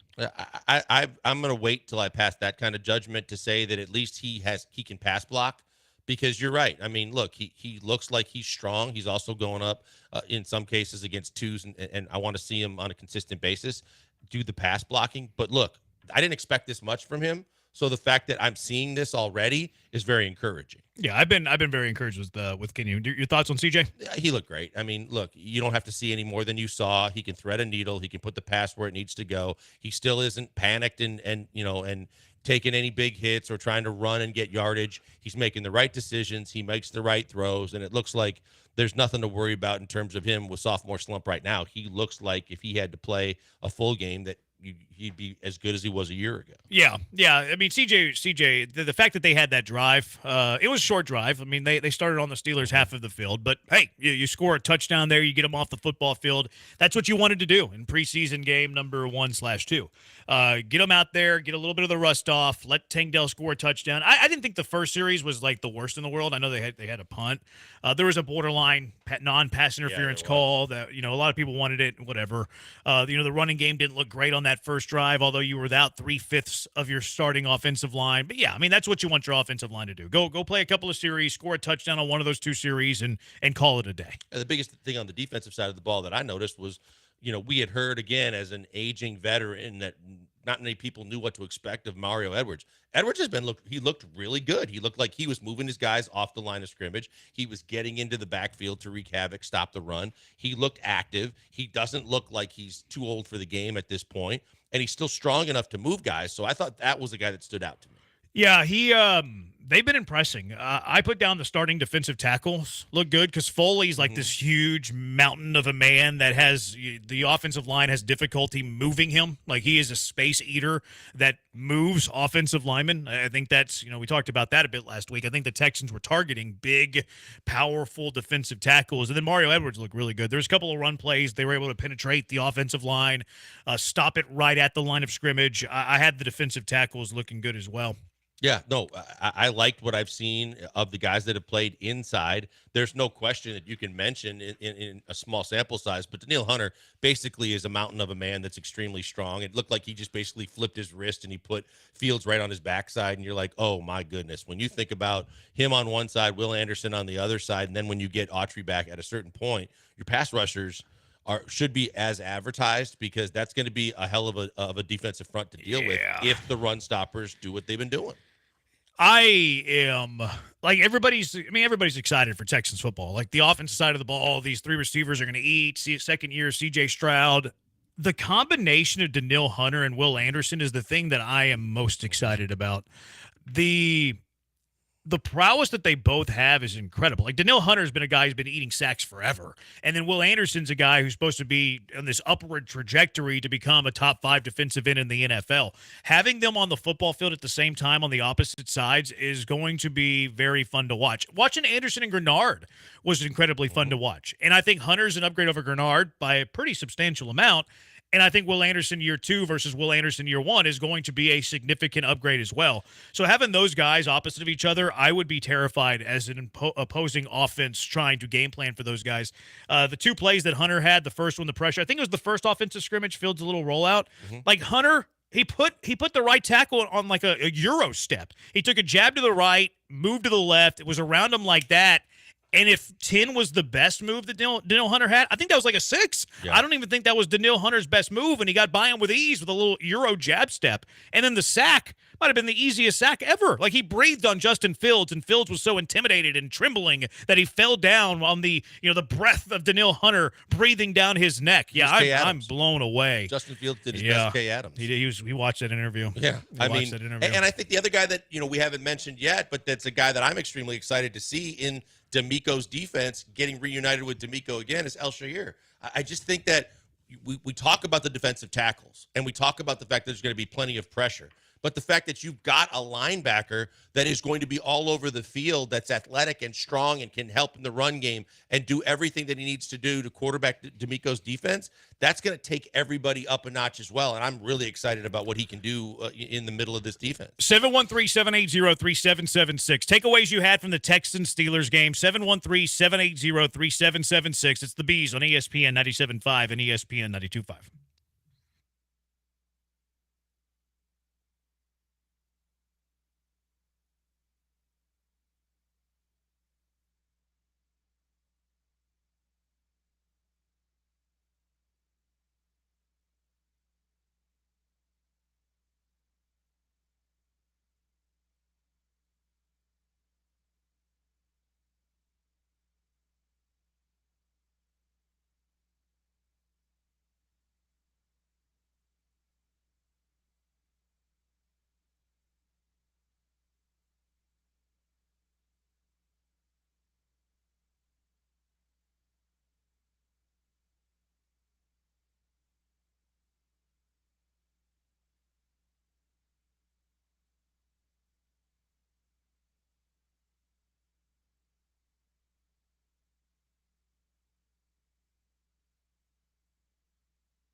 You're locked in with the Killer Bees on ESPN 97.5 and 92.5. Live from the Veritex Community Bank Studios, here's Joel Blank and Jeremy Branham. What impressed you? Texans, Steelers. What did not? 713-780-3776. Keith from LA, still a few things to work on with the Texans, but overall team had a lot of energy. The running game will be better with the starters. Tank Dell, misspelled Dell. That must be from LA. Dell looks good and faster. He'll be nice on the punt returns. Delete your account, Keith from LA. That's one of the things I hated seeing in the preseason game against the Steelers. He's not only is he returning kicks, which, I mean, let's stop doing that. Let's stop having him on special teams. Let's stop using him as a blocker in the box. He got taken out by Cam Johnston. Yeah. He got taken out by Cam Johnston. He went flying after he was hit by Cam Johnston, former Texans punter. And there was another guy that kind of got him on the backside, too. I don't want Tank Dell on special teams. I heard D'Amico, I can't remember if it was after the game or if it was yesterday after their practice. They're like, oh, yeah, we love to see Tank out there on special teams. No, D'Amico, I love you. You're somebody I look up to. I really do. Do not use Tank Dell on special teams anymore. He's way too valuable to this offense. Yeah, all capital letters in my notes. Why is Tank Dell returning punts? And then when you see the shot, I don't care if it was called or not, he got hit by two guys. That's the last thing you want to see. You should have learned your damn lesson last year. And this was a preseason game. I don't need to see Tank Dell can return. He is capable of returning punts and kicks in the preseason, especially. But never again do I need to see Tank Dell returning punts for this team. No. I'm trying to find a way for Steven Sims to be on this team. There's not a spot for him. I know. Well, I think there's a chance. He's like wide receiver 7 at best. Yeah, I think you can work to 6. I did my mock draft or my opening day roster projection 2.0. There's a way you can get him to the 6th spot, but it means that either Noah Brown's on the pup or you're trading Robert Woods. It means that John Mechie's no longer on this football team, and it means that you're prioritizing Sims over Skoranek. There's a way to keep Sims, and there's a lot of ifs. His first return wasn't bad, wasn't it? Sims looked really good on the return game. Good, and I thought he looked good running routes. Like, he was creating some separation. He was getting free. He was getting loose. He was winning his one-on-ones. Like, so I'm with you. Sims didn't make my roster. So I'm not really disagreeing with you. I'm just arguing that I think it could be closer than you think. Like, Skoranek, critical special teams guy, I know that. But he's playing offense in the fourth quarter. So, they don't think of him much as an offensive guy. Like, he is only on this team for special teams. But are you keeping a guy only on the team for special teams and then exposing John Mechie to waivers? Are you getting rid of Steven Sims? There's a lot of questions that are involved with Skoranek making this team. I don't think Skoranek is a lock. I don't think Skoranek's they did move capital to get him. That automatically gives him a leg up over a guy like Sims. We say but that. It wasn't high. Yeah, it was a 6th, 7th round draft swap. What they do to get Sims? Is Jawar Jordan making this team? He was drafted with the 6th, so it's the equal draft capital. And Jawar Jordan, I think, is very much on the outside looking in. Yeah, he's going to have a tough hill to Mechie, we were talking about getting rid of him, was the 2nd rounder 3 years ago. Sure. But they just did it this offseason for Skoranek. Mechie's already at this point. Okay, then Jordan's my argument. Sunk cost to me. I'm not even considering his draft position at this point. I think Skoranek is a 60% to make this team. I don't think it's a lock at all. No, he's going to be wide receiver 5 or 6 at best. So by definition, he's on the bubble. But I think he makes it over. He can do more for you than I think. Steven Sims can. I currently have Skoranek on my 53. I just think it's closer than you think. And I also think that Nick Caserio doesn't give a dang about 6th-round draft picks. No, he doesn't. He traded 6th-round draft picks for dudes who didn't make it to training camp. He traded a 6th-round guy and then cut him 2 days later. Yeah, I was going to say a week. So, Nick Caserio doesn't put a whole lot of weight on 6th-round draft picks. So, I don't know if the trade compensation for Skoranek is a great argument. I know it's an argument, but the same thing could be said about Jawar Jordan. He used a 6th-rounder to draft him, and is Jawar Jordan one of your top 4 running backs right now? Yeah, but they're not in competition for the same roster spot. No, but there's still equal draft compensation. Yeah, I know, but Sims and Skoranek would be directly head-to-head potentially for the 6 wide receiver spot. So that would be a tiebreaker scenarios where Jawar Jordan's draft status wouldn't mean much in that conversation. Well, you're talking about how you think that they're going to keep a guy because of what draft capital or in trade capital they to used Sims. Not that Jawar Jordan doesn't really matter to the conversation. I see your point. It's just, okay, a 6th-round guy is receiver, which is a more competitive position. That's the reason he's going to make the team versus a less competitive position. We used a 6th-rounder for him is not going to make the team. I don't know about that. But I also understand the fact that there's value in the fact you gave up a pick to get a guy like that. But this is a team right now that they're so hell-bent on winning now. If they're just going to take the best receivers on this squad, I don't think that it's going to make that a difference between, Sims or Skoranek or anybody if they just feel like I just need my receiver room to be, and they're loaded. They mentioned on the telecast, everybody's probably around the league that needs receivers is watching what they're going to do because there's probably 3 or 4 legit guys that are going to make other rosters. You're going to end up cutting free. Even some of the guys you didn't expect to see positive things from, Johnny Johnson III looked like he's more than serviceable. They've got guys on this roster that other teams are going to want. I think it comes down to special teams, and it comes down with Skoranek and Sims. How much do they value a guy like that to do more special teams than receiver? because they have so many good receivers in the room. Yeah, I mean, I think the sixth receiver will come down to special teams, and it's which they value the most. Is it the return stuff? Is it the other stuff that Skoranek can do? I will tell you that they think more of Sims than Skoranek offensively alone, because Sims is getting run with the two. Skoranek's playing with a fifth string. So we'll see. You're right. It's an incredibly tight race. I also think that Robert Woods is, I don't want to say a lock to make this team, but he's in a much better position than any of us gave him credit for. He didn't play in the Hall of Fame game, which guys didn't play in the Hall of Fame games? Guys that are on this football team. He ran with the ones. He was out of his pads by intermission. I think that Robert Woods has a way better chance to make this team, and in fact, he's on my team now. I flipped him. I watched him and said it's a good spot for both him and the team to be in, because he just made sure that he has value around the league. If you don't keep him, like, there are going to be teams that want a Robert Woods type guy, but he showed you in short order that he can still play in this league, and that he could do what he did a year ago with CJ, where he didn't do like a volume of things, but when he got the ball, he made tough catches in traffic. He shows that he's still got a burst, and he shows that he's got value to play in this league somewhere if it's not here. And it's also, what are they telling you about him? Like, they're telling you that we don't want to play him in game one along the other veteran locks on this roster. He's running with the first team whenever they're out there for their 2 series, and he's out of his pads at halftime. Like, I think that is a huge clue that they think quite a bit about Robert Woods still. Noah Brown also is not playing. Like, and I know that it's supposed to be like this minor shoulder thing. I even read that they're expecting him back at practice this week. Put him on the pup.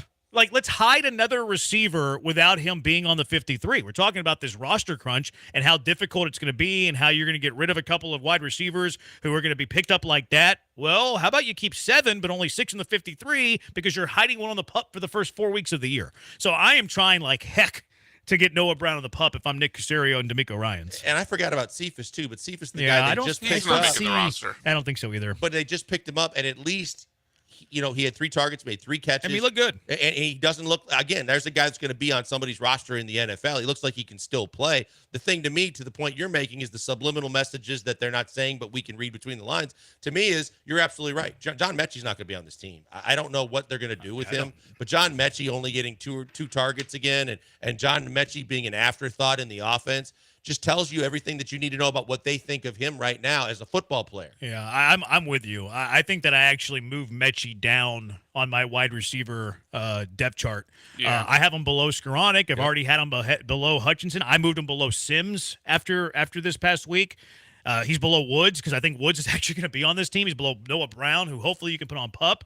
But yeah, John Mechie is not going to be one of the 6 receivers when this roster is trimmed to 53. Nope. I just don't see the path. I don't. Yeah, I can't see him getting any higher than 7. I mean, we obviously the top 3 are secured. I mean, he's behind Woods. I think if Woods wasn't on this roster, as you guys laid out, they would have done with him what New England did for Juju. Go ahead and cut him, let him try to find a spot on another roster. He's behind Skoranek, he's behind Woods, he's behind Noah Brown when healthy. Sorry, is he behind Hutch? Yeah, I think he's 100%. Yeah, Hutch looked good. Yeah, I would even put him behind Sims. I mean, So he might even be down 9? at wide receiver 8, 9. Yeah, I don't think there's. Look, I mean, he was a 2nd round pick. People said he would have been a 1st round pick if he hadn't torn his ACL at Alabama, but that's 3 years ago. It doesn't matter anymore. Yeah, they were talking on the broadcast like someone would pick him up immediately. I guess based on where he was drafted and where he played college ball, but what you've seen of him and the opportunities they've given him, it can't be on what he's shown lately in terms of his ability to play wide receiver in the NFL. It'd be a bad team that needs help at that position because you would be doing it based on potential and hope. Yeah, there's nothing on film last year that showed reason why you would have hope for his potential. No. Dameon Pierce. Look, how much weight can you put in Dameon Pierce's performance? I think it's fair to say very little. You didn't have either one of your tackles, Laramie Tunsil, Titus Howard, both out. Shaq Mason didn't play. So you're without over half of your starting offensive line. But the weaknesses that Pierce showed last year, like indecisiveness, a little slow to get to his reads, kind of chopping his feet, being slow again to the hole, pause. I still saw the same weaknesses. And a small sample, and we're putting way too much stock in a very, very small sample. But even Pierce's first carry of the game, like the play gets extended right, you see the hole immediately, and he's slow to get to it. So I still saw indecisiveness from Dameon Pierce. It's on my list because it was a conversation we had late in the week last week, and I just don't think he's the running back number 2. I think if anything right now, Cam Akers would be running back number 2 because he's still got quick twitch. He's got, he can be what you need him to be, and because he can catch the ball out of the backfield effectively. I just don't think Dameon Pierce is going to be running back number 2 on this football team. Yeah, I still think he's going to start the season at number 2, but I think he's going to, like last year, fade into Bolivian. Shout out Mike Tyson. A couple of other things that I have down here. The defensive depth I thought was questionable, specifically in the secondary. Didn't like what I saw there. The secondary, too, is getting gashed. And hopefully these aren't guys that you're seeing during the regular season, but injuries in football happen, and it's a very real possibility these are guys that you're seeing in significant games 3, 4, 5 weeks into the season. So again, the defensive depth is one of the biggest questions that I see on this team. No doubt. And when you think about the fact that you made Kyle Allen look like Desmond Ridder for the Falcons against the Texans a year ago, the fact that he basically was throwing it all over the football field, that's worrisome from the depth perspective. And I don't care what you did to go out and get Henderson and get Okudah and get guys like you got to be smart. Again, if you're trying to win now, you're going to have to probably get creative.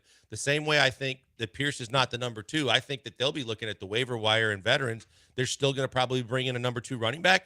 And I think they're going to be very open to try and bring in a couple other guys in the secondary because they did not look great. Yeah, it'll be interesting to see how they play that because I think that the Texans cut guys are better than like the average cut guys around the NFL. So I don't know if this is going to be as big a cut down where the Texans are adding guys as much as in the past whenever they had a poor roster. I thought Davis Mills legit NFL backup. Like I think he's a top 45 quarterback in the world. I'm not going to say that he's a top 32 quarterback, like I saw some people saying, but I think he's a top 45 quarterback in the world, and I have no problem with Davis Mills being the backup quarterback. I think he's a legit NFL backup quarterback. Second week in a row, he proved that the moment wasn't too big for him, that he looks like he has really kind of changed the way he approaches going into a game, staying composed, making the right decisions. I'm with you. I mean, yeah, if it was the Hall of Fame game and we shouldn't get too ahead of ourselves, he showed me in 2 weeks that he's capable of being a backup for C.J. Stroud, and I'm fine with that. Yeah, and I've usually been a Davis Mills opposite of Stan, but as a backup, he's perfectly fine. He's cheap, too, because he's still in his rookie deal. And I also like Tommy Trash Talk. Tommy Trash Talk is my kind of guy. You know what I want in my punters? I want a booming leg, long hair, and a razor-sharp tongue. I love me some Tommy Townsend. Tommy Townsend's going to get his ass kicked. Tommy Trash Talk. No, he's not. Someone's going to take. They're going to push him and immediately break everybody up. But I mean, the way a punter coming down and dropping that kind of stuff, it was awesome, man. Awesome.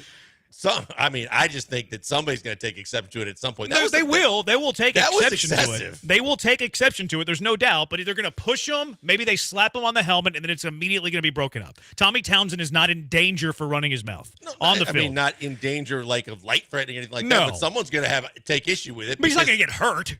No, but someone's going to just keep your head on a swivel, Tommy. Yeah. That's all I'm saying. He might get blindsided. Keep your head on a swivel, Tommy. On a kick, someone's going to be looking for him. Yeah. What do you got, Brian? Anything that we didn't mention that stood out to you? Not most of what you stood out to me. You guys already brought up. I mean, the connection that Stroud and Tank Dell, going back to what you guys talked about in segment 1, was unbelievable. Because I don't think sometimes when you see the wide TV angle, players don't get enough credit for how difficult the play is. But when they show the angle behind the quarterback, the small window that Stroud fit that into in the zone, that tiny opening. I mean, after hearing all offseason about, the defense is so far ahead of the offense is struggling. Then you get to see, it's like, okay, now they don't have to go against the Texans defense, and boom, the connections there. Obviously, Tank powering into the end zone was amazing. And Pierce, I don't know if I would label it as being indecisive, but I just don't think, I heard Lance talking about this morning about, and I don't fully understand everything he said because my dad's not a Hall of Fame offensive line coach, but he was talking about how it wasn't that necessarily that Pierce was indecisive, but he had no basically understanding of how to press the hole and then find the cutback on the opposite side. And that's kind of what you mentioned earlier about one of his carries where there was an easy cutback lane. He just does not see it. I think he saw it. I think it was slow to it. Maybe. I think he saw it. It kind of because he eventually got there. You remember Ben Tate? Oh, yeah. It kind of reminds me, like Ben Tate had a really good season. I think it was 2011, almost had 1,000 yards, but he would so often just run right up the back of his blockers when there was just a massive cutback lane and a hole that the offensive line had broke back if he had followed his keys and seen what was ahead of him. But yeah, Pierce just does not seem to see it. Yeah, it's a little worrisome. All right, 713-780-3776. Stock up, stock down. Based on everything we saw, who are a couple of stock ups and stock downs you have from the Texans after their match against the Steelers? 713-780-3776. It's the Bees on ESPN 97.5 and ESPN 92.5.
Live in the Veritex Community Bank Studios, it's the Killer Bees. Now back to Joel and Jeremy. Brandon T, what's the deal with Christian Harris? He's supposed to be ready for week 1. He was back in practice yesterday. I think the hope is that he will. What's that? Then DJ, I think, reported that he practiced and then they helped him off the field with a lower leg injury. They helped him off the field? Yeah. Like That's not good. He needed assistance walking off. I don't know exactly how he phrased it, but it wasn't good. Yeah, his calf apparently.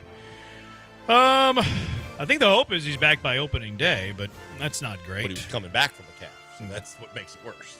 Yeah, I don't like their linebacker depth either. Oh, so we talked about it. Wait and see on that. 6005, can you guys see some two tight end sets with Kate Stover showing so strong?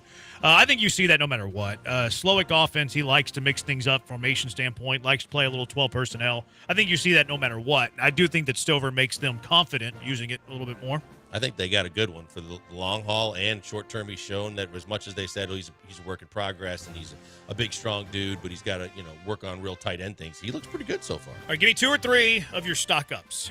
Stock up for me, we talked about it to lead off because that was one guy that I was so negative about. I just didn't believe that Kenyon Green was going to end up being a legit starter for this football team at left guard, and that was one of the big weaknesses that was still to be focused on. I thought he held his own. I thought he looked good. I thought the pass blocking was my major concern, was something that I can deal with, and I think hopefully he's only going to get better. So Kenyon Green leads the list for me because I was pleased with what he did. I went back and watched the all 22 of the starting drives. So, I didn't watch the whole game, but I watched the starters play, and I thought he was the best offensive lineman on the field. I was really encouraged with what I saw from Kenyon Green. So, I like that one. I like that one from you. What else you got? I thought Edwards was a guy that I wasn't sure about because we've heard him blow smoke before over guys like Mechie, over Kenyon Green, and you don't know what you can believe and what is just guys looking out for their type of guys. I thought Edwards was a guy that was all over the football field. I thought he was dominant. I thought he got into the backfield. He stopped the run. He did exactly what they want their DTs to do. And so he was another guy that impressed me that I wasn't sure what I was going to get out of him when he was on the field. And watching that game and going away from it, I'm like, boy, they got more than I thought, that it's not just Foley and Settle. They got some guys. Yeah, I had DTs on my stock up too, both of them. I was encouraged by both of them. Maybe we sleep on the DTs a little bit. The 2 receivers, look, Steven Sims still might not be on this team, but he moved up my wide receiver depth chart. I liked what I saw. I might like Steven Sims. I didn't really like him last year, but really good kick return. Remember, he had a return touchdown last year in the playoffs, and I thought he looked good offensively. So stock up for him a bit. Not maybe top 6 receiver, but up. And then Robert Woods. Robert Woods went from being off of my 53 to on my 53. So Robert Woods was up there. And then Cam Akers. Cam Akers, yeah. I'm curious about, what they're doing with Cam Akers because he's playing in the second half. He's running with 3rd and 4th teamers, yet he looks better than all of them. So I think he's a lock to make this roster. I think he's currently RB3 or RB4. They like Dari, and they like him in pass protection and in passing plays. So, but I like what I've seen with Cam Akers. The only thing, because I was thinking that too, I was like, why are they using him so much? But at the same time, when you think about it coming off an injury, they maybe want to get it tested and make sure that he's going to be ready before they have to commit to him being one of their guys opening week. Yeah, maybe my best answer to it from an optimistic point of view is they want it to be a slow build where it's okay, we really like this guy's potential. We know that he tore his Achilles last year and he's made a really quick recovery. Let's ease him back into things while also easing him on our running back depth chart. Because I don't think you sign Cam Akers if your thought is that he's never going to be at least your second running back. I don't think you make the move to sign Akers if at some point, now it might be week 10, that you don't want Akers to eventually be your RB2. Yeah, I feel like it was more than an insurance policy. There's a guy that they know has been there and done that in the NFL that has played at a high level that they can count on. And they have to have that kind of guy, whether it's because if you think Mixon's a little longer in the tooth and at some point there's going to be that, or the fact that you just need a guy to take the load off of Mixon and has a little bit more of a burst that's really good catching the ball out of the backfield. See, I think he's a Dameon Pierce insurance. He's Dameon Pierce insurance policy if Dameon Pierce does not pick up the offense, which is a very real possibility. It's tough to do for certain players, and we all say he looks better, he's running better, et cetera, but if he doesn't take to the offense, then you can't play him you couldn't play him last year. So I think that Cam Akers is Dameon Pierce insurance, where if Pierce does not pick up the offense, well, there's your built-in RB2. If Dameon Pierce does pick up the offense, well, you didn't pay Cam Akers that much money, and you only gave him a 1-year deal. So I think he's more Dameon Pierce insurance. What are your stock ups, Brian? Kate Stover, I wasn't sure, he's a 4th round pick, so you're never really sure what the hit rate on those are going to be. But I thought the connection, with his boy from Ohio State with C.J. Stroud showed immediately. I really do think he could be an upgrade on what they've had at, tight end 2 forever, however much that plays into the offense than what they've had in the past. Xavier Hutchinson, as we talked about earlier, and then this is even going back to the Hall of Fame game as well, where he was arguably even better than he was against the Steelers. But I thought he looked. I think he's looked great and really cemented a place on this roster. And then Davis Mills. I think Davis Mills, while I think, Jeremy, you said top 45 quarterback. I might go a little bit higher and say top 40. Definitely not a starting quality quarterback. I think he's shown a grasp for this offense that makes me believe if he goes down, he could be even better than what Keenum gave you against the Titans last year in a game that they won on the road. So, I mean, obviously there's going to be a huge drop-off from Stroud, no doubt about that. But I think Davis Mills has proved himself or shown an ability to be an upper echelon backup at this point. All right, yeah, I would agree with that. Stock downs. Stock down to me was Dameon Pierce. I thought that, there was a guy that we were talking about at the end of last week as being your running back number 2 potentially, and I needed to see more of him. What I saw of him didn't impress me. I just don't believe he can be a special teams guy, maybe, but I don't think that there's any chance he's going to be in your top 2 and maybe not even your top 3 running backs right now, and that's disappointing for a guy that a lot of people were talking about, saying he had found what he needed to find for this system. I had Pierce's mind too. Now I do think they're going to give him every chance to be RB2. I think that he's RB2 for at least 4 to 6 weeks. But I'm not encouraged with what I saw in a very small sample. And then I mentioned earlier, second string defense, especially the secondary.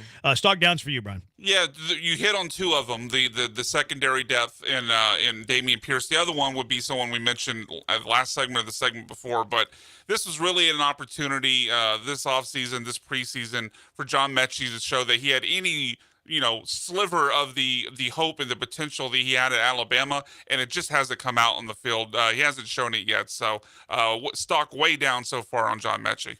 And kind of honorable mention, Juice Scruggs.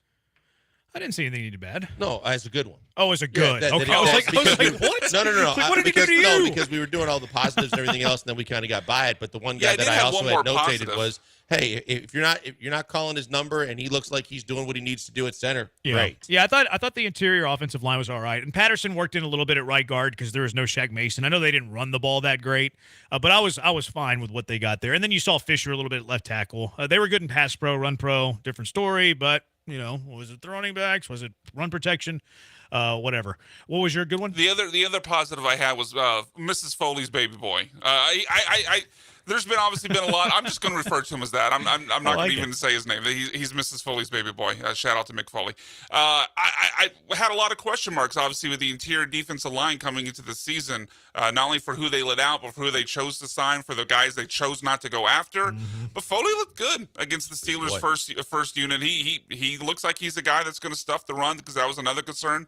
I've had the ability to plug up, on the defensive line. They had problems in the Colts game in Week 18.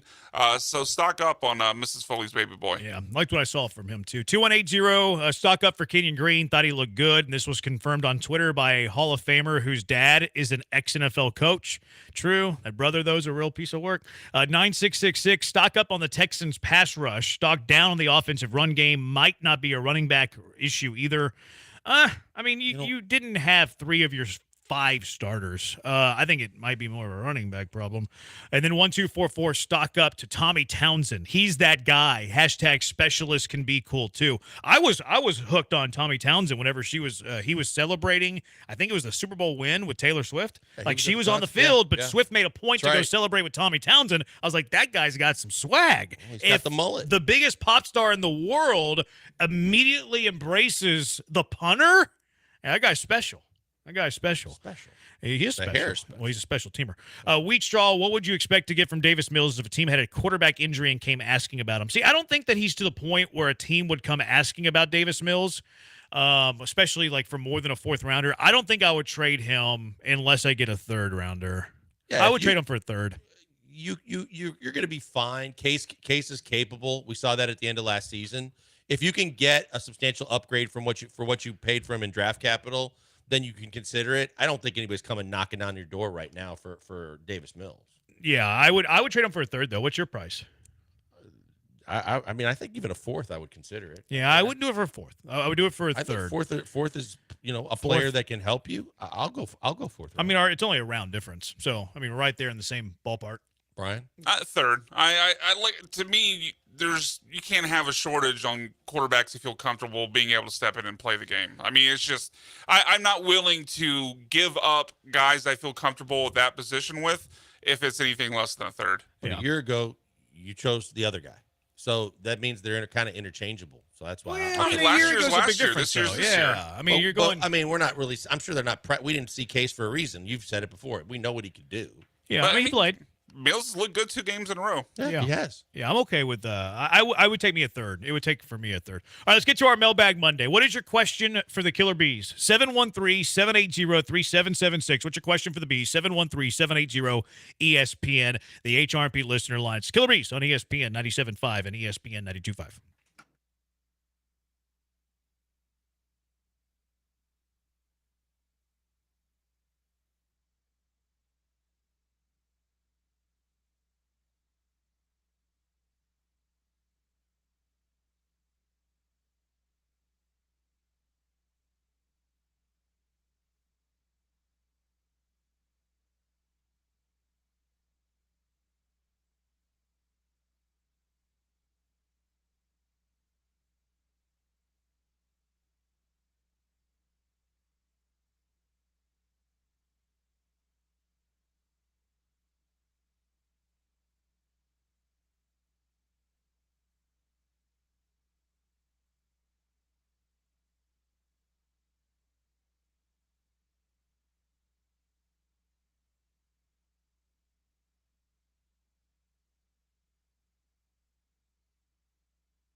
What is your question for the Killer Bees? 713-780-3776. HRP listener line, 713-780-ESPN. What's your question for the Bees? Let's go out to the HRP listener line. Pena, you're in the hive.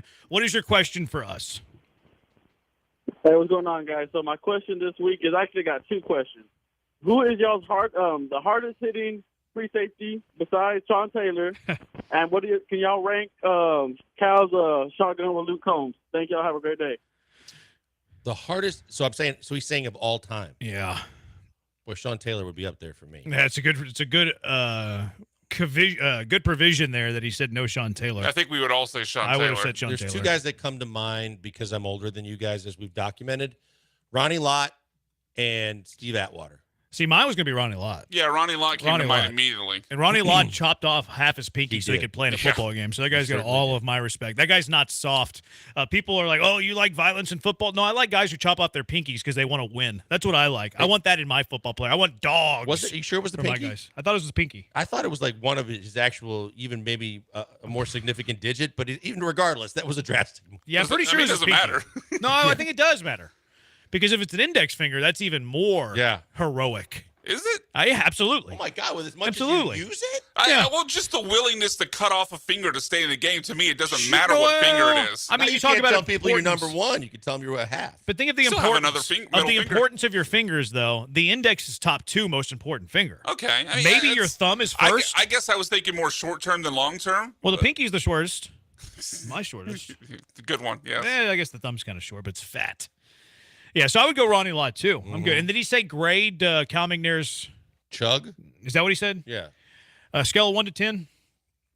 Give him 7.5. I give it a 2.4. It's a terrible chug. It was really cool that he wanted to do it. It's really cool that he did do it. In terms of the chug alone, awful, terrible shot. Was it? I don't know. I'm terrible not, shot. I'm not pretty a sure chug expert, but he did it. It was a cold beer. It was a can, so it's 12 ouncer. I would say about 2 ounces actually made it down the Cal I didn't see McNair's it throat. close up Yeah, it was not a good. It was Oh, not so a good your- shot. Your problem is his technique. Yeah, well, it's technique the and consumption. performance. Okay. Performance. He got 2 ounces of 12 ounces into his mouth. It was a terrible shotgun. Great that he did it. Cool cat cow. Awesome. But in terms of performance, it was pretty weak. Pretty weak for Cal McNair. Never quit. He needs to start doing more of those if he wants to live up to his mantra of never quit. All right, what is your question for the Bees? Never quit. I love Cal McNair. Never. Ocho, is Spencer Arrighetti the new Garrett Cole? Oh, slow your roll, Ocho. I mean, we know you love him. You got the middle name pegged, the whole works. But let's slow the roll because he's not there yet. He's been better than Garrett Cole this year. It's facts. This year, yes. If the Bees ran the Niners, would you trade Ayuk or Debo to the boys for CeeDee Lamb? God, if I could, I would trade Debo because I think Ayuk's got more value and he's younger. But I don't think you're going to get that for Ayuk. I mean for Debo, I think you'd have to trade Ayuk, and it's not going to happen anyway. But at the same, if that's what your options are, if I could unload Debo and get CD Lamb back, that's what I'm doing. Yeah, if unrealistic, the hypothetical would never happen. But if I could, yes, I think CeeDee Lamb, top 3 receiver in the NFL, was the most productive last year. I'm a big fan of CeeDee Lamb. Jerry Jones can't just shut his mouth and just stop talking. It's gonna be fine. He's gonna offer CD what he wants, and he's gonna play week 1. It's gonna be fine. That quote was so bizarre, though. We miss you, but while you're not here, the competition, we don't miss the fact the competition was great. He's just a weird dude. And then he said I was at Nobu 2 days ago. Who cares? Keith from LA, hypothetically, if you had a chance to coach or manage a professional team, what team would it be? Man, you? I guess the Packers. I would manage or coach the one that paid me the most, quite frankly. I don't care who it is. I don't care where it's at. Whoever's paying me the most is where I'm going to go coach, manage. I'll get fired in 4 or 5 years, and I will go live in Belize. That's my plan, Keith from LA. Hey, Joel, do you miss your old producer, Nick? Nick's a great guy. I mean, I don't know. I don't miss him. I'm not going to pick. I mean, it's like my kids. I'm not going to pick my kids. Careful, Josh Allen. Yeah. I miss Nick's friendship. Yes. I don't. You aren't keep friends contact anymore? No, he's been. Man. I don't keep contact with Nick. I've tried, but he's been busy. You don't miss him. I said I missed Nick. Eric, I made sure because of Brian's comment. Called I you missed Josh Nick Allen. as a friend. Eric the driver. So not as a producer. I didn't say that. I know. Exactly. Eric the driver, money isn't an issue. You can't live in Texas anymore. Where are you living? Green Bay? Hell no. I got the hell out of there. Colorado. Colorado? Yeah. Is that so you can partake? There are a few reasons. The weather being one of them. Does it matter, like, your income or anything? No, he said money aside. San Diego. Santiago's That's a good one. San Diego is awesome. The best climate in the country. I would want to go somewhere where I'd probably leave the country. I would want to go somewhere where they have poker stars. I don't think that applies to Belize, so I might have to research some places. But I thought of Belize as a retirement spot. Beautiful, tropical. Now, they do get hit with hurricanes. That kind of worries me. I haven't really did the deep dive here, but I'd probably leave the country. Belize doesn't have poker stars, though. That's the one thing I have against it. I want to go somewhere that has poker stars, that's on the beach, that has good weather, that I can play some golf. Okay. That's what I would go with. You can do that in San Diego, except for but it's the expensive. poker stuff. It is expensive. And I don't get poker. And I don't want to live in California, quite frankly. I have zero interest living in California. People are leaving that state, quickly. I don't have a good analogy. I buttoned my lip on that one. 6860. They are leaving the state. No, I saw I'm something talking today. about The you biggest saying cities you that don't wanna people live are in living. California. I don't. What do you mean I do want to live in No, California? I'm just listening. Oh, knowing what Deshaun Watson warranted in a trade, what would Stroud warrant? For 4 firsts, 3 firsts? A lot more.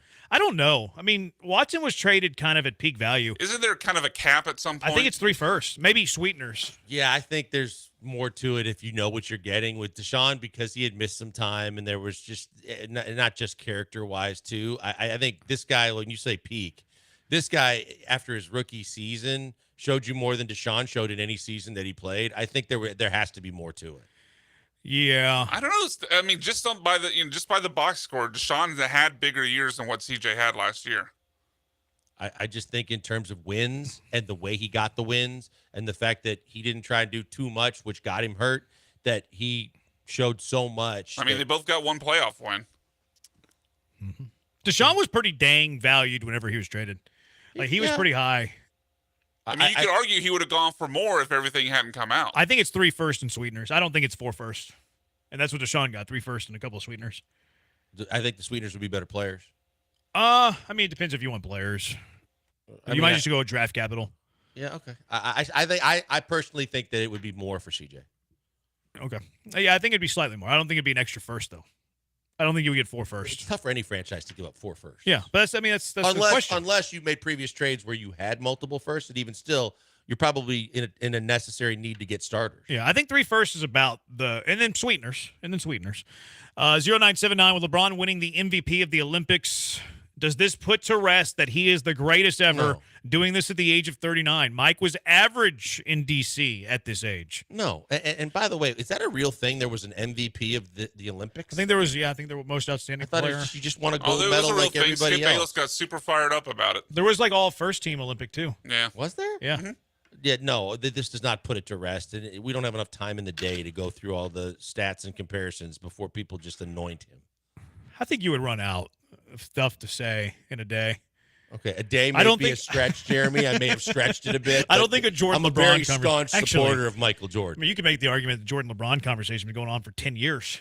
Oh, So, God. Maybe you're right. Way too long. Is it Bush League for the Olympic Committee to take Jordan Child's bronze medal away from her on her technicality? Was it 4 seconds or 14 10. seconds? There's 10 seconds that you. No.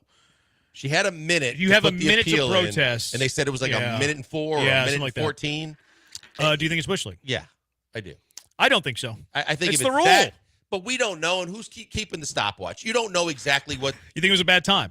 I mean, it's possible. You think it was the Russian judges? But I think that if it was egregious, it was like several minutes later, or and they all of a sudden, it's like when they say when you want to challenge a play in the NBA, you've got to call the time I don't immediately. know. I think it's Bush League. Who was if you want yelling? to give them both the bronze, that's fine, but don't make her give the medal back over 4 seconds or whatever it was. Who was killing the Killer G's early last week for being a minute or two over? Their show. No, it wasn't. You were yelling at Mapes. I mean, you kill them all the time for being late. I do. But you were getting in Mapes' ear about being late. Mapes ain't losing any money. But see, I give him grief, but I'm also saying that it's not Bush League to take away Jordan Child's bronze medal. That's being consistent.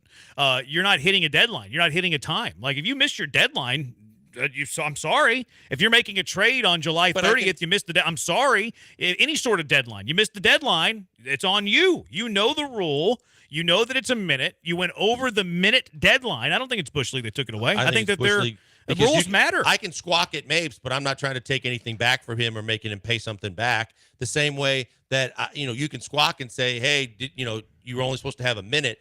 But if it was a violation, then it's a violation. Whatever the technicality was is a technicality. At the very worst, they both get a medal, but I'm not making her give it back. I don't know. Rules are in place for a reason. What will blank not put ketchup on? My son put ketchup on crab cakes this weekend, and I was horrified. Oh, no, that's terrible. What is the most... Ketchup on crab cakes? Yeah, that's bad. Yeah, not good. What is the most common ketchup food that you will not put ketchup on? Because I know you have a wide array. Yeah, common that I wouldn't put. What is your most common everybody ketchup thinks food I put that you won't ketchup on steak, and if it's a good steak, I'm not doing that. I never. If it's would a do bad that. steak, you would? If I have to eat it, like if you're at someone's house and they didn't, and it was bad. You're going to eat ketchup on somebody else's steak at their house? I think the insult Depends on of how you putting. do it. I Use think it on the the side insult of the plate. Ooh. I think the insult putting ketchup on it is worse than just not eating it. I think so too. But maybe they don't see that. If I can cover it up, put it on the side. How would they it not depends see on the what the sides ketchup? are. I mean, you're going to have to pull out a bottle of ketchup and put it on the plate. And they're doing, there's one that you I have can to put have ketchup on mashed potatoes. You won't? I can. And we're asking what you want. I know, but I'm saying, so if I put it on the mashed potatoes, I can just dip the steak in it if it was bad steak. But that's weird too. Ketchup on mashed Fine, potatoes though isn't common. but I'll though. do it. That's also weird. Okay, it's weird, and I'll do it. I don't know what food Ketchup and mashed potatoes? I think the answer to your question, Texter, is nothing. Pretty much. Nothing is off limits. Nothing is Pretty off much. limits. A I mean, 1984 we did witness him put it on a baked potato. Eggs? I would say a mashed potato is worse. Yeah, it's than worse. a baked potato. You won't put ketchup on eggs? No. Really? Yeah. Okay, that's probably a good answer. That's probably the most common food item. That I don't put ketchup on eggs either. I don't either, but some people do. Some people do. Yeah. It is semi-common. 1984. Who would win a fight, Lopez versus John Granado? I'll take Granado. I'm surprised you hesitated. Like Granado in a I was landslide. trying to think of who Lopez was, but then I figured out. Well played. Good bounce back there. You're welcome. Not a Hall of Famer. That was a good bounce back. 8341. Do you want to go to Thailand? Why not? If you're giving me a free ride to Thailand, I'll go. I like Thai food. I've got an answer I'm not giving you, but sure, why not? Okay. Russian table tennis team is going to pay Branham the most out of any sport to be their coach. You still taking it, J-Bone? Yeah. If they want to pay me $20 million to coach the Russian table tennis team for 3 years, I'm in. I'll go Phil Mickelson. I'll go John Rahm. I'll go Brooks Koepka. Yeah, I'm in. And then I'll Graham move. McDowell got suspended. But I don't want to live in the U.S. anyways. Graham, that was weird. Very weird. Yeah, they're the morality there in the live. They have rules. Performance based. What was it? A decongestant or something like that? Oh, was it? Yeah. So he got suspended like 1 week. This guy says that USA Gymnastics are appealing and say they have video evidence. Okay, well then let's see that in the court of law. I think that there should be, justice. If there is video evidence, then let's see that. But if they did go over, I don't think that there's they have anything to gripe about. But if there's a video evidence, then that changes that thought. All right, 713-780-3776. Cal Minair was shotgunning a beer poorly, but it was really cool. He's went from a buffoon to cool cat Cal. In honor of Cal McNair's transformation, which has been impressive, what are the biggest transformations we've ever seen in sports? 713-780-3776. It's the Bees on ESPN 97.5 and ESPN 92.5. Guys, before we go to the break, a word from a good friend, Doc Linville. Doc Linville, plain and simple, can get your hair back. Everybody's losing their hair. Maybe it's because you got older. Maybe genetically you just knew it was going to happen. It started happening way too quick. But when you look in the mirror, you're not happy. You don't think there's anything you can do about it. You've seen all the different ads for the sprays, the creams, the foams, but you know it's just a gimmick that you don't want to get into. Doc Linville has the real answer. It's getting your own hair back. And I didn't know this till I had a consultation with Doc and his staff. Doc said, I want to meet with you. Will you mind? I said, no, absolutely. I'll listen. And that's all it took. He explained to me, you're never going to lose the hair on the sides and the back of your head, no matter how bald you go in other places. Therefore, he can take some of it and repurpose it. And he made the analogy like your lawn. He can take the sod from a place where it's always going to be there and put it where you don't have any coverage with your grass, and suddenly you have more coverage, you have more hair, you feel better, and your appearance looks great. That's fantastic. And the PRP treatments, it's essentially like fertilizing your lawn. You still have hair there, it's just not as thick and long as it used to be. Therefore, he uses the PRP treatments. You've heard about how athletes use them for their joints as well, but this is effective in getting your hair back. I did the procedure. I did both. Phenomenal results. Still have all the hair there. Everybody notices it and says what a difference it's made. You can have the same results too. And the great thing is, because you listen to us, you want to get information from him, you get a consultation like I had for free. People off the street pay $150. You get it for absolutely free just by going to 975hair.com. Set up that first appointment. Go in for the consultation. Ask questions. Get answers. Let them explain the PRP and the NeoGraft, and find out if it's right for you too. It was right for me. I couldn't be happier with it. I think he's the best in the business, and it's phenomenal that he's right here in the Med Center, right at your fingertips to help you out with everything. Check him out today. Tell him I sent you by because I could not be happier with everything he's done for me. He can do the same for you. Go see Doc Linville, 975hair.com.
Broadcasting live from the Veritex Community Bank Studios, it's the Killer Bees with Joel Blank and Jeremy Branham. On ESPN 97.5 and 92.5.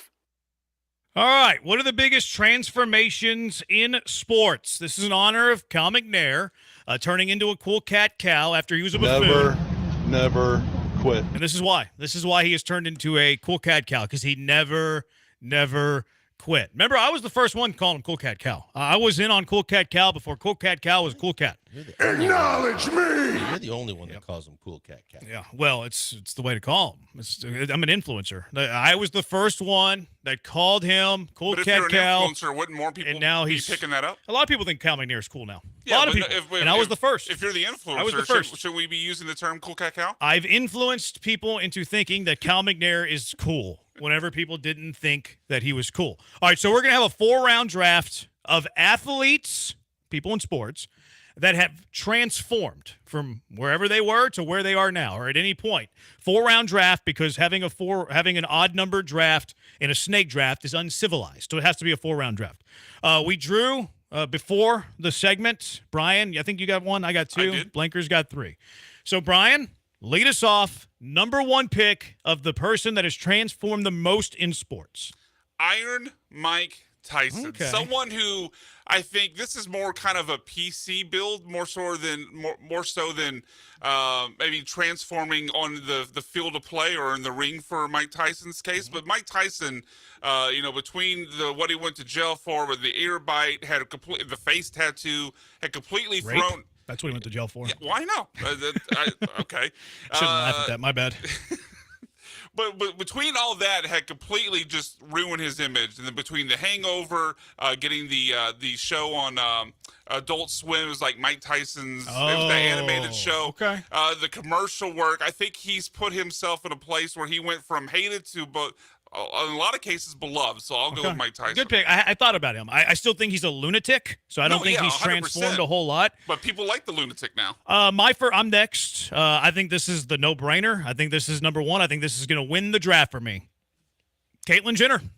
Caitlyn Jenner. Who has transformed more in sports than Caitlyn Jenner? Nobody. Branham wins. Go ahead and ship it home. Close the curtains. Branham is the winner. Caitlyn Jenner is the steal of the draft. Okay. You got two here, Blankers. I do. Tom Brady, first pick. Not bad. He went from fat and pudgy to eating avocado ice cream. Yeah, very low draft pick to the greatest quarterback of all time. And then under that same kind of note, Kurt Warner. Okay, from bagging groceries and arena football quarterback to Hall of Fame Super Bowl quarterback. Not bad. Looks the same, but not bad. Back to me, Dennis Rodman. Dennis Rodman went from like a normal-looking basketball player to coloring his hair and wearing a wedding dress. Wearing a wedding dress. That was on my Dennis list too. That's a Rodman. good one. Biggest transformations we've ever seen in sports.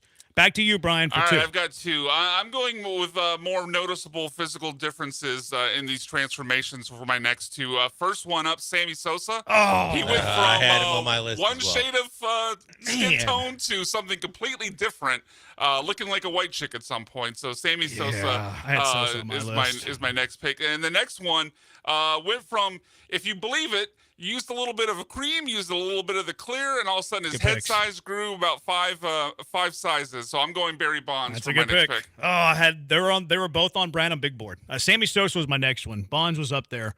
So I'm jealous that you got both of them. Good picks, Brian. Those were very good picks. Back to me, right? This is round number 3. Yes. This is round 2. No, I've already. pick. No, it's my third pick. I had Oh, my Caitlyn Jenner fault. and Dennis My Rodman. fault. I'll go from a guy who was beloved, was once considered like the popular guy in football, worked in television, and then killed his wife and her lover. Allegedly, of course. I got to go with Orenthal James Simpson. Biggest transformation that we've seen in sports history. OJ is on Team Branham. Okay. Last two here for you, Blakers.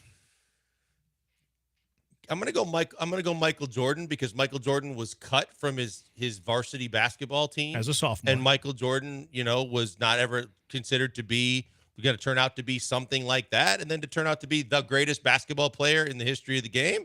I'll take MJ. The story's so overrated. He was cut from his varsity as a sophomore, still made the JV, and still went to North Carolina. It's not like he was the underdog story, Michael Jordan. And then who was the other one you picked? I haven't done that. Oh, my bad. I'm debating on this one. I guess how about the other MJ, Michael Jackson?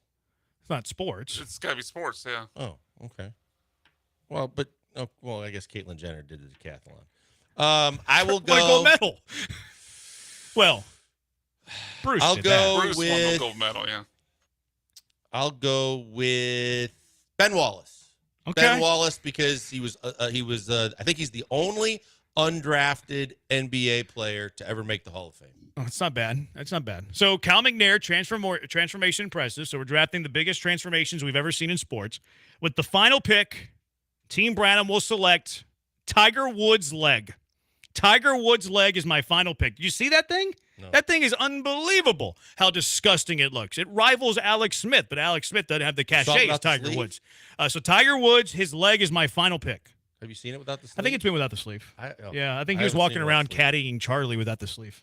Okay. Yeah, it's like it kind of looks like Alex Smith's. All right, so Brian, wrap it up for us. Yeah, my transformation is actually has a local tie here. I had a couple of names I was considering, but I'm going to go with someone who started off as a quarterback that someone called the Michael Jordan. You're getting Michael Jordan when you draft him. He's helping cafeteria workers with his first game check. Oh, He's good call. beloved in the city. That's a good call. And then we find out he's actually a sexual predator harassing Allegedly. dozens of women. I'm not. You can say allegedly. I'm not going to worry about it.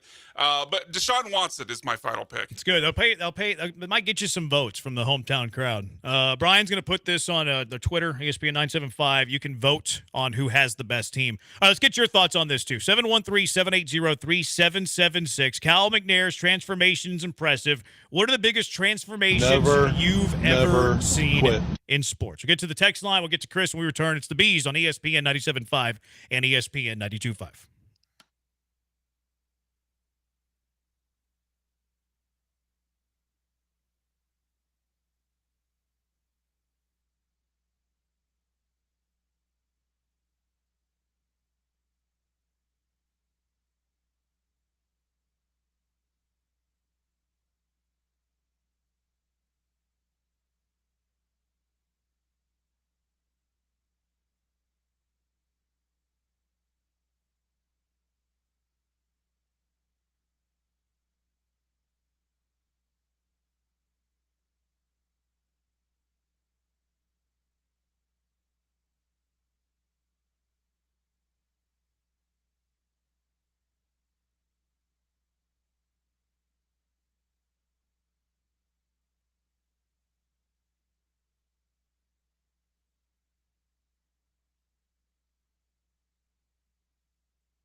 You're back with the Killer Bees on ESPN 97.5 and 92.5. Live from the Veritex Community Bank Studios, here's Joel Blank and Jeremy Branham. Biggest transformations we've seen in sports history. Similar to Cal. Cal McNair went from being a buffoon, worst owner in the NFL, wasn't even an owner, to now he's beloved. Never quit. Look, and that's why. It was that sort of effort and desire as to why the reason Cal McNair went from worst owner in the NFL to a really beloved sports owner in the city of Houston. All he did was marry Hannah. I mean, he was married to Hannah when we thought he was a buffoon. Yeah, but then Hannah got involved and everything changed. He did what every smart man should and give the reins to the wife is what he did. 713-780-3776. Biggest transformations we've seen in sports. Let's go out to the HRP listener line. Chris in Cyprus, you're in the hive with the bees. What's up? Thanks for taking the call. Very hilarious segment, guys. Just to make 3 quick points. The biggest glow-up would be Chris Anderson, Birdman. Dude got the mohawk, the tattoos, and just started balling out. The biggest glow-down is Antonio Smith. After that live feed, he just went straight crazy and was out of the league as one of the best wide receivers. And kind of the biggest comeback, I'll have to say, is LeBron James' hairline. It was going, it came back. I don't know. So I don't know what happened, but, when you get that extra deal, maybe you figure out something how to make it come back. Yeah. That's a good call. It, guys. Thank you. That's a good. He meant Antonio Brown, the receiver, not Antonio Smith. But that's a good call on that. He went from, CT ESPN, from being one of the better receivers in the NFL to CT ESPN. LeBron hairline's a good one. That's a really good answer. I'm jealous I didn't think of that because I think that would have won the draft. Like no matter what else you had, if you would have drafted LeBron James hairline, I think you would have won. Greg Olson had a pretty wild hairline transformation as well. Yeah, he did. Did he? He did. Oh, yeah. There's some side-by-side pics of him towards the end of his... Oh, no, I'm sorry. I'm thinking of Jason Witten. Oh, Greg Olson might have done the same thing, but the really bad picture was Jason Witten, yeah. Yeah. Antonio Brown's a good one. I thought of Chris Anderson, too. I thought of Chris Anderson and Jason Williams, white chocolate, because remember he went, he had, the prep boy haircut. I don't think he had any tats. And then all of a sudden, I think he buzzed his hair, and then he had a bunch of tats. Yeah. Similar to what Chris Anderson He played quarterback for Randy Moss in high school.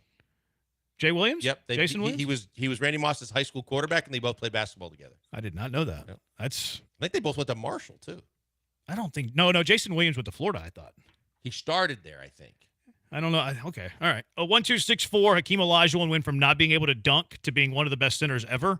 It's true. When did Hakeem not dunk? And we all I would think he could dunk, but I think it was more that he never really played organized basketball when Guy V found it. Yeah, he was part of Phi Slamma Jamma. Right. When did he not dunk when he was 4? I don't think it was the dunking; it was the knowing the game. Okay, yeah. Which he took to it like a fish out of water. 8-8 or into water. 8-8-8-1. Hector Herrera from the Dynamo. I couldn't have said it better myself. Let's go back out to the HRP listener line. 713-780-3776. Biggest transformations we've seen in sports. Wes and Willis. You're in the hive with the bees. What's up, Wes? Yeah, I can't believe this guy's not this guy or whatever he is. He's not on your list. Bruce Jenner. Yeah, he was the number 1 pick. He was the number 1 pick in the whole draft. Second pick. I was number 1. Yeah, appreciate the call. Whatever Wes. he is now. Yeah, got it. We understand. We get your point. But Literally he was the this. Yeah, Wes might have turned on the radio late, which is fine. But maybe he didn't realize that his name's now Caitlin. I did select Wes, Caitlin Jenner, with my first overall pick and the second pick in the biggest transformations we've seen in sports history. So, Wes, great mind. I like where your mind is at. You're very smart. 9506, Oscar Pistorius. Yeah. Blade Runner went from being this underdog, Cinderella story, doesn't have legs, but competed at the Olympics, right? Yes. I believe he did. Yes. And then all of a sudden he's shooting through his bathroom door because he thought it was an intruder. He thought it was an intruder. Fiance, girlfriend. Yeah, he thought it was an intruder, though. He thought he was getting robbed. Did he? He did, yeah. I know he thought so, but the he jury didn't. He's out of jail now, I believe. I thought he went back. I thought he went back. I think he was out. He was out. I thought he was out. 8807 says Cassius Clay to Muhammad Ali. Yeah. Okay, fair. You could also say, I guess, Lou Alcindor to Kareem Abdul-Jabbar. But I don't think Kareem was dodging the draft, though, right? No. Kareem was for religious purposes. Muhammad, a lot of people think he was draft dodging. Now, he would say that it was also religious purposes. But I don't think Kareem had the controversy of perhaps potentially dodging the draft.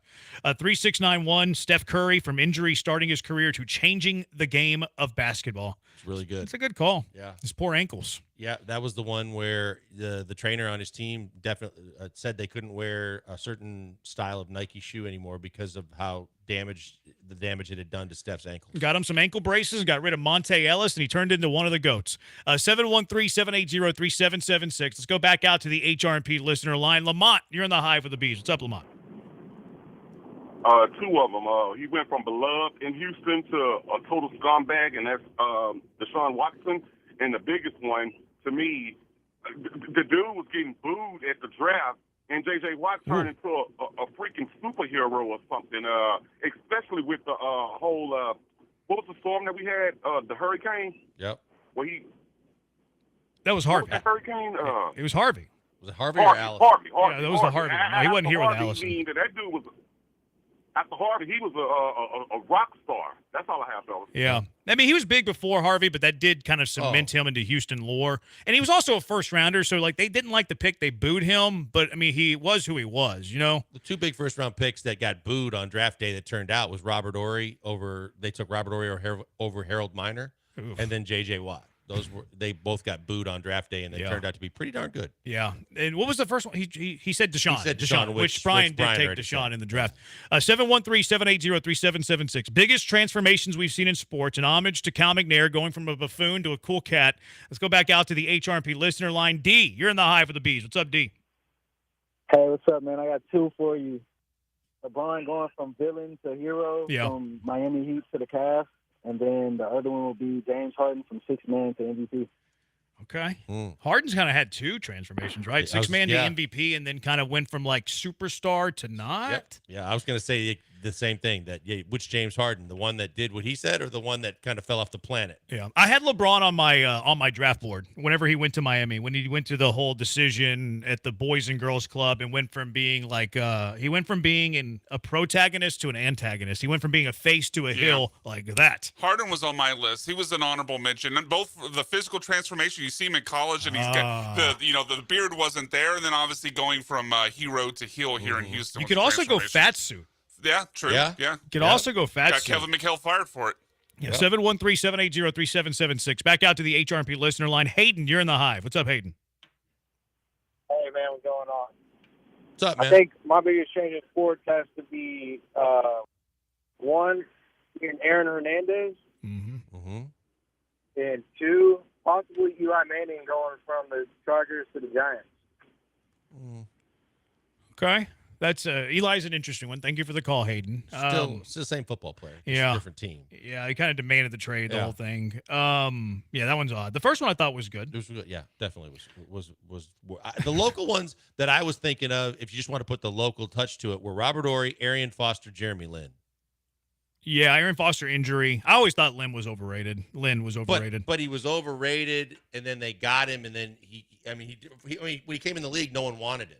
And then he went to Linsanity, and then he got here and got the money and got the accolades and then fell off again. I mean, a lot of teams picked him up thinking that he had a chance to make the team. Like, he was on like 6 or 7 teams before he blew up. So, like, teams wanted him. They just didn't think he was going to be a star, which most of the time they were just adding him as a camp ad. They weren't you don't add guys you don't like as camp ads, though. You think they at least have potential or can help you a little bit. But you don't expect what he did in New York. No, but I wouldn't say he was unwanted. 3893, Bernard Hopkins, inmate to Golden Boy promotions. Good call. That is a good call, yeah. Texter Bo, Joe Burrow, Jeff Saturday, Chaz McCormick. I wonder if he's saying Burrow because of the hair. Saturday lost all the weight, and Chaz went from being a good baseball player to a bad baseball player in one offseason. One offseason is all it took for Chaz. That's not really the transformation that I would want to put into this list. Did Larry Walker make the Hall of Fame like a year ago or 2 years ago? I believe he's a Hall of Famer. Okay. Yeah, I think so. So Larry Walker and Bruce Sutter are the only two undrafted Major League Baseball players to make the Hall of Fame. Wow. That's a pretty good one. And Bobby Bonilla was undrafted, but he didn't make the Hall of Fame. Yeah, he's making a lot of money. Sure is. Bobby's making a lot of money, though. 1509 to know if this counts. The physical change of Mike Bibby after the NBA. Dude is swole like a pro bodybuilder. He is. He's massive. Yeah, he's jacked. And then Delonte West. That's a sad one, but good. Yep. 1984 said Jose Abreu. Facts. It's a good call. Yeah. It's a pretty good transformation. Not in a negative way. 7560 says Jose Canseco. Wonder what happened there. 2891 says Ray Lewis, killer to preacher. Depends on who you ask on the front part. But yeah, Ray Lewis has had a roller coaster of a life. Yeah. The 3 Hall of Famers NFL-wise that were undrafted. Drew Pearson, John Randall from around here, and James Harrison. Yikes. 6947, I was going to say George Foreman, Pete Rose. Foreman's a good call. I don't know about Rose. Maybe you're saying like as a gambler or whatever. That's but Foreman, bad, right? Maybe, but how much did he change, transform? Well, it's just that he's not in the Hall of Fame, and he went from like this Well, he never was. No, I'm saying, but he went from a celebrated greatest baseball player of all time, and now he's just looked at as a negative. Yeah, I think that Foreman's a great call, though. Foreman went from being like, the heavyweight champion of the world. Then he's like, God's calling me, went to preaching, stepped away from boxing in the highlight of his career for, 10 years, and then came back and then won the heavyweight title again when he knocked out Michael Moore. 2301, Dwayne "The Rock" Johnson. Started career a chance of Rocky die to the biggest star in Hollywood. That's a good call. You could also go with Hulk Hogan, turning into Hollywood Hogan. Maybe even Shawn Michaels. 8437 says Nick Wright from 6'10 to FS1. Yeah, it's a pretty good transformation. The Dwayne "The Rock" Johnson one was he was a defensive lineman at the University of Miami, never thinking he's going to end up being the WWE star and the acting star. Yeah, he wasn't a great football player. A lot of those wrestlers were former non-good college football players. 4661 says Bishop Sycamore. That's funny.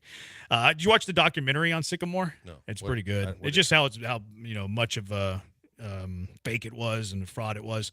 Russell Westbrook coming here. Russell Westbrook, period, fell off the planet when he was the triple-double king and doing all the big numbers, and then just he's playing for the NBA minimum. But he's old, older. It kind of happens to older guys. But guys his age, like Harden and stuff, are still making 30+ mil. He wants to win. He wants to be a winner. 8998, Nick Saban from a failed Miami tenure to Alabama, but he was already really good at LSU. Yeah, so, I don't know how much of a transformation that is. Steven Adams without the beard to the beard. Okay. Kyrie Irving, went from from your favorite player's favorite player to a flat Earth conspiracy theorist. I feel like he's winning people over again, though. I think he's starting to. Kyrie. Yeah. Alex Rodriguez, that's a good call. 713-780-3776. Back out to the HRP listener line. Richard, you're in the hive with the Bees. Biggest transformations. Yes, Jeremy Brennan. This is Dick Willie. I love Joel Blank since I was a child. He has been such an inspiration to myself as well as you. But Randy Johnson has to be one of my biggest transplants, and Barkley, of course, because they are not from here. I'm not trying to trans the conversation, but come on, man. They came in, they changed things. I know Barkley had a different kind of, issue with the Achilles that gets repaired now. But those are some of the best transplants we've ever had. Yeah. Okay. Appreciate the call, Richard. So Barkley on his list. Appreciate the call, Richard. Good to hear from you. 713-780-3776. Rob, you're in the hive with the Bees. Hey, guys. I wanted to do a quick correction before I give my name. Leigh Walker's not one of 2 undrafted Hall of Famers because none of the Dominican players or Venezuelans are undrafted, and he's from Canada, so that may have something to do with it. But my name, if it hasn't been said already, would be Pete Rose, going from hit king to banned from the Hall of Fame. Okay. Appreciate the call, Ryan. So a couple Pete Roses on the list. 713-780-3776. Ryan, you're in the hive with the Bees. Yeah, I'm just going to throw a couple of college quarterbacks with a similar playing style, Eric Crouch and Johnny Manziel. Okay. We just had a texture with Manziel, too. Thank you, Ryan. Yeah, Manziel went from being, Heisman first-rounder to out of the NFL. Tebow? Tebow, I don't know if it was transformation. He was the first rounder, though. I was the first rounder, greatest college, if not the greatest, one of the greatest college quarterbacks of all time, and then just couldn't do it in the People NFL. wanted to switch the tight end. I mean, he was a first rounder and then won a playoff game, though. He won one playoff game, yeah. So, I mean, he wasn't he was a bust, but he wasn't like the biggest bluff ever. I mean, let's be honest about that playoff win. Everyone could complete that pass, though. Demarius Thomas really did all the work. Yeah, it was zero coverage. It was a slant route, and Demarius Thomas just broke it. All right, let's go rapid fire on the rest of these. Garrett Cole from Astros cap to Boris cap. Good call. McCullers from elite starter to elite barista. Ooh, that's a good call. That's a good burn. That's a good one. I like that burn. Arnold Schwarzenegger, Mr. Universe to California governor. That's a good call. You could say the same thing with Jesse Ventura. Michael Irvin went from crackhead to Super Bowl champ, then back to crackhead. Oh, wow. Chris Benoit, I'm going to stay away from that one. Barry Bonds' head. It's pretty good. ESPN going with from the Will House to the Killer Bees. Thank you. Adolis Garcia. He's had a rough one. Mike Vick, Madden Cuffer athlete to dog fights to come back with the Eagles. That's a good one. Wander Franco, no need to explain. Yes, let's not. John Granado from Texan to Californian. It's a good call. And then Dell from struggling producer to thriving show host. That's well done. That's well done. All right, 713-780-ESPN HRP listener line, 713-780-3776. I got to admit, the Olympics are over, and I have to admit, I am extremely disappointed with us as a country. It's the Bees on ESPN 97.5 and ESPN 92.5.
Coming to you live from the Veritex Community Bank Studios, it's the Killer Bees. On ESPN 97.5 and 92.5. Here's Joel Blank and Jeremy Branham. I'll say it. Nobody else wants to. Everybody else is too soft. I'm disappointed in the US of A. I'm disappointed with our Olympians.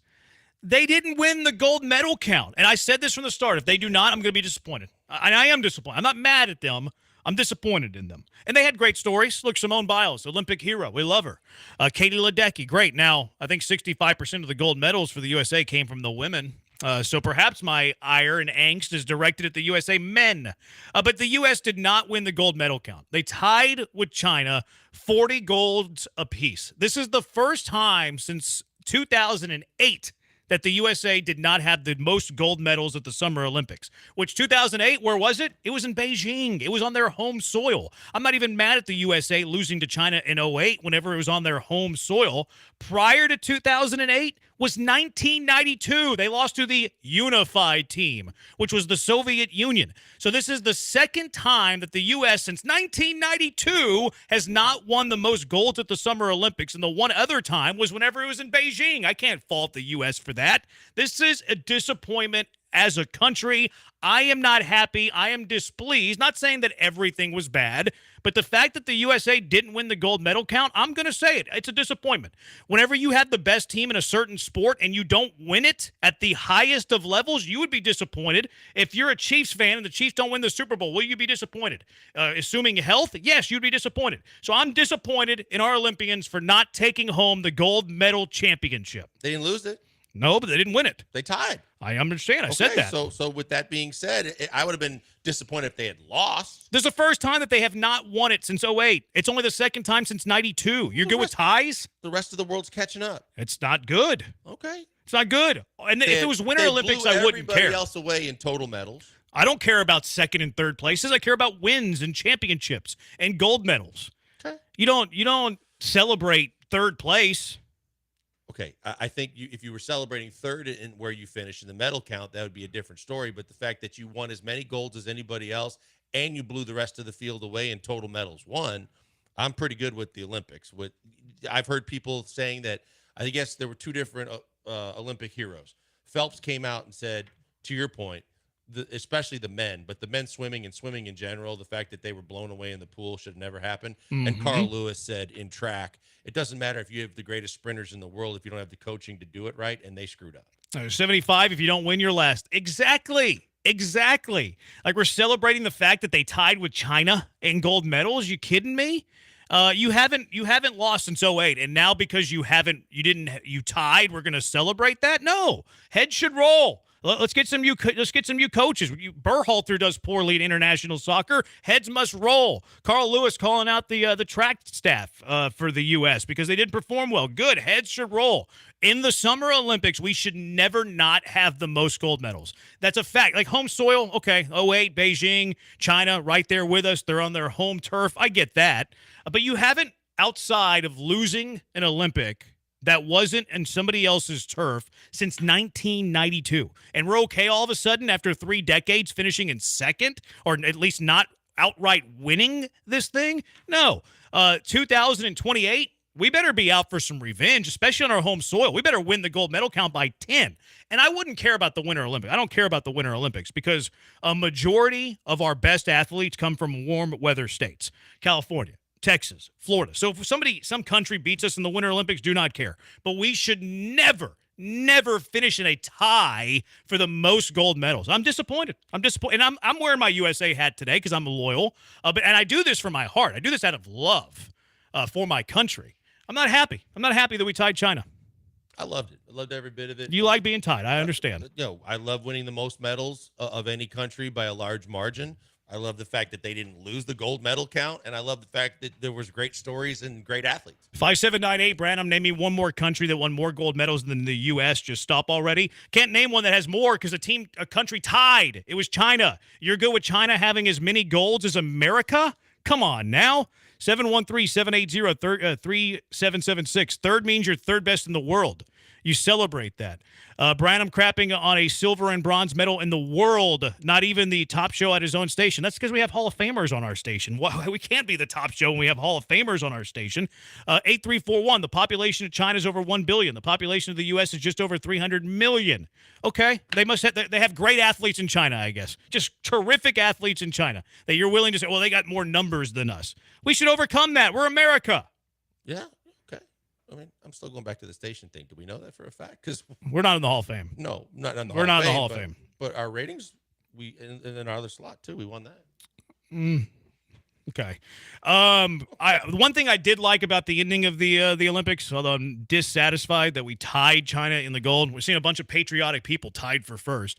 It was cool to see Steph Curry just absolutely take over the fourth quarter in the matchup that they were able to win over France, the home country. Steph Curry, that three-pointer that he hit, they're calling it what are they calling it? They're calling it the Golden Dagger, where he has LeBron James wide open. Nah, not passing it to him. He's got Kevin Durant wide open. Nah, not passing to him. I have a better idea. I'm going to shoot a fadeaway jumper from three-point range over a double team.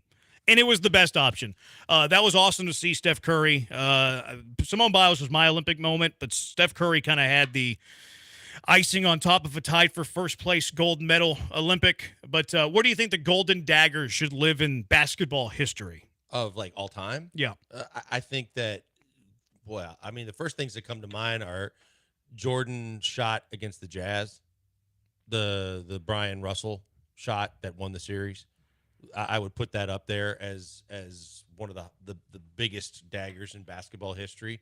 I'm trying to think of a buzzer beater that would be more modern. Yeah, I think this is the best Olympic shot from a Team USA perspective. I don't think there's been a bigger shot in national team history. But like Greenberg said, it was the greatest shot in basketball history. That's going too far. That's going way too far. No. But Olympic history, I'm willing to give it that. And I love the nickname. Golden Dagger is a great nickname. And I'm willing to give it the greatest basketball shot in U.S. Olympic history. Basketball history is too far. And Craig Ackerman summed it up best too.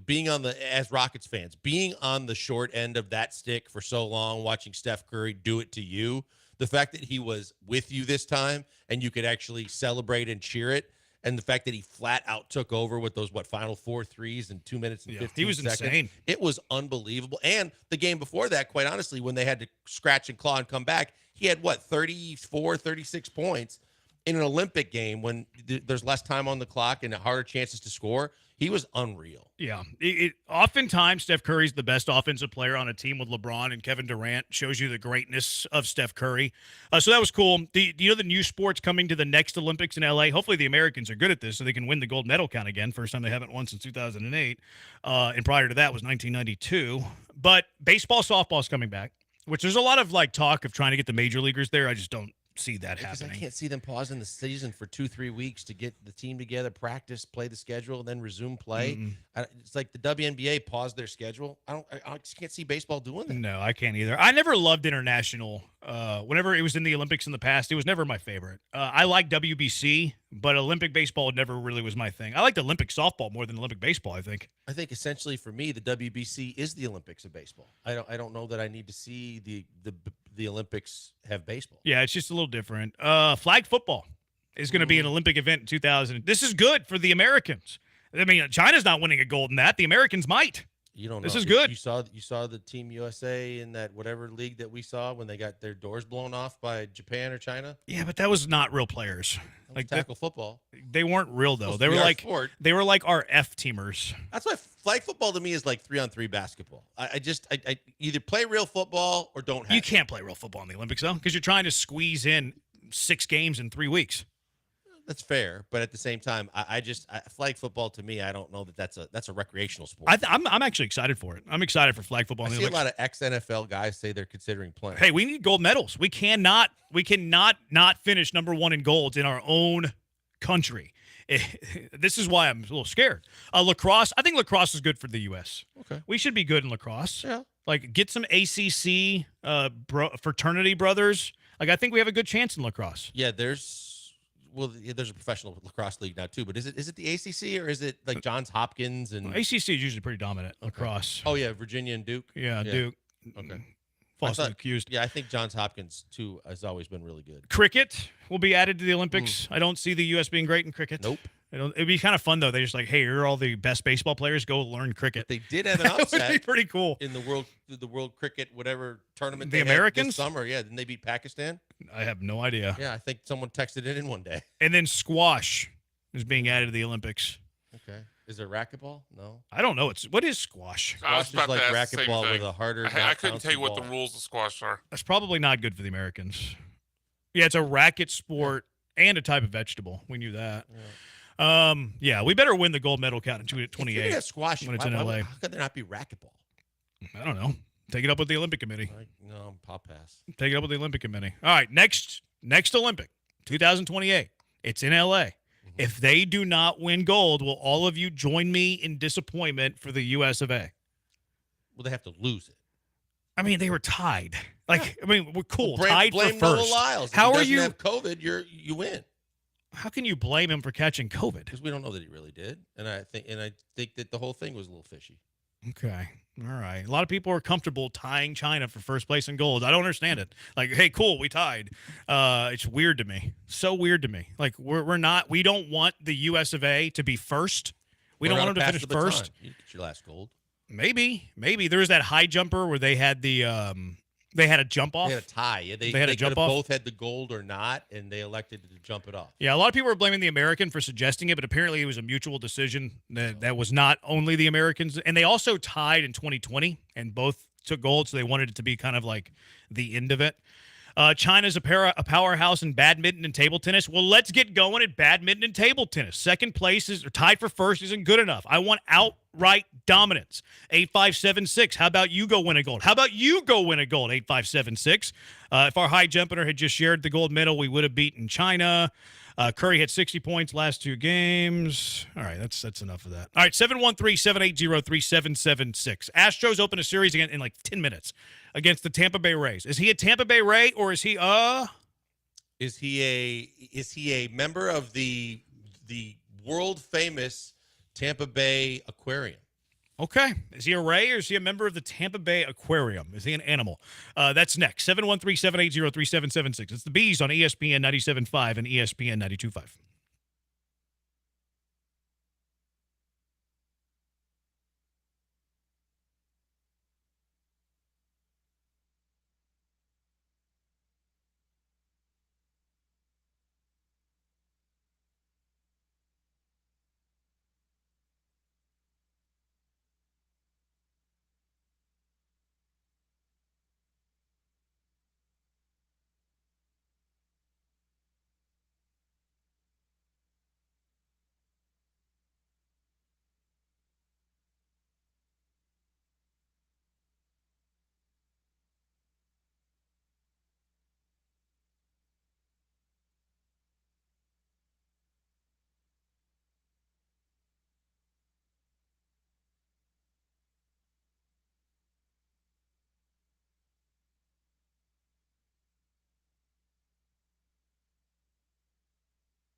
You're locked in with the Killer Bees on ESPN 97.5 and 92.5. Live from the Veritex Community Bank Studios, here's Joel Blank and Jeremy Branham. Is he a Ray or is he a?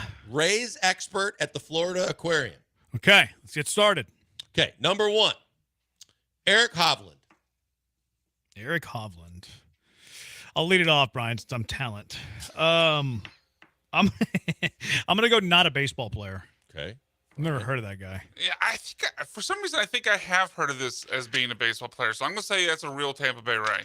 Eric Hovland is the animal care expert at the Florida Aquarium. I'm pretty sure Hovland has played baseball recently, though. Yeah, he definitely played golf. Okay, maybe that's what I'm thinking of. Sports name. Maybe he doesn't play baseball. That's probably what fooled me. But I did think I heard the name from a relief pitcher, so I went with it. 1-0 Branham. Number 2. How many you got? 7? I got more than that. I got as many as we need. Best of 7 baseball servers. Let's go Curtis Mead.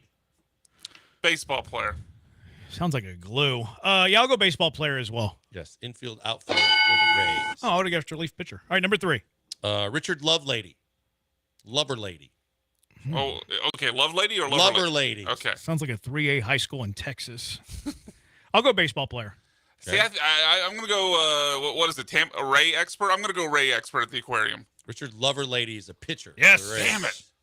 Up 2. This is question 4. Yes. That's a real Major League Baseball player? Love lady. Tim Stripling. I feel like I'm being fooled here. Strickland's such a common name. Did you say Stripling. Oh, Stripling. What was the first name? Tim Stripling. So not Ross Stripling. Okay. I think this is a trick. I'm going to go Ray expert the aquarium. Yeah, I think he's tricking us too. I'm going to do the expert. I was trying. Yeah. The director of marine operations at the Florida Aquarium. Your wife's going to be curious about your browser history. Why are you searching experts on Rays? Tim Binder. Sorry? Tim Binder. Can you spell it? Binder. Huh. Oh, that's definitely a baseball player. Brian? I'll go with Jeremy on this one. I have no idea. Bluff worked. Yes, it did work. He's a senior Yes. vice president of animal care and health. Yes, I love my game theory the there. Florida Aquarium. That was number 5? I was 5, yeah. And I'm up 3 or 2? I think 2. No, okay, it doesn't matter. Number 6. You got this. Steven Schwanbeck. Am I up now? Yeah. I'm up first. Steven, I've never heard that name, so I'll say Ray expert. Ray expert. Yes, director of horticultural landscaping and grounds. Boom. Jeremy was blocking. It didn't matter what. Yeah. Last one for the giggles. Okay. John Mastrobuono. John what?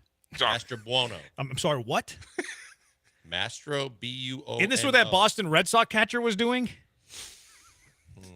I'm gonna go Tampa Bay Ray. Sure. No, you know what? I'm going to go Ray expert. He is the vet at the Florida Aquarium. Hey, there we go. Got one back. Man, lost the perfect game. Left with some dignity. All right, I win though. You We won. played the Let Rays the record show. too frequently. There was That's a lot true. of names we knew. Let the record show. All right, car wreck of the day. What are you nominating for the car wreck of the day? 713-780-3776. It's the Bees on ESPN 97.5 and ESPN 92.5.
Now back to the Killer Bees. On ESPN 97.5 and 92.5. Live from the Veritex Community Bank Studios, here's Joel Blank and Jeremy Branham. Blankers had to duck out.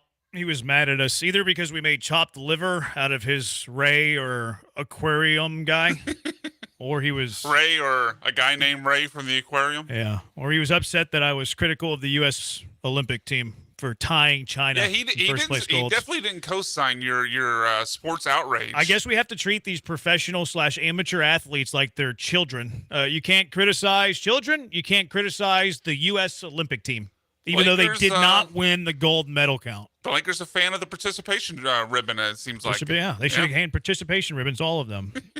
As long as they had a good time, Jeremy, that's all that matters. That's a good point. 9953, I'm with you. Technically, they tied for second as much as they tied for first. What a great point. Yeah. What a great point. Mathematically true. 9229, tying is not okay. We're the freaking U.S. of A. America. Like, that's what I'm talking about. Winter Olympics don't care.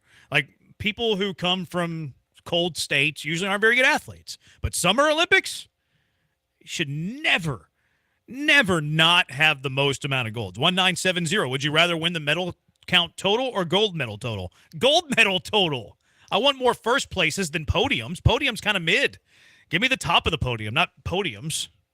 Yeah, that's how I feel about it. Yeah, that's an interesting question. I might be able to go either way on that one. I mean, the answer is I want to win both, but yeah, I could go either way on if you could only have one gold medals or most total medals. But yeah, I probably lean gold. Gold's cooler. Apparently, the kids are saying that's podium nowadays. Like that's one of the lingos. I learned that on TikTok. Did you? Yeah. Well, you are an influencer, so you're I on live TikTok. There. Yeah, I'm one of the influencers on TikTok. Jeremy J. Branham. Yeah, they say podium like as you think they would. Like it's not the best, but it's really good.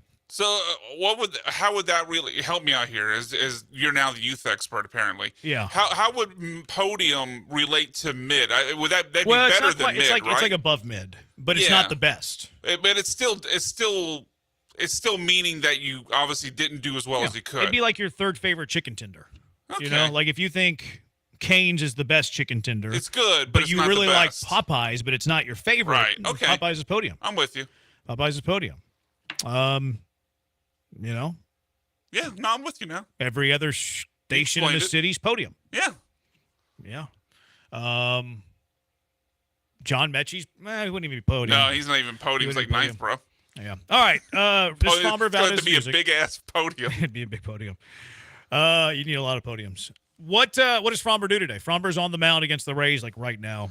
Yeah, literally first pitch I think right now. Yeah, why do they start at 5:50? That's a car wreck of the day. I don't know. Yeah, it's like you're already on the other side of the bay in St. Pete. No one wants to go to your games because it's on the other side of the bay, and then you're going to punish these people by starting early. You know why they do this, I bet? Because St. Petersburg's kind of a retirement community, and they know people aren't coming from Tampa. I wonder if they're catering to the retired old people. But would 15 minutes really make a difference to the old people who don't want to be up late? It's 15 minutes. That's a good point. I don't know. I don't think that makes much of a difference. But it's weird. Tampa's weird. They're a weird organization, and I kind of love them for it. All right, what do you think of Fromber tonight? What's he doing? I'm gonna go 6 1/3, 2 earned runs. I'll take it. I'll take that from. I'm high on Farmer tonight. He's been pitching really well. Tampa Bay lineup. Reverse podium. Reverse podium, especially after the trades. Glenn Davis, Soccer Matters, coming up at 7. You're going to want to keep it tuned in here. Usually he'll text things he wants to preview. Yeah, he wrote it down today. He always has terrible names that I think he's trying to butcher me on. But his handwriting is worse. Yeah, his handwriting is so bad I thought he was a doctor. You know what he writes like? He writes like a soccer player that has never used their hands in their life. Handwriting doesn't matter. Yeah. Soccer does, but handwriting doesn't matter. Either he does. He's never used his hands in his life, which tracks because he's a soccer guy. Player. Or he wrote this with his toes. Which you think he'd be better because he's a soccer guy. This is brutal. He's going to be talking Spain. I'm just going to read this how I think it's written. Spain winning everything in soccer, Euros, Olympics, Women's World Cup. Jordi Sawyer. Senior. He's a guy in Barcelona. Looks like Sawyer. Yeah, you know. He's on Barcelona TV? Yeah, Glenn has him on fairly regularly. Okay. He's a soccer expert in Barcelona. He'll be joining Glenn. Ali Zendejas, Club America, Estonia. No, it's U.S. national team. It's actually Estonia or U.S. national. There's no space bar in between this. There's no space. bar. There's no space. He didn't hit the space bar. It's just one big word. And he's writing with his big toe. And he didn't say team. He said T. U.S. national T. Club America versus Chivas coming. It actually says like corn to NRG, and then U.S. women's national team gold medalist. I didn't think Glenn was talking about the band Corn tonight. Dang. Alex Bregman is on a heater. He might homer in the top of the first. That game, first pitch at 6:05. 6:05 first pitch for that game, by the way. I think Bregman might homer in the first inning. All right, what are you nominating for car? Let's get to our car wreck of the day first and foremost.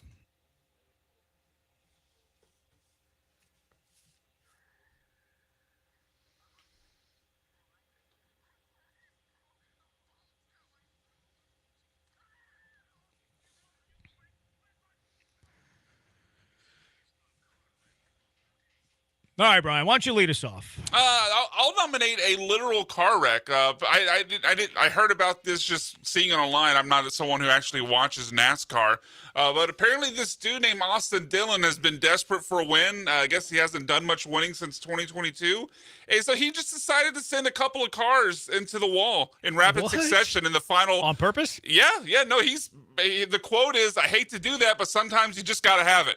Like he's very openly admitting, he's like, yeah, I just drove some people into the wall because I needed a win. So apparently there's obviously some dudes upset. Apparently a guy named Joey Logano. I don't know him. Yeah, I've heard of him. Oh, you've heard of him? Okay. I've heard of this guy too. Which one?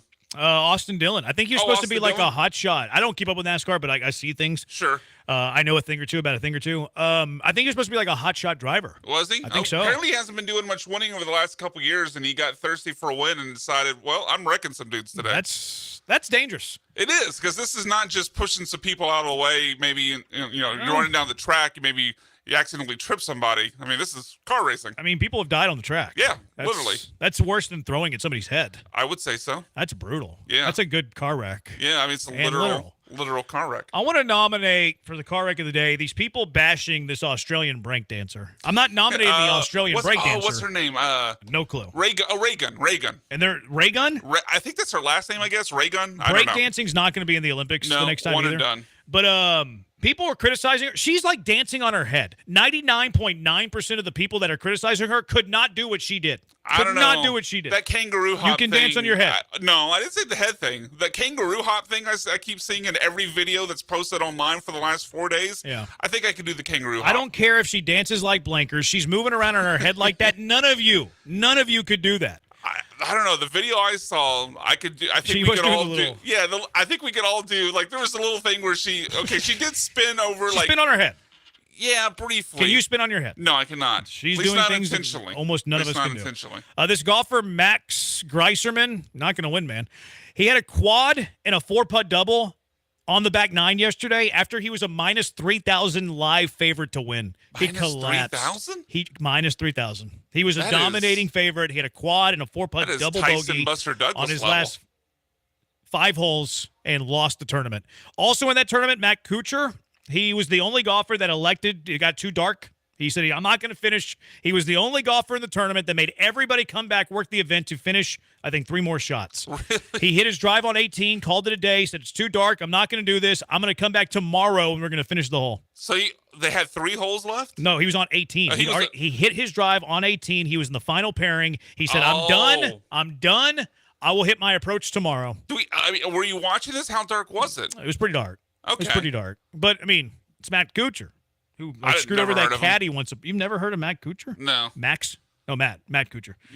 Kuchar or? No, he's not the pitcher for the Astros. Yeah, but bad job, Matt Kuchar. Yeah, no, I mean, he's a guy who's made millions of dollars, and he's fighting tooth and nail for like $50,000. He's got, what, 3 shots left at that point? Yeah, he had 3 shots. He's trying to make a par on a par 4.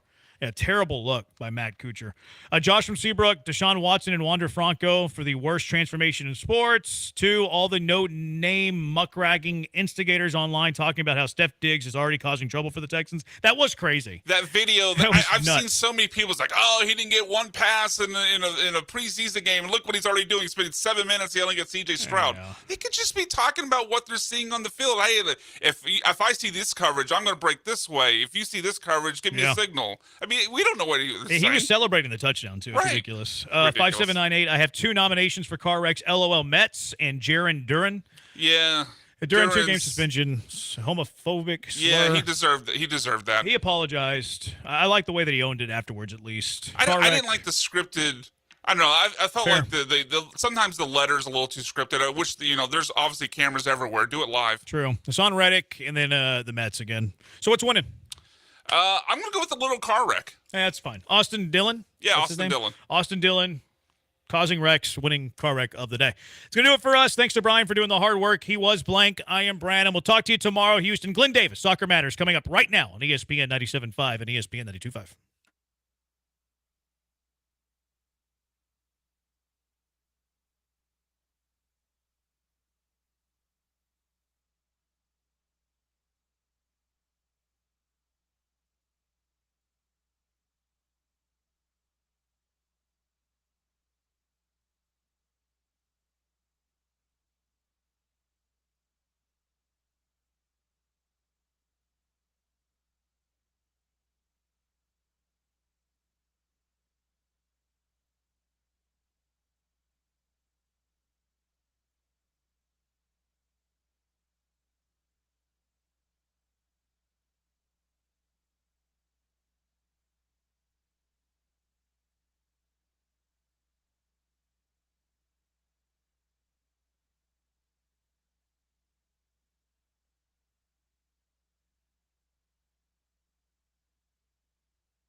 Well, as always, a big thank you to John Daspit and the Daspit Law Firm for getting soccer on the airwaves. A lot to talk about here tonight.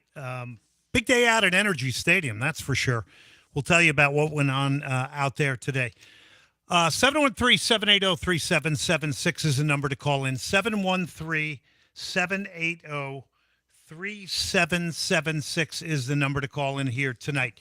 All right, so went out to Energy Stadium. And big press conference, October 13th. It will be Club America and Chivas in El Clasico right here in Houston. Now, this is a tournament, well, not a tournament, but this is a match that has been played in L.A. twice, Chicago, New York. Houston's going to get it for the first time ever. It's going to be a heck of a celebration for soccer. These are two of the biggest brands, along with Tigres. And it's going to be something special. Brian, thank you. It's the legendary producer. Bring in a glass of water. Yeah, we need it. So very interesting out there today. A lot going on out there with this. We got an Alejandro Zendejas of Club America interview to play in a little bit. We'll get that to you. Some thoughts from him out there. He's injured, by the way. I don't know. Well, he may be playing by the time that comes back. We'll talk a little bit of Houston Dynamo, but it's important that we first focus on what the U.S. women's national team did. So let's go to soundbite number 9. U.S. women winning the gold medal. For me, I think this is so refreshing from the disaster and,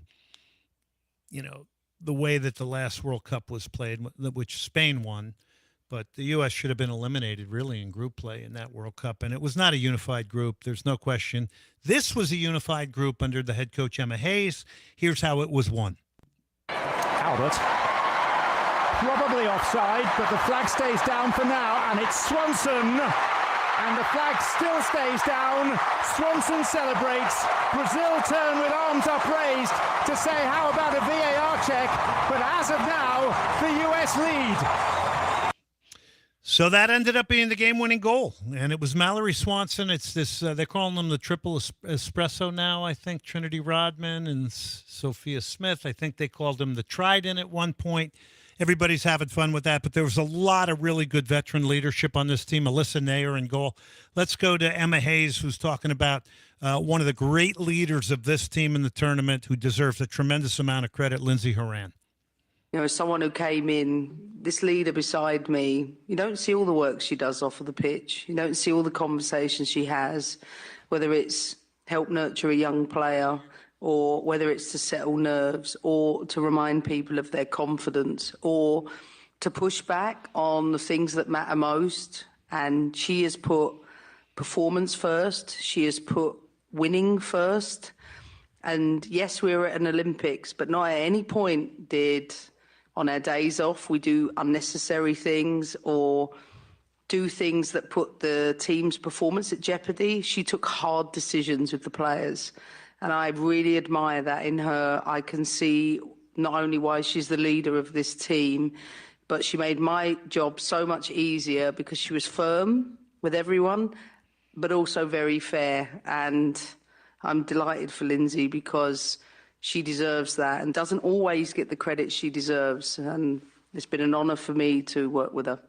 Yeah, so very interesting there. So Emma Hayes talks about Lindsey Horan putting winning first in competition, meritocracy, and all these things, doing it as a leader for a team that has a lot of youth. Well, the first thing Emma Hayes does is when she looks at this team and she says, who's my leader? Who's my right-hand man? You get her in your corner. You remove the cancers from the team based on the last World Cup, which was Alex Morgan. Not before that. Alex Morgan was a legendary player for the U.S., but in that last World Cup, she was not. And she was not focused for me, and neither was Megan Rapinoe. It was selfish. So that union right there between Lindsey Horan and Emma Hayes, huge.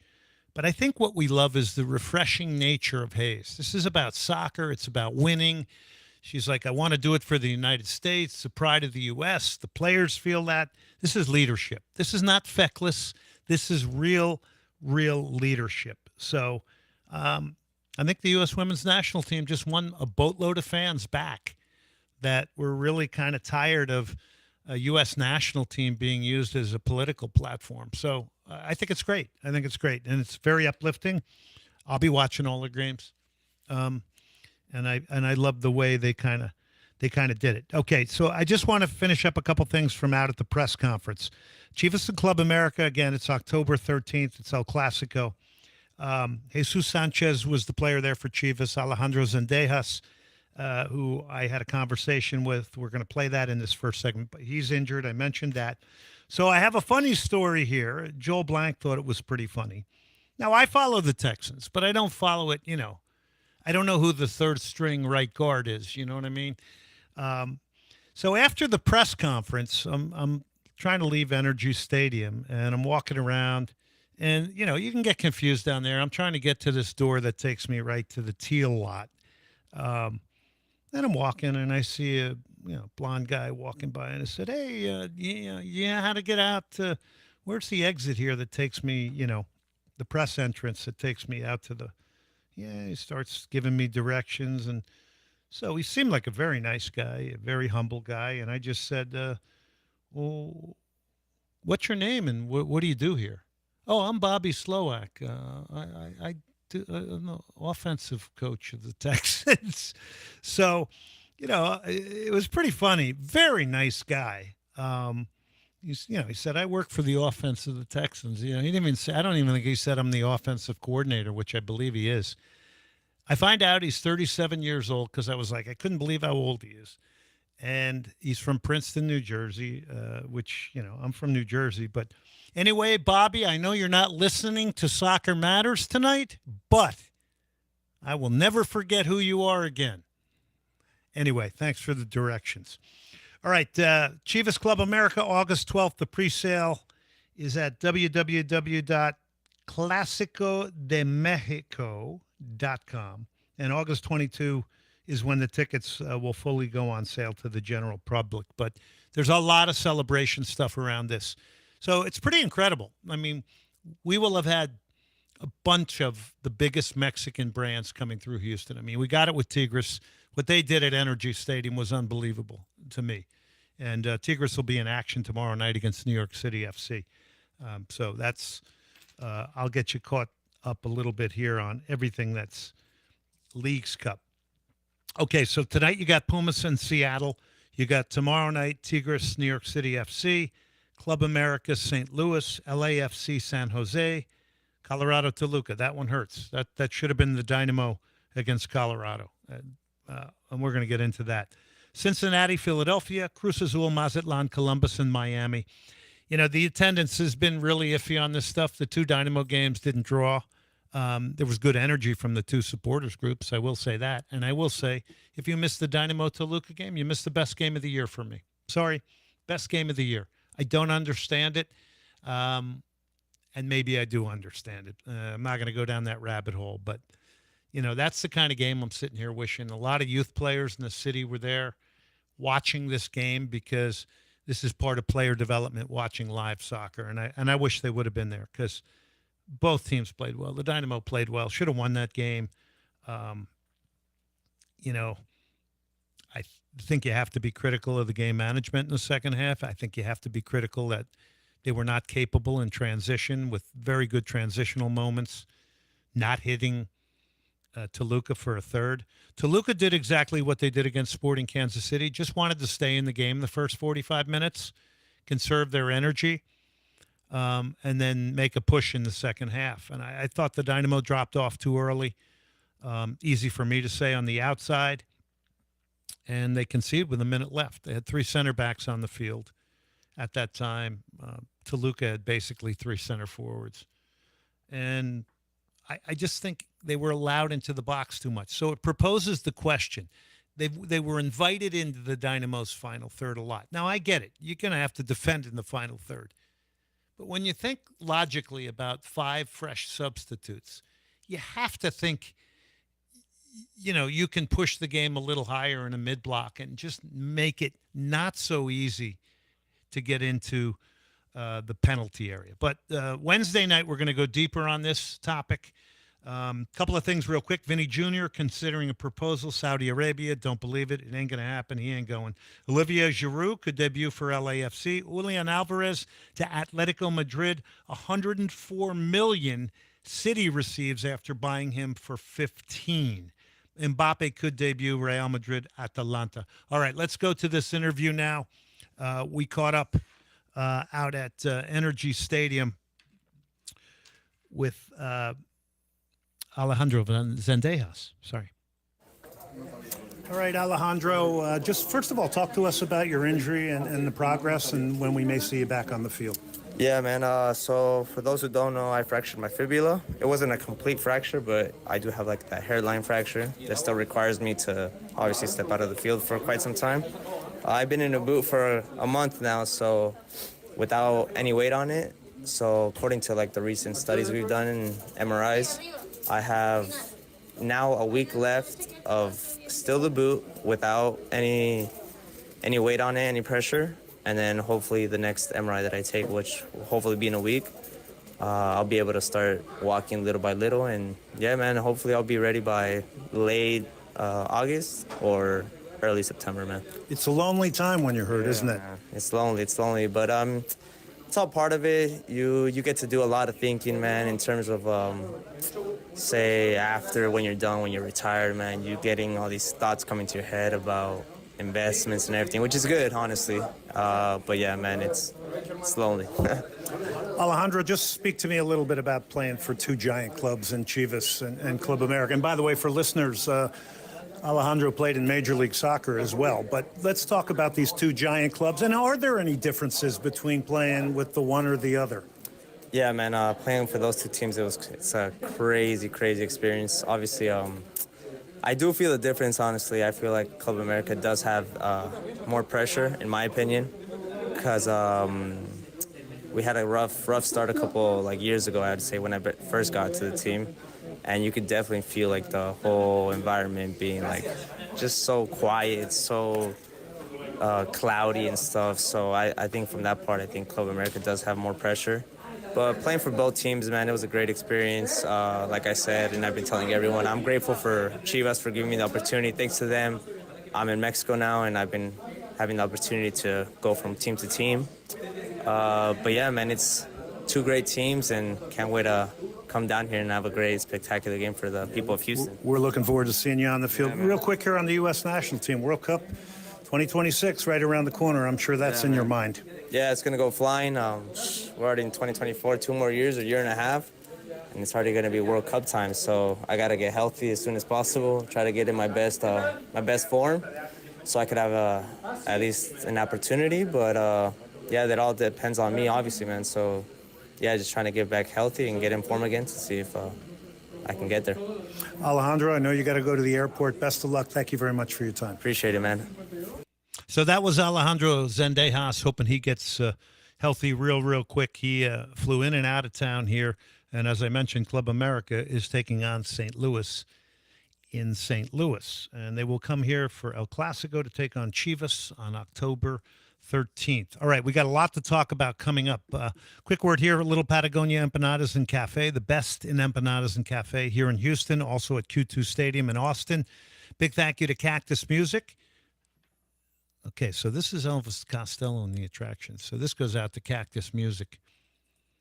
It's called Beyond Belief. Really cool song. So big thanks to Cactus Music. Get over there for your vinyl and CD needs. I sent somebody, one of the bank tellers over there. I don't know how I got onto music, but I told them, hey, you got to go over there and check the vinyl out. Next time I went into the bank, they told me, oh, I bought 3 albums there. 2 albums. Beatles' White Album, I think. Anyway, vinyl's cool.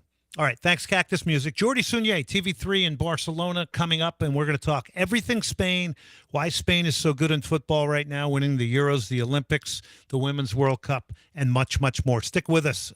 Really interesting stuff from Jordi coming up.